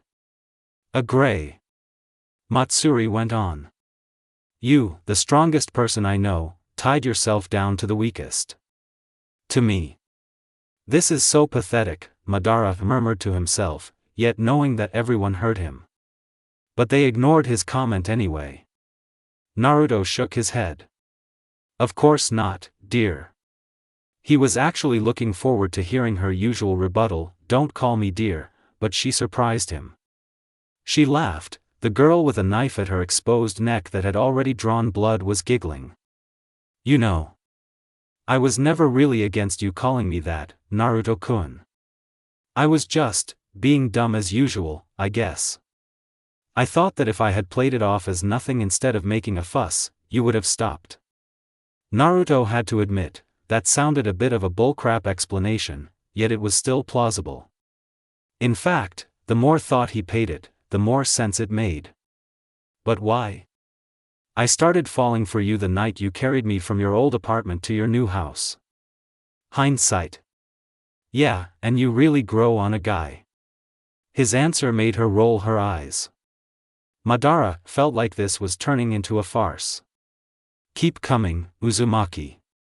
If I see any hints of Sage Mode or the Kyuubi's chakra, I'll slit her pretty little throat.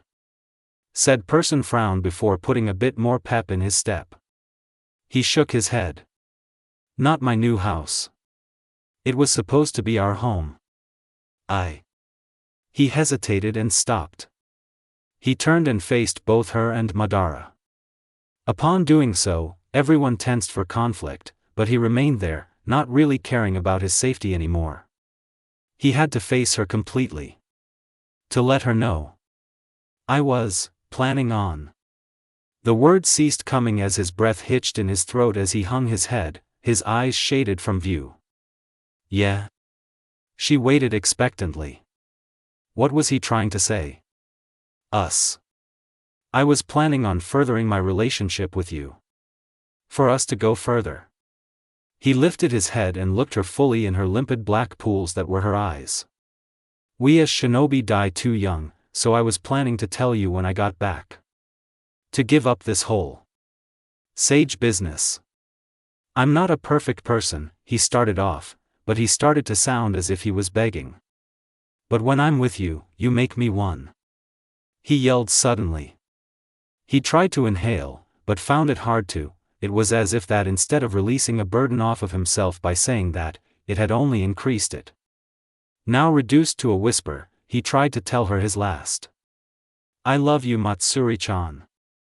No one breathed, for fear of interrupting something. It wasn't his first time saying it, but it was the first time admitting it to her, and she had to hear. At least before he left this mortal coil. The rain began falling harder now, the mud splashing up with each droplet and smearing everyone at their lower quarters. I I love you too, Naruto-kun. She said it gently, yet he still heard. His expression didn't change, but her smile never left her face. You're no perfect sage, with a face like a cold statue. Come on, Naruto-kun. Smile. For me? His lips tickled, and ever so slowly, began to curl upwards. When she saw it, she smiled even bigger. That's perfect. Keep it up, and you will be perfect. Our emotions give us character. Without it, we're no better than these Akatsuki. A slight head gesture to Pain indicated who and what she was speaking of. But as I said before, you were tying yourself down when you chose me. Naruto's smile wavered. Was she refusing him? But although, this overly humble behavior had always been Matsuri anyway. You were going to tie yourself down, even now. But I'm not going to hold you back anymore. Everyone tensed somewhat at the sound of a statement like that, but the completely unexpected happened. With a quick apology on her lips, Matsuri dragged her own neck swiftly across the blade of the kunai, and blood ran freely. That was how all that was order fell into chaos. All that ran in unison within the Uzumaki suddenly halted, before running amok in him. Time froze for the Uzumaki as his eyes widened. Everyone else was seemingly taken aback, and Madara dropped the bloody kunai as if it was hot, unbelieving that the girl had been willing to slash her own throat just to free herself of being his collateral to stop Naruto.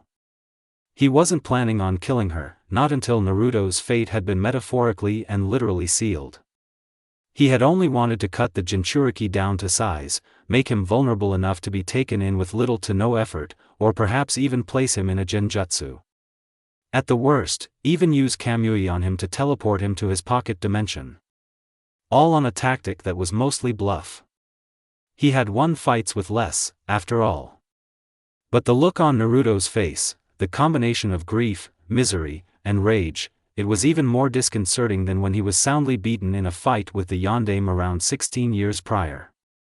His first reaction to seeing Naruto like that was to get the hell out of Dodge by teleporting away in case the Uzumaki turned on him first, but hardly had he began to do so when his Sharingan told him that Naruto was moving towards him, but he was without Sage Mode. The motion was still so fast that his reaction was only that, a reaction. The action had always been faster than reaction, and Naruto's right fist kissed the man's mask and sent him flying, but only under Naruto's power that was diminished compared to what Sage Mode was capable of. With him out of the way, Pain and Konan were about to intercept the shinobi should he turn on them, but to their mild surprise, he paid them no mind. Instead, he hefted up Matsuri in his arms and held her close to his chest, struggling to contain his grief. She wasn't gone yet, though. But it didn't matter. Even if he could teleport to get her to a safe place, to anyone who could offer medical help, there was no doctor with the skill enough to save her life. She was that far gone. His back was turned on Pain and Konan, all of his attention rested on Matsuri, whose life was ebbing away with the flow of crimson from the slit in her neck. He was horrified and yet somewhat surprised that she was still alive. She was tenacious to the end. Her bloodied front smeared against his, and he tore his eyes away from her heaving chest, her trying to get air but only drawing more blood into her lungs from her wound. His eyes then met hers. She didn't look scared or worried or in pain at all.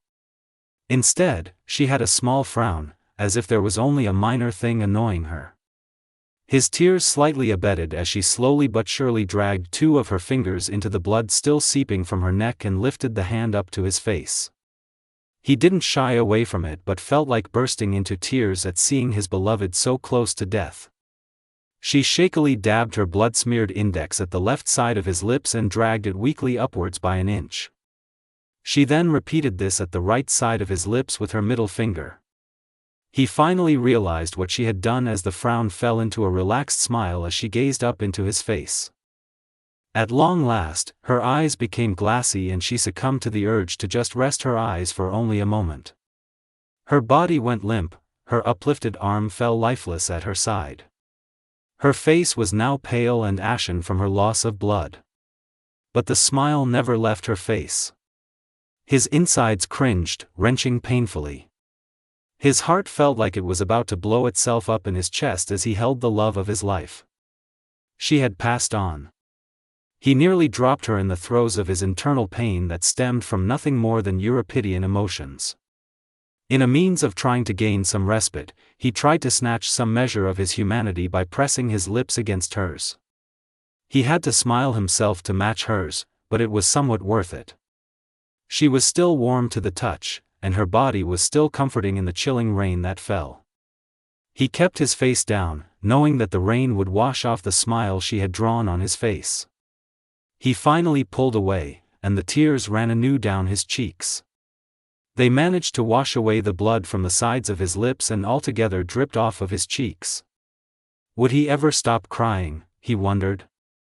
He stood slowly, hefting up Matsuri carefully as he did so. He thought of all the things he had hoped to be able to do with her and found himself weeping even more. Trying to meander away from the idea, he found his mind wandering to all the things they had done together. They would never do these things again. Naruto turned around with the girl in his arms and faced the Akatsuki. Pain and Konan still remained where they were, and Madara came walking back nonchalantly from where he was knocked to as if nothing had happened.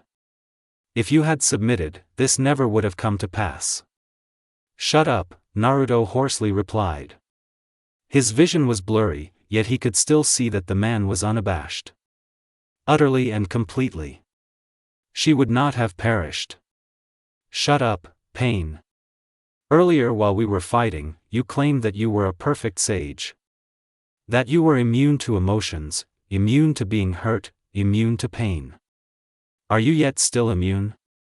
Naruto was about to repeat his earlier response but kept it back to himself. His eyes fell to Matsuri in his arms and back to look to Pain. No. I'm not. Now, you know Pain. The leader of the Akatsuki said grimly. Are you still adverse to our plans of peace? The Uzumaki didn't know anymore. He just felt like a measly, insignificant blemish in existence at present, rather than being a big part of it. But he was still more than that. He was human. To be human was to feel pain, not be invulnerable. To be human was to hate your enemies, not forget about them and all the wrongs they've done by you. To be human was to like your friends, not to dismiss them as trivial. To be human was to forgive errors, not to pass judgment. To be human was to be partial, not indifferent. To be human was to love, not to be unfeeling of anything. He was not unfeeling. He had loved her. It was better to have loved and lost than to never have loved at all. No matter how long or how brief, he was grateful to her. She had given him his humanity. Happiness, sadness, serenity, anxiety, hope, worry, hate and most importantly, love. That didn't mean he was feeling more and more of the opposite for those before him who had forced her to take her own life so that he could keep his. And pain, the pain came included. His heart began to lurch as his mind wandered to all of the negativity he had faced while growing up. Becoming a sage did not erase this history, but merely enabled him to push it aside, waiting for him to finally sort it out. He supposed he could forgive the village, but he was willing to hate his enemies, no matter how far the wrong way it took him, so long as he didn't lose his humanity again. He looked to Pain, trying to gather his thoughts about something. Hey, you, Pain. His eyes briefly went over to the body of the Naraka path. It had no upper torso, but he paid that no mind. After all, Fukasaku claimed that the bodies of the paths could be replaced. But yet still, he couldn't believe what he was about to do. Could you bring her back to life? The Akatsuki nin did not betray any emotions outwardly. Pain briefly closed his eyes as if in thought before reopening. No. Please. The distraught Uzumaki entreated, stepping closer by a few steps. I'll even allow myself to be sealed. Just, bring her back to life. He fell to his knees, weeping pathetically. Please. That deal has long passed. Shut up, you bastard. The Uzumaki screamed at the masked ninja. I'm inclined to agree. But take heart, I as your god, will send you to join her soon enough. Pain said with complete ease as if he completely believed what he was saying. The Uzumaki, fortunately, took this as a warning, and it was good that he did. A huge giant orange centipede burst out of the ground right at his feet, and if he hadn't done a backflip augmented with some chakra to get some decent distance. He did his best to land, and he barely managed to, as Matsuri's literally dead weight was reducing his overall usefulness. His thoughts were racing. Matsuri was dead. The Rinnegan could revive people. Matsuri was dead. Pain didn't want to revive Matsuri. Matsuri was dead. He was in a fight with S-ranked ninjas. Matsuri was dead. He was human. Matsuri was dead. He was in a fight against the Deva path, the Preta path, the animal path, Conan, and last but not least, Madara, who the Kyuubi was insisting did not carry himself as the Madara of his time. Either a coincidence of birth names or an imposter. Didn't matter either way, he just wasn't the real deal. He was about to slip into sage mode but had to consider that he was emotionally unbalanced. His emotions were a mess. He was happy to have emotions, ironic, acknowledged that he was in love with his significant other, in the grief of Matsuri's passing, and boiling hate for Madara. He hated Pain too, but he wasn't the one who had the knife at the time, nor did it appear that he was originally in on the idea of holding her ransom against him. But that was the problem, wasn't it? Imbalance? But that was the answer, wasn't? Balance? The problem was to be his solution. He was a sage. As a sage, he had to have perfect balance in order to fully utilize the extent of his capabilities. He had to forget about hate, he had to forget about love. That was only the easy way of going about things. There had to be another way. Balance. In order to become a sage, he had to balance out his chakra from his reserves. In order to become a perfect sage, he had to balance his emotions, embrace logic and reason, be just and have sound judgment in all situations. He'd also have to be completely impartial. He was shaken from his thoughts when Conan's paper shuriken headed his way with haste. A few out of the dozens managed to hit him in his rush to get out of the way, the most serious of which embedded itself in his right biceps and the meat of his left leg. He was starting to really see the gravity of his situation when Madara reappeared next to him out of a teleportation swirl. Naruto nearly made the mistake of looking into the man's lone Sharingan. Sage mode is only deterrence, and he had none of that presently. As he started to feel himself starting to get swirled into the man's kamui, he threw out a kick at the man's groin, which was still solid. While it lacked real power and the man phased through it easily, it succeeded in halting the man's technique briefly, giving the sage enough time to leap backwards. He was going nowhere fast. He slightly taxed his reserves by creating a clone without hand seals, since his hands were occupied with holding up Matsuri. He passed the girl's body handily to the clone, and the manifestation immediately withdrew to get to a green zone away from the fight scene, but not too far. Now the only thing remained was the Uzumaki, who was still trying to enter sage mode. The only proof to say that he had held his dying lover before now was his bloodied front. He frowned as he regarded it. Never matter, he'd avenge the death soon enough. But he needed some time.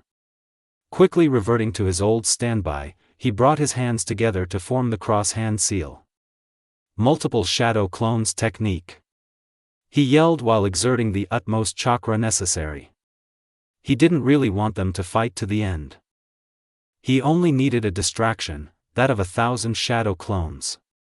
Although, for the most part, they were mostly on guard duty.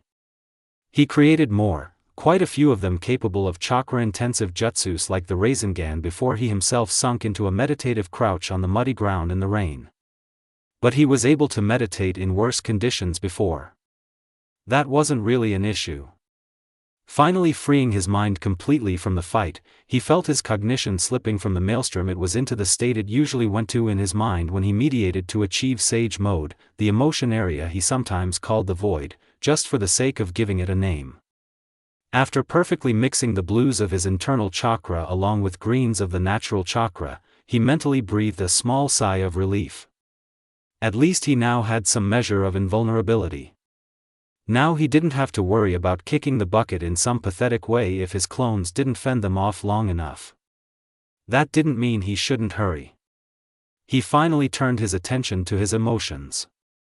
Instead of the usual shades of white and black and gray, he found a soupy mess of a myriad of colors with rainbow bandwidth, some more intense than others. They filled the white of his consciousness, and they swirled with no pattern helter-skelter. Most notable was the blues, the reds, and the yellows and pinks. He could well imagine what most of that represented, like the broader emotion wavelengths like sadness and hate and love and happiness. There were others cropping up now, like awe, inspiration, worry, and the list went on. It was disconcerting to see his cognition like this when he was used to seeing it in the even shade of gray. Now, he had to sort them out and use them to balance each other. Not to mention, from the sounds of explosions going on the outside of his consciousness, time wasn't on his side. Alright. Let's see. I've got 9 main colors and shades. Black, white, gray, purple, yellow, pink, red, blue and green. Everything else is minor and just falls into place naturally. His eyebrow twitched. I think confidence is blue. Right? He separated the color from the blends, and it started running a stream on its own. What goes with it? Calmness, affection, integrity, sincerity. Alright? Yeah. It seemed to work. All the shades of blue became one, and his mind became somewhat more serene. He quickly got started on the rest. Yellow. I think that's joy, cheerfulness, friendliness. Wow, a lot of friendliness, in fact. Warmth and cowardice. Yes, the last one was there. Tiny, nearly insignificant, but it was there. With a frown, he sorted it from the rest, and it formed its own compact stream alongside the blue. It didn't take a genius to figure that it might form a rainbow or something sappy of the sort, but he was rolling with it. He made sure it was even and went to the rest. Green, freshness. Growth. Healing. Safety. Relaxation. Purple, dignity, royalty, sadness. He brushed away a tear rolling down his cheek that he didn't even know that he had before he continued. He worked tediously for a minute, but when he came to the blacks, he frowned. Black. Sophistication. Power. Uncleanliness. Mystery. Informality. Evil, death. The good vibes he had from the yellows already felt somewhat tainted. He moved on to the reds and found that they, along with the white, gray and pink, seemed the only rivals in intensity to the black. Red, danger. Daring. Enthusiasm. Excitement. Urgency. Energetic. Rage. Outside of his consciousness, Madara phased through a giant Rasengan and handily dispersed the clone who wielded it. He used his Sharingan, trying to feel out the way to find the original. But so many of these clones had high reserves, he had a hard time trying to find it. He didn't have many landslide wind techniques that could wipe out so many clones at once when they had enough sense to dodge, and he had to be content with just close-quarter techniques. But if one thing he had learned, it was that the users of clones, especially like this, the user was as far away from the action as possible. He was sure that Konan was on the same page, as she rained down paper bombs on the masses that didn't have enough sense to dodge. Before fully utilizing Shikigami dance by forming blades with her paper and cleaving them apart with fair distance. Not to say that the clones were ordinary fodder. Some, if not most of them, needed multiple hits to disperse. Because of that, the paths of pain had to work more efficiently as they were getting crowded. The Deva path, however, held off on large-scale gravity attacks as it could harm his cohorts, not to mention damage the other paths. The Naraka path wasn't available to revive any more paths to kick the bucket. The most useful path at the moment was the animal path, and the summons had to be constantly replaced. The fighting was interrupted when red chakra suddenly flared from a random location in the midst of clones. Madara's eyes widened slightly. Found you. He didn't know what the Jinchuriki was up to, but he was going to put a stop to it. He used his Kamui to teleport himself to the location of the chakra, but all that was there to meet him as he was coming out of the swirl was a Rasengan hurling to his masked face. He quickly phased his own body to let it slip through him, and just as he was about to destroy the clone with a clone inside its poor guard, he got an elbow in the small of his back for his trouble. Well, his abilities were good for one-on-one, but not when they were so many to intercept his attacks should he make himself tangible. He shrugged it off and made himself intangible again before averting his eyes to where he had known Naruto had been. He wasn't there anymore, apparently. He was using the substation technique to flicker out of harm's way, or the clones were using him in their substitutions to keep their creator from danger. It was constant. The Jinchuriki never stayed in one place for more than a split second, and his red flare aura was flickering all over the place, not to mention it was well and truly random. There was no pinpoint. The man sighed in his disguise. This was the biggest roadblock to his dreams of the moon eye he had ever encountered. He went through several hand seals and prepared himself to use Katan, fire release, flame flower technique. Inside Naruto's mind, the Kyuubi looked on at his container in the mindscape that was in the meditative position in the dingy water, like he usually did to achieve his perfect inner peace to remain a perfect sage. Only the boy could find a way to meditate, while technically in meditation. But his eyes were rolling under his eyelids, and his teeth were clenched. Kurama recognized the fact that his container before his jail was absently pulling on his, Kyuubi's, chakra, pulling on it steadily. He was so close. The Jinchuriki was already falling apart. In fact, now, he really could just break free if he just willingly gave it and pushed more and more of his chakra, although the cell bars along with his influence. He'd go from 0 to 9 in a flash. Kurama sighed before he began pulling back on his chakra. God. You, brat. TCH. I must be going soft. He pulled back on the chakra and realized that the more he did so, the more intact the seal of his jail became. He was ing himself, and yet he didn't care. How strange. You'd better let me out if you about to go up. Creek without a paddle. Yes, he had nowhere to be right now. Naruto was going to die someday, he might as well stick around in the keep until then. He wasn't going soft, right? In his inner consciousness, Naruto blinked his red-slitted eyes, but they remained. He wasn't over his hate and realized that he only had a few more left to go. Alright. Pink. Compassion. Faithfulness. Sensitivity. Love. Instantly, he felt alleviation from the anger. He felt more at peace, but not totally. He was more balanced when it came to emotions, but he still felt as if he wasn't above doing atrocities. He no longer felt just anger, but he still felt his morals, twisted. It must be the qualities associated with black. Well, what about the white? Alright. White. He could barely tell it apart in the void, but he could sense it. Freshness. Goodness. Unsophistication. Formality. Hope. Life. This was it. He finally felt balance. Everything was coming together. All that was left was the equalizer. The gray. In the fight going on, in reality, the clones were all but nearly eradicated, all that remained was a dozen out of the literal 1,000. They were the ones with the most chakra investment, but they were like mere upstarts in comparison to the Akatsuki Nin. They continued to try and hold their own, but it was plain to everyone that the one that was in the meditative position on the ground was the original.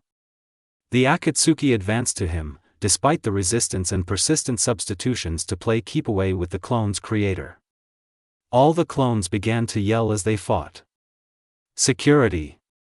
The shout rose in unison by all the clones, but Naruto himself only mumbled it in his half-consciousness as he had retreated inwardly to sort out all of his core character traits and emotions. This didn't faze the Akatsuki, however, as they pressed on the advantage and wiped out 2 clones trying to create a Raisin Shuriken. Authority. One of the clones got handily destroyed by the Preta Path, while another annihilated with paper bombs from God's Angel. Strength. The shout was less in volume as the clones were still trying their best to hold off the Akatsuki, even going as far as to make subpar clones of their own, but were picked off as they took attacks for the original still in meditation. 4 more got obliterated when trying to substitute themselves for Naruto to protect him. But instead of pulling the clones to himself, Pain simply made them collide with each other with Bansho Tenin.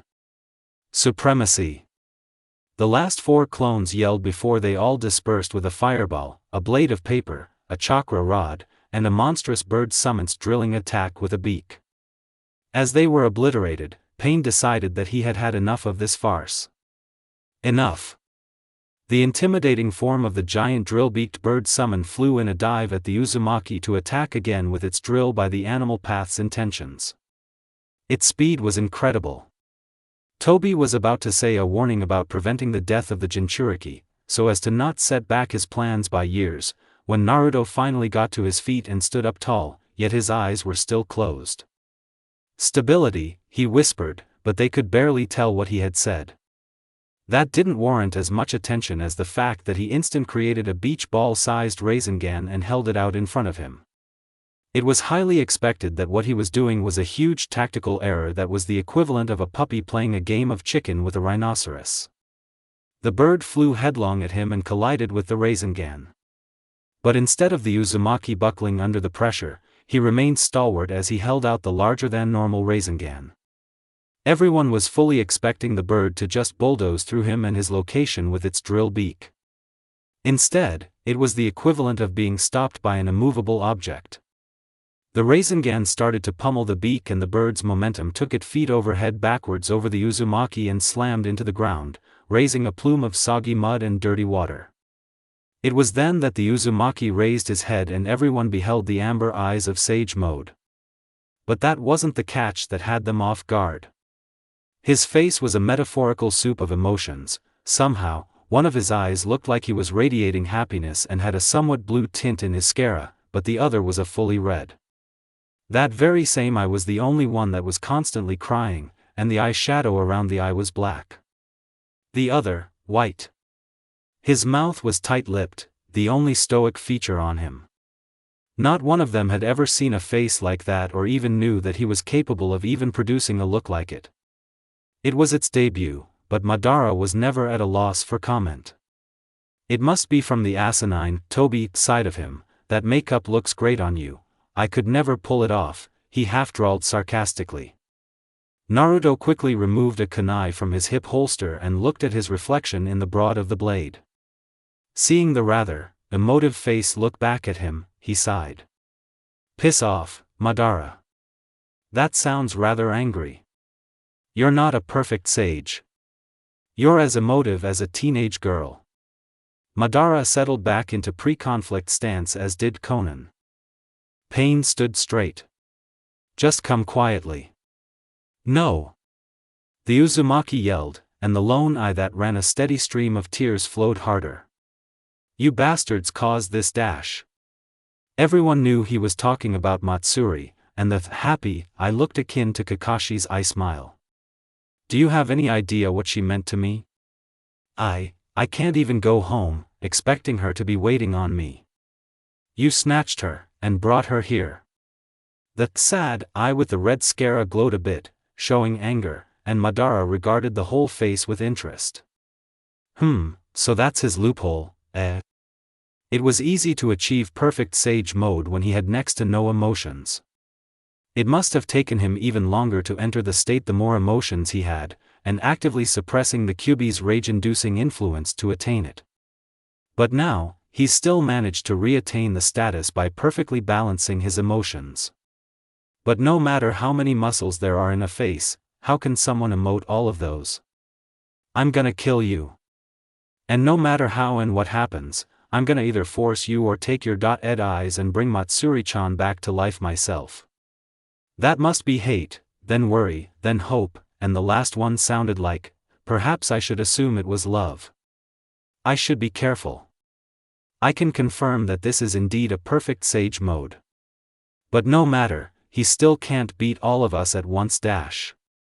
It was then at that point that the Preta path and the animal path was picked off with Raisengans that plowed up from below courtesy of clones.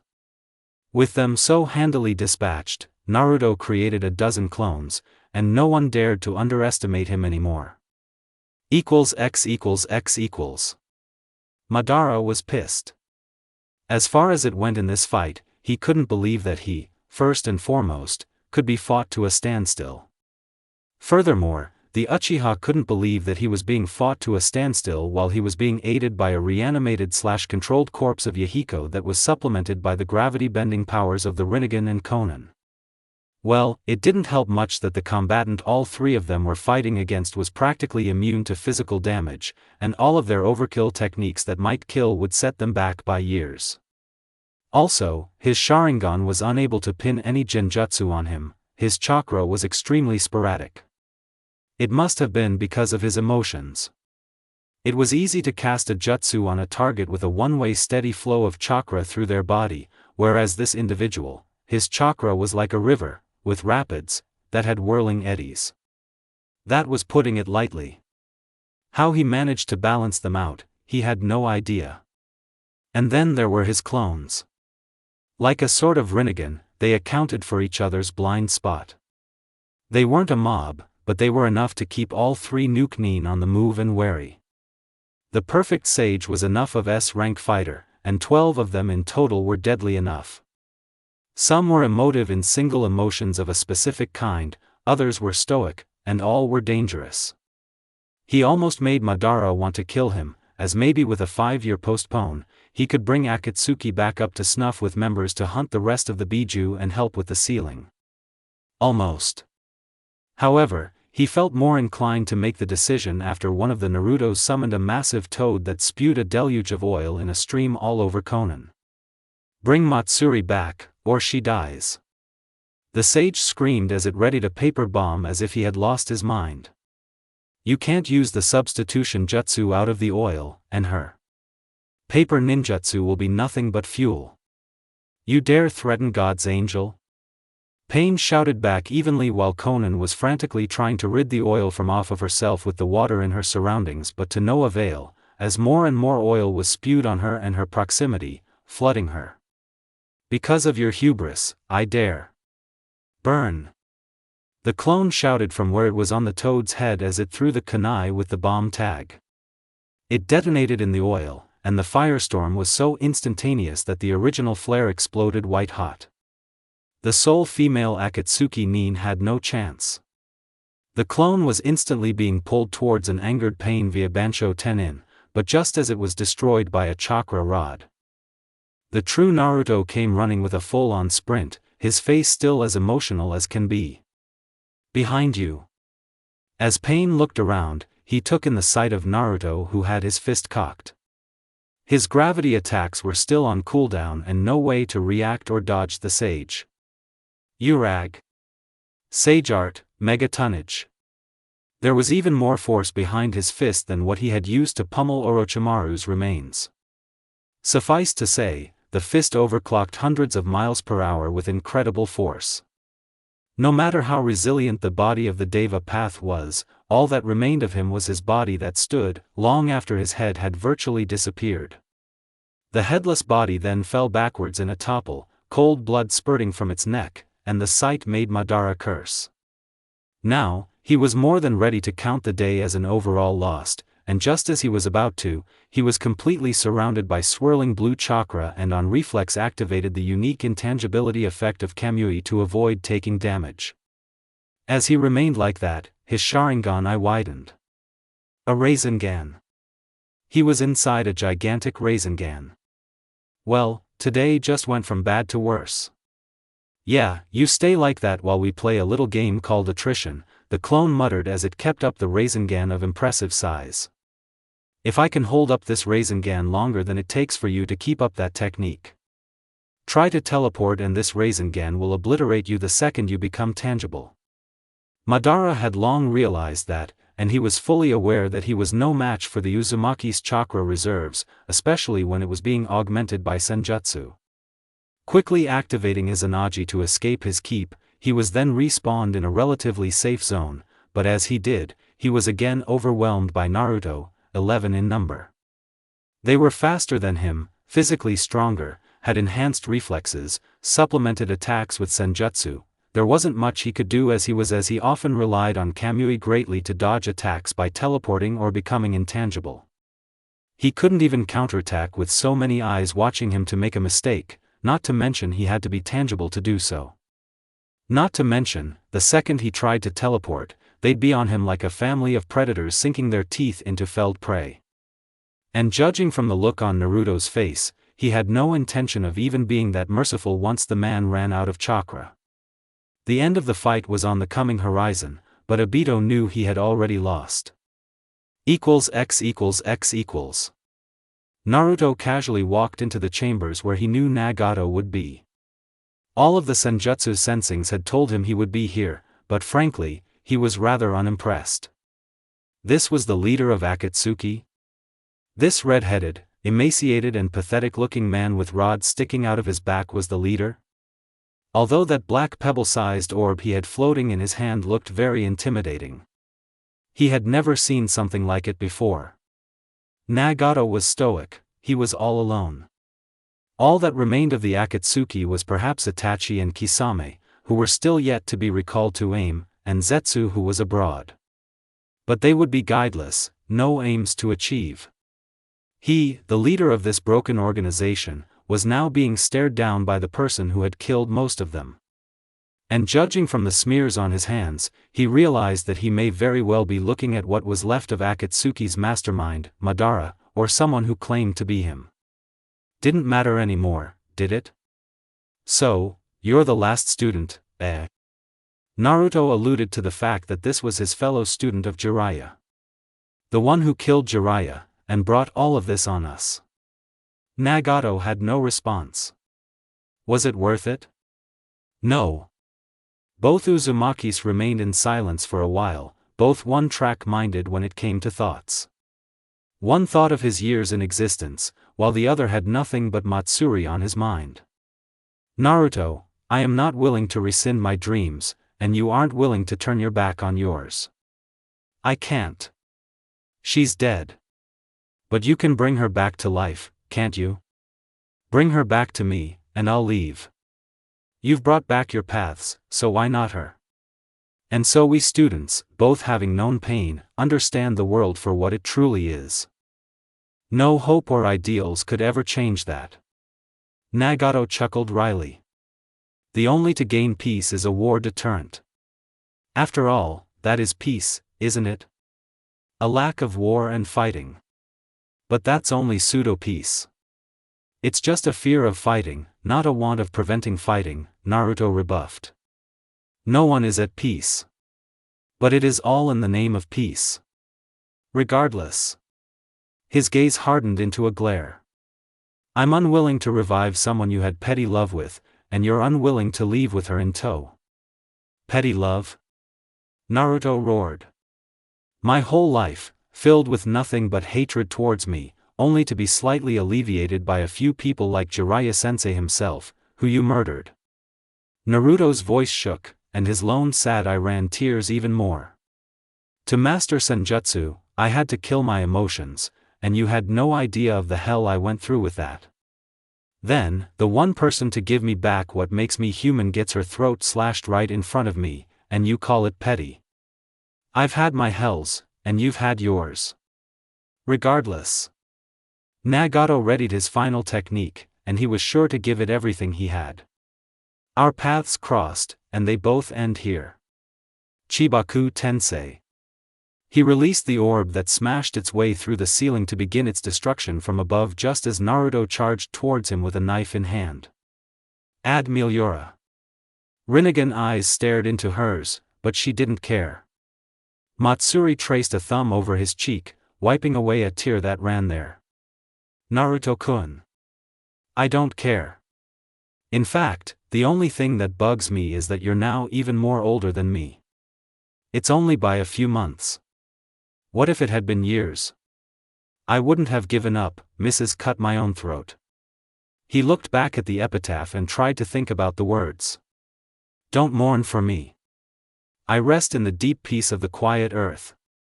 Says the guy who was too clingy to his girlfriend, even months after she died, the kunoichi argued weakly while she chuckled, as they walked off, leaving the grave of Jiraiya behind them. Naruto paused to wave regretfully at the man's memorial before he caught up to girlfriend who waited patiently on him. She had to let him have his moment, after all. Don't you prefer being alive?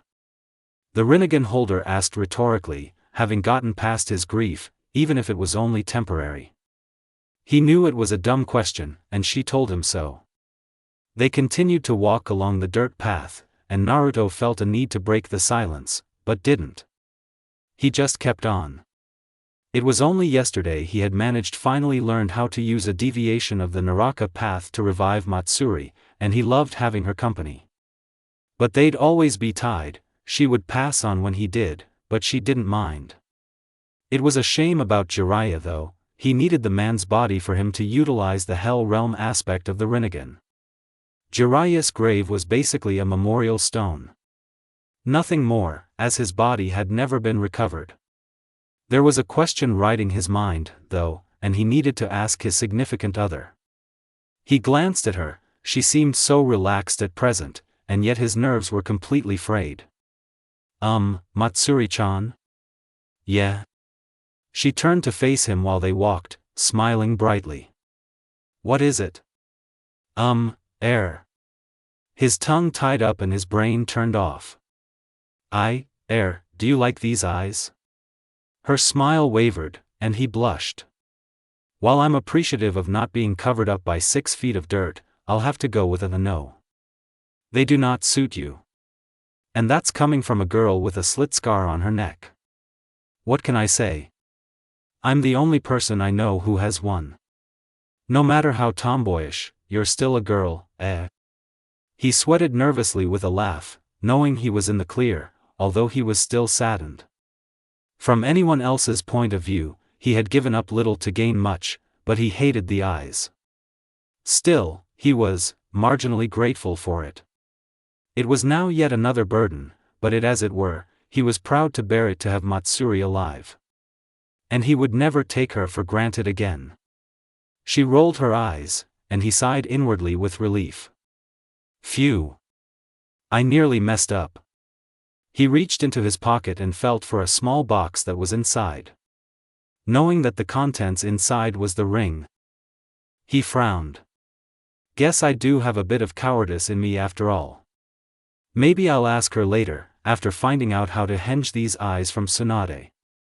She's gotta be fantastic at henge genjutsu, 'cause of the one she uses all the time. He hesitated. Maybe after another year or two, I'll ask her. You wuss. Quiet you. It's not as if you know anything about proposing. I know enough that my container, for how strong he is too spineless to give his mate a simple piece of jewelry to help demonstrate his affection. She doesn't need that yet. It's still too soon. Test her out in bed first, then dash. Naruto cut the mental connection abruptly at that point. Though appreciated, he had no need for that piece of advice, did he? He had all the time in the world, and nowhere to be currently. The Kyuubi was right in that sense, it was too soon. But the time would arrive. It would. Hey, Matsuri-chan. Wanna race to the Hokage Tower? Need to make an appointment with Tsunade to find out how to do a henge genjutsu. I'm not doing any racing if it's not interesting. She replied with a too cute pout. Free running. Loser pays for lunch. He was feeling particularly a bit edgy. Bets always did that to him. And bragging rights? She asked hopefully. Sure. He answered cheerily. However, he was taken aback as she took off like a rocket, raising dust. He ran off as well after her, yelling all the while. Hey! That's cheating. You didn't even wait for me to properly start the race. From way ahead of him, she shouted back her response. I couldn't. I'm hungry, and I'm broke. She neatly dash-vaulted over a cart, raising a ruckus as the man who owned it swung his fist in the air while yelling about hooligan ninjas, even while the blonde runner followed the first and nearly spilled his farm's produce in his attempts to recreate what Matsuri had done and nearly failed in his hurry. Matsuri-chan. If you win, this race doesn't count. Well, that's that. I hope you enjoyed the FIC as much as I have, ladies and gentlemen, boys and girls. Well, this has been a Titanic of a short story, hasn't it? I really got carried away. Ryujin 96. I hope you enjoyed the story, pal. Anyway, I've been thinking of my next FIC. I have no spoilers on content, but I think I can give you the title. It's called The Deserter. I'm still undecided for pairing, but I can't settle. It's either Fu, Hanabi, or Kuratsuchi, as I've noticed a lack of fics with her as a pairing. Who would have thought? And, I'm itching to do a crossover, too. Ambition in fanfiction is gonna be the death of me. No, this is not open for votes. That's the word count of this story. Given my dislike of this, I dunno why I'm getting worked up. This is me mostly trying to cross the bracket into a 100k when I can't leave. Well enough alone, I'm doing a bit of advertising. I decided that instead of keeping Naruto in the, well, Naruto-verse, I'm going to be doing The Deserter, in a crossover with Fullmetal Alchemist, Brotherhood, pairing with Lon Fan, most likely. Yeah, it's like I'm spoiling the idea and making some plot holes and crap. I'll try my best once I get my current fix done or really close to ending first. Doing a crossover feels like it's going to tie my fanfiction career together. Shame. It means putting down my plans of a future Naruto/Avatar, The Last Airbender crossover to bed, 'cause I'm only one person. Not a deity. Since I dragged you all here, I might as well give you all something. Maybe tying a few things together before putting this FIC to rest as it is. Especially considering that people add this story to follows even though it's done. If you like it enough to add it to follows, why not a fave instead? It'd be appreciated. More, that is. Smiley face. I can hear you ranting at me through the screen not to do a crossover. Geez, I just don't want to be a typical desertion FIC writer with Naruto. And there were some problems with plot development. Crossover's my way of doing things. It's not FMA, B into Naruto, like Kenichi 618. It's Naruto into FMA, B. I believe that it should shake things up to see Naruto drop the way he is into a Western-like setting. =X=X=. Once again. Naruto found himself standing before the tomb. He wasn't feeling angsty this time, it was more like a friendly visit nowadays. The only thing different was that the person he was visiting couldn't talk back. It's really funny. Today, Tsunade finally got off of her high chair and asked me to step up to it. Can you believe it? I've arrived. Soon, I'm going to be the Rokudaime Hokage. I'm only 21. How old do you think my father was when he was asked? Older? Younger? I guess I'm stronger than Dad. Although it would have been nice to know how to do the Flying Thunder God technique. The tomb said nothing, but Naruto continued as if he had heard. Indeed, he could well imagine the answer from its occupant. Yeah, you're right. I probably couldn't be that awesome if I tried. I should just let old Minato keep his prop. I guess my sage mode is stronger than his too. I wonder what my gimmick will be. Yeah, you're right. I meant, moniker. I also wonder, what do you think they'll call me if our little +1 on my visit decides to fight me? Would they call me the killer of the last Uchihas? Or would they call me something else? In the dying light of the late evening, two Sharingan eyes glowed menacingly in the dark, but the owner had no intention of being as such. At ease, future Rokudaime. What do you want, Itachi? Naruto turned and stared the man right in the eyes, unafraid as the proof that he was immune was in his eyes as well. You came all the way out here just to talk. What a joke. I didn't forget all of our confrontations dash. And yours with Orochimaru. Ed, my brother. He was already gone. All he was a body. No soul, no mind. Orochimaru was wearing him like clothes. Naruto got the feeling that he was defending himself as if he were in an argument, although it wasn't. I know. You have my thanks for killing Orochimaru, although I wished that there was something of my brother to bury. Can't take any chances with Orochimaru. I bet Kabuto's somewhere out there, and knowing him, he's probably worse than the White Snake. No worries. I killed him. Itachi monotoned. Naruto observed the man a bit more. When? Yesterday. The man said nonchalantly. And Kisame after we were done. Is there a reason why you did this? Naruto asked curiously. I did it because I had nothing else to do. Really? It's laughable. I was merely waiting on Sasuke to become strong enough to kill me. I'm sorry your planned homicide/suicide didn't work out.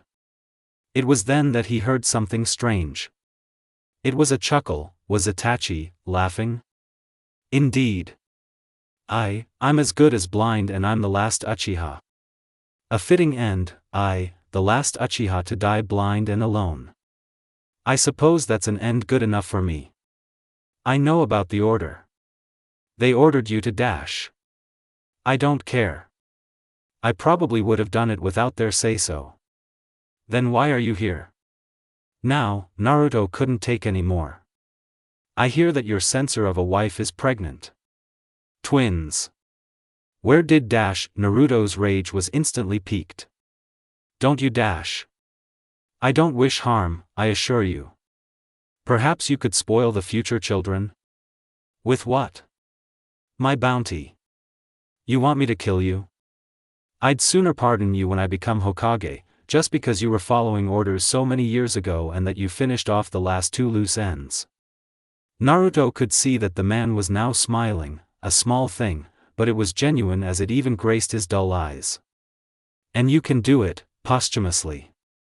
And then, not even Naruto was fast enough to stop the man's improvised seppuku to his own heart. It was while he stood over the man's body as it began to turn cold and rigor mortis would soon become prevalent. He had no idea what to do next, and his visit to the deceased in the grave was interrupted and shot too. But he wondered what they would have done if they were in his place. It took him a while to make up his mind, but he got there nonetheless. I'm sorry that you had to live such a life, and when I'm officially the Kage, I'll use my newfound inner peace to keep the harmony in Konoha and wherever else I can. Itachi, you're pardoned. Yeah, I was vague. You all saw, despite my warnings, both endings. Whichever wife's at home waiting for him is your guess. It can be Matsuri or Jiraiya who's in the grave, and Matsuri or Hinata at home. Your choice. Besides that, take care. It's complete now.